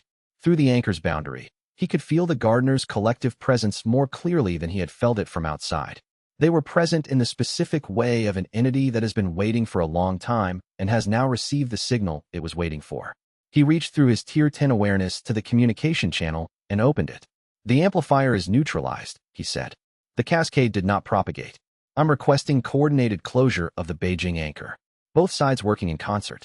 Now, the gardener's response was the fastest he had received from them in 8 months of contact. Acknowledged, the translation produced. Closure protocol initiating from our side. Coordinate the Earth-side dimensional effort through your current awareness state. The closure will require 90 minutes of continuous effort from both parties. He looked at Cross, unconscious on the anchor floor, at Sora, who had moved to a defensive position and was watching the anchor boundary for any secondary threat, at the amplifier housing, dark and structurally incoherent. 90 minutes, he said. He sat back down, cross-legged on the floor of an anchor that had been a crisis and was about to become a scar. Let's close it. Sora was standing over Cross when Kai got to his feet. She had not killed him. This was the result of a decision she had made before entering the anchor. She and Kai had discussed it during the preparation period, and the discussion had been brief because they had reached the same position independently. Cross was more valuable to the framework's long-term function as a resource than as a casualty, and the framework was the point. The legal proceedings, the commission's work, the ongoing negotiation with the gardeners. All of it would proceed differently depending on whether Cross was available to provide context or not. The fight with Cross had lasted 11 minutes after the amplifier triggered. Cross, without the amplifier cycling and with his 6-step sequence strategy broken by the technique shift, had re-engaged Sora with the full capability of an operative who had spent 7 years being enhanced and knew exactly how to apply that enhancement under pressure. She had been fresh when the engagement started. She was not fresh at the 11-minute mark. She was standing. Cross was not. The 8 enhanced operatives had been progressively neutralized during the 11-minute engagement. Sora had managed the simultaneous demands of the operative's defensive formation and Cross's direct engagement with the systematic efficiency that Kai had been watching her develop for 8 months. She had driven the operatives out of the inner protection ring during the first 4 minutes, which gave her the spatial freedom to engage Cross directly without the formation's coverage. The subsequent 7 minutes had been a single extended engagement against the most capable opponent she had ever faced. Kai looked at the anchor, at the dark amplifier, at the 8 neutralized operatives, at Cross, down, Sora standing over him with the controlled stillness she maintained at the end of a fight where she had used everything she had. "Well done," he said. She regarded him with the expression she used when she registered something with more weight than she wanted to give it in the moment. She set the expression aside and said, "The anchor." "Yes," he said. He reached for the gardener communication channel. The gardeners were present at the boundary with a quality he had never felt from them before, not merely watchful, not merely waiting, anticipating. He had the impression, registering through his Tier 10 awareness in its first minutes of operation, that they had been moving toward this moment as long as he had, and that the specific configuration of the anchor's current state, amplifier neutralized, cascade failed, primary threat resolved, was the trigger for something they had been prepared to do for a long time. Acknowledged, the translation produced, before he had completed his first sentence. Closure protocol initiating from our side. Coordinate the Earth-side dimensional effort through your current awareness state. He sat down on the floor of the anchor, deliberately, not because he could not stand, but because 94 minutes of continuous dimensional effort was going to require stability that standing did not support, and opened his awareness to the closure process. Sora sat beside him. She did not speak. She watched the anchor and the dark amplifier and Cross's unconscious form and the 8 neutralized operatives, and she was present in the way she had always been present for every part of this work, fully, without reservation, without looking for an exit. The gardeners began closing from their side. He began closing from his. The anchor, which had been a crisis for 43 days and an emergency for 6 and a wound in the fabric of the world for 2 months, began, slowly, and with the deliberate care of 2 parties who understood what they were doing and why, to close. He felt the gardener's contribution to the closure process, the dimensional equivalent of a hand steadying a weight from the other side. They were not doing the work for him. They were working with him, matching his frequency adjustments, correcting drift in real time.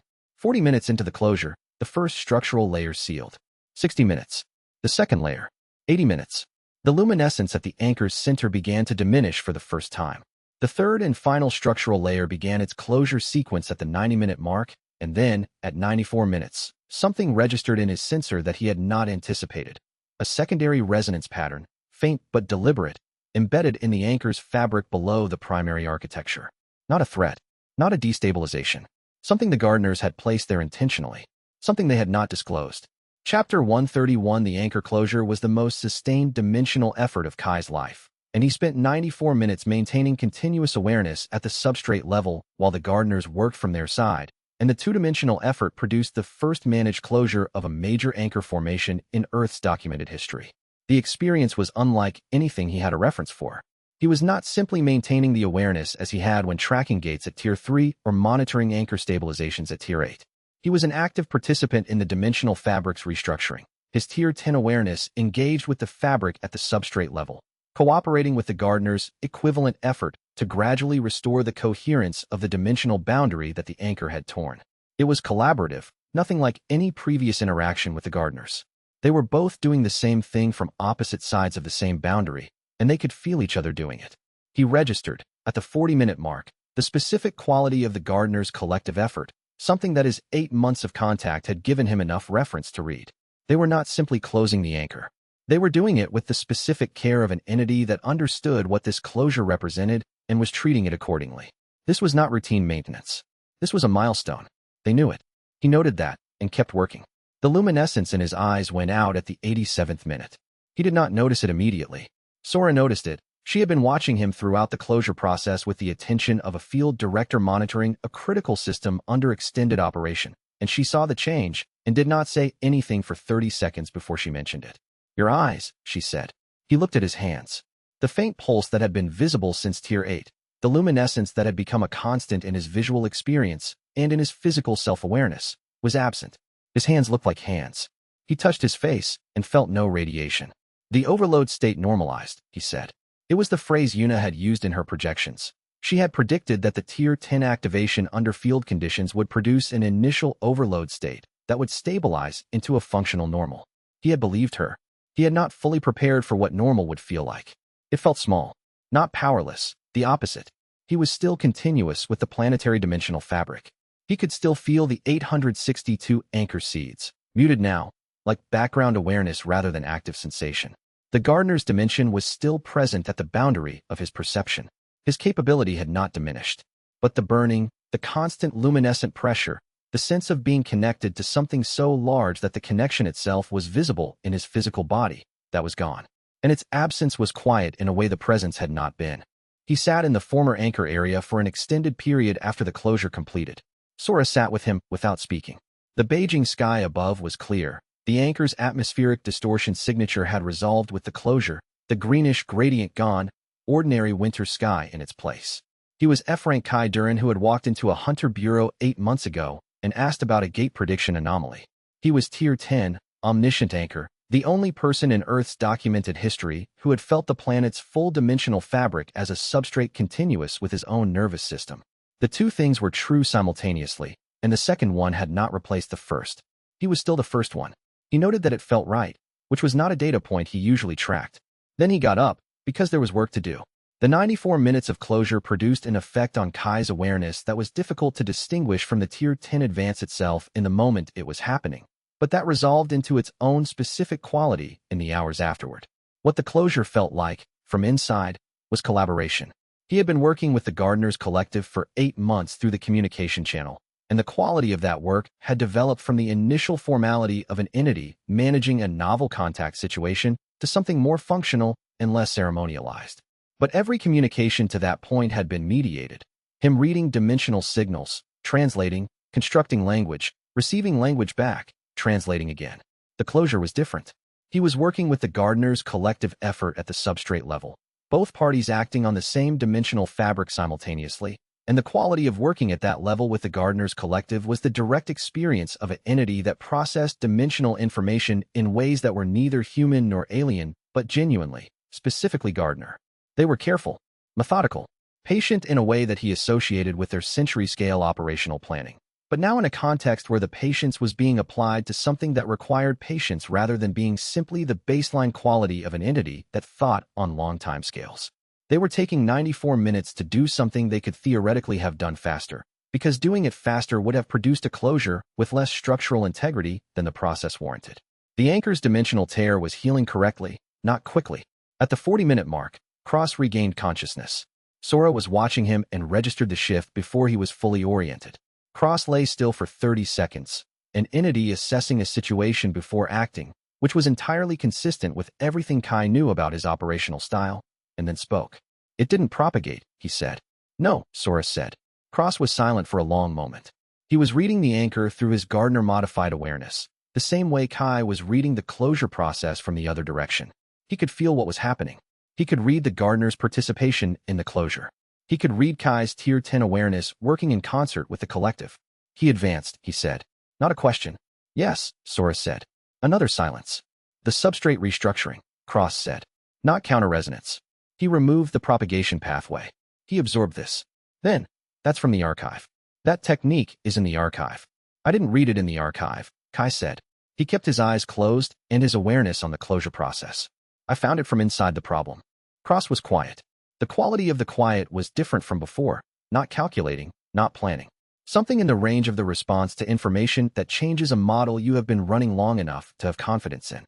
The archive notes it as a theoretical capability only reachable at a capability level that the Earth-native integration timeline was not projected to produce for 3 generations, he said. I know, Kai said. The timeline was compressed. By your activity and mine, Cross said. Yes. A silence that lasted long enough to have weight. Then Cross closed his eyes and lay still and let the anchor close around them all. And the gardeners worked from their side, and Kai worked from his. And the world outside waited for the answer to a crisis that had been building for 43 days and 7 years and 40 years, and the anchor closed, slowly, correctly, permanently, and the sky above central Beijing went ordinary blue. He sat in the former anchor area for an extended period after the closure completed. Sora sat with him without speaking. Cross was in coalition custody. The gardeners had withdrawn. The silence had weight. He recognized it as the silence that followed conclusions that had taken years to reach. Yuna is getting the first readings, Sora said eventually. What does she have? ISI 0 across the former anchor perimeter. The dimensional architecture is ordinary. Whatever the Beijing anchor had been building toward, it's not building anymore. He looked at the sky. The Beijing skyline returned to its familiar configuration around the perimeter where the distortion had been. The closure was complete. The crisis was resolved.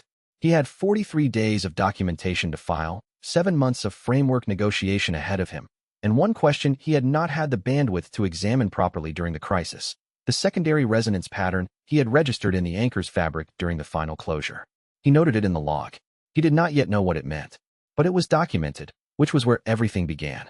Chapter 132. The global reaction to the Beijing closure was the largest coordinated news event since the Jakarta Gate emergency 2 years prior, and it ran for 6 weeks without losing intensity. The coalition press offices spent the first 48 hours releasing a carefully sequenced disclosure: the nature of the first voice threat, the dual interdiction of the Norwegian and Korean devices, the 6 anchor cascade, the Tier 9 advance, the 3-way negotiation framework, the Beijing anchor's formation, and the operation to close it. Each element was documented. Each element was verifiable. Each element had been anticipated in the disclosure strategy that Moro had built during the negotiation period, because Moro had understood that the disclosure would happen and had prepared it to happen on terms that the coalition controlled rather than terms that the news coverage discovered. The public response was complicated, as public responses to significant information always were. Fear was present. Anger was present. Specifically, anger at the First Voice's operations and the breadth of civilian exposure they had created without civilian knowledge or consent. A smaller but vocal faction expressed agreement with Cross's analysis of the gardener's management framework, separating the methodology from the conclusion. The criticism of the cultivation timeline was legitimate. The cascade was not the right response to it. Aldrin Cross was in coalition custody within 24 hours of the Beijing closure. His enhanced operatives, 40 field-grade modifications, and 3 senior operatives were processed separately, the senior operatives receiving the intensive evaluation that Kai had been planning since the Norwegian identification of their deep integration capability. Most of the 40 field operatives had received modifications at a level that was reversible with gardener-assisted procedure, a fact that the gardeners, operating through Kai's communication channel, had confirmed before the custody arrangements were formalized. Reversal was an option. It was not mandatory. Kai had been specific about that with Moro.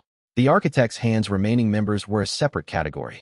Magistra Sable and Sarah Vane Halloran, the faction that had operated as the First Voice's diplomatic and intelligence arm, presented themselves for formal coalition processing within a week of the Beijing closure, a decision that Zara's intelligence work had predicted and that Kai had facilitated through a quiet communication channel that did not appear in any formal record. Most of the hands rank and file were people who had genuinely believed in peaceful first contact, had sought a faster pathway to engagement with the gardener's dimension, and had not known the full scope of the First Voice's operational plan. They were given paths to deprogramming and reintegration. The standard was accountability for specific actions, not criminalizing the belief that had motivated them.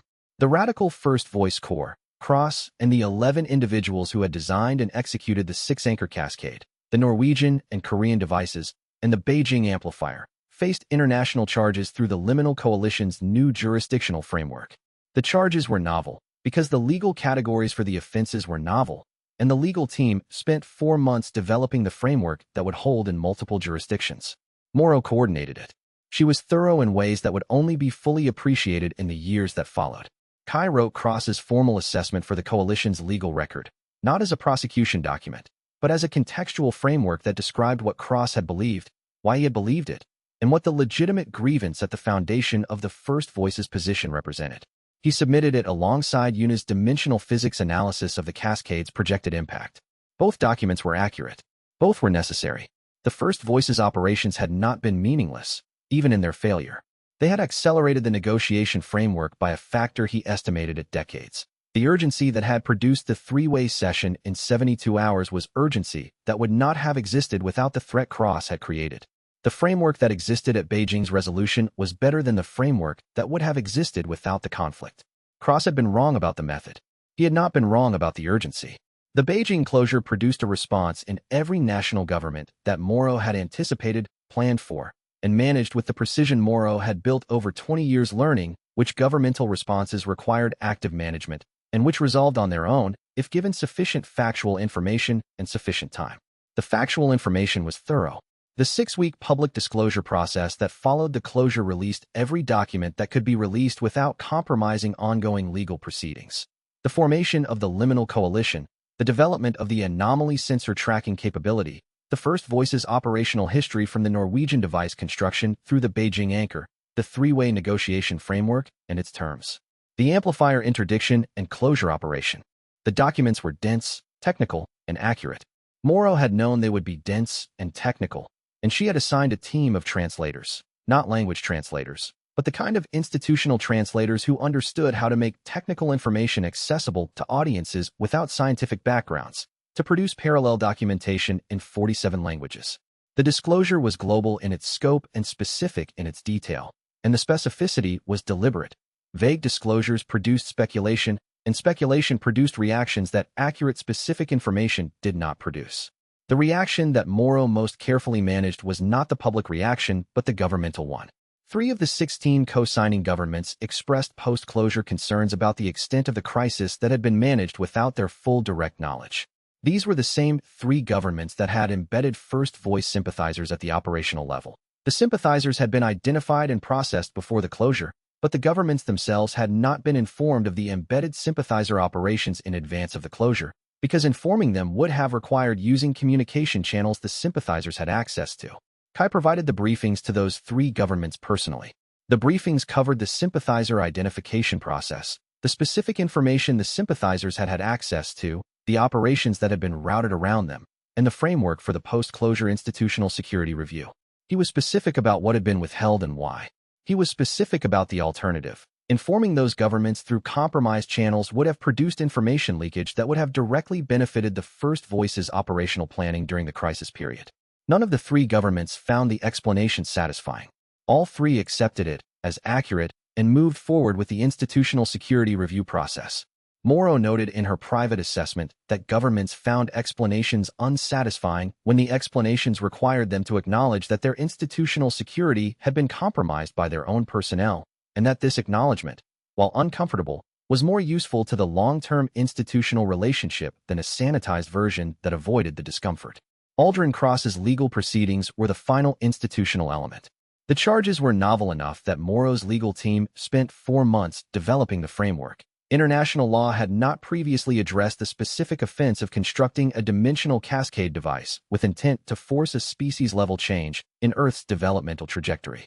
The legal framework that emerged from those 4 months was more useful to the long-term institutional infrastructure than the prosecution itself, because it established jurisdictional categories and evidentiary standards that the post-treaty world was going to require. Cross cooperated with the technical documentation process, not with the prosecution specifically. His attorneys managed that relationship carefully, but with the Commission's scientific work, providing detailed technical information about the amplifier's construction and the archive knowledge underlying it. The cooperation had been negotiated before the Beijing closure as a condition of the resolution Kai had proposed in the rubble field. Cross at the table, not in opposition to it. It was an imperfect outcome. Cross bore full accountability for the harm his operations had caused. The legitimate grievance at the foundation of the First Voices position was also documented, formally, in the Commission's first official report. Both were true. Both were documented. The future would do with both what it did with accurate information placed into institutional record, refer to it, argue about it, update it as new evidence came in. He had no particular objection to that process. The framework was imperfect. He had helped design it and knew its limitations better than anyone who would argue about them later. The question that the framework did not answer, the question Cross had raised and that the gardeners had declined to address directly, was whether the seed network's purpose was as benign as the gardeners maintained. That question was now documented. It was on record. It would not stop being relevant just because the crisis was over. Chapter 133, the negotiated contact framework, took 7 months to finalize after Beijing, and Kai spent 4 of those months as the primary translator and negotiating presence at every session. He gave a retrospective summary of the process to his team at Liminal Analytics on the framework's signing date. Standing in the operations room, where the monitoring arrays were still active and the morning scan data from 6 continents was displayed on the screens behind him. The gardeners agreed to 4 core commitments, he said. A halt on new gate formation until the Joint Scientific Commission completes its initial assessment. A 15-month moratorium, with renewal requiring bilateral agreement. Assistance in permanently sealing all confirmed anchor formations, including Beijing's resolved site. A full catalog of anchor seed locations for Earthside containment planning. 862 confirmed, 3 additional that resolved in the process of the catalog review. And a formal dimensional contact protocol through the Anomaly Sensor Communication channel, with quarterly contact minimum and crisis escalation provisions. He looked at the operations room. Sora, Yuna, Zura, Fun, who had made the trip from his mountain for the occasion, and was sitting in the corner with the specific stillness he maintained in rooms where he was present as a guest rather than a protector. Tan, on a screen from Vanguard Prime's sole liaison office. Moro, standing at the back with her tablet. Humanity agreed to 2 core commitments, he continued. A moratorium on entering Gardener origin dimensions without explicit invitation, closing the first contact pathway that the First Voice had used as its operational basis.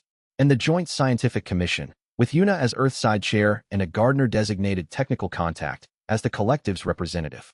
He paused. The framework is imperfect. Both sides acknowledged this at the signing and have documented the acknowledgement in the treaty text. The verification mechanism is the most important element. The Commission's ability to request data from either party and to flag violations through the communication channel creates the detection capability that the previous 16 frameworks lacked. Whether that detection capability is sufficient to change the gardener's cost-benefit analysis during the dependency stage is a question the framework cannot answer in advance. It can only be answered by what we do with it. And Cross's analysis, Yuna said. She asked it the way she asked research questions, not adversarially, but as a genuine inquiry into the data's implication. Cross's analysis was correct about the data and debatable about the conclusion. The pacing is real. The limitation is real. The question of whether the framework gives us tools to manage the dependency stage successfully is genuinely open. 12% probability by Cross's model, higher by mine, and neither model has been run in the real world yet. He met her eyes, which is why we build the commission carefully, and we run the verification mechanism as if every data point matters, and we use the 7 months of negotiation to put ourselves in the best possible position for what comes after. He looked at the screens behind him. The morning skin showed nominal. All confirmed anchor formations stable or sealed. Gate formation pause in effect. The 862 seed locations tagged and monitored. The framework exists, he said. That's the starting point. Everything from here is maintaining it. The negotiation framework took 7 months to finalize, and the 7 months were the most demanding sustained diplomatic work Kai had undertaken. The difficulty was not technical. He had the capability to translate, to verify, to detect violation attempts, to hold the communication channel open at the required frequency for extended sessions. The technical work was demanding but manageable. The difficulty was the specific problem of representing 2 parties simultaneously who had genuine, legitimate, and sometimes incompatible interests, and doing so through a framework both parties trusted. The Gardeners Collective had spent 40 years managing Earth's dimensional exposure from a position of information superiority. The transition to a framework where information was shared bilaterally, where Earthside parties had direct access to dimensional physics data through the Commission's work, and where the verification mechanism could detect violations before they produce consequences. This was a structural change in the Gardeners' operational position that their collective processed slowly. Not reluctantly. Slowly. The collective's decision-making, as Kai had learned over 8 months of contact, was thorough and took time. The coalition governments had spent 40 years being managed, and now knew it. and the knowing produced specific political dynamics that Morrow navigated with expertise built over 20 years managing the specific friction between accurate information and convenient institutional narrative. Some governments use the negotiation process to process the managed development acknowledgement publicly. Others preferred to process it privately and present a unified front to their populations.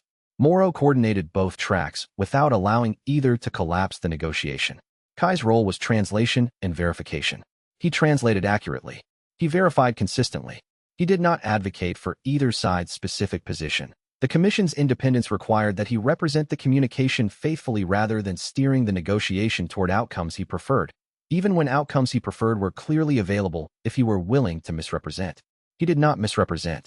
He noted in his private log at the conclusion of each session whether he had been tempted to misrepresent and had not. The log noted one instance in month 3 where the Gardeners Collective had communicated something about the dependency stage timeline that he had understood before he translated it. And the understanding had been alarming, and he had spent 12 seconds deciding whether to translate it accurately or to phrase it in terms that were technically accurate but less alarming. He translated it accurately. The coalition government's response required 6 hours of crisis management from Morrow and produced a 30-day delay in the negotiation. He noted in the log that the 30-day delay had been worth the 12 seconds of decision, because the alternative was a framework built on a foundation that had a crack in it, and cracks in foundations did not improve with time. The framework that resulted from 7 months of work was the document he had described to his team at the signing. Imperfect, acknowledged as imperfect by both parties, built on a verification mechanism that was the most important element. He had signed it with the full understanding of all its limitations and with the specific, concrete hope that the people who would work within it in the years following would be capable enough and honest enough to make the limitations irrelevant over time. He thought they were. The Commission was beginning its work. Una was running it. The framework existed. That was the starting point. Everything from there was maintaining it. You said you'd take 3 weeks, Una said. I did. It's been 6 weeks. He acknowledged this without contesting it. The next phase is different, he said. The framework is signed. The Commission is staffed. Morrow is running the operational coordination. I'm not the critical path anymore. What are you the critical path for? He thought about this honestly. The Tier 10 integration. I'm still learning what it means for the work going forward. I need time to understand it properly before the next crisis arrives, and something is going to arrive. She was quiet for 3 seconds. Then, I found something in the framework data, in the Gardner contribution to the seed network documentation. I have not told anyone yet. I needed to understand it before I said anything. He looked at her. What did you find? She opened her research notebook to the page she had marked. The seed distribution pattern, she said. It is not random. It is not optimized for anchor stability the way the Gardeners claimed. The pattern is intentional. Her eyes held the directness she reserved for findings she had verified 3 times and still did not entirely want to be true. The Gardeners placed the seeds with a purpose they did not disclose. And I think that purpose has a destination. That was not a comfortable finding. That was exactly the kind of finding that made the next phase of the work less predictable than he had been calculating.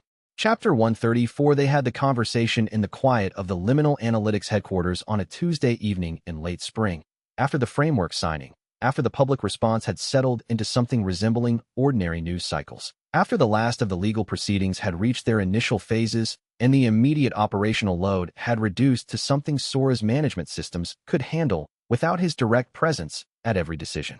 He had been aware, for months, that the conversation needed to happen.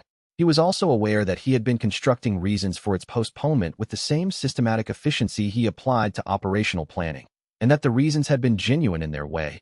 There had always been something urgent, and also not genuine in the more important way, which was that urgency had been convenient.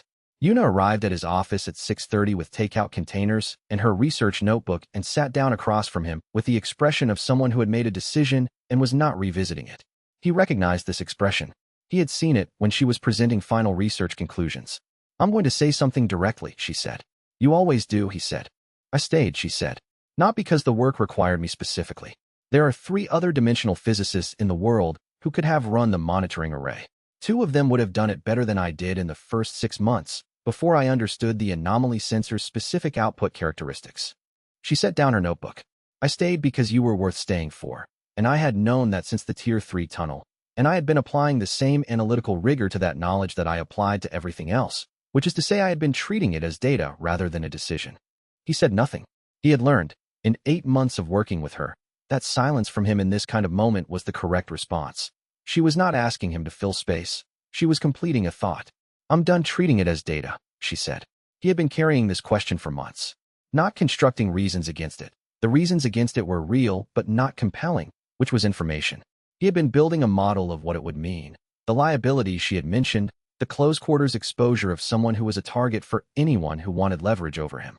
The already established reality that she was, factually, a liability and had been for months and had absorbed that cost without it appearing in her decision-making. I was afraid, he said, that if I said something direct, you would realize that you could contribute everything you contribute to this work without the additional liability of being close to me, and that you would make the correct analytical decision. She watched him with the focus she used when a research subject had produced an interesting result. That is the most analytical way I have ever heard someone describe being afraid of rejection. I run analytical, he said. I know, she said. So do I. Which is why I'd like to be a liability voluntarily, with full information about what that means, rather than continuing in the current situation where we are both applying careful analytical distance to a conclusion we reached months ago. He thought about this for approximately 2 seconds, his actual consideration time, not a social pause, and then said, yes. She looked at him. Yes what? Yes to all of it, he said. The voluntary part. The full information part. The conclusion we reached months ago. She picked up her notebook and opened it to a blank page and wrote something down. He recognized this as the action she performed when she was satisfied with the result and was filing it for future reference. Then she put the notebook down and picked up the takeout containers and said, the Gardener's Treaty data has an anomaly in section 14 that I want to show you after dinner. He thought this was probably the most characteristic possible way for this conversation to end, and he was entirely content with it.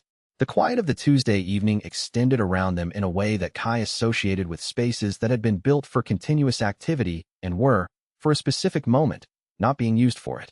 The Liminal Analytics headquarters on Tuesday evenings had a particular quality. The monitoring arrays running on automated scanning, the operations staff on evening rotation, the sense of an organization that was functioning correctly without requiring crisis management.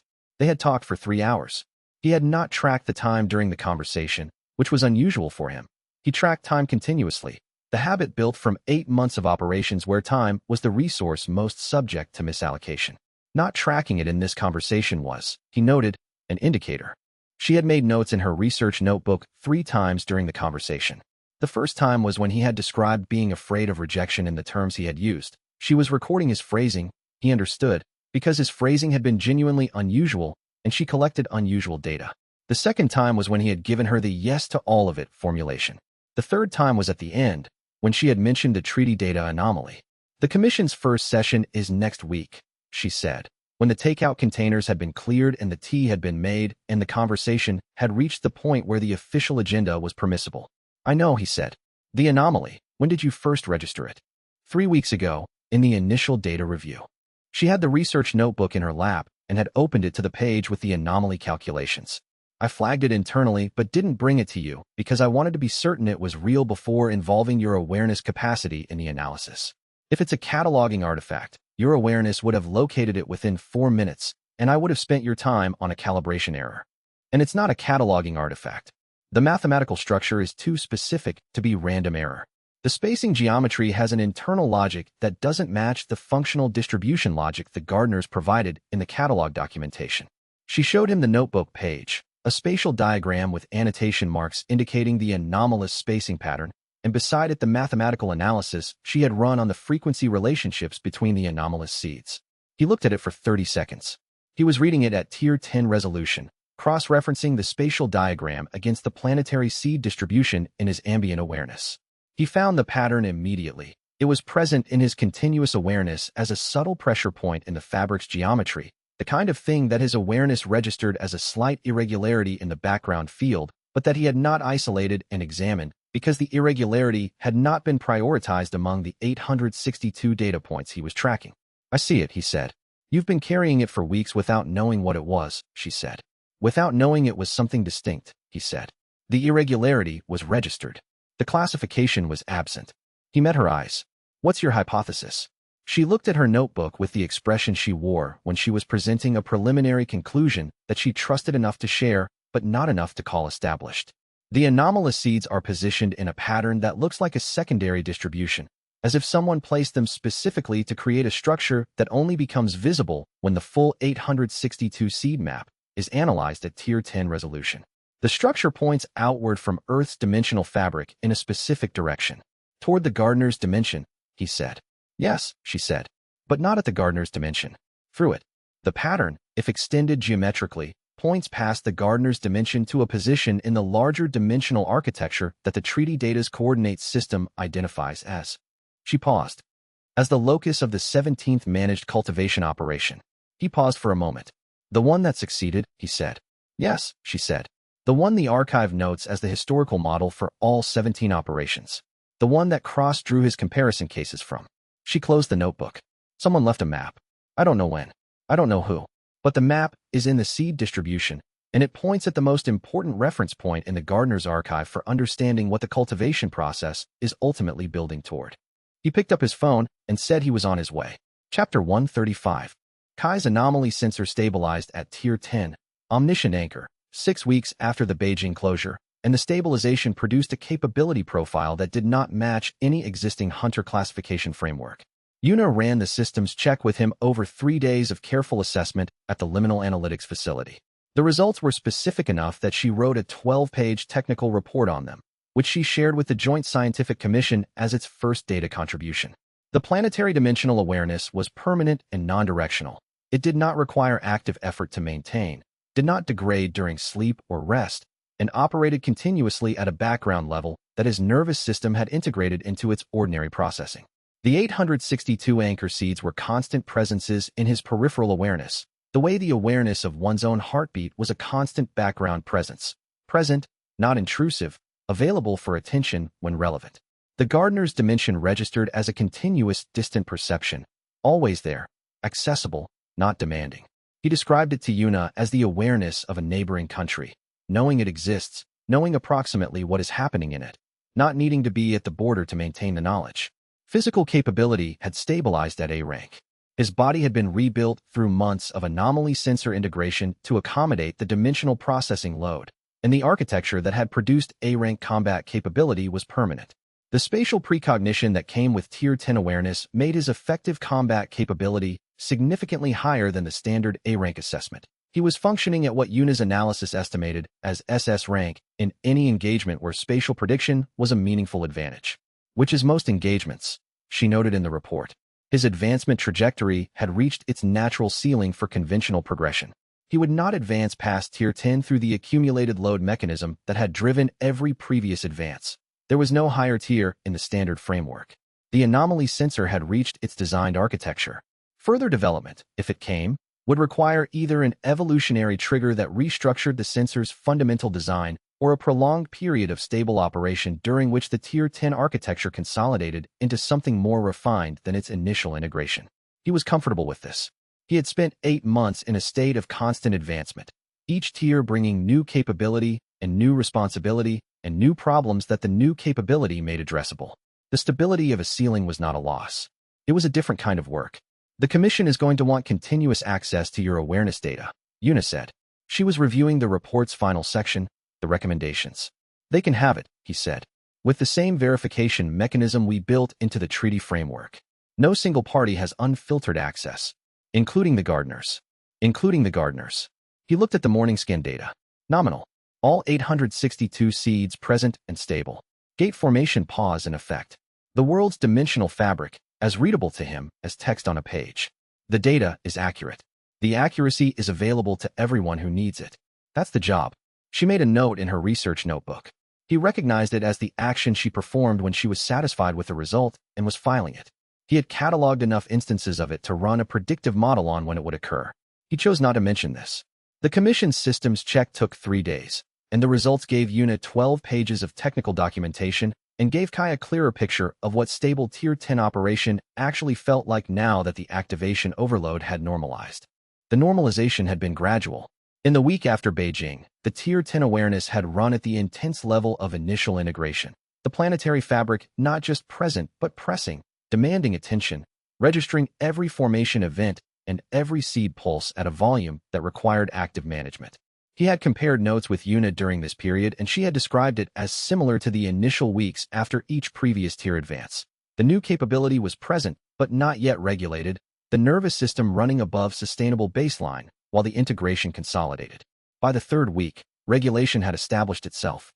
The planetary awareness had found its steady-state level, present at the background level he had described to Morrow, present in the way that proprioception was present, available and continuous without being intrusive. The 862 seeds were there in the way that his own heartbeat was there.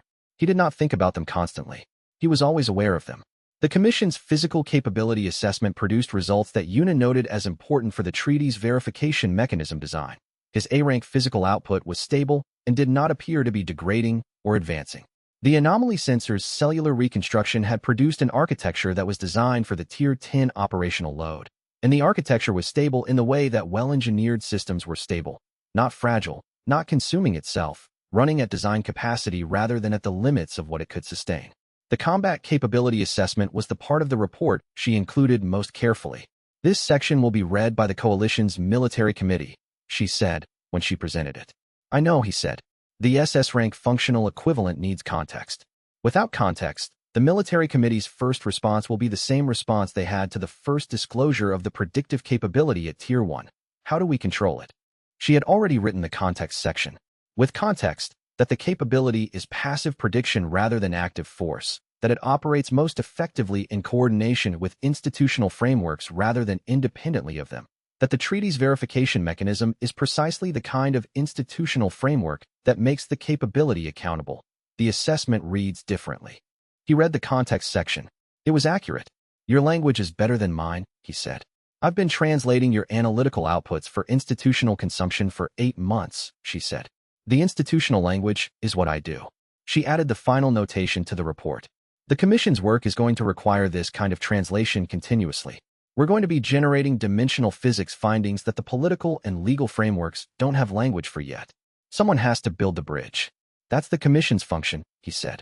That's the Commission's function and my particular focus in it, she said. The physics findings come from me and the gardener's technical contact. The institutional translation comes from, I'm still figuring out the right structure. But I need someone with both the scientific background and the institutional experience.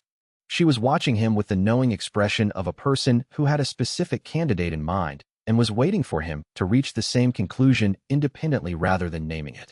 He thought for 3 seconds. Morrow, he said. Yes, she said. Morrow. And she opened her notebook to the Commission's organizational design page and began writing. He watched her work for a moment and thought about what the Commission's staffing meant for the next phase.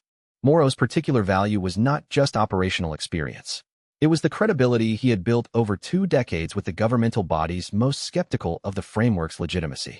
He had been a critic of dimensional operations overreach before he had been a participant in it. That history was the qualification. Will he take it? Kai asked. He already said yes, she said, without looking up. I asked him before I brought it to you. I wanted to know whether the suggestion was worth making. He considered this. When did you ask him? 4 days ago. She added a notation to the page. He said the framework is the right structure, but it needs someone inside it who is not invested in defending the decisions that shaped it. Someone who can argue against it from a position of understanding it. She looked up briefly. He said it reminded him of how the first international dimensional safety standards got written, by people who knew exactly where the previous approach had failed. Morrow running the Commission's operational coordination. Una leading the research function. The framework signed and in force. The structure was built. What came next was whether the people inside it would be capable enough to make it work, and whether whatever the gardeners had not disclosed would give them time to find out. Chapter 136 Fun was at his mountain compound when Kai arrived, and the compound looked exactly as it had on the first visit. The small clean building, the training equipment in the yard, the silence of a place designed by someone who found most noise unnecessary. The visit was not planned. Kai had called ahead by 2 hours, which was approximately the minimum notice that Finn considered acceptable for guests who were not operational contacts. The call had been answered on the second ring, which meant Finn had been expecting it. They sat on the compound's exterior terrace with drinks that Finn had made with the same precision he applied to everything. 2 cups, 2 chairs, the correct angle to the afternoon light. They did not speak for the first 10 minutes, which was also characteristic of Finn. You finished, Finn said. For now, Kai said. Finn looked at him with the focused attention he gave to assessments he took seriously. Not for now. You finished this part. The thing you were built for. He looked down for a moment. There's a hunter, about 60 years ago, who told me something when I was coming up. I've been waiting to understand what he meant for most of my life. Kai waited. He said, someday one of them is going to become the anchor. Not hold one, not seal one. Become one. Fun looked at the mountains. I thought he meant something metaphorical. I don't think it was metaphorical. No, Kai said. It wasn't. Fun looked at him. Does it feel like something you thought it would feel like? Kai considered this. He had not thought much about what it would feel like before it was real, because his approach to future states was to prepare for them rather than to imagine them. But the question was genuine and deserved a genuine answer. It feels smaller, he said. Not weaker. Chosen. The size I'm supposed to be. He paused. I understand what that means now in a way I couldn't have explained before. Fun was quiet. Then, that's the right answer. He picked up his cup. I'm done with the work. I know. Not retiring again. He looked at the mountains. The other kind. I finished what I started when I heard that hunter talk. 60 years, and the thing he was waiting for. I was there for it. I got to see it. He looked at Kai. That's enough. Kai heard the meaning under the words. He had known, since the month-long training in these mountains, that Fun was not a man who outlasted his purpose. He was a man who completed it. The difference was profound, and the difference was respected. One piece of advice, Fun said. One is more than you've offered before. Don't let being the anchor make you forget your Kai Duran, Fun said. The anchor part is what you can do. The Kai Duran part is who decides when and why and what for. He set down his cup. Those need to stay separate. The capability answers to the person, not the reverse. Kai sat with this. I'll remember it. I know you will, Fun said. You remember everything. A pause, and in it something that in another person would have been affection and in Fun was simply the absence of distance. Take care of the people who stayed. He would reappear if needed. They both knew that. He was not gone from the work. He was returned to the life around which the work was the exception, and the mountains were the rule, and the decades moved at the pace of seasons rather than crises. Kai drove down from the mountain in the early evening. The sky above the valley was clear, and somewhere in the fabric beneath the road's surface, a gate seed pulsed at the regular interval that his Tier 10 awareness registered automatically. D-class formation. Nothing his team couldn't handle. He drove. The drive to Fun's mountain compound took 4 hours, and Kai used 2 of them running the planetary dimensional check at leisure rather than at the compressed efficiency pace of the morning routine. Not because the check required more time when he had it to spare, but because having time to spare was still novel enough that he was choosing to spend it on things he would otherwise have compressed. The planetary fabric, at leisure, was different from the planetary fabric in operational efficiency. The same data was present. The same 862 seeds, the same gate formations, the same Gardner dimension at its familiar edge. But when he was not processing the data for immediate operational relevance, the data had qualities that his morning routine did not have time to register. The specific frequency relationship between seed clusters in the southern hemisphere. The way the Jakarta anchor's sealed scar still showed a ghost resonance in the fabric around it, the dimensional equivalent of the scar tissue that remains after a wound closes. The patterns in the formation distribution that his awareness read as having an internal logic, the same kind of internal logic that Yuna had identified in the anomalous seed pattern, pointing toward the 17th cultivation's historical reference point. He was building a picture. The picture was not complete. He did not have the analytical framework yet for what the anomalous pattern was pointing at or why it had been placed or who had placed it. Yuna's commission work was the beginning of building that framework. He was contributing what his awareness contributed, the continuous, real-time data feed that the commission's analytical work required as its primary source material. Fun's compound appeared over the last ridge at the end of the afternoon, and the sight of it produced something in his awareness that was not dimensional sensing, but was the ordinary human response to returning to a place that had shaped you during a period that mattered. He had spent 32 days in these mountains. He was not the same person who had arrived there. The compound was exactly as he had left it. This was also characteristic. Fun did not accumulate, and what he had was maintained rather than added to. After their conversation, sitting on the terrace as the light left the mountains, Fun said one more thing before Kai left. The thing about being the anchor, Fun said. He was looking at the mountains rather than at Kai, which was how he delivered the thoughts he had been holding back. The hunter who told me about it 60 years ago, he said the anchor was not a title. It was a relationship between a person and the fabric they were responsible for. A relationship, Kai said. Yes. He said the relationship required the person to be the anchor, not just to have the capability. The difference was in what you did when you weren't in a crisis. Fun considered for a moment. When it was just you and the fabric and no one was watching and nothing was urgent. What did you do with it then? Kai thought about the drive up the mountain, the leisurely dimensional check, the qualities in the fabric he had noticed when he had time to notice them. I paid attention, he said. Fun nodded. One nod. That's it, he said. That's all it is. Paying attention when you don't have to. The mountains held their silence. Somewhere in the dimensional fabric beneath the compound, a natural gate seed pulsed at the regular rhythm his awareness registered and noted and passed over. D-class. Nothing requiring action, simply present. One of 862 points in the fabric that was now as familiar to him as the landscape he was looking at. He drove down the mountain as the first stars appeared, and the planetary awareness moved with him through the valley and the countryside, and everything was present and ordinary and significant in the quiet way that things were significant when no one needed to be convinced of their significance. The secondary resonance pattern he had noted during the Beijing closure registered at the margin of his awareness, as it had registered every day since. Still faint, still deliberate, still unresolved. He noted it in the log. Then he drove on, and the mountains fell behind him, and the road opened onto the valley floor, and somewhere below the surface of everything that was ordinary and present, the seeds waited. Chapter 137. Sora took stock on the anniversary of the day she had first opened Kai's car door and said, "I'm Sora. I'll be your manager." She had said it to someone who had just registered F rank and was predicting gate formations from a rented room in a building that smelled of industrial cleaning fluid. She was saying it, she had thought at the time, to a client for a temporary engagement that would last a few months before she found something more sustainable. 14 months later, she was field director of the Liminal Analytics Organization, B rank, after a progression of combat engagements that had restructured her capabilities without her quite noticing the progression until Kai had noted it in the after-action assessment for the Beijing interior operation.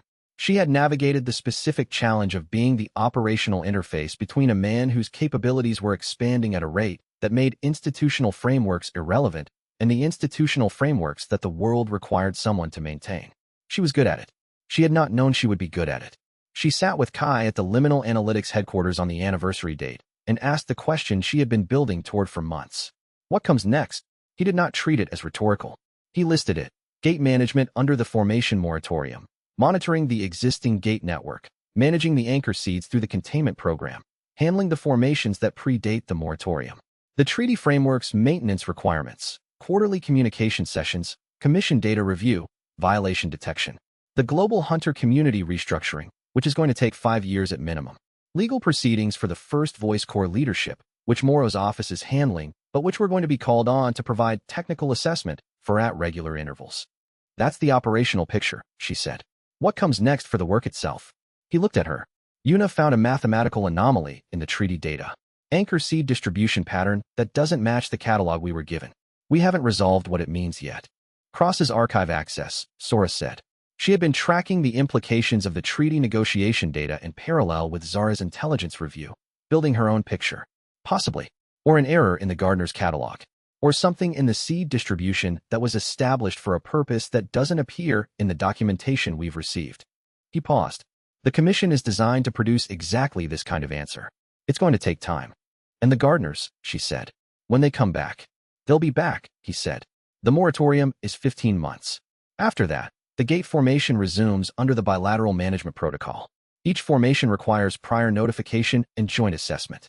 It's not a cessation of contact. It's a different structure for contact. He met her eyes. When they come back, we'll be ready. She looked at the operations room, the screens, the monitoring arrays, the organizational infrastructure that had been built in 14 months by a group of people who had been making it up as they went and had arrived at something that worked. I was a C-rank hunter from an Ironwall chapter who thought she was doing a temporary favor, she said.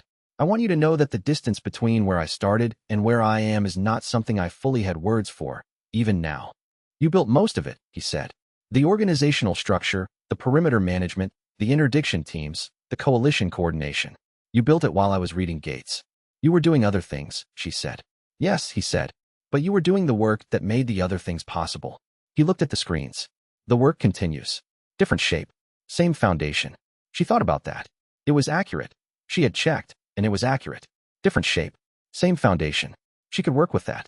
The conversation happened over the course of 3 hours, and Sora drove it with the specific kind of directness that she used when she had been carrying something for weeks and had decided that holding it was no longer the appropriate activity. When I was at Ironwall, she said, the question I used to get from the younger hunters was, how do you know when you've made it? Like there was a threshold, and after the threshold things were different. She was at her desk, which was arranged with the systematic organization she had developed over 14 months of managing operations that required every resource to be findable in seconds. I used to give the professional answer. which was that making it was continuous rather than threshold-based, and the question was a category error. And now, Kai said, now I think the professional answer was correct and also insufficient. She turned toward him. The category error is real. There's no single threshold. But there are also genuine accumulation points, where the things that have happened to you are different enough from where you started that the person who asks the original question couldn't recognize who you've become. He thought about this. He had been F rank 8 months ago. He had been, at that point, someone who had lost a gate prediction contract because the guild's automated assessment system had classified his output as anomalous, and who had been filing manual prediction reports to a bureau office that processed them without priority. The specific distance between that person and the person sitting in this room was not quantifiable in the way that capability assessments were quantifiable, but it was real. The work we did, Sora said. The specific work. Not the outcomes, the doing of it. The Norwegian operation, the Korean facility, the 6-anchor coordination, Beijing. If I had been asked 2 years ago whether I could do those things, I would have given an accurate answer. I could have done parts of them. I could not have done the full scope. She paused. I can do the full scope now. Not because I'm fundamentally different from the person who answered the iron wall questions honestly. Because I did the work that produced the difference. And what comes next? Kai said. He said it not as a question about the operation. They had covered the operational picture thoroughly, but as a genuine inquiry into what she was actually asking. She regarded him with the expression she used when she recognized that a question was more significant than its surface presentation. I don't know yet, she said. That's what I wanted to tell you. I'm in the position of having built something I didn't plan to build, and not knowing yet what I'll build next. She held that thought for a moment. I think that's probably a good position to be in. I think the people who always know what they'll build next are the people who stop learning from what they built. Yes, he said. He had been in that position before, at Tier 1, at Tier 5, at Tier 8. Each advance had produced a period of not knowing before the next direction became clear. The not knowing was not absence of purpose. It was the space where the next direction took shape. The gardeners will be back, she said, when the moratorium ends. And the anomaly Una found. I haven't run the full analysis yet, but I know the quality of her certainty, and she's certain. Yes, he said. So the next thing is probably already present, she said. We just haven't identified it yet. That's usually how it is, he said. The next thing is always already present. The job is to be ready when it becomes visible. He looked at the operations room screens. The morning data. Nominal, except for the pattern Una was working on. We'll be ready. She looked at the screens too, and the quiet settled around them both in the specific way it settled in rooms where the people present had been through something significant together and had arrived at a point where words were optional and presence was sufficient. Chapter 138 Harlan Voss appeared at the Liminal Analytics headquarters on a Thursday morning, alone, without advance notice, without his military identification badge, wearing the kind of civilian clothes that sat incorrectly on a man whose body had been formed by 40 years of military bearing. The front desk called up to Kai's office. He had been expecting this visit for approximately 3 months, since the quiet deal that had ended Voss's detention had been finalized. The intelligence Voss had provided about Rift 7's operations had been specific and useful, and had allowed the coalition to identify and process 5 additional embedded operatives in institutional positions the First Voice had held for years. The value of the intelligence had been real.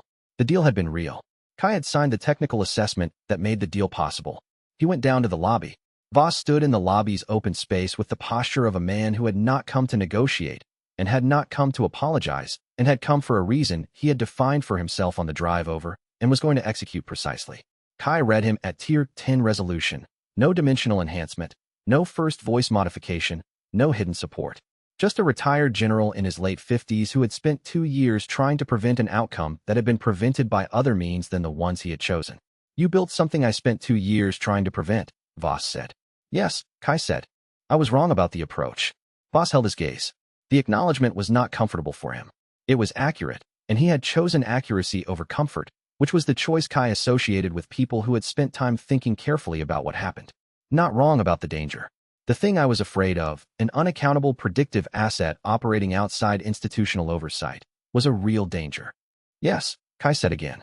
You're still dangerous, Voss said. More dangerous than when I was running Rift 7. The capability is larger, and the institutional relationship is more entrenched, and the framework you've built legitimizes it in ways that make oversight harder, not easier. The Commission provides oversight, Kai said. The treaty verification mechanism provides oversight. The coalition governmental co-signatures provide oversight. Oversight you designed, Voss said. Kai looked at him.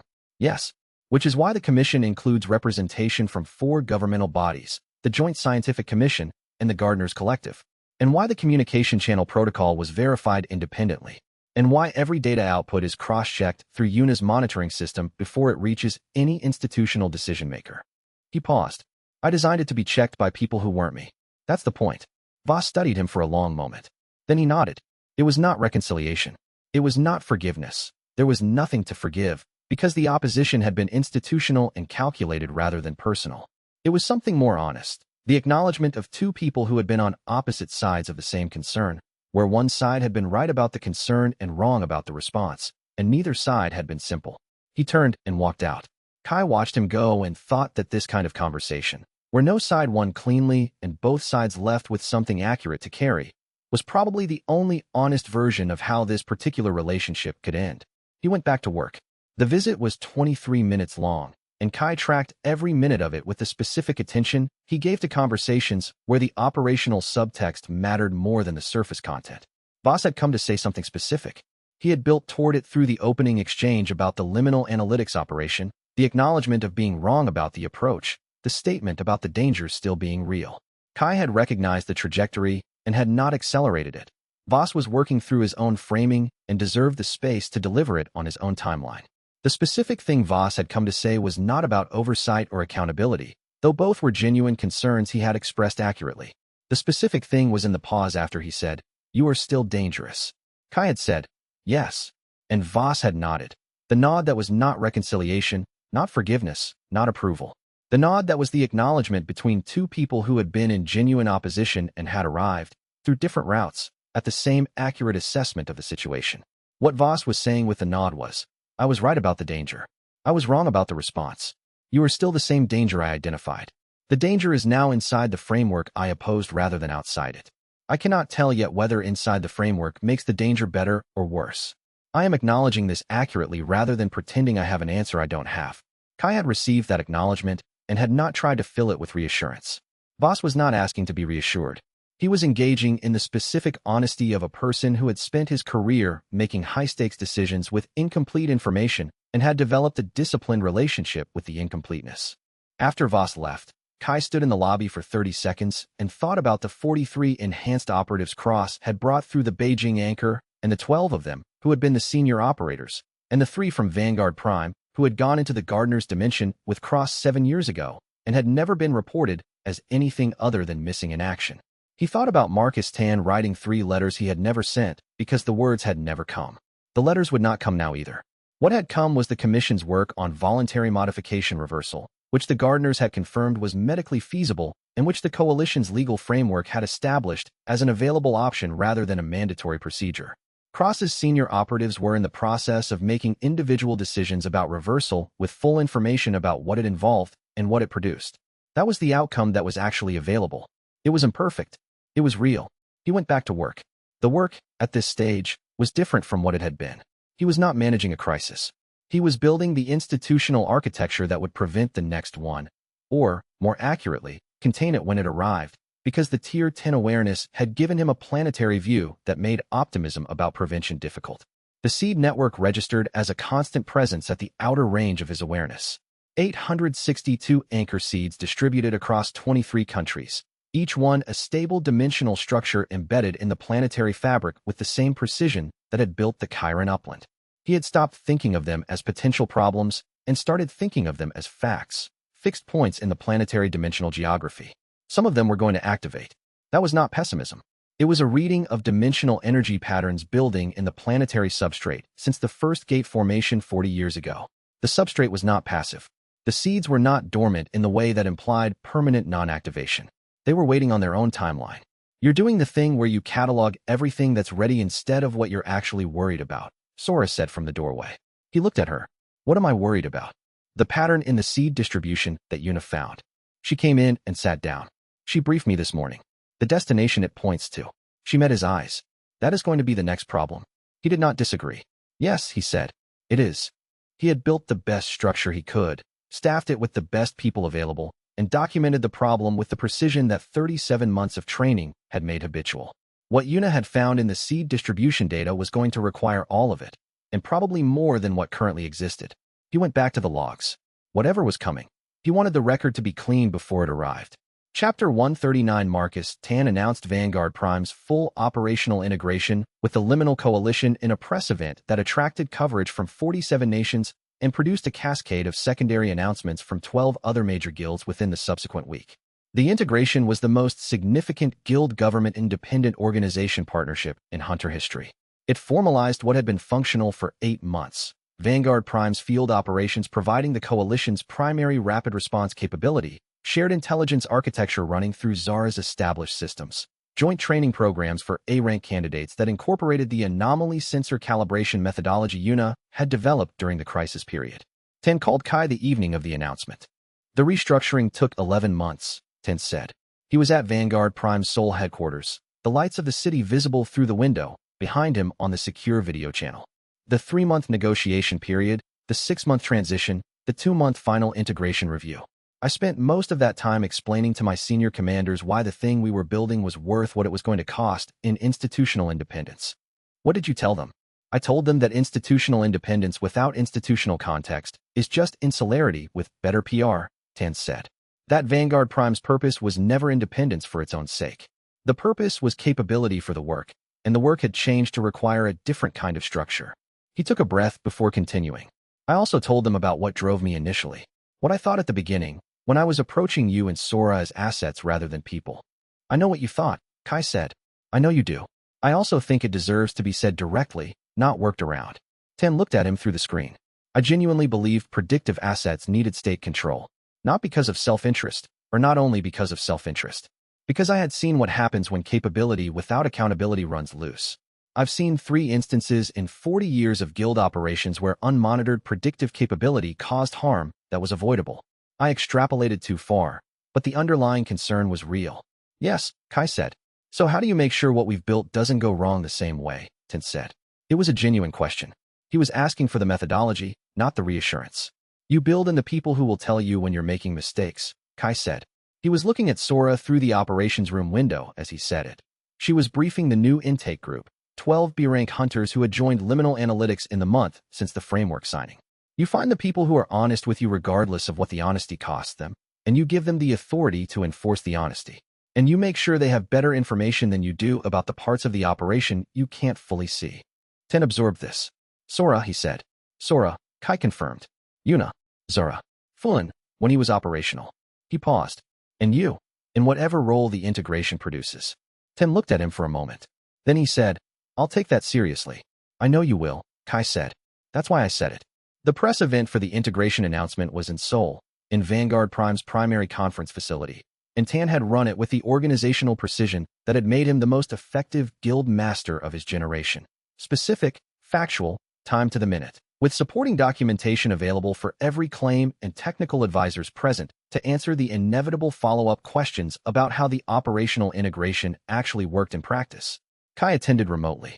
He was not the headline of the announcement, and Tan had specifically requested that he not be. Vanguard Prime's integration with the Liminal Coalition needed to read as a guild-to-institutional framework partnership rather than as Vanguard Prime integrating with Kai personally. The distinction was important for the framework's long-term stability. Organizations that oriented around individuals rather than structures became fragile when the individual changed. Tan had thought through this more carefully than Kai had, which he acknowledged to himself as a data point about the differences between someone who had been building institutional structures for 40 years and someone who had been doing it for 8 months. The subsequent 12 guild announcements, which arrived in the week after Vanguard Prime's integration was public, produced a set of alignment requests that Moro's office processed through the new framework rather than through Kai's direct involvement. This was the design. The framework was supposed to be able to process institutional requests without requiring his personal attention for each one, and the first week of post-announcement processing showed the framework working as designed.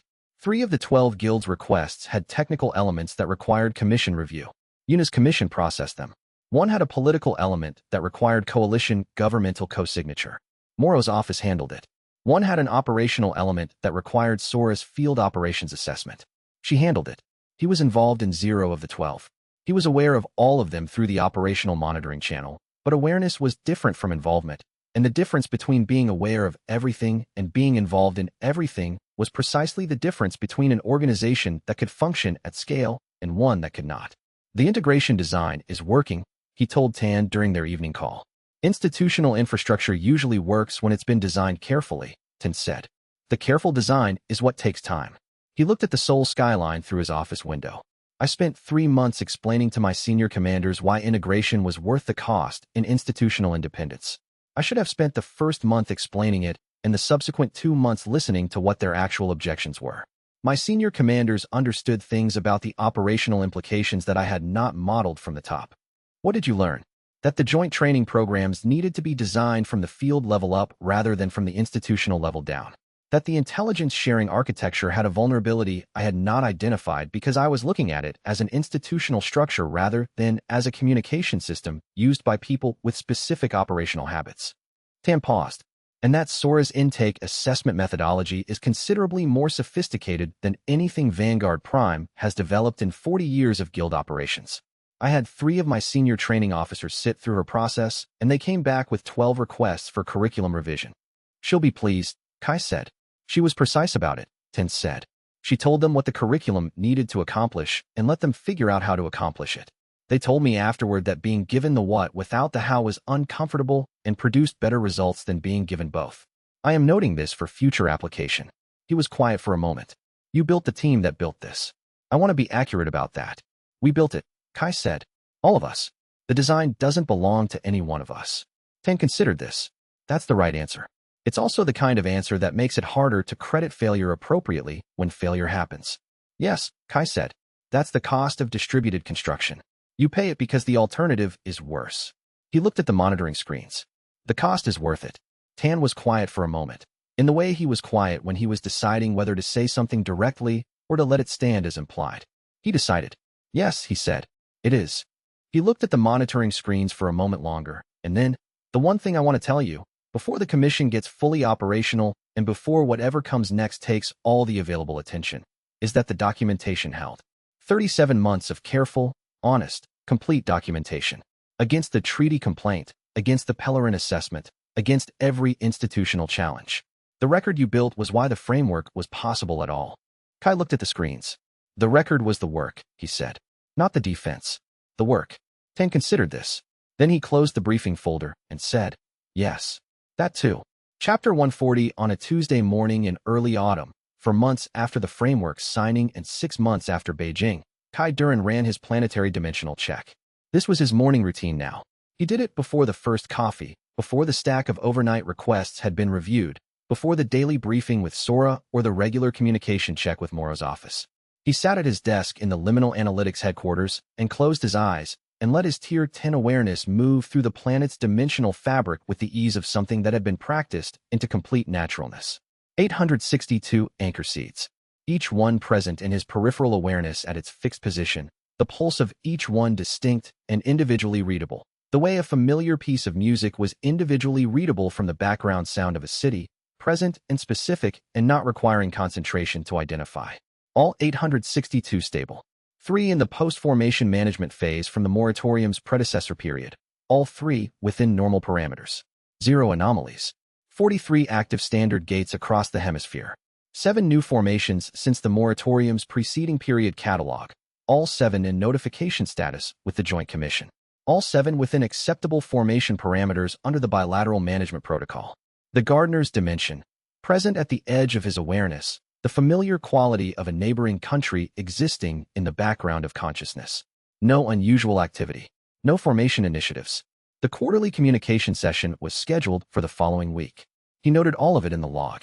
The log had been running continuously since his first data entry at Tier 1, when the world had been a single gate at a specific coordinate, and the first anomaly had read like something that should not have been possible.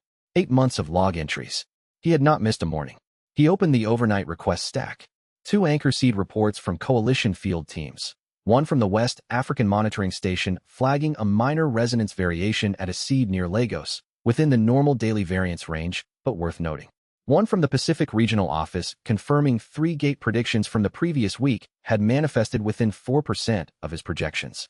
A Gardner communication acknowledgement, the framework treaty's monthly ping, confirming the collective's continued participation in the bilateral protocol and noting no treaty provisions requiring discussion before the scheduled quarterly session.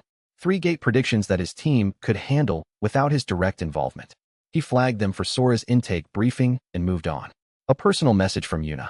It had arrived at 2:14 in the morning, which meant she had been working late in the Commission's data analysis suite, which was where she spent most evenings now that the treaty data was available and the anomaly she had identified in the distribution pattern was developing into something that required systematic analysis. He read her message last. It was short. She had found something in the treaty data, a mathematical pattern in the anchor seed distribution that did not fit the catalog. Not a cataloging error. A structural pattern in the spacing geometry that appeared when the full 862 seed map was analyzed at the dimensional resonance frequency that his Tier 10 awareness operated at. A pattern that was too precise to be incidental. A pattern that had an internal logic she had not yet decoded. She needed him to look at it with her. He set the message down on the desk and looked out the window at the autumn morning.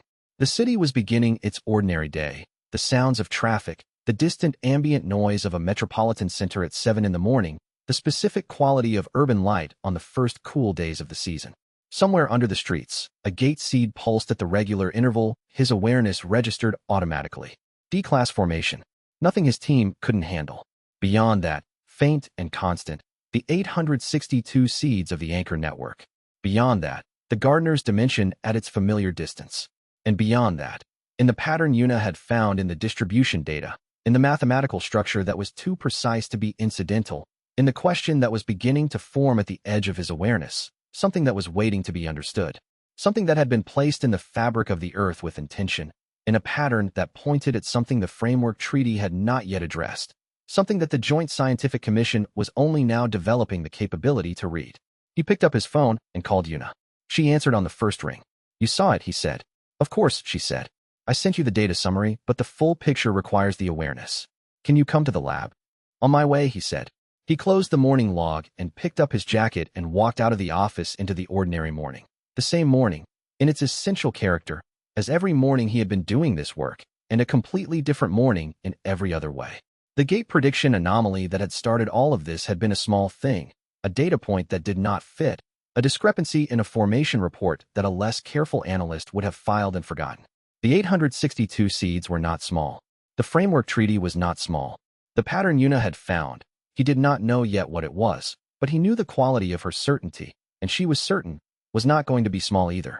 He walked toward the lab, and his Tier 10 awareness moved with him through the fabric of the city, and under the city, and out through the continental shelf and the ocean floor and the world's dimensional infrastructure, the fabric that had become, in the most literal sense he had for the phrase, a part of him.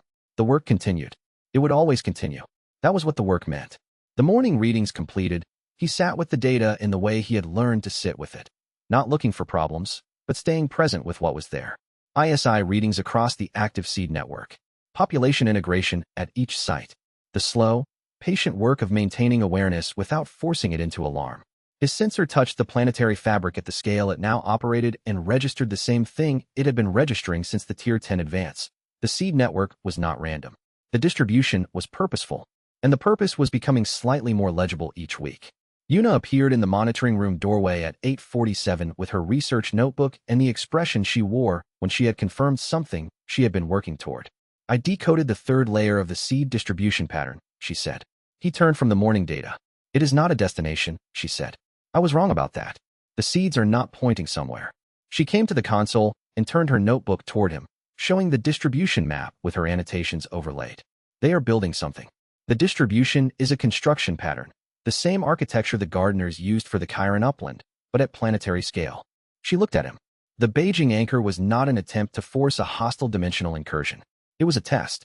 The gardeners were testing whether Earth's dimensional fabric could support a permanent large-scale transformation. He looked at the distribution map. He looked at the planetary geometry she had marked. "The Chiron upland is not one of 40 seeds," she said. "It is the blueprint. And the question is not whether this transformation happens. The seeds are already placed." Her voice was steady in the way that steadiness was a choice. "The question is whether it happens with us or without us." He looked at the distribution map in silence. Then he picked up his pen and started writing. If you want to find out what Yuna discovered in the treaty data, what the gardeners placed in the anchor seed distribution, and what it means for Earth's future, the story continues in part 2. Subscribe so you don't miss it. And if you've been here since the beginning, leave a comment. I'd love to know what moment hit hardest. The next part is already in progress.